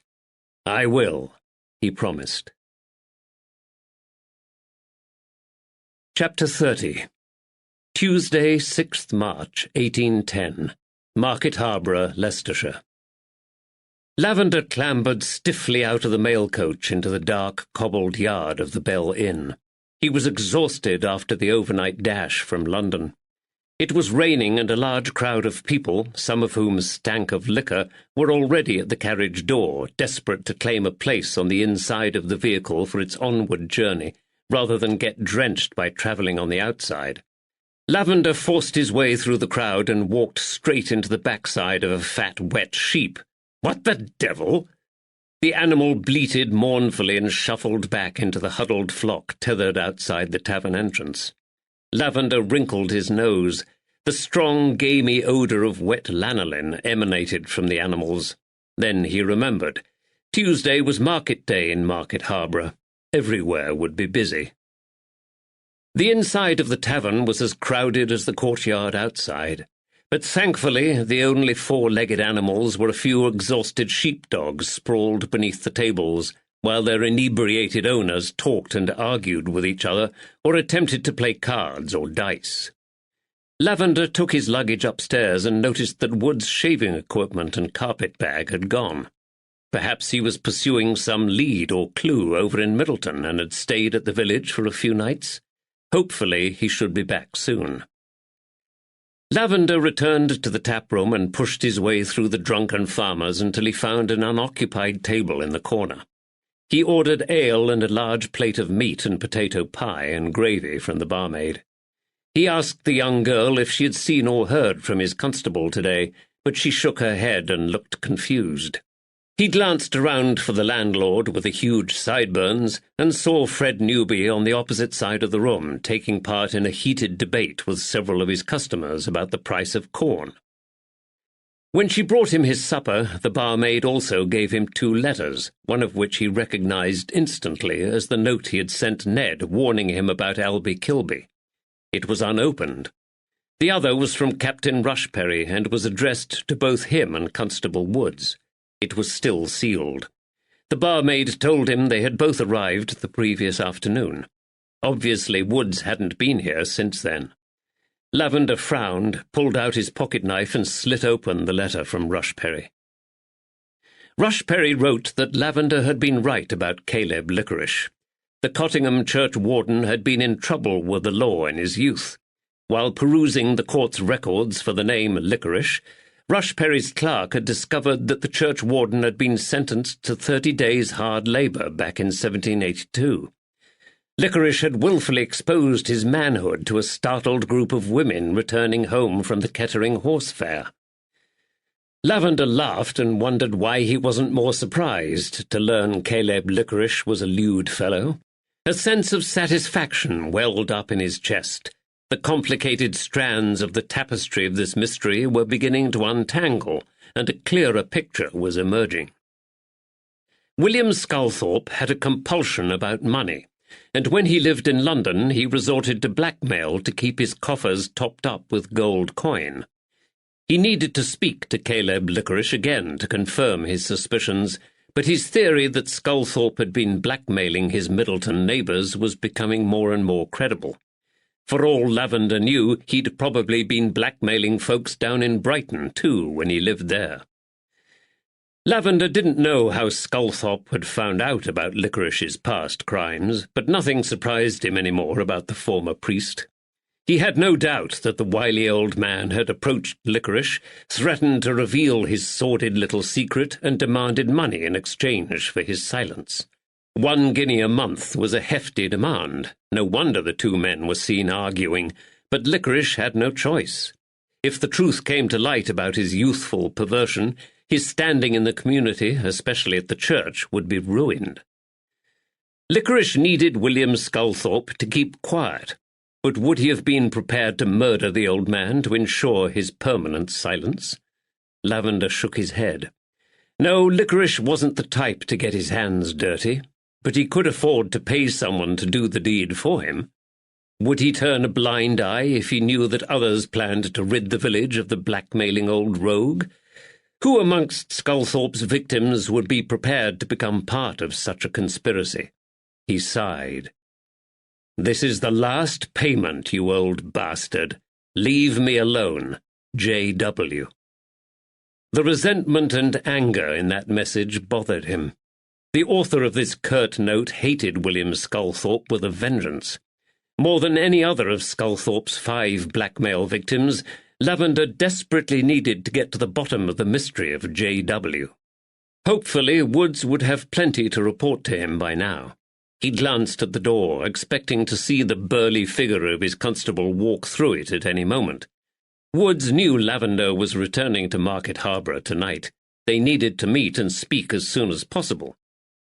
Lavender took out his pocket watch and saw it was now after 10 o'clock. Where on earth was Woods? Had some accident befallen him between here and Middleton? Lavender's gut tightened. Had Woods stumbled into the path of one of the dangerous gang of thugs they sought? Had Albie Kilby tried to silence his brother? Lavender rose to his feet. "Landlord!" Fred Newby broke away from his discussion with the noisy farmers and turned his sharp face towards him. He scowled when he recognized Lavender as the one who had hailed him. "Where's my constable? When did you last see him?" "I don't know where your man is," Newby replied, "but I can make a fair guess." "You can? Why?" "I think you'll find your constable foxed in the Angel Inn along with the dirty bargees and that Albie Kilby." The farmers around him burst out laughing. "Your constable has spent most of the last 2 days in there, drinking and fighting." "Well, he shouldn't be hard to find unless he's crawled off into a gutter somewhere," said one of the farmers. "Oh, he'll find the tosspot," replied the landlord, pointing a finger in Lavender's direction. "He's a detective. That's what they do, those detectives, find folks. Mind you, it's a rum do when they have to spend their time finding each other." The farmers laughed again and made some ribald comments, but Lavender didn't listen. He was on his way out of the door. It was only a short distance across the market square from the Bell Inn to the Angel, and Lavender strode briskly. But by the time he leapt up the steps beneath the crumbling portico at the entrance of the Angel, His imagination had worked him up to a fevered state. Kilby had done something to Woods. His friend's murdering brother had slit Woods' throat to silence him and then buried the body. Kilby had pickled the body. Kilby had strangled Woods with those great hands of his and thrown his body in the canal. His head pounded as he burst through the door of the tavern, and every sinew of his flesh knew Kilby had harmed Woods in some way. Woods and Kilby were sitting in the nearly deserted taproom, leaning close together over a table. They held tankards of ale and laughed at some shared joke. Relief and anger flooded through Lavender in equal measure. "Sir!" Woods beamed at him across the taproom. His large, round face was flushed with liquor, and his eyes shone. "You're back! Good to see you! 'Tis well met! Come here to meet—" "I know who he is," Lavender snapped as he strode across the taproom. His voice cut through the mellow atmosphere like a blade, and he knew it. The last two customers glanced across at them. "You said he was smart," Kilby said to Woods. Woods nodded enthusiastically. The drink exaggerated his movements. "Oh, yes, he's a clever detective. Very clever." Seeing them side by side and nodding in agreement, the two brothers were like peas in a pod. One was just a bit riper and larger than the other, and both of them were covered in purple and yellow bruises. Wood's left ear was bright red and grotesquely swollen, and Kilby had a magnificent black eye. Had they been fighting? If so, why so close now? What the hell had been going on? He turned to the two gawping customers at the other table. "This tavern is now closed for the night. Put down your drinks and leave." The two farmers glanced at Kilby for confirmation, but Kilby did and said nothing. "Who the hell are you?" one of the men asked. "I'm Detective Stephen Lavender with the Bow Street Police Office, and I'm shutting down this tavern for the night. If you don't get out this door now, I'll have you both thrown in the stocks for interfering with a police investigation." "Oh, all right, fella." The older man of the pair hastily pushed back his chair. "Don't lose your shirt. We were just going anyhows." He knocked back the last of his ale, wiped his mouth with the back of his sleeve, stood up and left the room with his companion. They slammed the door behind them. Lavender turned back to Woods and Kilby. "James Albert Woods," he said loudly, enunciating each name slowly and deliberately. "You're wanted for murder back in London." "Yes," Woods slurred. He wagged a finger in the air. "But he didn't do it." Lavender turned to him. "How do you know this, Ned?" Surprise flashed across Wood's face. "'Cause he said so, that's why." For a moment Lavender was stunned. He'd known Woods get bowsy with liquor before, but he didn't usually lose his wits when in his cups. This nonsense came from more than just inebriation. "Do you realize his initials are J.W.? "Ah," Woods said. "He were allus known as Bert Woods." "For Christ's sake, Kilby is a suspect in the murder inquiry we're conducting in Middleton." "Oh, 'tis all right," Woods beamed up at him. "He's hardly been out of town for months." "How do you know this?" "He told me." Lavender grabbed hold of Wood's shoulders and dragged him to his feet. If Lavender had owned the strength, he would have dragged his drunken constable out of the damned tavern and as far away from Kilby as he could.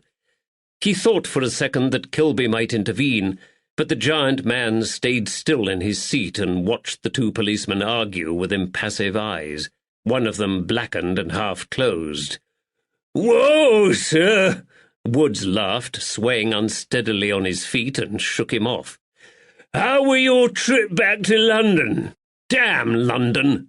Lavender pushed his face up close to Woods until he could smell the alcohol on his breath. "Ned, listen to me. Listen to me.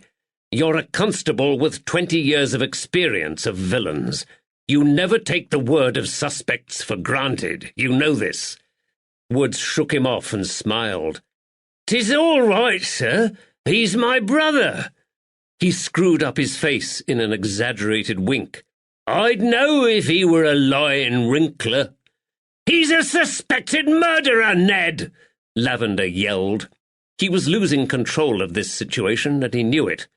"And he hasn't been your brother for over 30 years. He's a stranger who has come back into your life with a load of flannel, and he's gulled you into believing his version of events. Only a jury can decide if he's innocent or guilty." A flicker of doubt glimmered in Wood's eyes for a second. Then it vanished, and he beamed again. "'Tis all right, sir. He's a good man. Sound." Lavender stepped back. This was getting them nowhere. He needed Woods on his own, and sober. He needed him back at the Bell Inn, sleeping off the effects of the ale and brandy. Only then would he be able to reason with him. Either that, or he would have to grab Wood's head and bang it against the wall in order to knock some sense into him. "Pay your bill, constable," he said. "We're going back to the Bell Inn. You're going to sleep off this illusion and sober up." Woods opened his mouth to protest, but at that moment Kilby pushed back his chair and stood up. Lavender tensed. Even with the table between them, he felt intimidated by the landlord's height and muscular frame. He knew Kilby wasn't as drunk as Woods. "Wait," Kilby growled. "I can see there's trouble between you. I never intended for this to happen. I may be able to help." "Hand yourself in to the authorities and make a full confession," Lavender snapped. "That would help." Kilby shook his white head. "I can't do that, for I weren't the guilty one," he said. "I've never killed no one. But I'll give you some news, summat you'd probably want to hear." "Good for you, Albie," Woods slurred.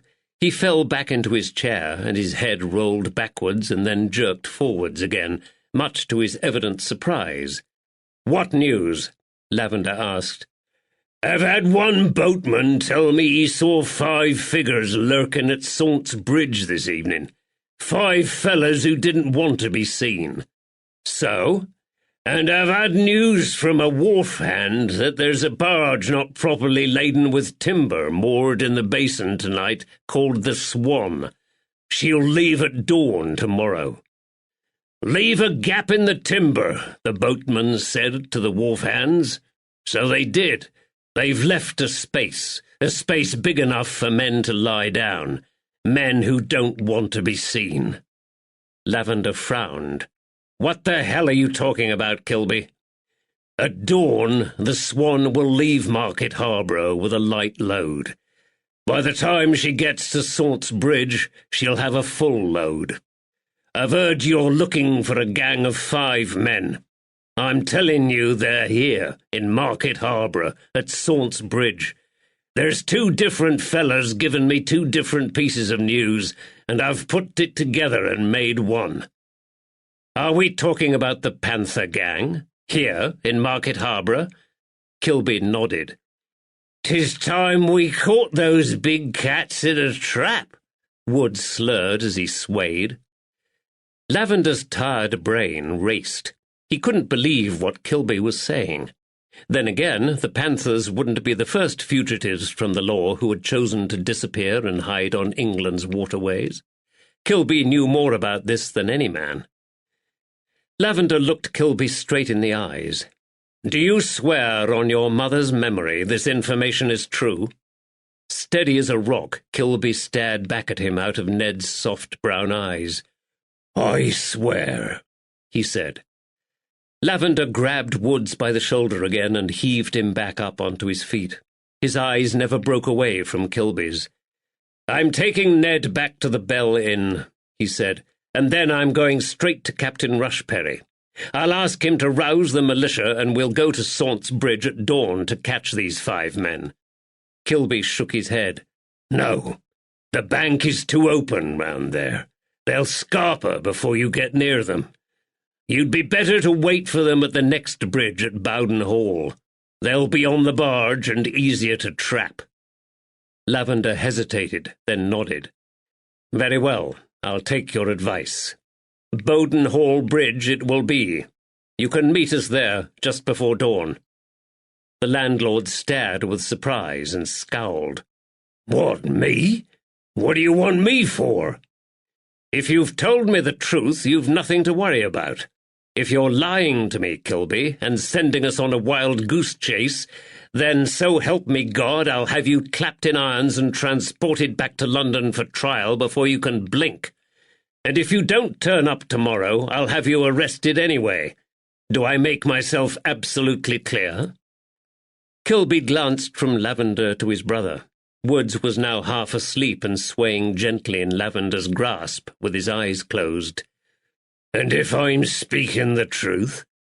Lavender lowered his voice. "Then you and I have an understanding." He refused to promise anything more. It was enough. Kilby nodded. "I'll be there at Bowden Hall Bridge afore dawn." Relief flooded through Lavender.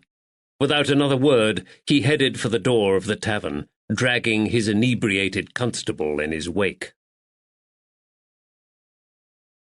Chapter 31. Wednesday, 7th March, 1810. Bowden Hall Bridge, Market Harborough Canal Arm. Lavender shivered and stared eastward along the dark stretch of still water. His eyes strained against the gloom for any movement at the distant bend in the canal. Below him, shadowy figures crept along the towing path on his left before disappearing beneath the dark arch of the bridge. Each of them clutched a musket. On the overgrown right-hand side of the canal, the undergrowth rustled and cracked as more militiamen moved into position. There would be no escape for the Panther gang this time. It was just a question of waiting for the Swan to glide into their ambush. The first red smudges of dawn appeared on the horizon, and the smell of coal smoke drifted across from the scattered cottages that made up this small rural community. Out in the fields, sheep began to bleat. Crows called to each other from their nests in the treetops, then rose, circling and wheeling in pairs and groups of 3 and 4 before heading off to their favourite feeding grounds. How long until the Swan appeared around the bend, Lavender wondered. How fast did these horse-drawn barges move? Kilby had been as good as his word and turned up astride a huge horse called Meggie. The gigantic pair made a dramatic sight, silhouetted against the glimmering wall lamps of the market square. The Swan would leave the basin at Market Harborough at dawn, Kilby told him and Rush Perry. The boatmen never wasted daylight when they had a load. They would have to slow down at Saunts Bridge so the Panther gang could leap aboard and hide themselves in the cavity beneath the tarpaulin, but this shouldn't delay them for long. Lavender's sharp ears picked up the jangle of harnesses and the impatient stamping of restless hooves further along the road to his right. Woods and Kilby stood with the horses. He heard Woods murmuring to the beasts to calm them. Kilby rarely took his eyes from his younger brother's face and seemed happy to let the garrulous Ned do most of the talking. Lavender had seen that look before on the faces of men gazing at their newborn children for the first time. Kilby clearly couldn't believe that his brother was back in his life again. Lavender had only managed to snatch a couple of hours' sleep last night. He had left Woods snoring in his bed and spent the next few hours rousing Captain Rushperry and the militia. Woods had woken up in a cheerful mood, with no recollection of their argument in the Angel, and a far better head than he deserved. Lavender had not been so lucky. His temples pounded with lack of sleep and exhaustion. The dark-coated bulk of Captain Rushperry joined him on the bridge and followed his gaze towards Woods and Kilby over by the horses. The two brothers had their heads close together again and were deep in conversation. Lavender held his breath and hoped Rushperry wouldn't see the incredible resemblance between the two men. "Woods and Kilby had better be right about this, Lavender," he growled. "They have my confidence." "Huh!" Rushperry cast him a sideways glance. "I'd heard Constable Woods spent a lot of time drinking and fighting in the Angel while you were away in London." Lavender smiled. This was how he gained Kilby's trust, and that of the canal boatmen. It's what they teach us down in London. We get more information this way. It's a strange way of doing police business, in my opinion. Rushperry frowned, but he didn't ask any more questions. Moorhens squabbled in the reeds down in the canal, and a solitary swan glided into view, searching for breakfast in the still water. Slowly daylight spread across the countryside. Trees, distant farmhouses, and the spire of a church took form as the darkness receded. Dew glistened on the damp ground. Then, almost imperceptibly at first, Lavender saw movement. A plodding horse rounded the bend in the canal, accompanied by a solitary man. In their wake followed a barge with another man at the tiller. Weighed down with its cargo, the boat floated low in the water. "Take your positions!" Rushperry hissed at the militia. "Hide the lights!" The last of the militiamen scurried into their places. Two of them crouched next to Lavender and Rushperry behind the parapet of the bridge, their lanterns still burning at their sides. The bridge arch below echoed with the quiet but chilling sound of men pulling back their musket hammers and ramming their shot down the barrels. Lavender thought of his own pistol in his coat pocket, loaded and ready to use. Lavender and Rushperry remained on the crest of the bridge, pulled their hats low over their faces and watched the slow-moving procession of man, horse, and barge. The man on the bank walked behind the horse, occasionally clipping its flanks with a hazel switch to keep it moving. Only the blackbirds broke the silence that now fell over Bowden Hall Bridge. "It's Davy George with the horse," Rushperry whispered to Lavender. "He's one of the Panther gang. I'd recognize his insolent face anywhere. I saw him in the dock last summer at the Northampton Assizes when they sentenced him to transportation." Lavender nodded and felt a surge of satisfaction. "Who's the man steering the barge?" Rushperry shook his head.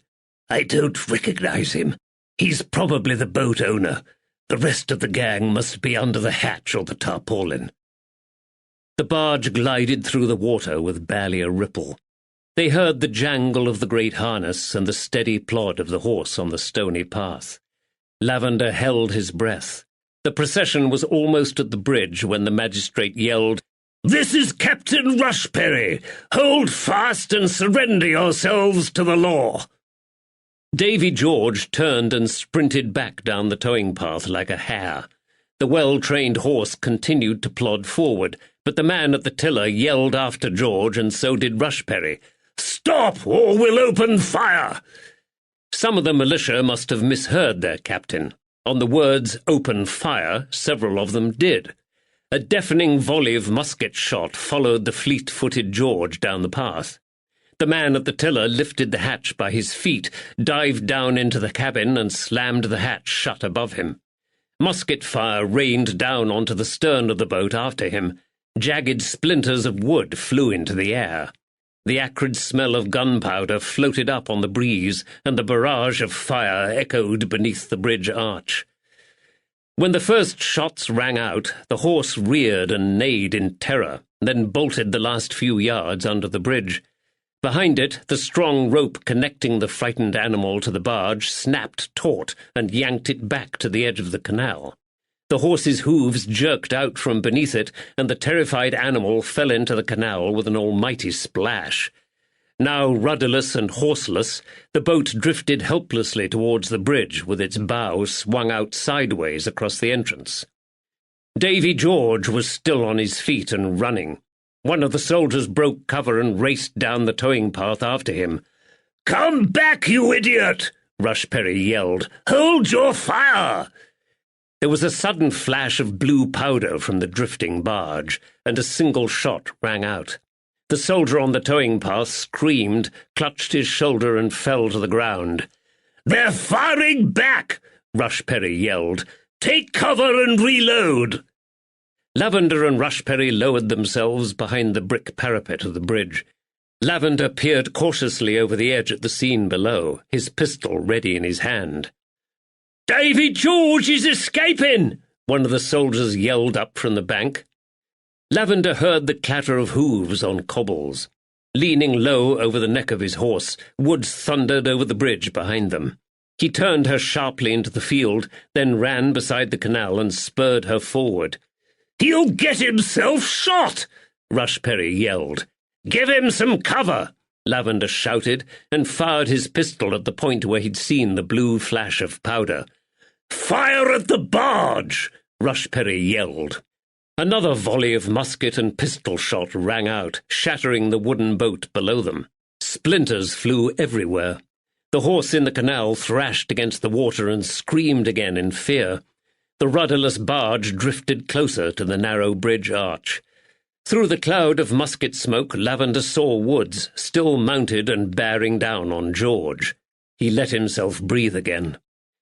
The barge hit the side of the bridge with a dull thud and a shudder. The bow swung back, but drifted forward again and jammed into the narrow arch of the bridge. It wedged tight with a sickening crunch of splintering wood.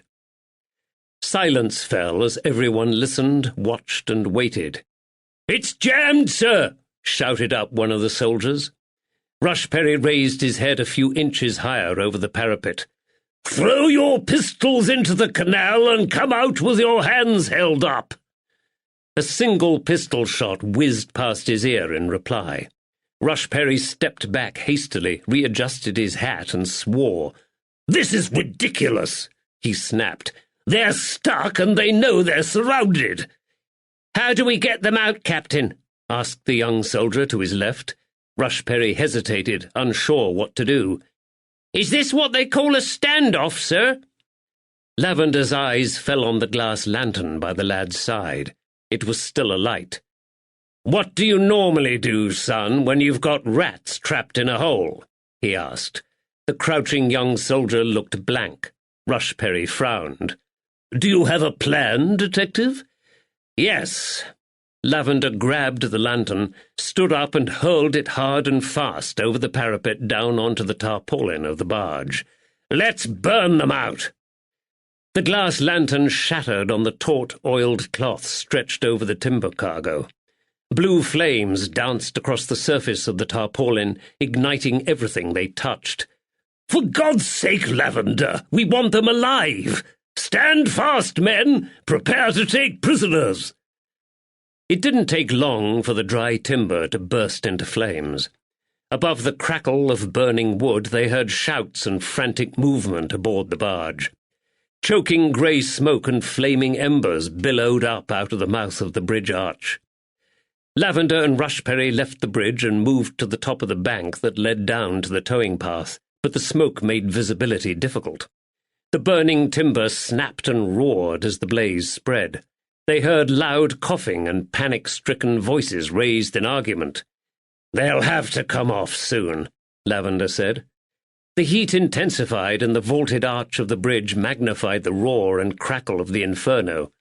"Look!" The dirty smoke cleared for a moment. A man balanced precariously on the far gunwales of the boat with the fire at his back. His frantic eyes scanned the far bank. "He's trying to jump," Lavender said. "It's Minards!" Rushperry yelled. Minards hesitated too long. The flames set fire to his shirt. For a moment he danced on the gunwales, writhing and screaming. Then he hurled himself into the water to douse the flames. They heard him yell, "Help me!" "Throw him a rope!" Rushperry shouted across the water. The fire had burnt through the tarpaulin and the ropes holding the cargo in place. The barge listed as its flaming load shifted. Planks of charred and burning timber slithered into the canal and floated away in the slight breeze. Suddenly, two of the gang burst out from a corner of the tarpaulin, threw themselves overboard and swam beneath the bridge. Their bid for freedom was short-lived. When they surfaced by the bank on the other side, the muzzles of several muskets pointed down into their faces. "There's just two left now," Rushperry said. Lavender coughed and blinked. The smoke stung his lungs and eyes. "Look there!" The hatch of the cabin at the back of the barge slid back. A pair of pistols flew up into the air and landed with a plop in the water. "Don't shoot!" yelled a gruff and terrified voice. "We're coming out!" Two smoke-blackened and choking figures scrambled out onto the towing path. straight into the custody of the militia. Lavender and Rushperry strode down towards them. Rushperry grabbed the hair of one of the prisoners, yanked up his bowed head, and peered into his scowling, blackened face. "It's Benjamin Panther," he announced. "Make sure this fellow has extra weight on his manacles." Panther spat at Rushperry's feet and earned a sharp cuff around the back of his head with the butt of a musket for his contempt. Across the canal, one of the soldiers waded up the bank, dragging the semi-drowned Minards behind him. The other two soaking wet gang members were surrounded by militia at the far side of the bridge. Davy George was the only one unaccounted for. Lavender heard the steady clop of hooves behind him on the towing path. He turned. Woods rode towards them, dragging a manacled George on the end of a chain behind his horse. "We've got all of them now," he said with a surge of satisfaction. Woods stopped, leant forward in his saddle, and grinned at the chaos before him. "Decided to give them a pagan funeral, did you, sir?" he asked. It was another half an hour before they were ready to march the prisoners back to Market Harborough for questioning. The injured soldier had been their first priority, and he'd been dispatched to the surgeon in Bowden for treatment. They expected him to recover. Rushperry and the militia were in an ebullient mood. They intended to parade their cowed prisoners through the town before they incarcerated them. Personally, all Lavender wanted to do was have a good wash and return to bed for a few hours' sleep before he picked up the pieces of the case he had been hired to solve. He was filthy and stank of smoke. Beneath the smoke-blackened bridge, the burnt-out wreckage of the Swan floated aimlessly. Charred wood and debris littered a vast area of the water's surface. The wreck completely blocked the entrance to the bridge, and the heat of the fire had cracked many of the bricks. He leant on the parapet on top of the bridge and watched Woods and Kilby down on the towing path about 30 yards away. The fire had quickly burnt through the strong rope attaching the terrified horse to the barge, and it had been able to break free and swim away from the carnage. Unfortunately, it had been unable to climb up the steep banks and was still floundering around in the canal. Kilby and Woods lassoed it with ropes, pulled it to a section where the bank was less steep, and tried to haul it out onto the towing path. They'd taken off their coats and rolled up their sleeves. Their shoulder muscles were taut beneath their filthy shirts, and sweat glistened on their faces as they heaved. He heard their deep voices murmuring encouragement to the animal.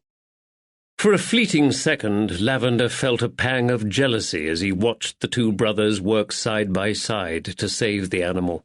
He and Woods had been like brothers for the last 10 years. He had a sudden irrational fear that Kilby would supplant him, and his relationship with Woods would never be the same again. There were 3 of them now, an awkward number. He shook his head to chase away such a ridiculous thought and chided himself for his meanness. He had no intention of arresting Kilby, but the man couldn't set foot in London again. Brother or not, Woods would rarely see him. Captain Rushperry appeared at his side. "Well, the Canal Company won't be pleased about this," he said. "It will take days to remove the wreckage of the Swan and open up this arm of the canal again for business." Lavender managed a grim smile. "It was the quickest and simplest way to resolve the standoff, sir, and it involved far less risk for your militia." "You're right," Rushperry conceded. "But who'd have thought it, eh?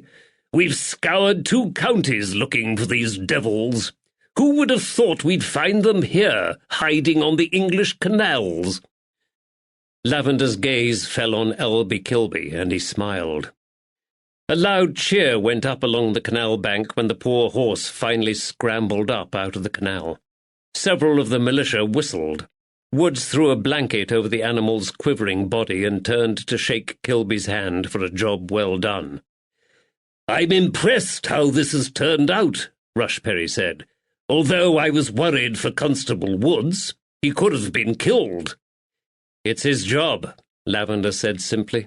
"He's a horse patrol officer, the best we've got. You should see him chase highwaymen and footpads across Hampstead Heath." Well, there'll be a good reward in this for you. Constable Woods and Albie Kilby will benefit from it too. Thank you. Ted Porter is already talking. He wants to claim King's evidence and be an informer on the rest. Will you let him? A broad smile broke over Rushperry's smoke-smutted face, and he shook his head. I'll happily let him tell me anything he wants to tell me, and I'll write it down, too. But the crimes of these men go back too far. Not one of them will escape the hangman's noose this time. Lavender nodded. In fact, Rushperry continued, I've no doubt they'll confess to the murder of poor William Sculthorpe before the end of the day. They won't, Lavender said sharply. They didn't do it. Rushperry frowned. Are you sure about that, Lavender? After all, it turns out they were in this area. I'm sure.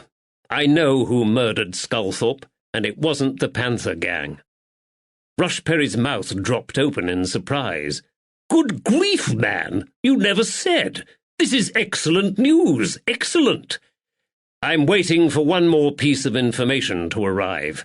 A letter in reply to the one I sent to London last week. When I receive it, hopefully all the pieces of the mystery will finally fall into place. Rushperry patted down the pockets of his greatcoat. A letter, did you say? Lavender glanced at him curiously. Yes.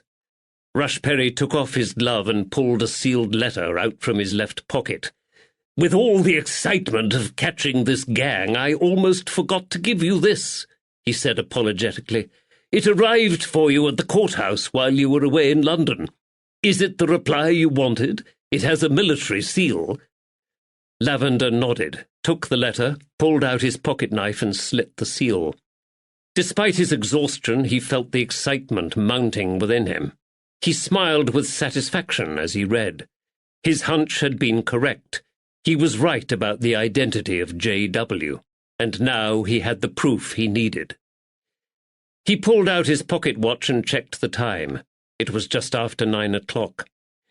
Your militia have had an early start this morning, Captain Rushperry, he said, but the day is yet young.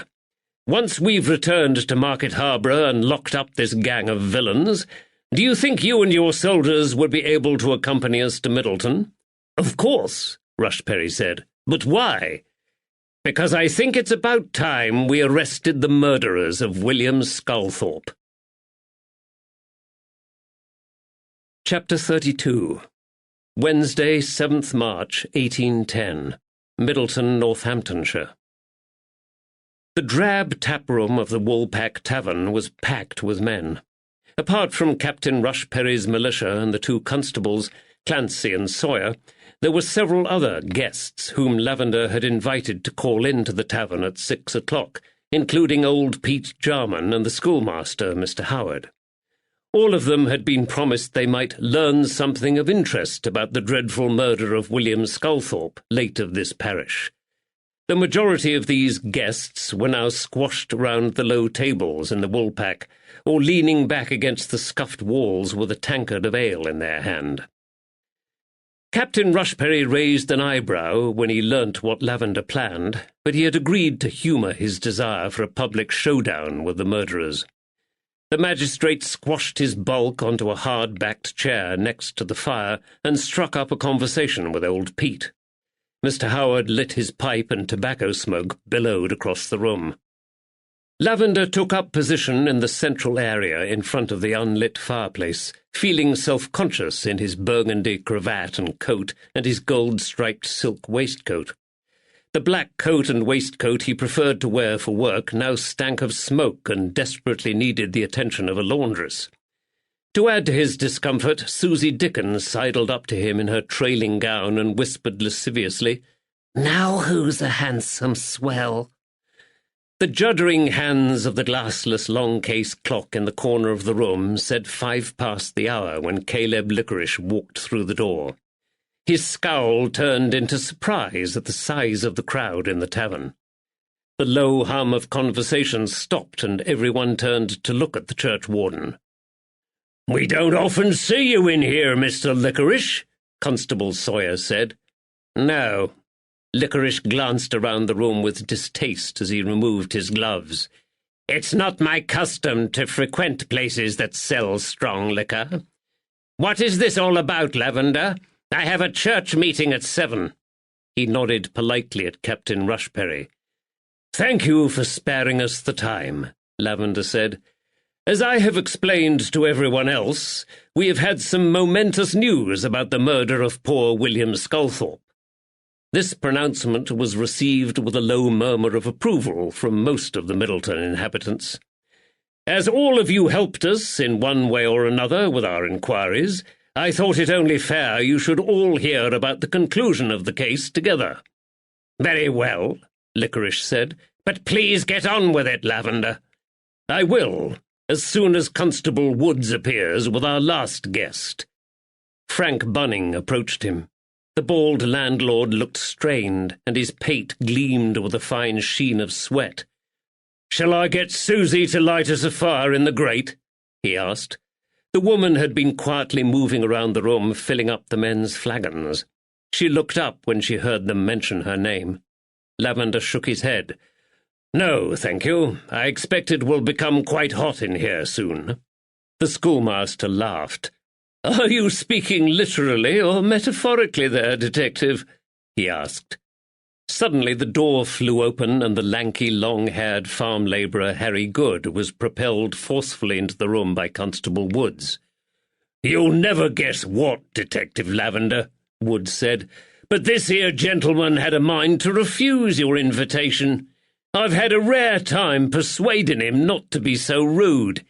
"I ain't done nothing," the pock-marked labourer protested. "No one said you had," Lavender said. "Take a seat, Good." The labourer slid onto a vacant stool next to Bunning's baby-faced nephew, Isaac. "Right. Before we discuss the murder of William Sculthorpe, Captain Rushperry has an announcement to make." Rushperry cleared his throat, stood up, and put his podgy thumbs under the lapels of his coat. Everyone turned towards him. "This morning, thanks to information received from Detective Lavender and Constable Woods of Bow Street Police Office, myself and the militia were able to apprehend all 5 members of the notorious Panther Gang, plus a canal boatman who had helped them to evade justice. I say, well done! Good work! That's excellent news!"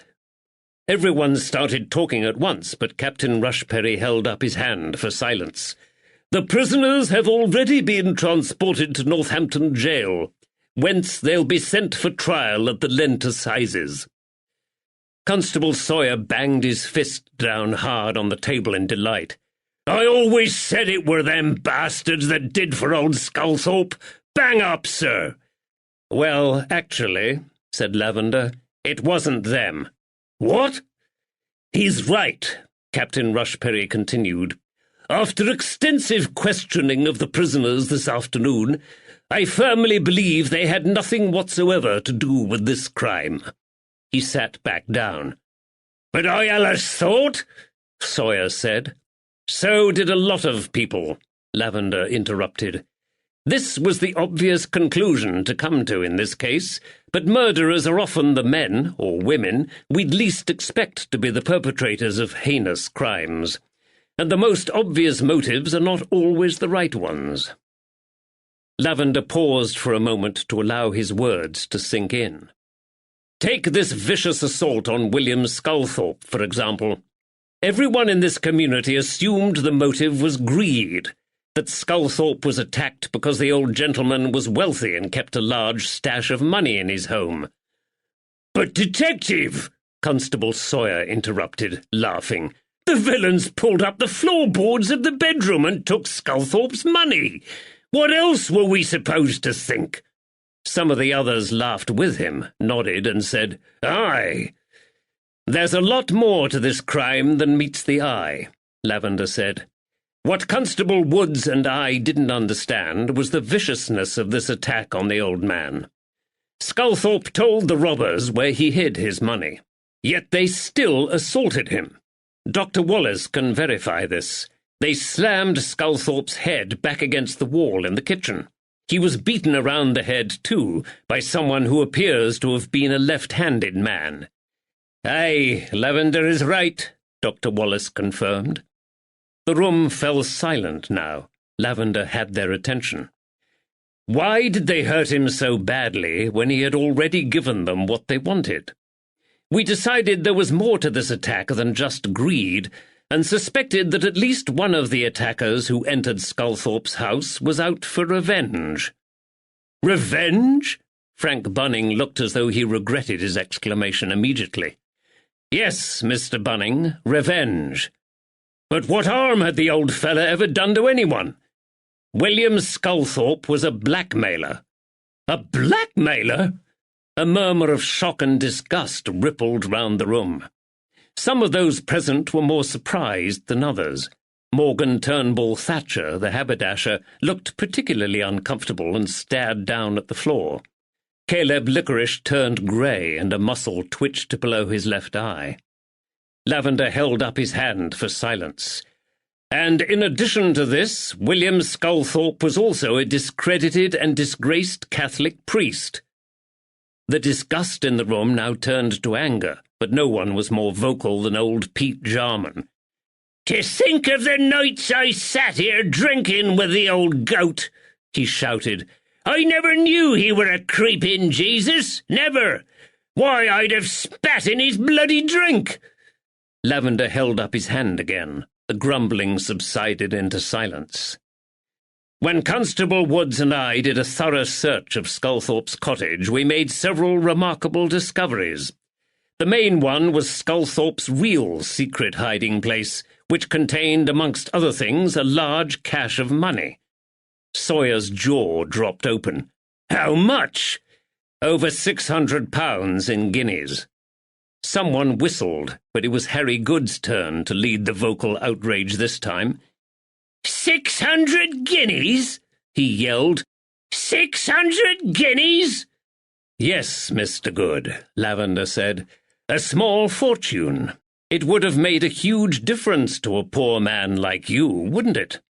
Isaac Bunning placed a restraining hand on Good's shoulder. The young cobbler looked pale compared to the vivid redness of Good's face. Good scratched behind his huge jug ears and tried to shrug off his outburst. "Most of us could do with a bit extra," he said. "But you need more than just a bit extra, don't you?" Lavender's smile didn't reach his eyes. "You see, Good, I happen to know that you're up to your eyeballs in debt with every trader and shopkeeper in the area. You owe a lot of money, and this gives you a strong motive to rob and kill William Sculthorpe." "Well, I didn't kill him," the labourer muttered. "I were in here when those bastards did for Sculthorpe and his son." "Yes, he was." Isaac Bunning nodded his head vigorously. "I were with him." The young man had a high-pitched, almost squeaky voice. "I thought you said the motive for this attack wasn't just greed," Dr. Wallace interrupted. Lavender nodded. "That is right. Apart from the money, we also uncovered a ledger containing the initials of those from whom Sculthorpe was extorting money." "The evil old bastard!" Another murmur of anger and disgust swept round the room, and Lavender faced a barrage of questions. He held up his hand again and waited for silence to fall. "This, gentlemen, was one of the reasons I wanted this gathering, so I only had to explain this once. William Sculthorpe was blackmailing 5 people, 4 men and a woman." "A woman?" Lavender nodded again. "Some of his male victims are in this room now." There were gasps of surprise and a few short laughs, followed by an uneasy silence, as the men of Middleton looked with fresh interest at their neighbours. Absolute silence now fell on those gathered, broken only by the sonorous ticking of the old glassless clock in the corner. "It's not my intention to embarrass anyone," Lavender said. "I do not intend to publicly name Sculthorpe's victims, and victims they were. Blackmail is a crime." Someone sighed with relief, but Lavender couldn't identify who. "But obviously these people became of great interest to Constable Woods and myself. Nobody hands over their money to a blackmailer happily. Many of Sculthorpe's victims would have been bitterly angry and resentful, maybe even angry enough to want to silence the old man forever. "Ah, I see where you're going with this now, Lavender," said the schoolmaster, Howard. "It even crossed my mind that several of Sculthorpe's victims might have colluded to exact punishment on the old man." "A conspiracy, eh?" Howard asked. "Yes, and I think this is exactly what happened. Some of Sculthorpe's victims, let's call them the murderers from now on, because that is what they are, murderers. The murderers decided to go in the dead of night to deal with the old man. Whether they intended to kill him or simply frighten him at that point, I don't know. But they did kill him in the end, so their initial intentions are irrelevant. They robbed the house to throw the constables off the scent of their true motives and make it look like the work of the Panther gang." "Well, they had me fooled for sure," Constable Sawyer said, laughing. "Hold on a minute, Detective," interrupted Mr. Howard. "You said some of Sculthorpe's blackmail victims are in this room now. Does that mean that his murderers are here also?" Lavender paused for a moment. "Yes, they are." Chapter 33. Wednesday, 7th March, 1810, Middleton, Northamptonshire. In the uproar that followed, the militia had to set forward and bar the door. Several people, including Caleb Licorice, Frank Bunning, and Harry Good, tried to leave the room. "Who are these bastards?" Old Pete stood up and glared at his neighbours. Captain Rushperry rose to his feet and raised his voice above the furore. "Sit down, everyone, now! Sit down, I said! Put us out of our misery, Lavender," he added when order was eventually restored to the room. "I wasn't sure who all Sculthorpe's blackmail victims were at first," Lavender confessed. "In his ledger he only used initials, and it has taken us some time to identify everyone.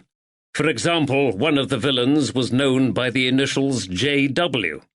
Lavender fumbled in his coat pocket and pulled out the tatty old bag and the crumpled note Rushperry had given to him on the first night in Market Harborough. "I recognize that bag," Constable Clancy said. "Yes, the sharp-eyed Constable Clancy found this in Middleton the night after the storm. It doesn't belong to any of the shopkeepers in the village, and we believe it's the bag used by William Sculthorpe. Within it was a crumpled note. It reads, 'This is the last payment, you old bastard. Leave me alone, J.W.' It sounds like that J.W. was one of Sculthorpe's victims," Mr. Howard said. Dr. Wallace laughed, coughed, and looked amused. "Speaking as the only J.W. in the room, Detective, if you planned to accuse me of the man's murder, then you will be disappointed. I haven't the energy to swat a fly these days, never mind to kill a man." "Yes," Lavender agreed, "but even sickly men can hire assassins, and so can their wives." Dr. Wallace stopped smiling. "However, you'll be pleased to know," Lavender continued, "that I dismissed the notion that you were J.W. less than 2 hours after I first saw this note. Why's that? I knew you didn't write it when I opened the coroner's report from Sculthorpe's inquest." "Ah," said Dr. Wallace, "it's my handwriting, isn't it?" "Yes, sir, it is. May I congratulate you on owning the most awful handwriting I've ever had the misfortune to read? I followed the doctor's report you penned with great difficulty and knew you didn't write that note, despite sharing the initials J.W. with the author." Dr. Wallace smiled. "Thank you." So imagine my surprise when, only a moment later, I turned to a witness statement in the coroner's report and saw the same handwriting staring back up at me. In the shocked silence that followed, Lavender turned to the Middleton constable. Sawyer's Adam's apple jerked in his throat as he struggled to swallow. "May I congratulate you, Constable Sawyer, on the clarity and fine penmanship of your handwriting?" You could teach Dr. Wallace a thing or two about the cursive style. You accusing me of writing that damned note? Yes. This is bloody daft, Sawyer snapped, scowling. So I write similar, so what? Do you have the coroner's report about your person? Captain Rushperry asked. I do, sir. Lavender pulled it out of his pocket and handed it over to the magistrate. And the note, if you please, Lavender. Sawyer slammed his tankard down on the table, rose to his feet and pointed an angry finger in Lavender's direction. He's mistaken, sir, he said. I didn't write that note. I shall be the judge of that, Constable Sawyer, Rushperry said. He pulled Sawyer's statement out of the coroner's report and placed it on his table next to the crumpled scrap of paper Lavender had handed to him. There is a similarity, Lavender, I agree. However, this would never be enough to convict a man. Sawyer's lips curled into a snarl. There, I told you so. You're a bloody idiot, Lavender. Fortunately, gentlemen, there is more. There is? I was even more surprised when I realized Constable Sawyer had written this beautiful statement for the coroner with an injured right arm. Oh, well, I'm corge-pawed, Sawyer said. I write with my left. Left-handed? Yes, I realized this the first time we met. Your right arm was bandaged, but you still tossed money around, shifted furniture, and grabbed the barmaid with ease. Sawyer laughed, but there was no humour in his eyes. Where does this get you, detective? I may be left-handed and have pretty letters, but there's no crime in that. And I'm not J.W., am I? My name's Sawyer, Jedediah Sawyer, and I've been the respected constable of this village for years. Aye, several of the men in the room nodded. Constable Clancy looked pale and worried. His glance swung between Lavender and Sawyer as they exchanged comments. Lavender walked closer to Sawyer and looked him straight in the eye. Your name isn't Sawyer. It's Walton.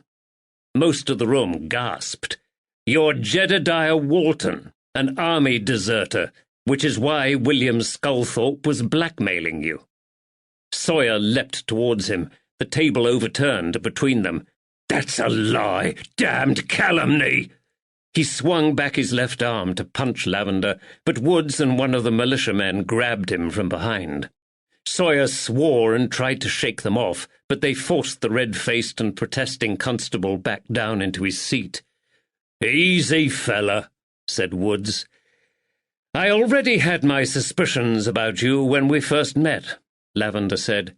"When you told us about your old regiment, the 33rd, and claimed you fought under Lord Cornwallis in the Americas, I decided to write to the 33rd for confirmation of your military service." He pulled out a letter from his coat pocket. "I received this reply earlier today from your regiment. The colonel replies that although they have never heard of a Jedediah Sawyer who answers to your description, they did have a Jedediah Walton who took part in the siege of Charleston." He folded the letter, replaced it in his coat pocket, and stared down at Sawyer. "Jedediah Walton deserted before the Battle of Yorktown. That's you, isn't it, Sawyer?" "These are lies! Damned lies!" Sawyer tried to stand up again, but Woods and the soldier held him. Several others in the room were on their feet now, shouting. Mostly they hurled abuse at Sawyer. "Quiet!" Captain Rushperry was on his feet again, but it took several minutes before the melee subsided. "According to the army records, Jedediah Walton was also a Catholic," Lavender continued. "What happened, Sawyer? Did you make your way back from the Americas to London, go to confession, only to find yourself in the clutches of a blackmailing priest called Father William Sculthorpe? Did you confess your desertion to him? Did he try to blackmail you? Was that when you fled north to Middleton to begin a new life with a new name?" "I'm saying nothing more." "You don't have to," Lavender snapped. "There are still officers in the 33rd who will recognize you as the deserter. It will be a simple matter to have you identified as Jedediah Walton." And if you aren't a murderer, then I will definitely have you for desertion.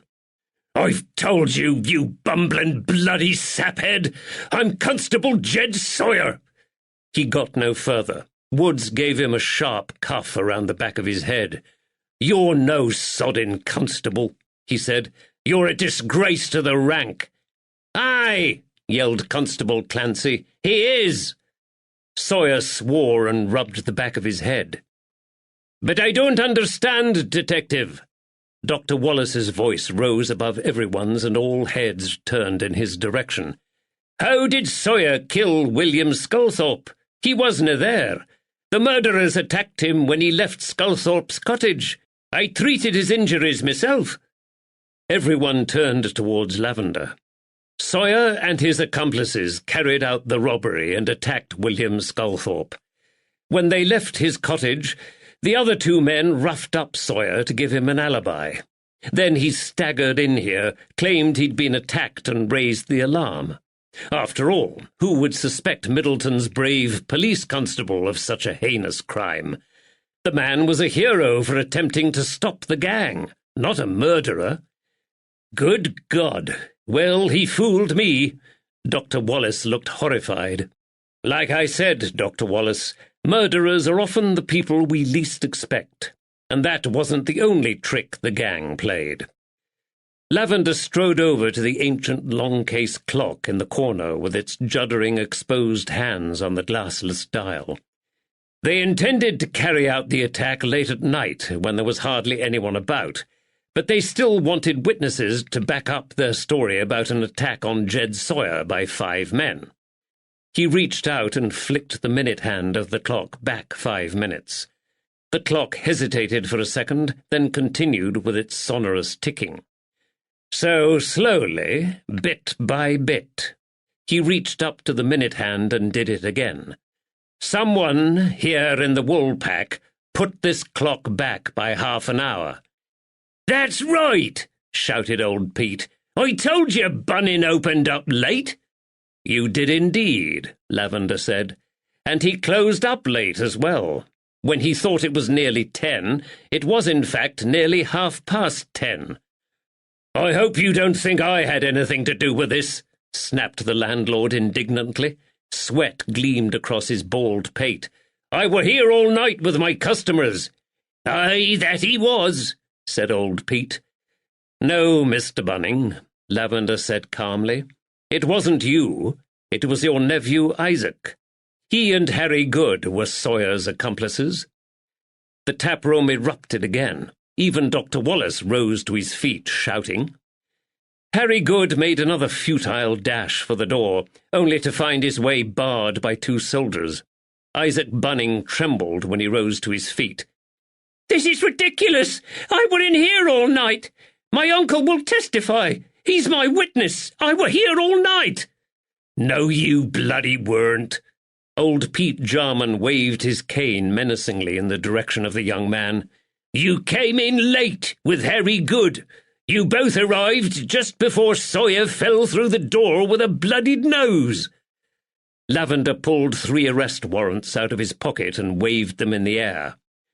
Jedediah Walton, known as Sawyer, he shouted above the noise, Isaac Bunning and Harry Good. By the power vested in me by His Royal Highness the Prince Regent, in the name and on behalf of His Majesty King George III, I arrest you on suspicion of the murder of William Sculthorpe, the robbery at his property, and the vicious assault on his son, also known as William Sculthorpe. It took a while to secure the prisoners. The 3 murderers were clapped in irons and led out onto the street to wait for the long march back to Market Harborough. All 3 protested their innocence loudly, but their complaints fell on deaf ears. Frank Bunning continued to declare that Lavender must have made a mistake with regard to his nephew. It wasn't until Woods took the landlord quietly aside and explained that Sculthorpe had been blackmailing Isaac, and why, that Bunning blanched and fell silent. Lavender, Clancy, and Woods searched the men's homes for any further evidence pertaining to the case, but found nothing. The money they stole will have been spent by now, Woods said. They returned to the woolpack, where the prisoners, now subdued, stood shivering in the cold street. "Shall we get a drink of ale afore we leave?" Woods asked. "I don't know about you, Constable Clancy, but I find it thirsty work solving these crimes." The young man grinned. He had been very upset by the arrest of Sawyer, but Wood's good humour seemed to lighten his mood. "I'd have thought you had enough to drink last night to last you a while," Lavender said. Now, sir," Wood said. "Don't be talking like that, or the young lad will think I'm a tosspot." Apart from old Pete Jarman, who sat alone with his glass by the fireside, the only other men who remained in the tap-room were Captain Rushperry and Mr. Howard. Lavender remembered that Caleb Licorice and Morgan Turnbull Thatcher had been the first two to scurry out of the door when he arrested the three murderers. The relief that Lavender didn't intend to expose them had been etched across their faces. Mr. Howard reached out and shook Lavender's hand. "Congratulations on the arrests you've made, sir." There was no sign of either the landlord or his barmaid, so Woods and Clancy left the room in search of some ale. Lavender sank wearily down into a chair next to Captain Rushperry. The lack of sleep over the last few days had caught up with him again. "Mr. Howard is right," Captain Rushperry said. "You and Woods have done well. Like I said earlier today, I'll see you are both rewarded for this. You have rounded up not one, but two dangerous gangs of villains. Northamptonshire owes you a great debt, sir." "Thank you." "Talking of expenses," Rushperry said, "did you find out if Billy Sculthorpe was William Sculthorpe's legitimate son while you were down in London? I'm concerned that now we know Sculthorpe was a priest, the law will assume they weren't related, and I will be unable to recoup the expenses I have incurred for his care over the last few weeks." Lavender shook his head sadly. "I found no evidence of a connection between Sculthorpe and Billy." "It's a shame," Rushperry said. "Now Billy won't inherit Sculthorpe's money, and if no other heirs come forward, it will pass to the Crown. There is no money to provide for Billy's care. He can't go into the poorhouse, as he's unable to work. No, I'm afraid it will have to be the county asylum." Lavender winced. "Perhaps the Lady Anne," he suggested. "The Lady Anne?" Rushperry asked sharply. "Why should she care about a fatherless cretin with no visible means of support?" He shook his head. "No, I'll send a note to the county asylum tomorrow and ask them to collect him as soon as they can. There's no point in delaying the inevitable." Lavender was about to speak when the door opened and Constables Woods and Clancy appeared, clutching tankards and a pitcher of ale. They placed the tankards on the table, pulled up stools, and sat down. Woods poured out the ale and Lavender downed his drink in one, his throat parched. Woods immediately refilled his tankard. "You've done well, sir," he said. "That were probably one of the most confusing cases we've ever had to solve, and I'm just sorry I weren't able to find out who J.D. were for you." Lavender managed a tired smile. "Oh, I already know the identity of J.D. "Constable Clancy?" Captain Rushperry's podgy fingers raised his tankard in the air. "Will you join me in a toast to these two clever London policemen?"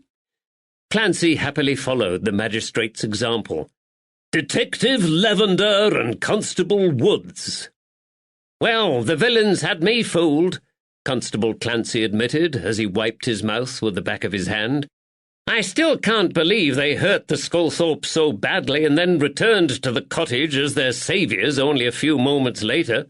The gall of those men!" "It's often the ones we least expect," Lavender said. He felt utterly exhausted. "I'm particularly distressed about Constable Sawyer," the young man added. "I'd always admired him as an officer, and now I feel, well, foolish." "Don't worry about it, son," Woods said cheerfully.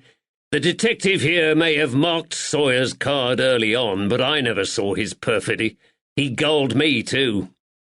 Lavender glanced at Wood's ear, which was still red, sore, and swollen. "It was probably Sawyer who attacked you the other day in Cottingham. As far as I can make out, the other two were still at their work. I hope the bugger hangs.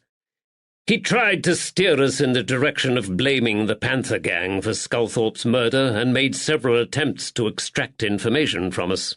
When we turned down his offer of help and wouldn't let him near the investigation, he decided to try and sabotage it instead by crippling you. He damned near killed me.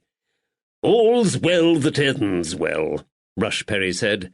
By the way, Constable, why did you bring in the ale? Rushperry glanced around the miserable, empty taproom. Where's Bunning and his barmaid?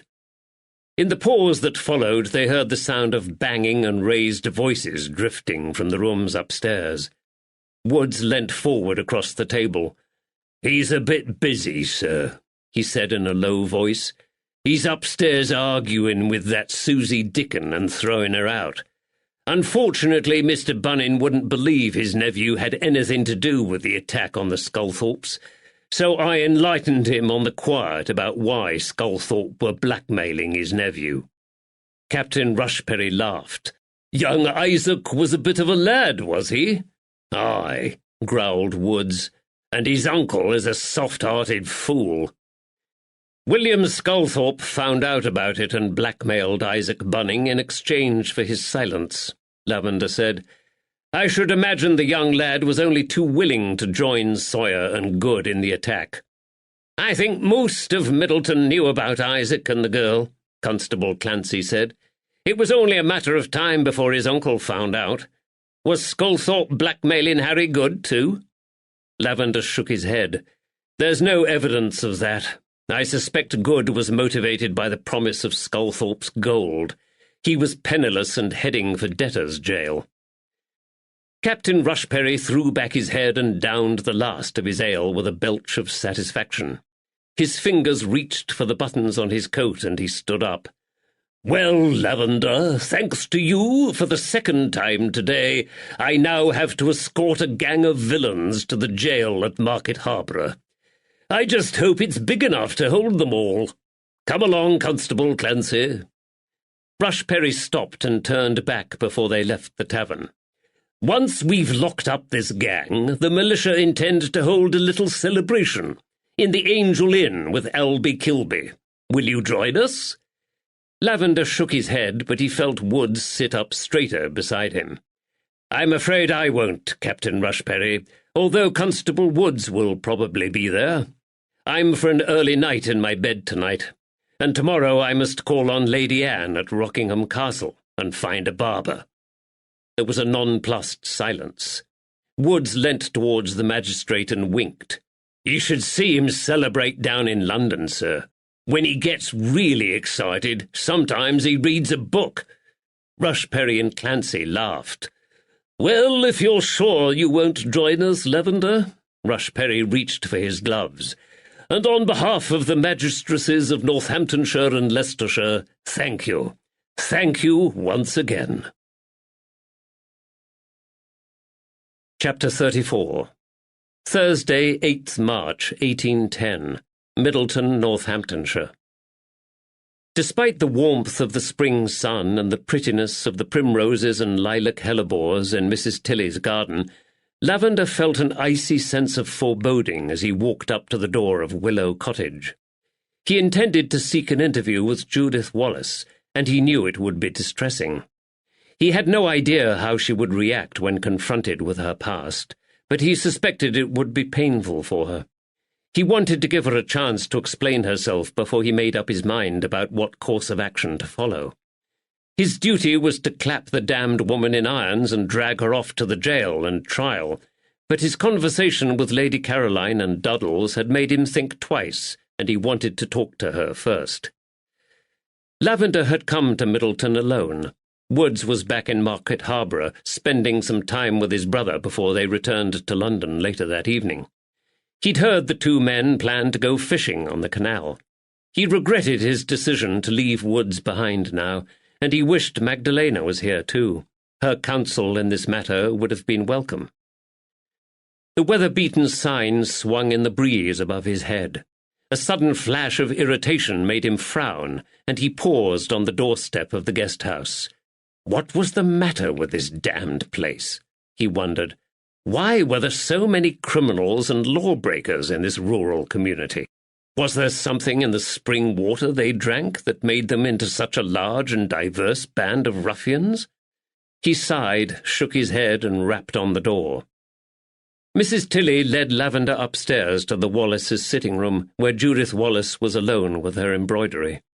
The colour drained from her face when she saw him. Has she been expecting me? He wondered. Her husband would have already told her they had uncovered a woman amongst Sculthorpe's blackmail victims. Once they were alone, she rose unsteadily to her feet. How can I help you, Detective?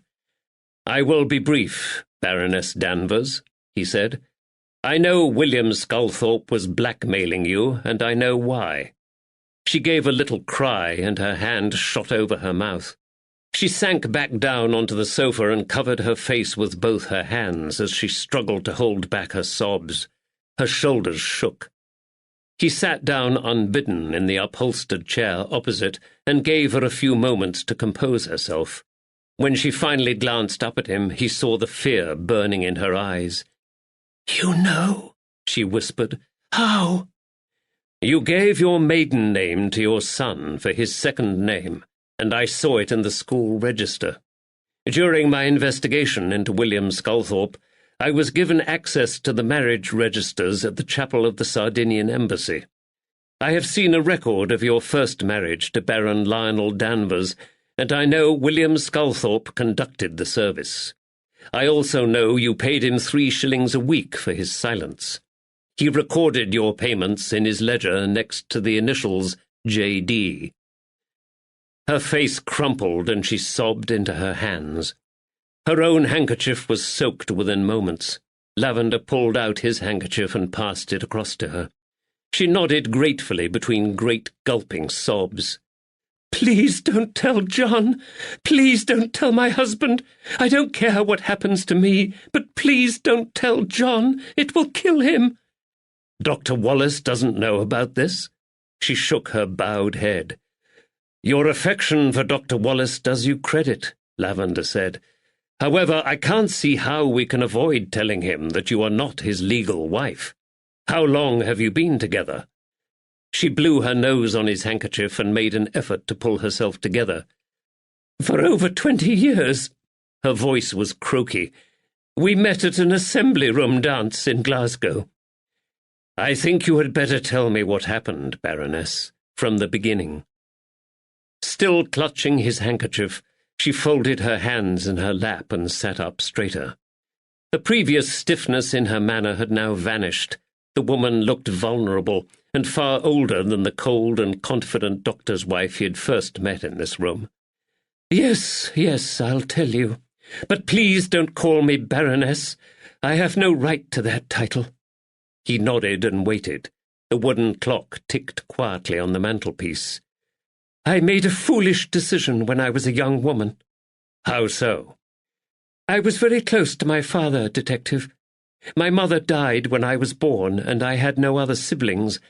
Although we were related to the Fitzwilliams, we were from a poorer branch of the family, and my father was besieged by money worries and hounded by his creditors. When I was 17, Lady Anne Fitzwilliam offered me her patronage for a season in London. This was my chance to make a good match that might help my father. His health was precarious, and I worried for him constantly. I planned to marry the richest man I could find." "You hoped your future husband might help to alleviate your father's debts?" "Yes. I was naive, Detective. I know that now. I thought that if I made a good match, I might be able to help my father. Danvers was the wealthiest of my suitors and promised to help him. I deliberately pursued a loveless marriage for financial gain." She paused, and Lavender waited while she struggled to find the words to talk about her marriage. "I didn't know of Danvers' reputation for brutality at the time. Lady Anne warned me that there were unsavoury rumours attached to his name, but I brushed off her concerns. I was determined to have him. It wasn't until after the wedding that I—" She stopped and lowered her head in embarrassment. He watched the colour flushing up over the top of her high-necked gown onto the lower part of her face. "Let me assure you, Detective, I had good cause to flee from my home and my husband." Her hands began to shake, and he heard the catch in her voice. "I was abused, violently abused. My husband violated and humiliated me in ways a woman should never have to endure." She swallowed and looked up straight into his eyes. "My husband treated his dogs better than he treated me, and he thrashed them regularly." Lavender looked away, embarrassed. "I have heard worrying reports about his reputation," he said. "As an officer of the law, I'm sure you know that a man can rape and sodomize his wife with impunity." "What made you decide to leave?" Lavender asked quickly. "It was Lady Anne's idea," she said. "We had become good friends, despite the age difference between us and the opposition from my husband." Why doesn't it surprise me that Lady Anne was behind the elaborate plot to extricate Judith Danvers from her marriage? Lavender thought. The Dowager Countess was probably the most manipulative woman he had ever met.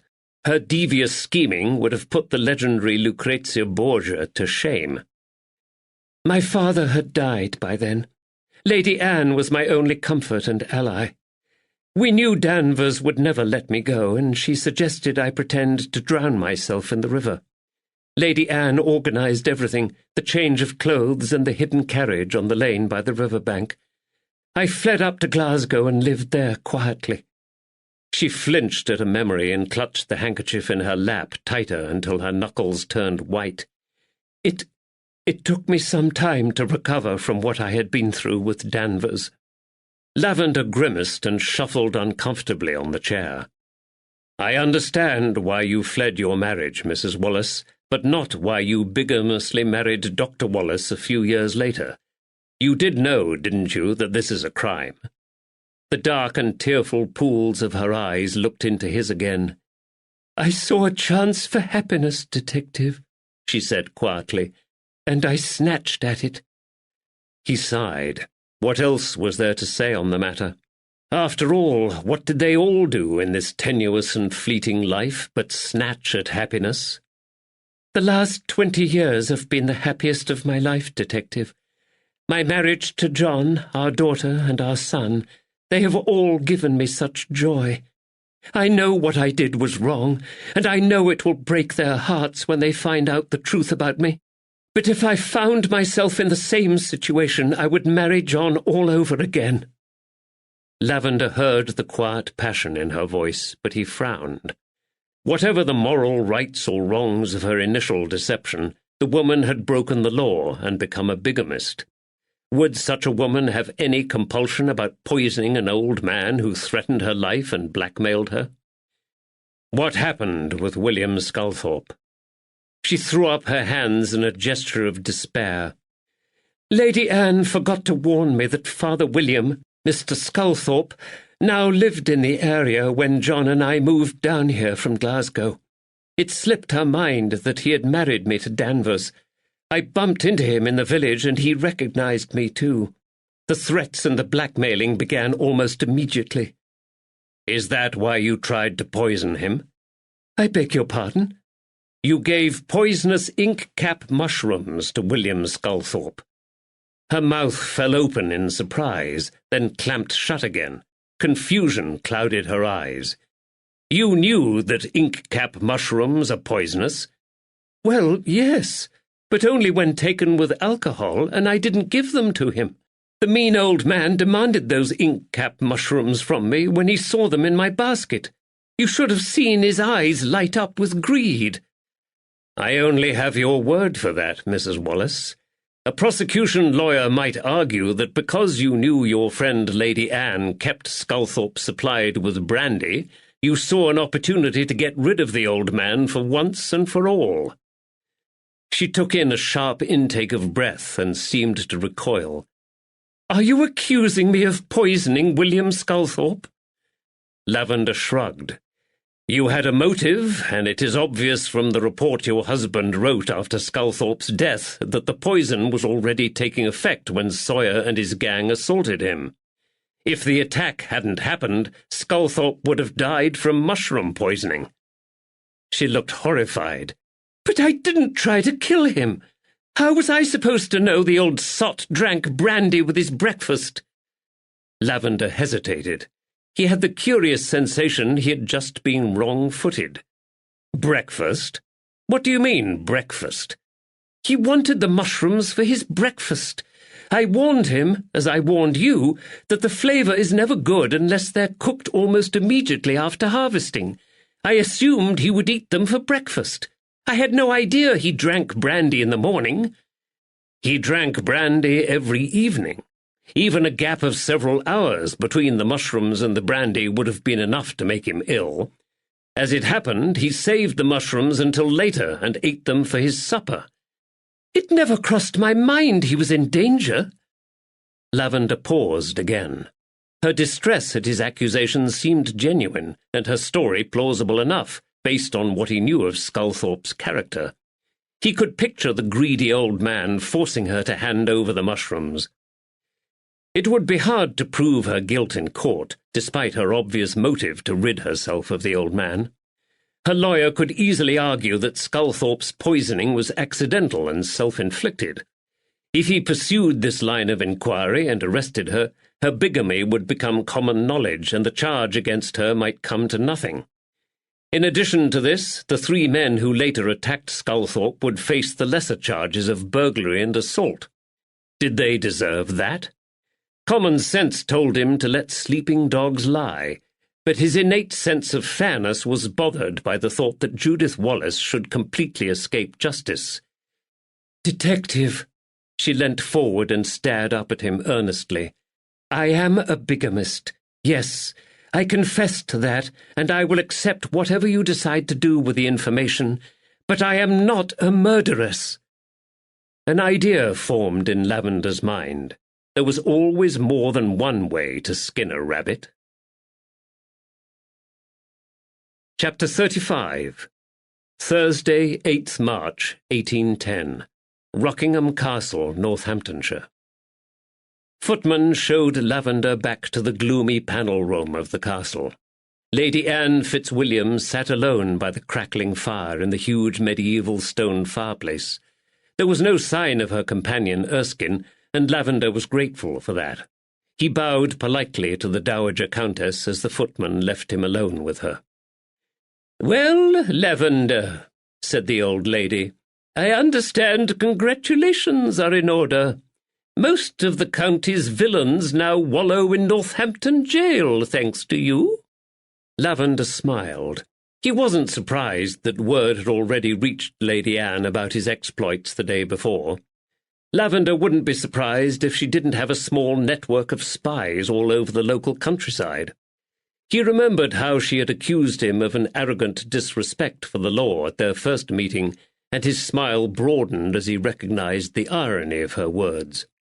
Despite her age and fragility, this woman wasn't afraid to interfere in the natural order of the world if she felt it was the right thing to do. She was the one with an arrogant disrespect for the law.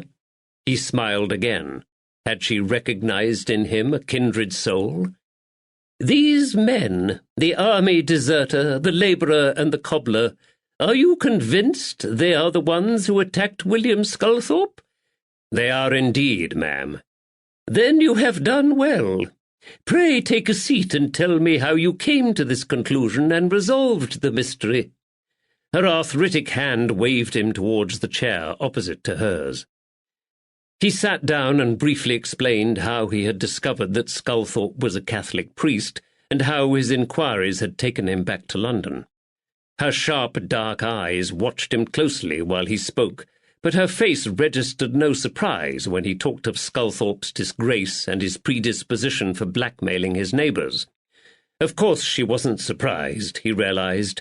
She knew all this already. The only time she raised her white eyebrows was when he mentioned his appointment with the Vicar Apostolic of London. "Bishop Douglas agreed to see you?" "Yes," Lavender said, "and he gave me access to some of the chapel registers, too." "That was very helpful of him."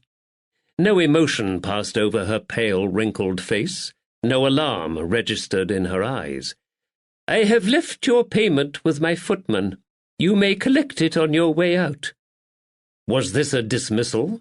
Lavender sat up straighter and returned her unblinking stare. "In fact, Lady Anne, during the course of my inquiries I have solved several other mysteries besides the murder of William Sculthorpe." "You have?" The room was hot. In the silence that followed, he was conscious of the ticking of the exquisite ormolu clock on the mantelpiece. "Yes. For example, I know the truth about young Billy Sculthorpe, the murdered man's son." A muscle spasmed in the skin of her sagging neck, and she swallowed painfully. "What is it you think you know, detective?" "I know he is William Viscount Milton, your grandson, and that he is the real heir to the earldoms of Fitzwilliam and Rockingham." Lady Anne gave an unladylike snort and pushed herself further back into the cushions of her bath chair. "Ridiculous!" "Is it?" Lavender asked. "Billy Sculthorpe was born on the same day that, according to the records, the infant William Viscount Milton was born and died. There is also the matter of the great favour William Sculthorpe once did for you. You told me yourself that you were indebted to the man for some great service. I believe that Sculthorpe, along with Bridget Ahern, whom I assume was a wet nurse, took care of the unfortunate child virtually from its birth." "What nonsense you talk, Lavender!" "I assume you were at the birth of your first grandson at Parkside House on that hot July day." She gave no response. "Billy's deformities would have been obvious from the moment he first appeared, and this would have caused incredible distress to yourself and his parents. After all, he was their first-born son, their heir. I assume you turned to Father William Sculthorpe for comfort, advice, and help, despite his recent disgrace and ejection from the British Catholic priesthood." Lavender paused and waited. He expected Lady Anne to rebut his accusation again, but she didn't. She sat silently in her bath chair, watching him closely. He sensed that she wanted to find out what else he knew, and she watched him for his judgment, his reaction. "Billy's birth was an absolute disaster for the Fitzwilliam family," he continued. "The child would never lead a normal life. If he survived until adulthood, he would never be able to run the family estates or take his place in the House of Lords, the Privy Council, or in the ruling elite of the country as your son had done. It would have been better for everyone else if Billy had died. But he didn't. The child was deformed, but otherwise healthy. Someone formed a plan to remove Billy from public sight and fake his death." "Do you have any proof to support this wild accusation, detective?" He didn't, and the elderly white-haired woman before him knew it. She was now the only living witness to the child's abduction 25 years ago. "Was it your idea to pretend the child had died, or did William Sculthorpe suggest it, I wonder?" He paused again, but Lady Anne remained silent. "I don't know how this trick was executed, or if the Earl and Countess are party to the deception." "They're not." The words poured out of her mouth in a torrent. "My son and Lady Charlotte know nothing of Billy Sculthorpe's existence." Ah, he had found her weakness, her son. "Father William, Sculthorpe, fetched the body of a dead infant from the poorhouse," she continued. "We swapped the two babies and smuggled the live one out of the house. No one noticed. No one wanted to look at the cretin in his coffin." She paused in order to catch her breath. When she spoke again, her voice was hard as iron. "There, detective, you have your confession. Although I will strenuously deny to everyone, so help me God, that this conversation ever took place." "Please continue," Lavender said. "I want to know what happened next." "Everyone was distressed when I announced the child's death, but they were relieved too. My son and Lady Charlotte had another son the following year, a healthy baby boy. He is now Charles, Viscount Milton." She narrowed her eyes and glared at him. I don't know what you intend to do with this information, Lavender, or what you think you can do, but I have never regretted for one moment the decision I made. God was testing us that night, and I believe I carried out his will. Father William assured me that God would smile kindly on our actions, that this was the best course to take for the child, for my son, and for the earldom. God would understand. And at the same time, the disgraced priest guaranteed himself a decent income for the rest of his life. Lavender struggled to keep the cynicism out of his voice.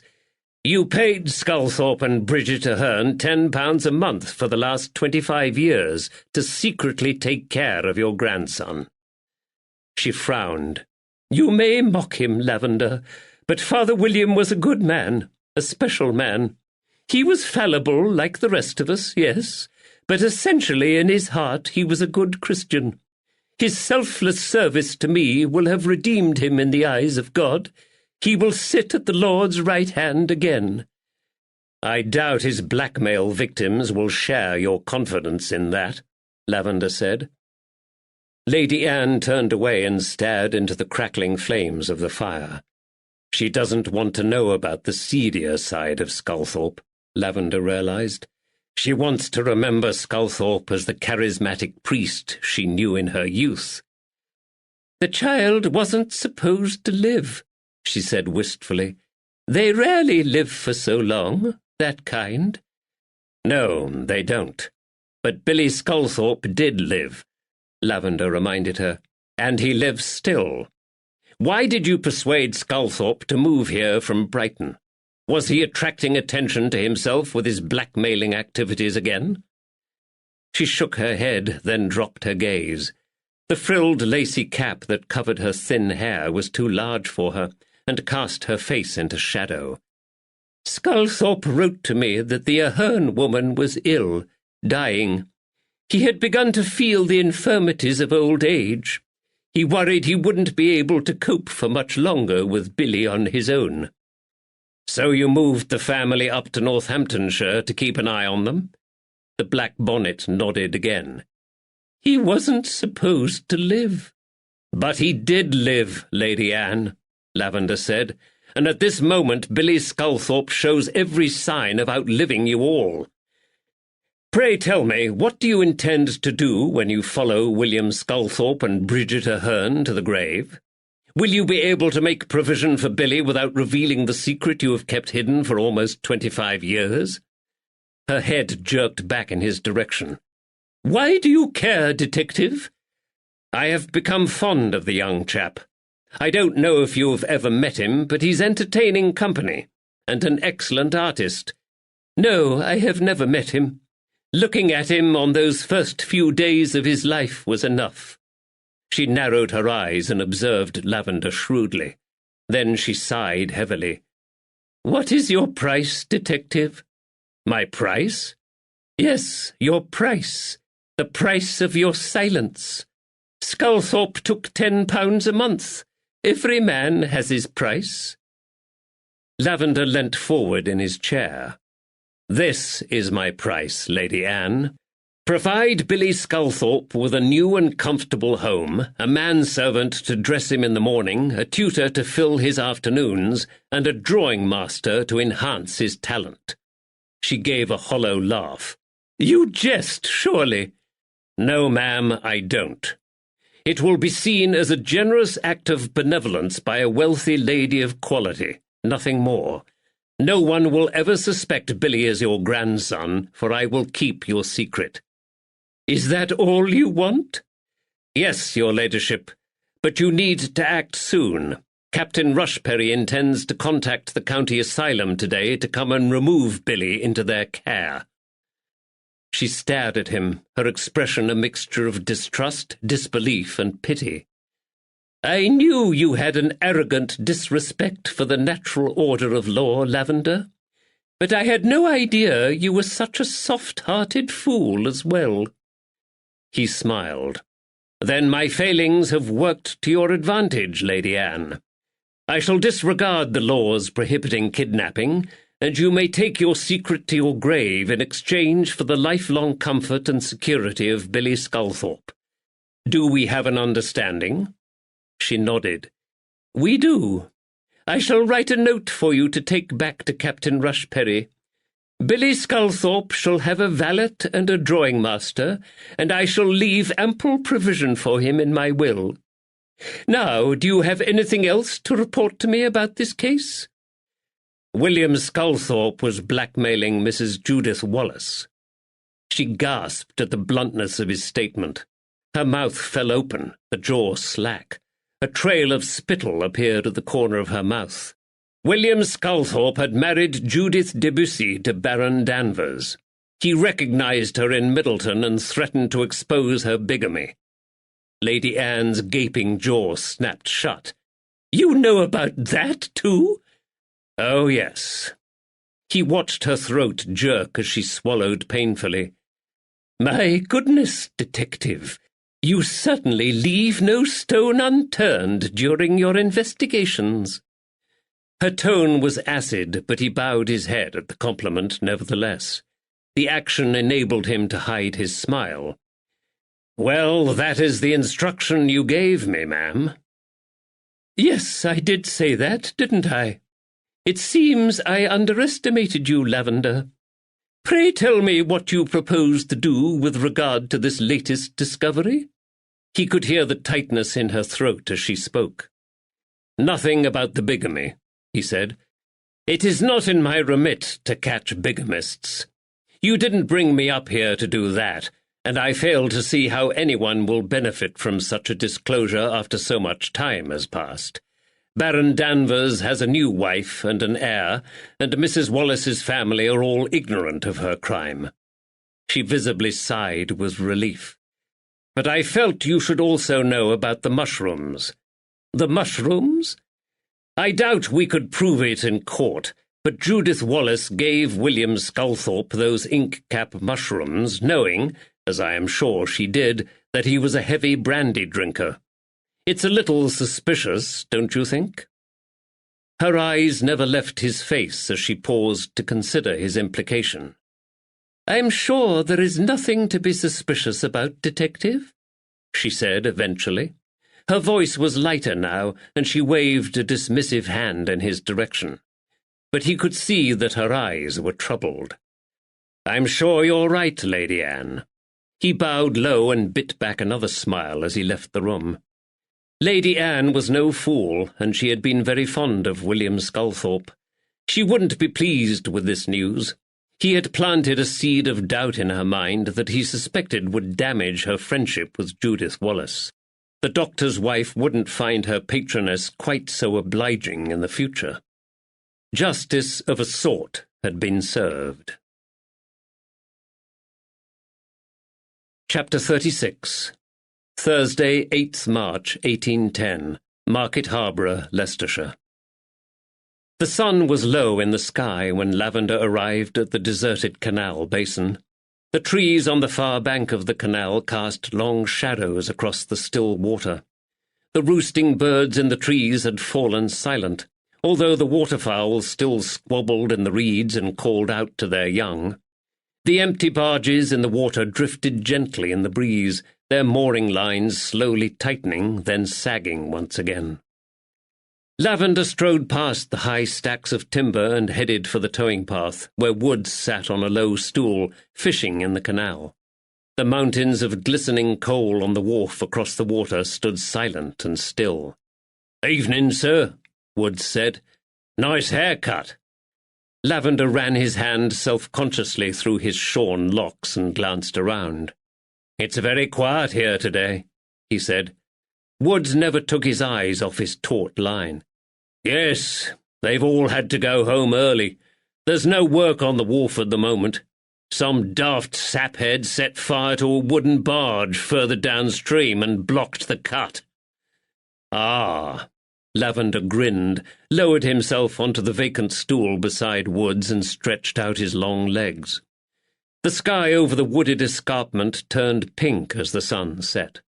He watched a shoal of tiny fish dart between the strands of weed at the edge of the water. "How's the fishing, Ned?" Fair to middlin'. Woods gently nudged a pair of fat carp lying in the grass with his boot. One of them still gulped for air. He leant down, picked it up, and knocked it on its head. Where's Kilby? He had to return to the tavern. His missus needed his help. Woods rummaged around in his coat pocket for a handkerchief to wipe his hands. When he replaced it, he pulled out a small leather pouch and handed it across. While I remember, Captain Rushperry sent this for you. Lavender smiled when he saw the glint of gold inside. Did you get one too? He asked. Oh, yes. There's 25 golden boys for me and Albie and 50 for you. Magdalena will be pleased, Lavender said. She's been pestering me to buy a dining table and chairs for some time. She wants to invite Lady Caroline around to eat with us, but doesn't think we can ask an aristocrat to join us at the kitchen table with Teresa and Mrs. Hobart. Woods laughed. I told you setting up home would cost you a fortune. How will you spend yours? I've a mind to come back here at Whitsuntide with Betsy and my nippers. Rosie wants to meet Betsy, and I want them all to fill their lungs with fresh air and enjoy the peace of the countryside. Peace, Lavender said. We came up to Northamptonshire to catch a vicious gang of thieves, and ended up catching 2.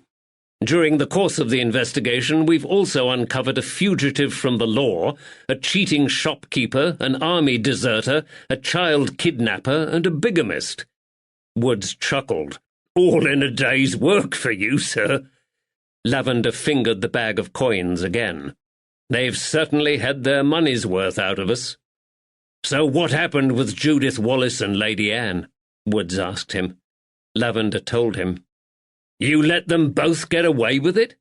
Wood's mouth opened and snapped shut like the mouth of the dying carp at his feet. You didn't make any arrests? His eyes were as round as the fish's. I knew I should never have let you go on your own today. You're ruddy useless with women. Lavender smiled. Lady Anne tried to bribe me. She called me a soft-hearted fool when I refused to take a payment in exchange for my silence. You're soft in the head, more like, Woods exclaimed. One of these women kidnapped her grandson and gave him to a disreputable rogue. The other is a bigamist who faked her own death. They're a right pair of jilting jades. Yet you condone their crimes and don't arrest either of them? Lavender picked up a flat stone and skimmed it across the surface of the canal. It bounced 3 times before sinking to the bottom. The magistracy invited us here to catch a gang of violent criminals. Well, we've caught them, 2 gangs. Our job is done, and they've got their money's worth. They don't need any more arrests. Besides which, it would be hard to prove that either Lady Anne or Judith Wallace harmed anyone. Woods jerked the fishing rod. No one got hurt? Lady Anne lied to her son and daughter-in-law, stole their nipper and pulled young Billy out of his rightful place in the world. Well, what you don't know doesn't hurt you. Gord's teeth! Do you honestly think Billy Sculthorpe would be any happier as Viscount Milton? Lavender asked. Can you imagine him coping with the expectations of that role? Woods spluttered and yanked his fishing line again. And Lady Anne is right, Lavender continued.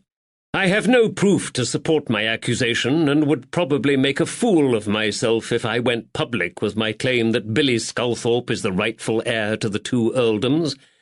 I would also ruin many lives, including Billy's. And what about that bigamist and poisoner Judith Wallace? There is a very good chance that the poisoning was accidental, and even if it wasn't, it would be virtually impossible to prove in court. I'm reluctant to ruin the lives of Dr. Wallace and his children. He's a good man and innocent of any crime. He's in poor health and appears to be unaware of his wife's deception. I find it hard to judge Judith Wallace too harshly. You'd have a different take on things if it were Doña Magdalena who had done that to you after you were wed. Yes, but she won't run away and fake her own death, will she? I'm not a vicious brute. The law is woefully inadequate when it comes to protecting women from the brutality of men like Danvers. She genuinely believed he was going to kill her. Well, he would now if he ever saw her again. Exactly, Lavender said, which is why we must keep her secret as well. As you decided yourself with Elby Kilby, sometimes it is better to let sleeping dogs lie. Woods bristled with indignation. Now don't you try to palm that one off on me. It were you who decided to strike a deal with my brother and offer him immunity from arrest in exchange for information about the Panther gang. I had no choice, Lavender said. It was the only way I could extract you from a mire of criminal complicity. Oh, so I'm marred in sin and corruption, am I? And you're the angel of grace? Lavender's smile pulled taut across his face. If you like. That's impertinent coming from a man who tried to roast alive a boat full of suspects. That were the badness coming out of you if ever I saw it. Lavender stifled his laugh. A swan glided past them in the water and scavenged for titbits in the reeds. Judith Danvers saw a chance for happiness, he said quietly, and she snatched at it. Woods gave him a sideways glance. Lady Anne were right. You're a soft-hearted fool. No, I'm just practical, Lavender said. Northampton jail isn't actually big enough to hold all of the villains and lawbreakers inhabiting this small part of the county. Woods fell silent for a moment, then he nodded thoughtfully. I have to confess I never expected to find so many folks with secrets and hidden crimes lurking in such a pretty place. Lavender glanced at him out of the corner of his eye. Are you sure you want to return here at Whitsuntide? Oh, yes. Woods reeled in his fishing line as the sun finally sank below the horizon. And it'll have to be I'm busy at Easter. Are you? Yes, some soft-hearted fool has asked me to stand as witness at his wedding. He's snatching at happiness, I think, but I've already picked out my new coat for the occasion. I wouldn't want to waste it. His fishing line swung back towards him. The hook was empty. Lavender grinned. Woods stood up and gathered his equipment. Oh, by the way, sir, Billy Sculthorpe has drawn you and Magdalena for an early wedding gift. He has? Woods went to his inside coat pocket and pulled out some folded papers. He's done a pretty good impression of your features, if you don't mind me saying, sir. Yes, Lavender said wryly. He captured my hairy moles in exactly the right light, and that's a magnificent toad on Magdalena's shoulder. I thought you'd appreciate them, sir. All I need are a pair of devil's horns. I did suggest that, sir, but young Billy thought this were probably too fantastical. Mind you, he weren't to know that a few days later you'd set fire to a boat full of men. Lavender grinned, folded the drawings, and put them in his own coat pocket. I shall treasure these always. They'll remind me of the successful conclusion of this case. Seems to me we've let a lot of villains go free this time, Woods said, but I'm glad you sorted out Billy Boy's future with Lady Anne. And that, Ned, is what gives me the greatest satisfaction today. The two men paused for a moment to savour the view of the peaceful and gently rolling valley as it sank into evening shadow below the canal embankment. We've done well, haven't we, sir? Woods said quietly. Lavender nodded. Yes, Ned, we have. Author's note.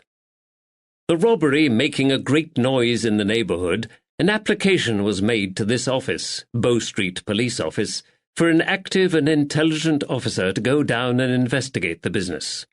Lavender was dispatched and in a short time saw reason to suspect 5 persons. With extraordinary celerity and resolution, he apprehended the whole of them. The county magistrates, in admiration of the zeal, intelligence, and courage of Lavender, have resolved to give him a very handsome reward. The Times, 27th October, 1818, London. As you can see from the extract above, this novel is loosely based on a real event. In 1818, a gang of robbers burst into the home of an elderly man, William Sculthorpe. They robbed and viciously assaulted Sculthorpe and his son. The real Stephen Lavender was called up to Northamptonshire to investigate the attack. I first came across my detective's involvement in the case in David J. Cox's excellent book, A Certain Share of Low Cunning, A History of the Bow Street Runners, 1792 to 1829. I was intrigued and decided to follow up Cox's brief mention of the case by researching the news sheets reports of the crime at the National Archives in London. Both the Times and another London news sheet, the Morning Chronicle, reported the vicious assault on the 87-year-old man in great detail. Unfortunately, they both tended to dwell on the horror poor William Sculthorpe experienced when the men with their blackened faces burst into his house and the salacious and bloodthirsty details of the attack. Do you remember the large quantity of clotted blood which had settled in his mouth? I lifted this unpleasant image straight from the Times. Further research revealed that 200 years ago, thieves generally used soot and charcoal to distort and hide their features during a robbery. The infamous balaclava, now such a popular fashion accessory amongst villains, wasn't invented until the Crimean War in the 1850s. But neither of these news sheets explained how the zealous, intelligent and brave Stephen Lavender had solved the crime. Never mind, I thought, I'll make it up. And I did. I took plenty of artistic license with this novel. The first thing I did was move the crime back 8 years to 1810, so it slotted into the overall time frame I have for the Detective Lavender mystery series. My second act was to kill off poor William Sculthorpe. In real life, the elderly man miraculously survived the vicious attack on his person during the robbery. But this wouldn't have worked for a murder mystery novel where someone has to die. Other significant changes I made were to the names of the characters. As I'm sure my readers already know, 2/3 of British men were called John, James, Thomas, or William at the start of the 19th century, which can be extremely confusing. I kept the names of William and Billy Sculthorpe, but nearly everyone else involved in the case has had their name changed. Next, I turned my attention to the 5 persons whom Lavender had arrested and tried to find out who they were.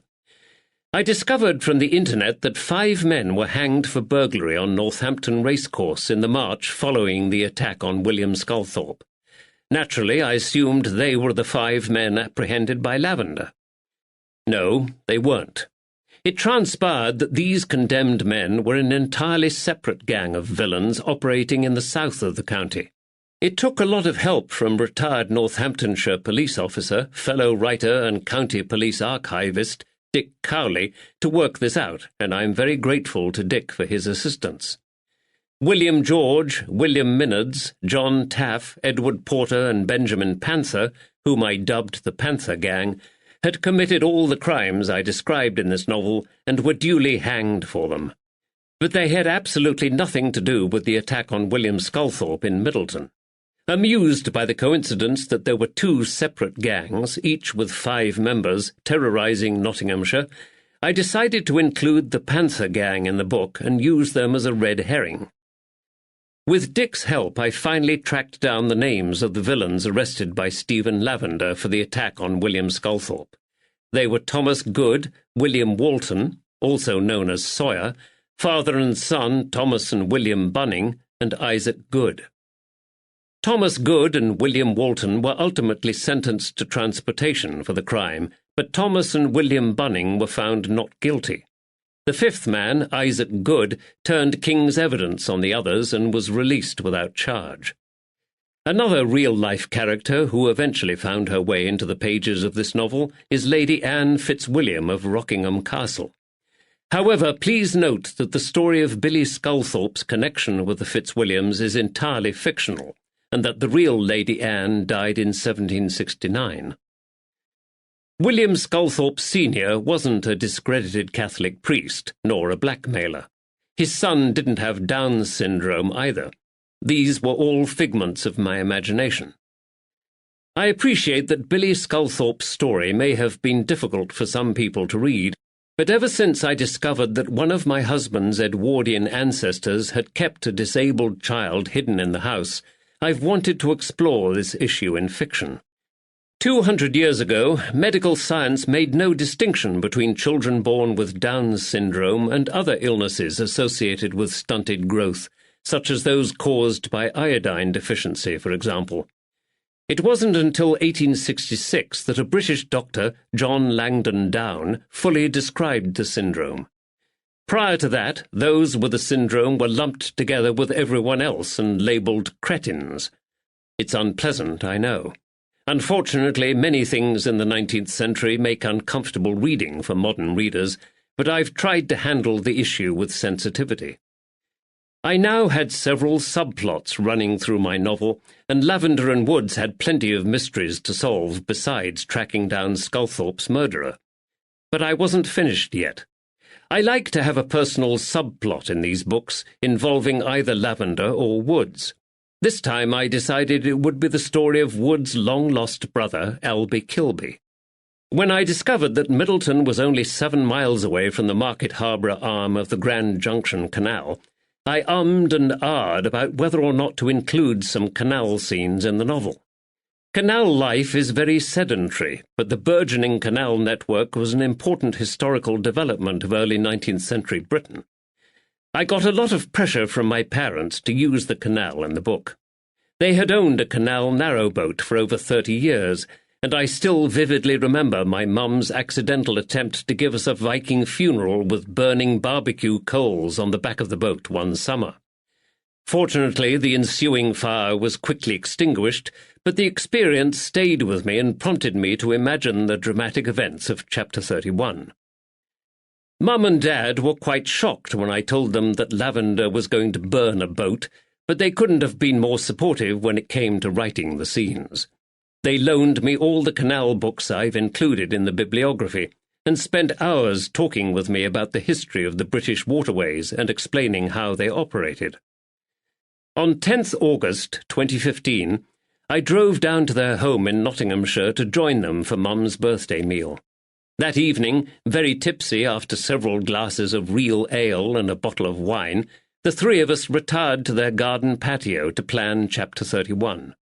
Owls hooted and bats flew over the cloud of smoke billowing from Dad's pipe as we giggled our way through the task. I made notes on scraps of paper as moment by moment we mapped out how the scene would unfold. "Don't forget to have plenty of wooden splinters flying through the air as the militia shoot at the hatch," Dad reminded me, thus revealing in that one sentence the true source of my literary talent. There can't be many authors whose parents have played such a significant part in the writing of their novel, and I feel very blessed to have shared this experience with them. I dedicated The Heiress of Lynn Hoare to Mum, who fostered my adolescent love of historical fiction. Today I happily dedicate the Sculthorpe murder to my dad, who edited all the canal scenes for me, checked them for authenticity, and virtually wrote Chapter 31. I couldn't have done it without you, Dad. Love you loads. I would also like to thank my friends and fellow authors, the gals in the hysterical fictionaires, Jean, Chris, Babs, and Claire, without whose daily help and support I would, quite simply, never be able to publish a word. Love you gals, too. Finally, I would just like to say to you, the reader, that I sincerely hope you enjoyed this novel, and if you did, please leave me a review on Amazon. Best wishes, Karen Charlton, Mask by the Sea, North Yorkshire, 7th January 2016.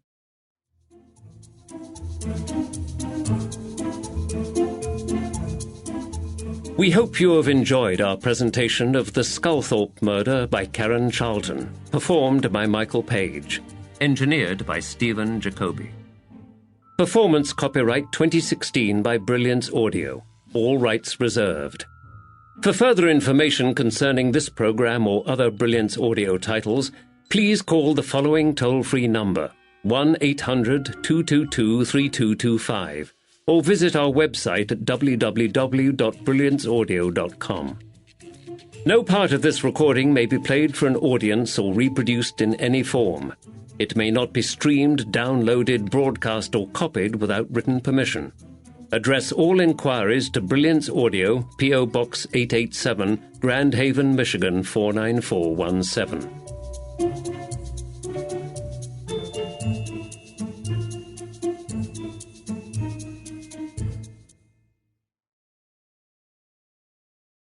Audible hopes you have enjoyed this program.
One of these women kidnapped her grandson and gave him to a disreputable rogue. The other is a bigamist who faked her own death. They're a right pair of jilting jades. Yet you condone their crimes and don't arrest either of them. Lavender picked up a flat stone and skimmed it across the surface of the canal. It bounced 3 times before sinking to the bottom. The magistracy invited us here to catch a gang of violent criminals. Well, we've caught them, 2 gangs.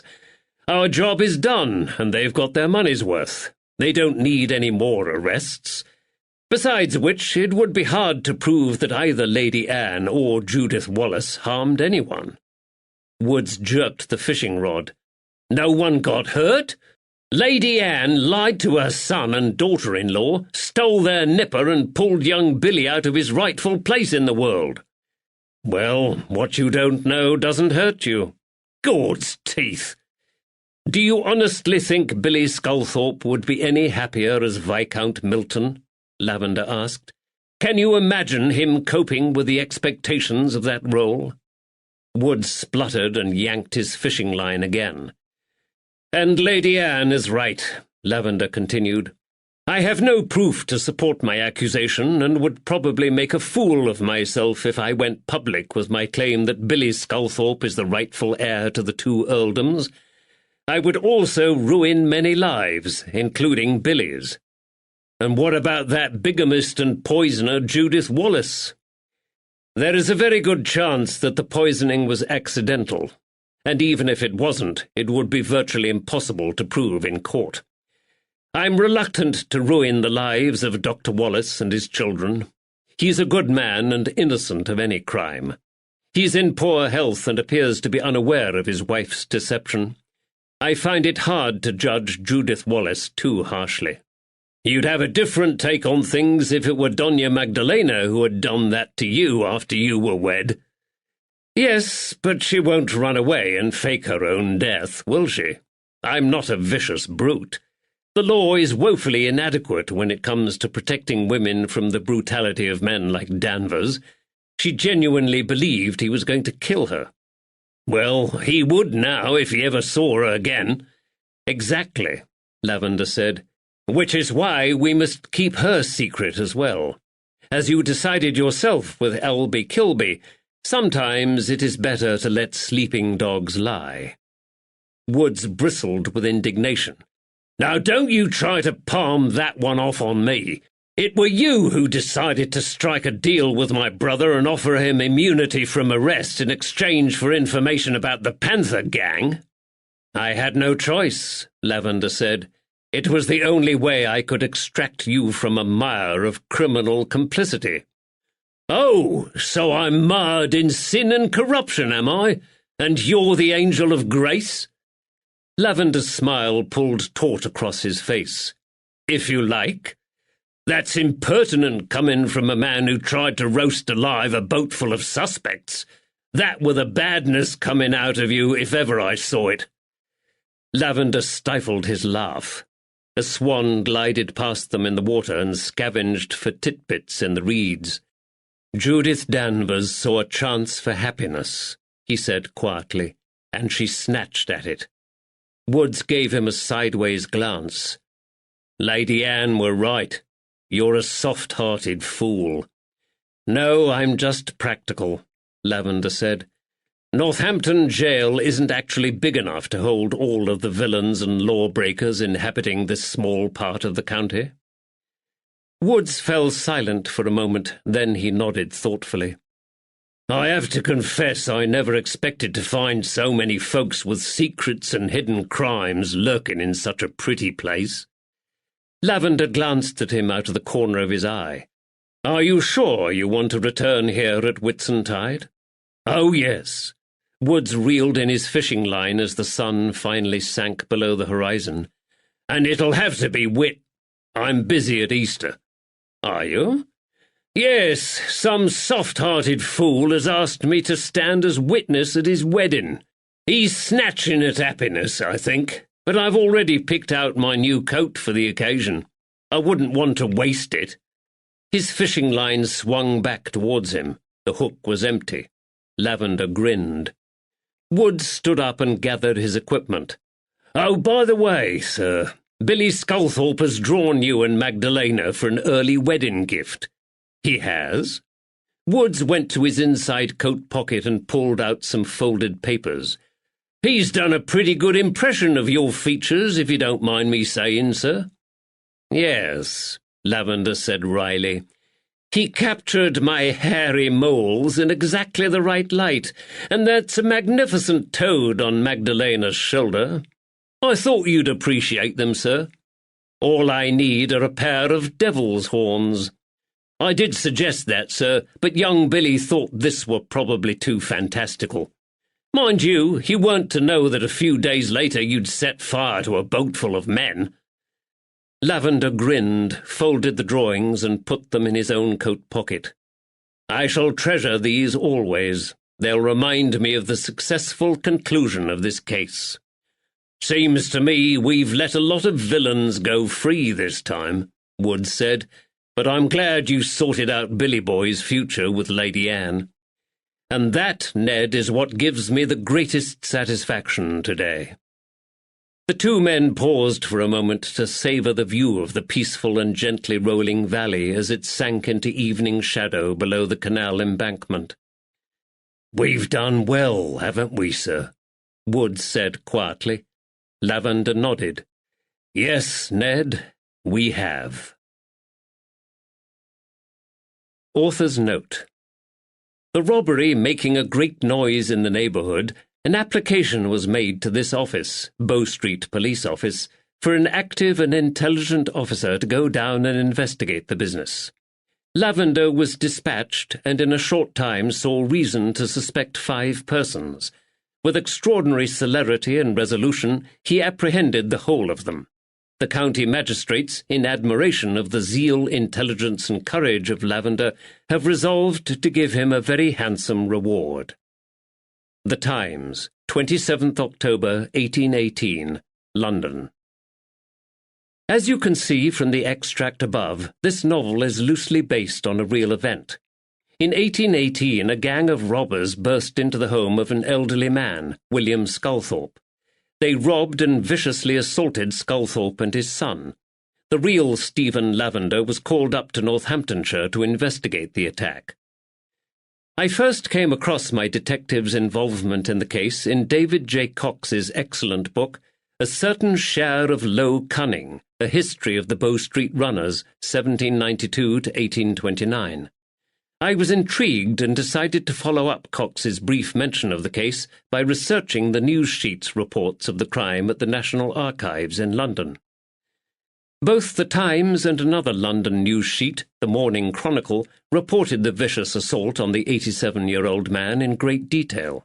Unfortunately, they both tended to dwell on the horror poor William Sculthorpe experienced when the men with their blackened faces burst into his house, and the salacious and bloodthirsty details of the attack. Do you remember the large quantity of clotted blood which had settled in his mouth? I lifted this unpleasant image straight from the Times. Further research revealed that 200 years ago, thieves generally used soot and charcoal to distort and hide their features during a robbery. The infamous balaclava, now such a popular fashion accessory amongst villains, wasn't invented until the Crimean War in the 1850s. But neither of these news sheets explained how the zealous, intelligent, and brave Stephen Lavender had solved the crime. Never mind, I thought, I'll make it up. And I did. I took plenty of artistic license with this novel. The first thing I did was move the crime back 8 years to 1810, so it slotted into the overall time frame I have for the Detective Lavender mystery series. My second act was to kill off poor William Sculthorpe. In real life, the elderly man miraculously survived the vicious attack on his person during the robbery. But this wouldn't have worked for a murder mystery novel where someone has to die. Other significant changes I made were to the names of the characters. As I'm sure my readers already know, 2/3 of British men were called John, James, Thomas, or William at the start of the 19th century, which can be extremely confusing. I kept the names of William and Billy Sculthorpe, but nearly everyone else involved in the case has had their name changed. Next, I turned my attention to the 5 persons whom Lavender had arrested and tried to find out who they were.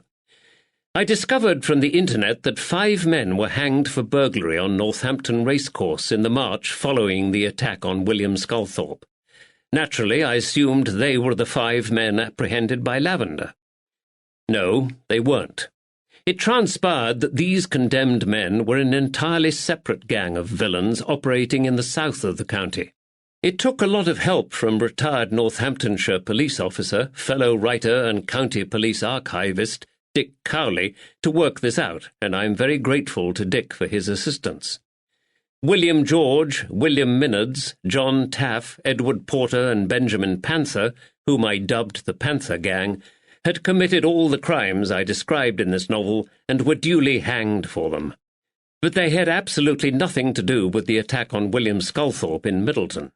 Amused by the coincidence that there were 2 separate gangs, each with 5 members, terrorising Nottinghamshire, I decided to include the Panther Gang in the book and use them as a red herring.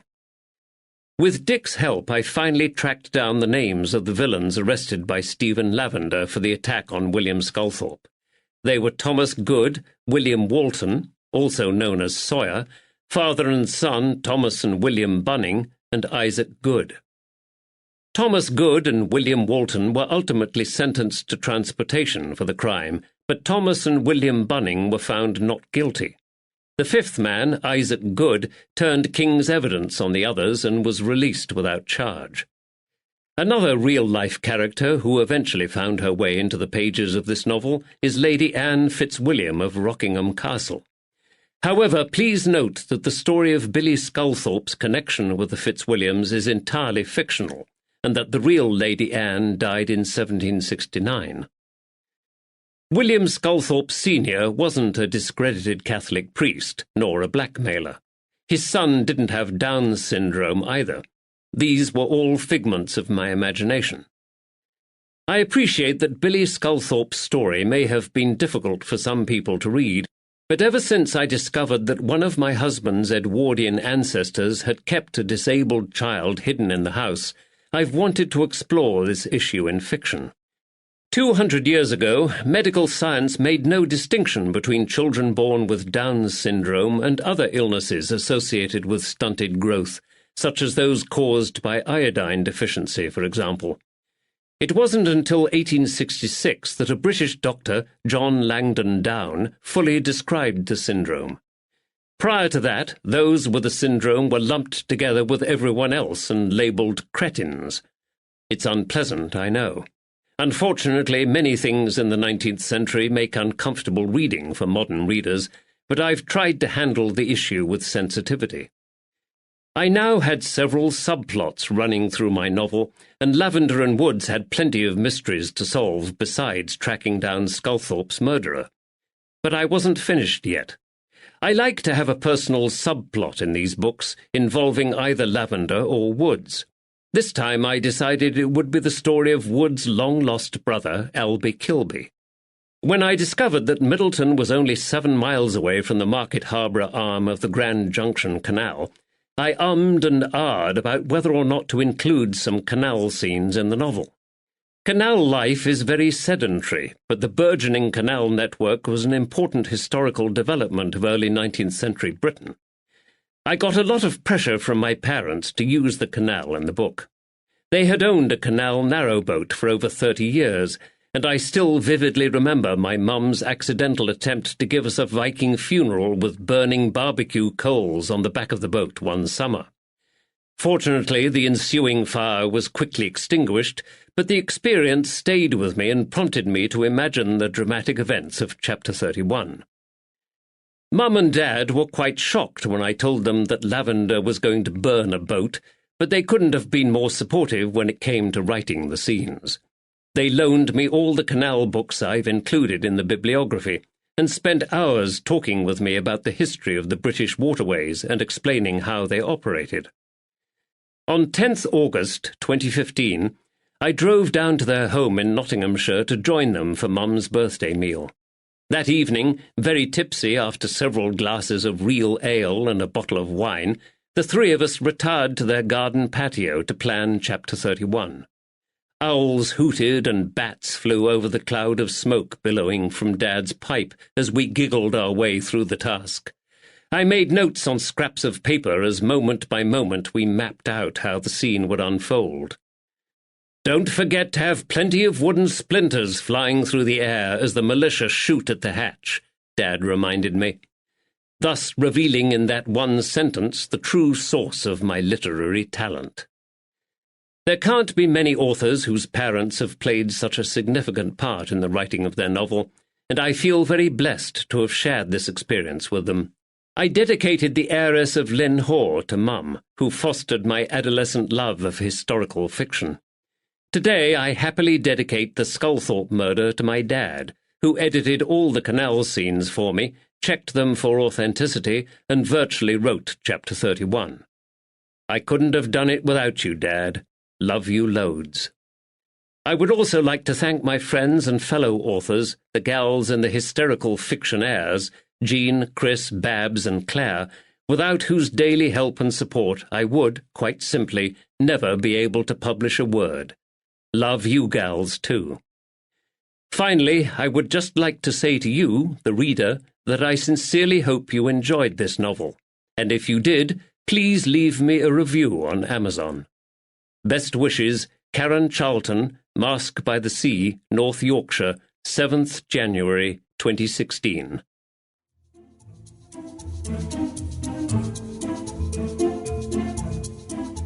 We hope you have enjoyed our presentation of The Sculthorpe Murder by Karen Charlton, performed by Michael Page, engineered by Stephen Jacobi. Performance copyright 2016 by Brilliance Audio, all rights reserved. For further information concerning this program or other Brilliance Audio titles, please call the following toll-free number, 1-800-222-3225, or visit our website at www.brillianceaudio.com. No part of this recording may be played for an audience or reproduced in any form. It may not be streamed, downloaded, broadcast, or copied without written permission. Address all inquiries to Brilliance Audio, P.O. Box 887, Grand Haven, Michigan 49417.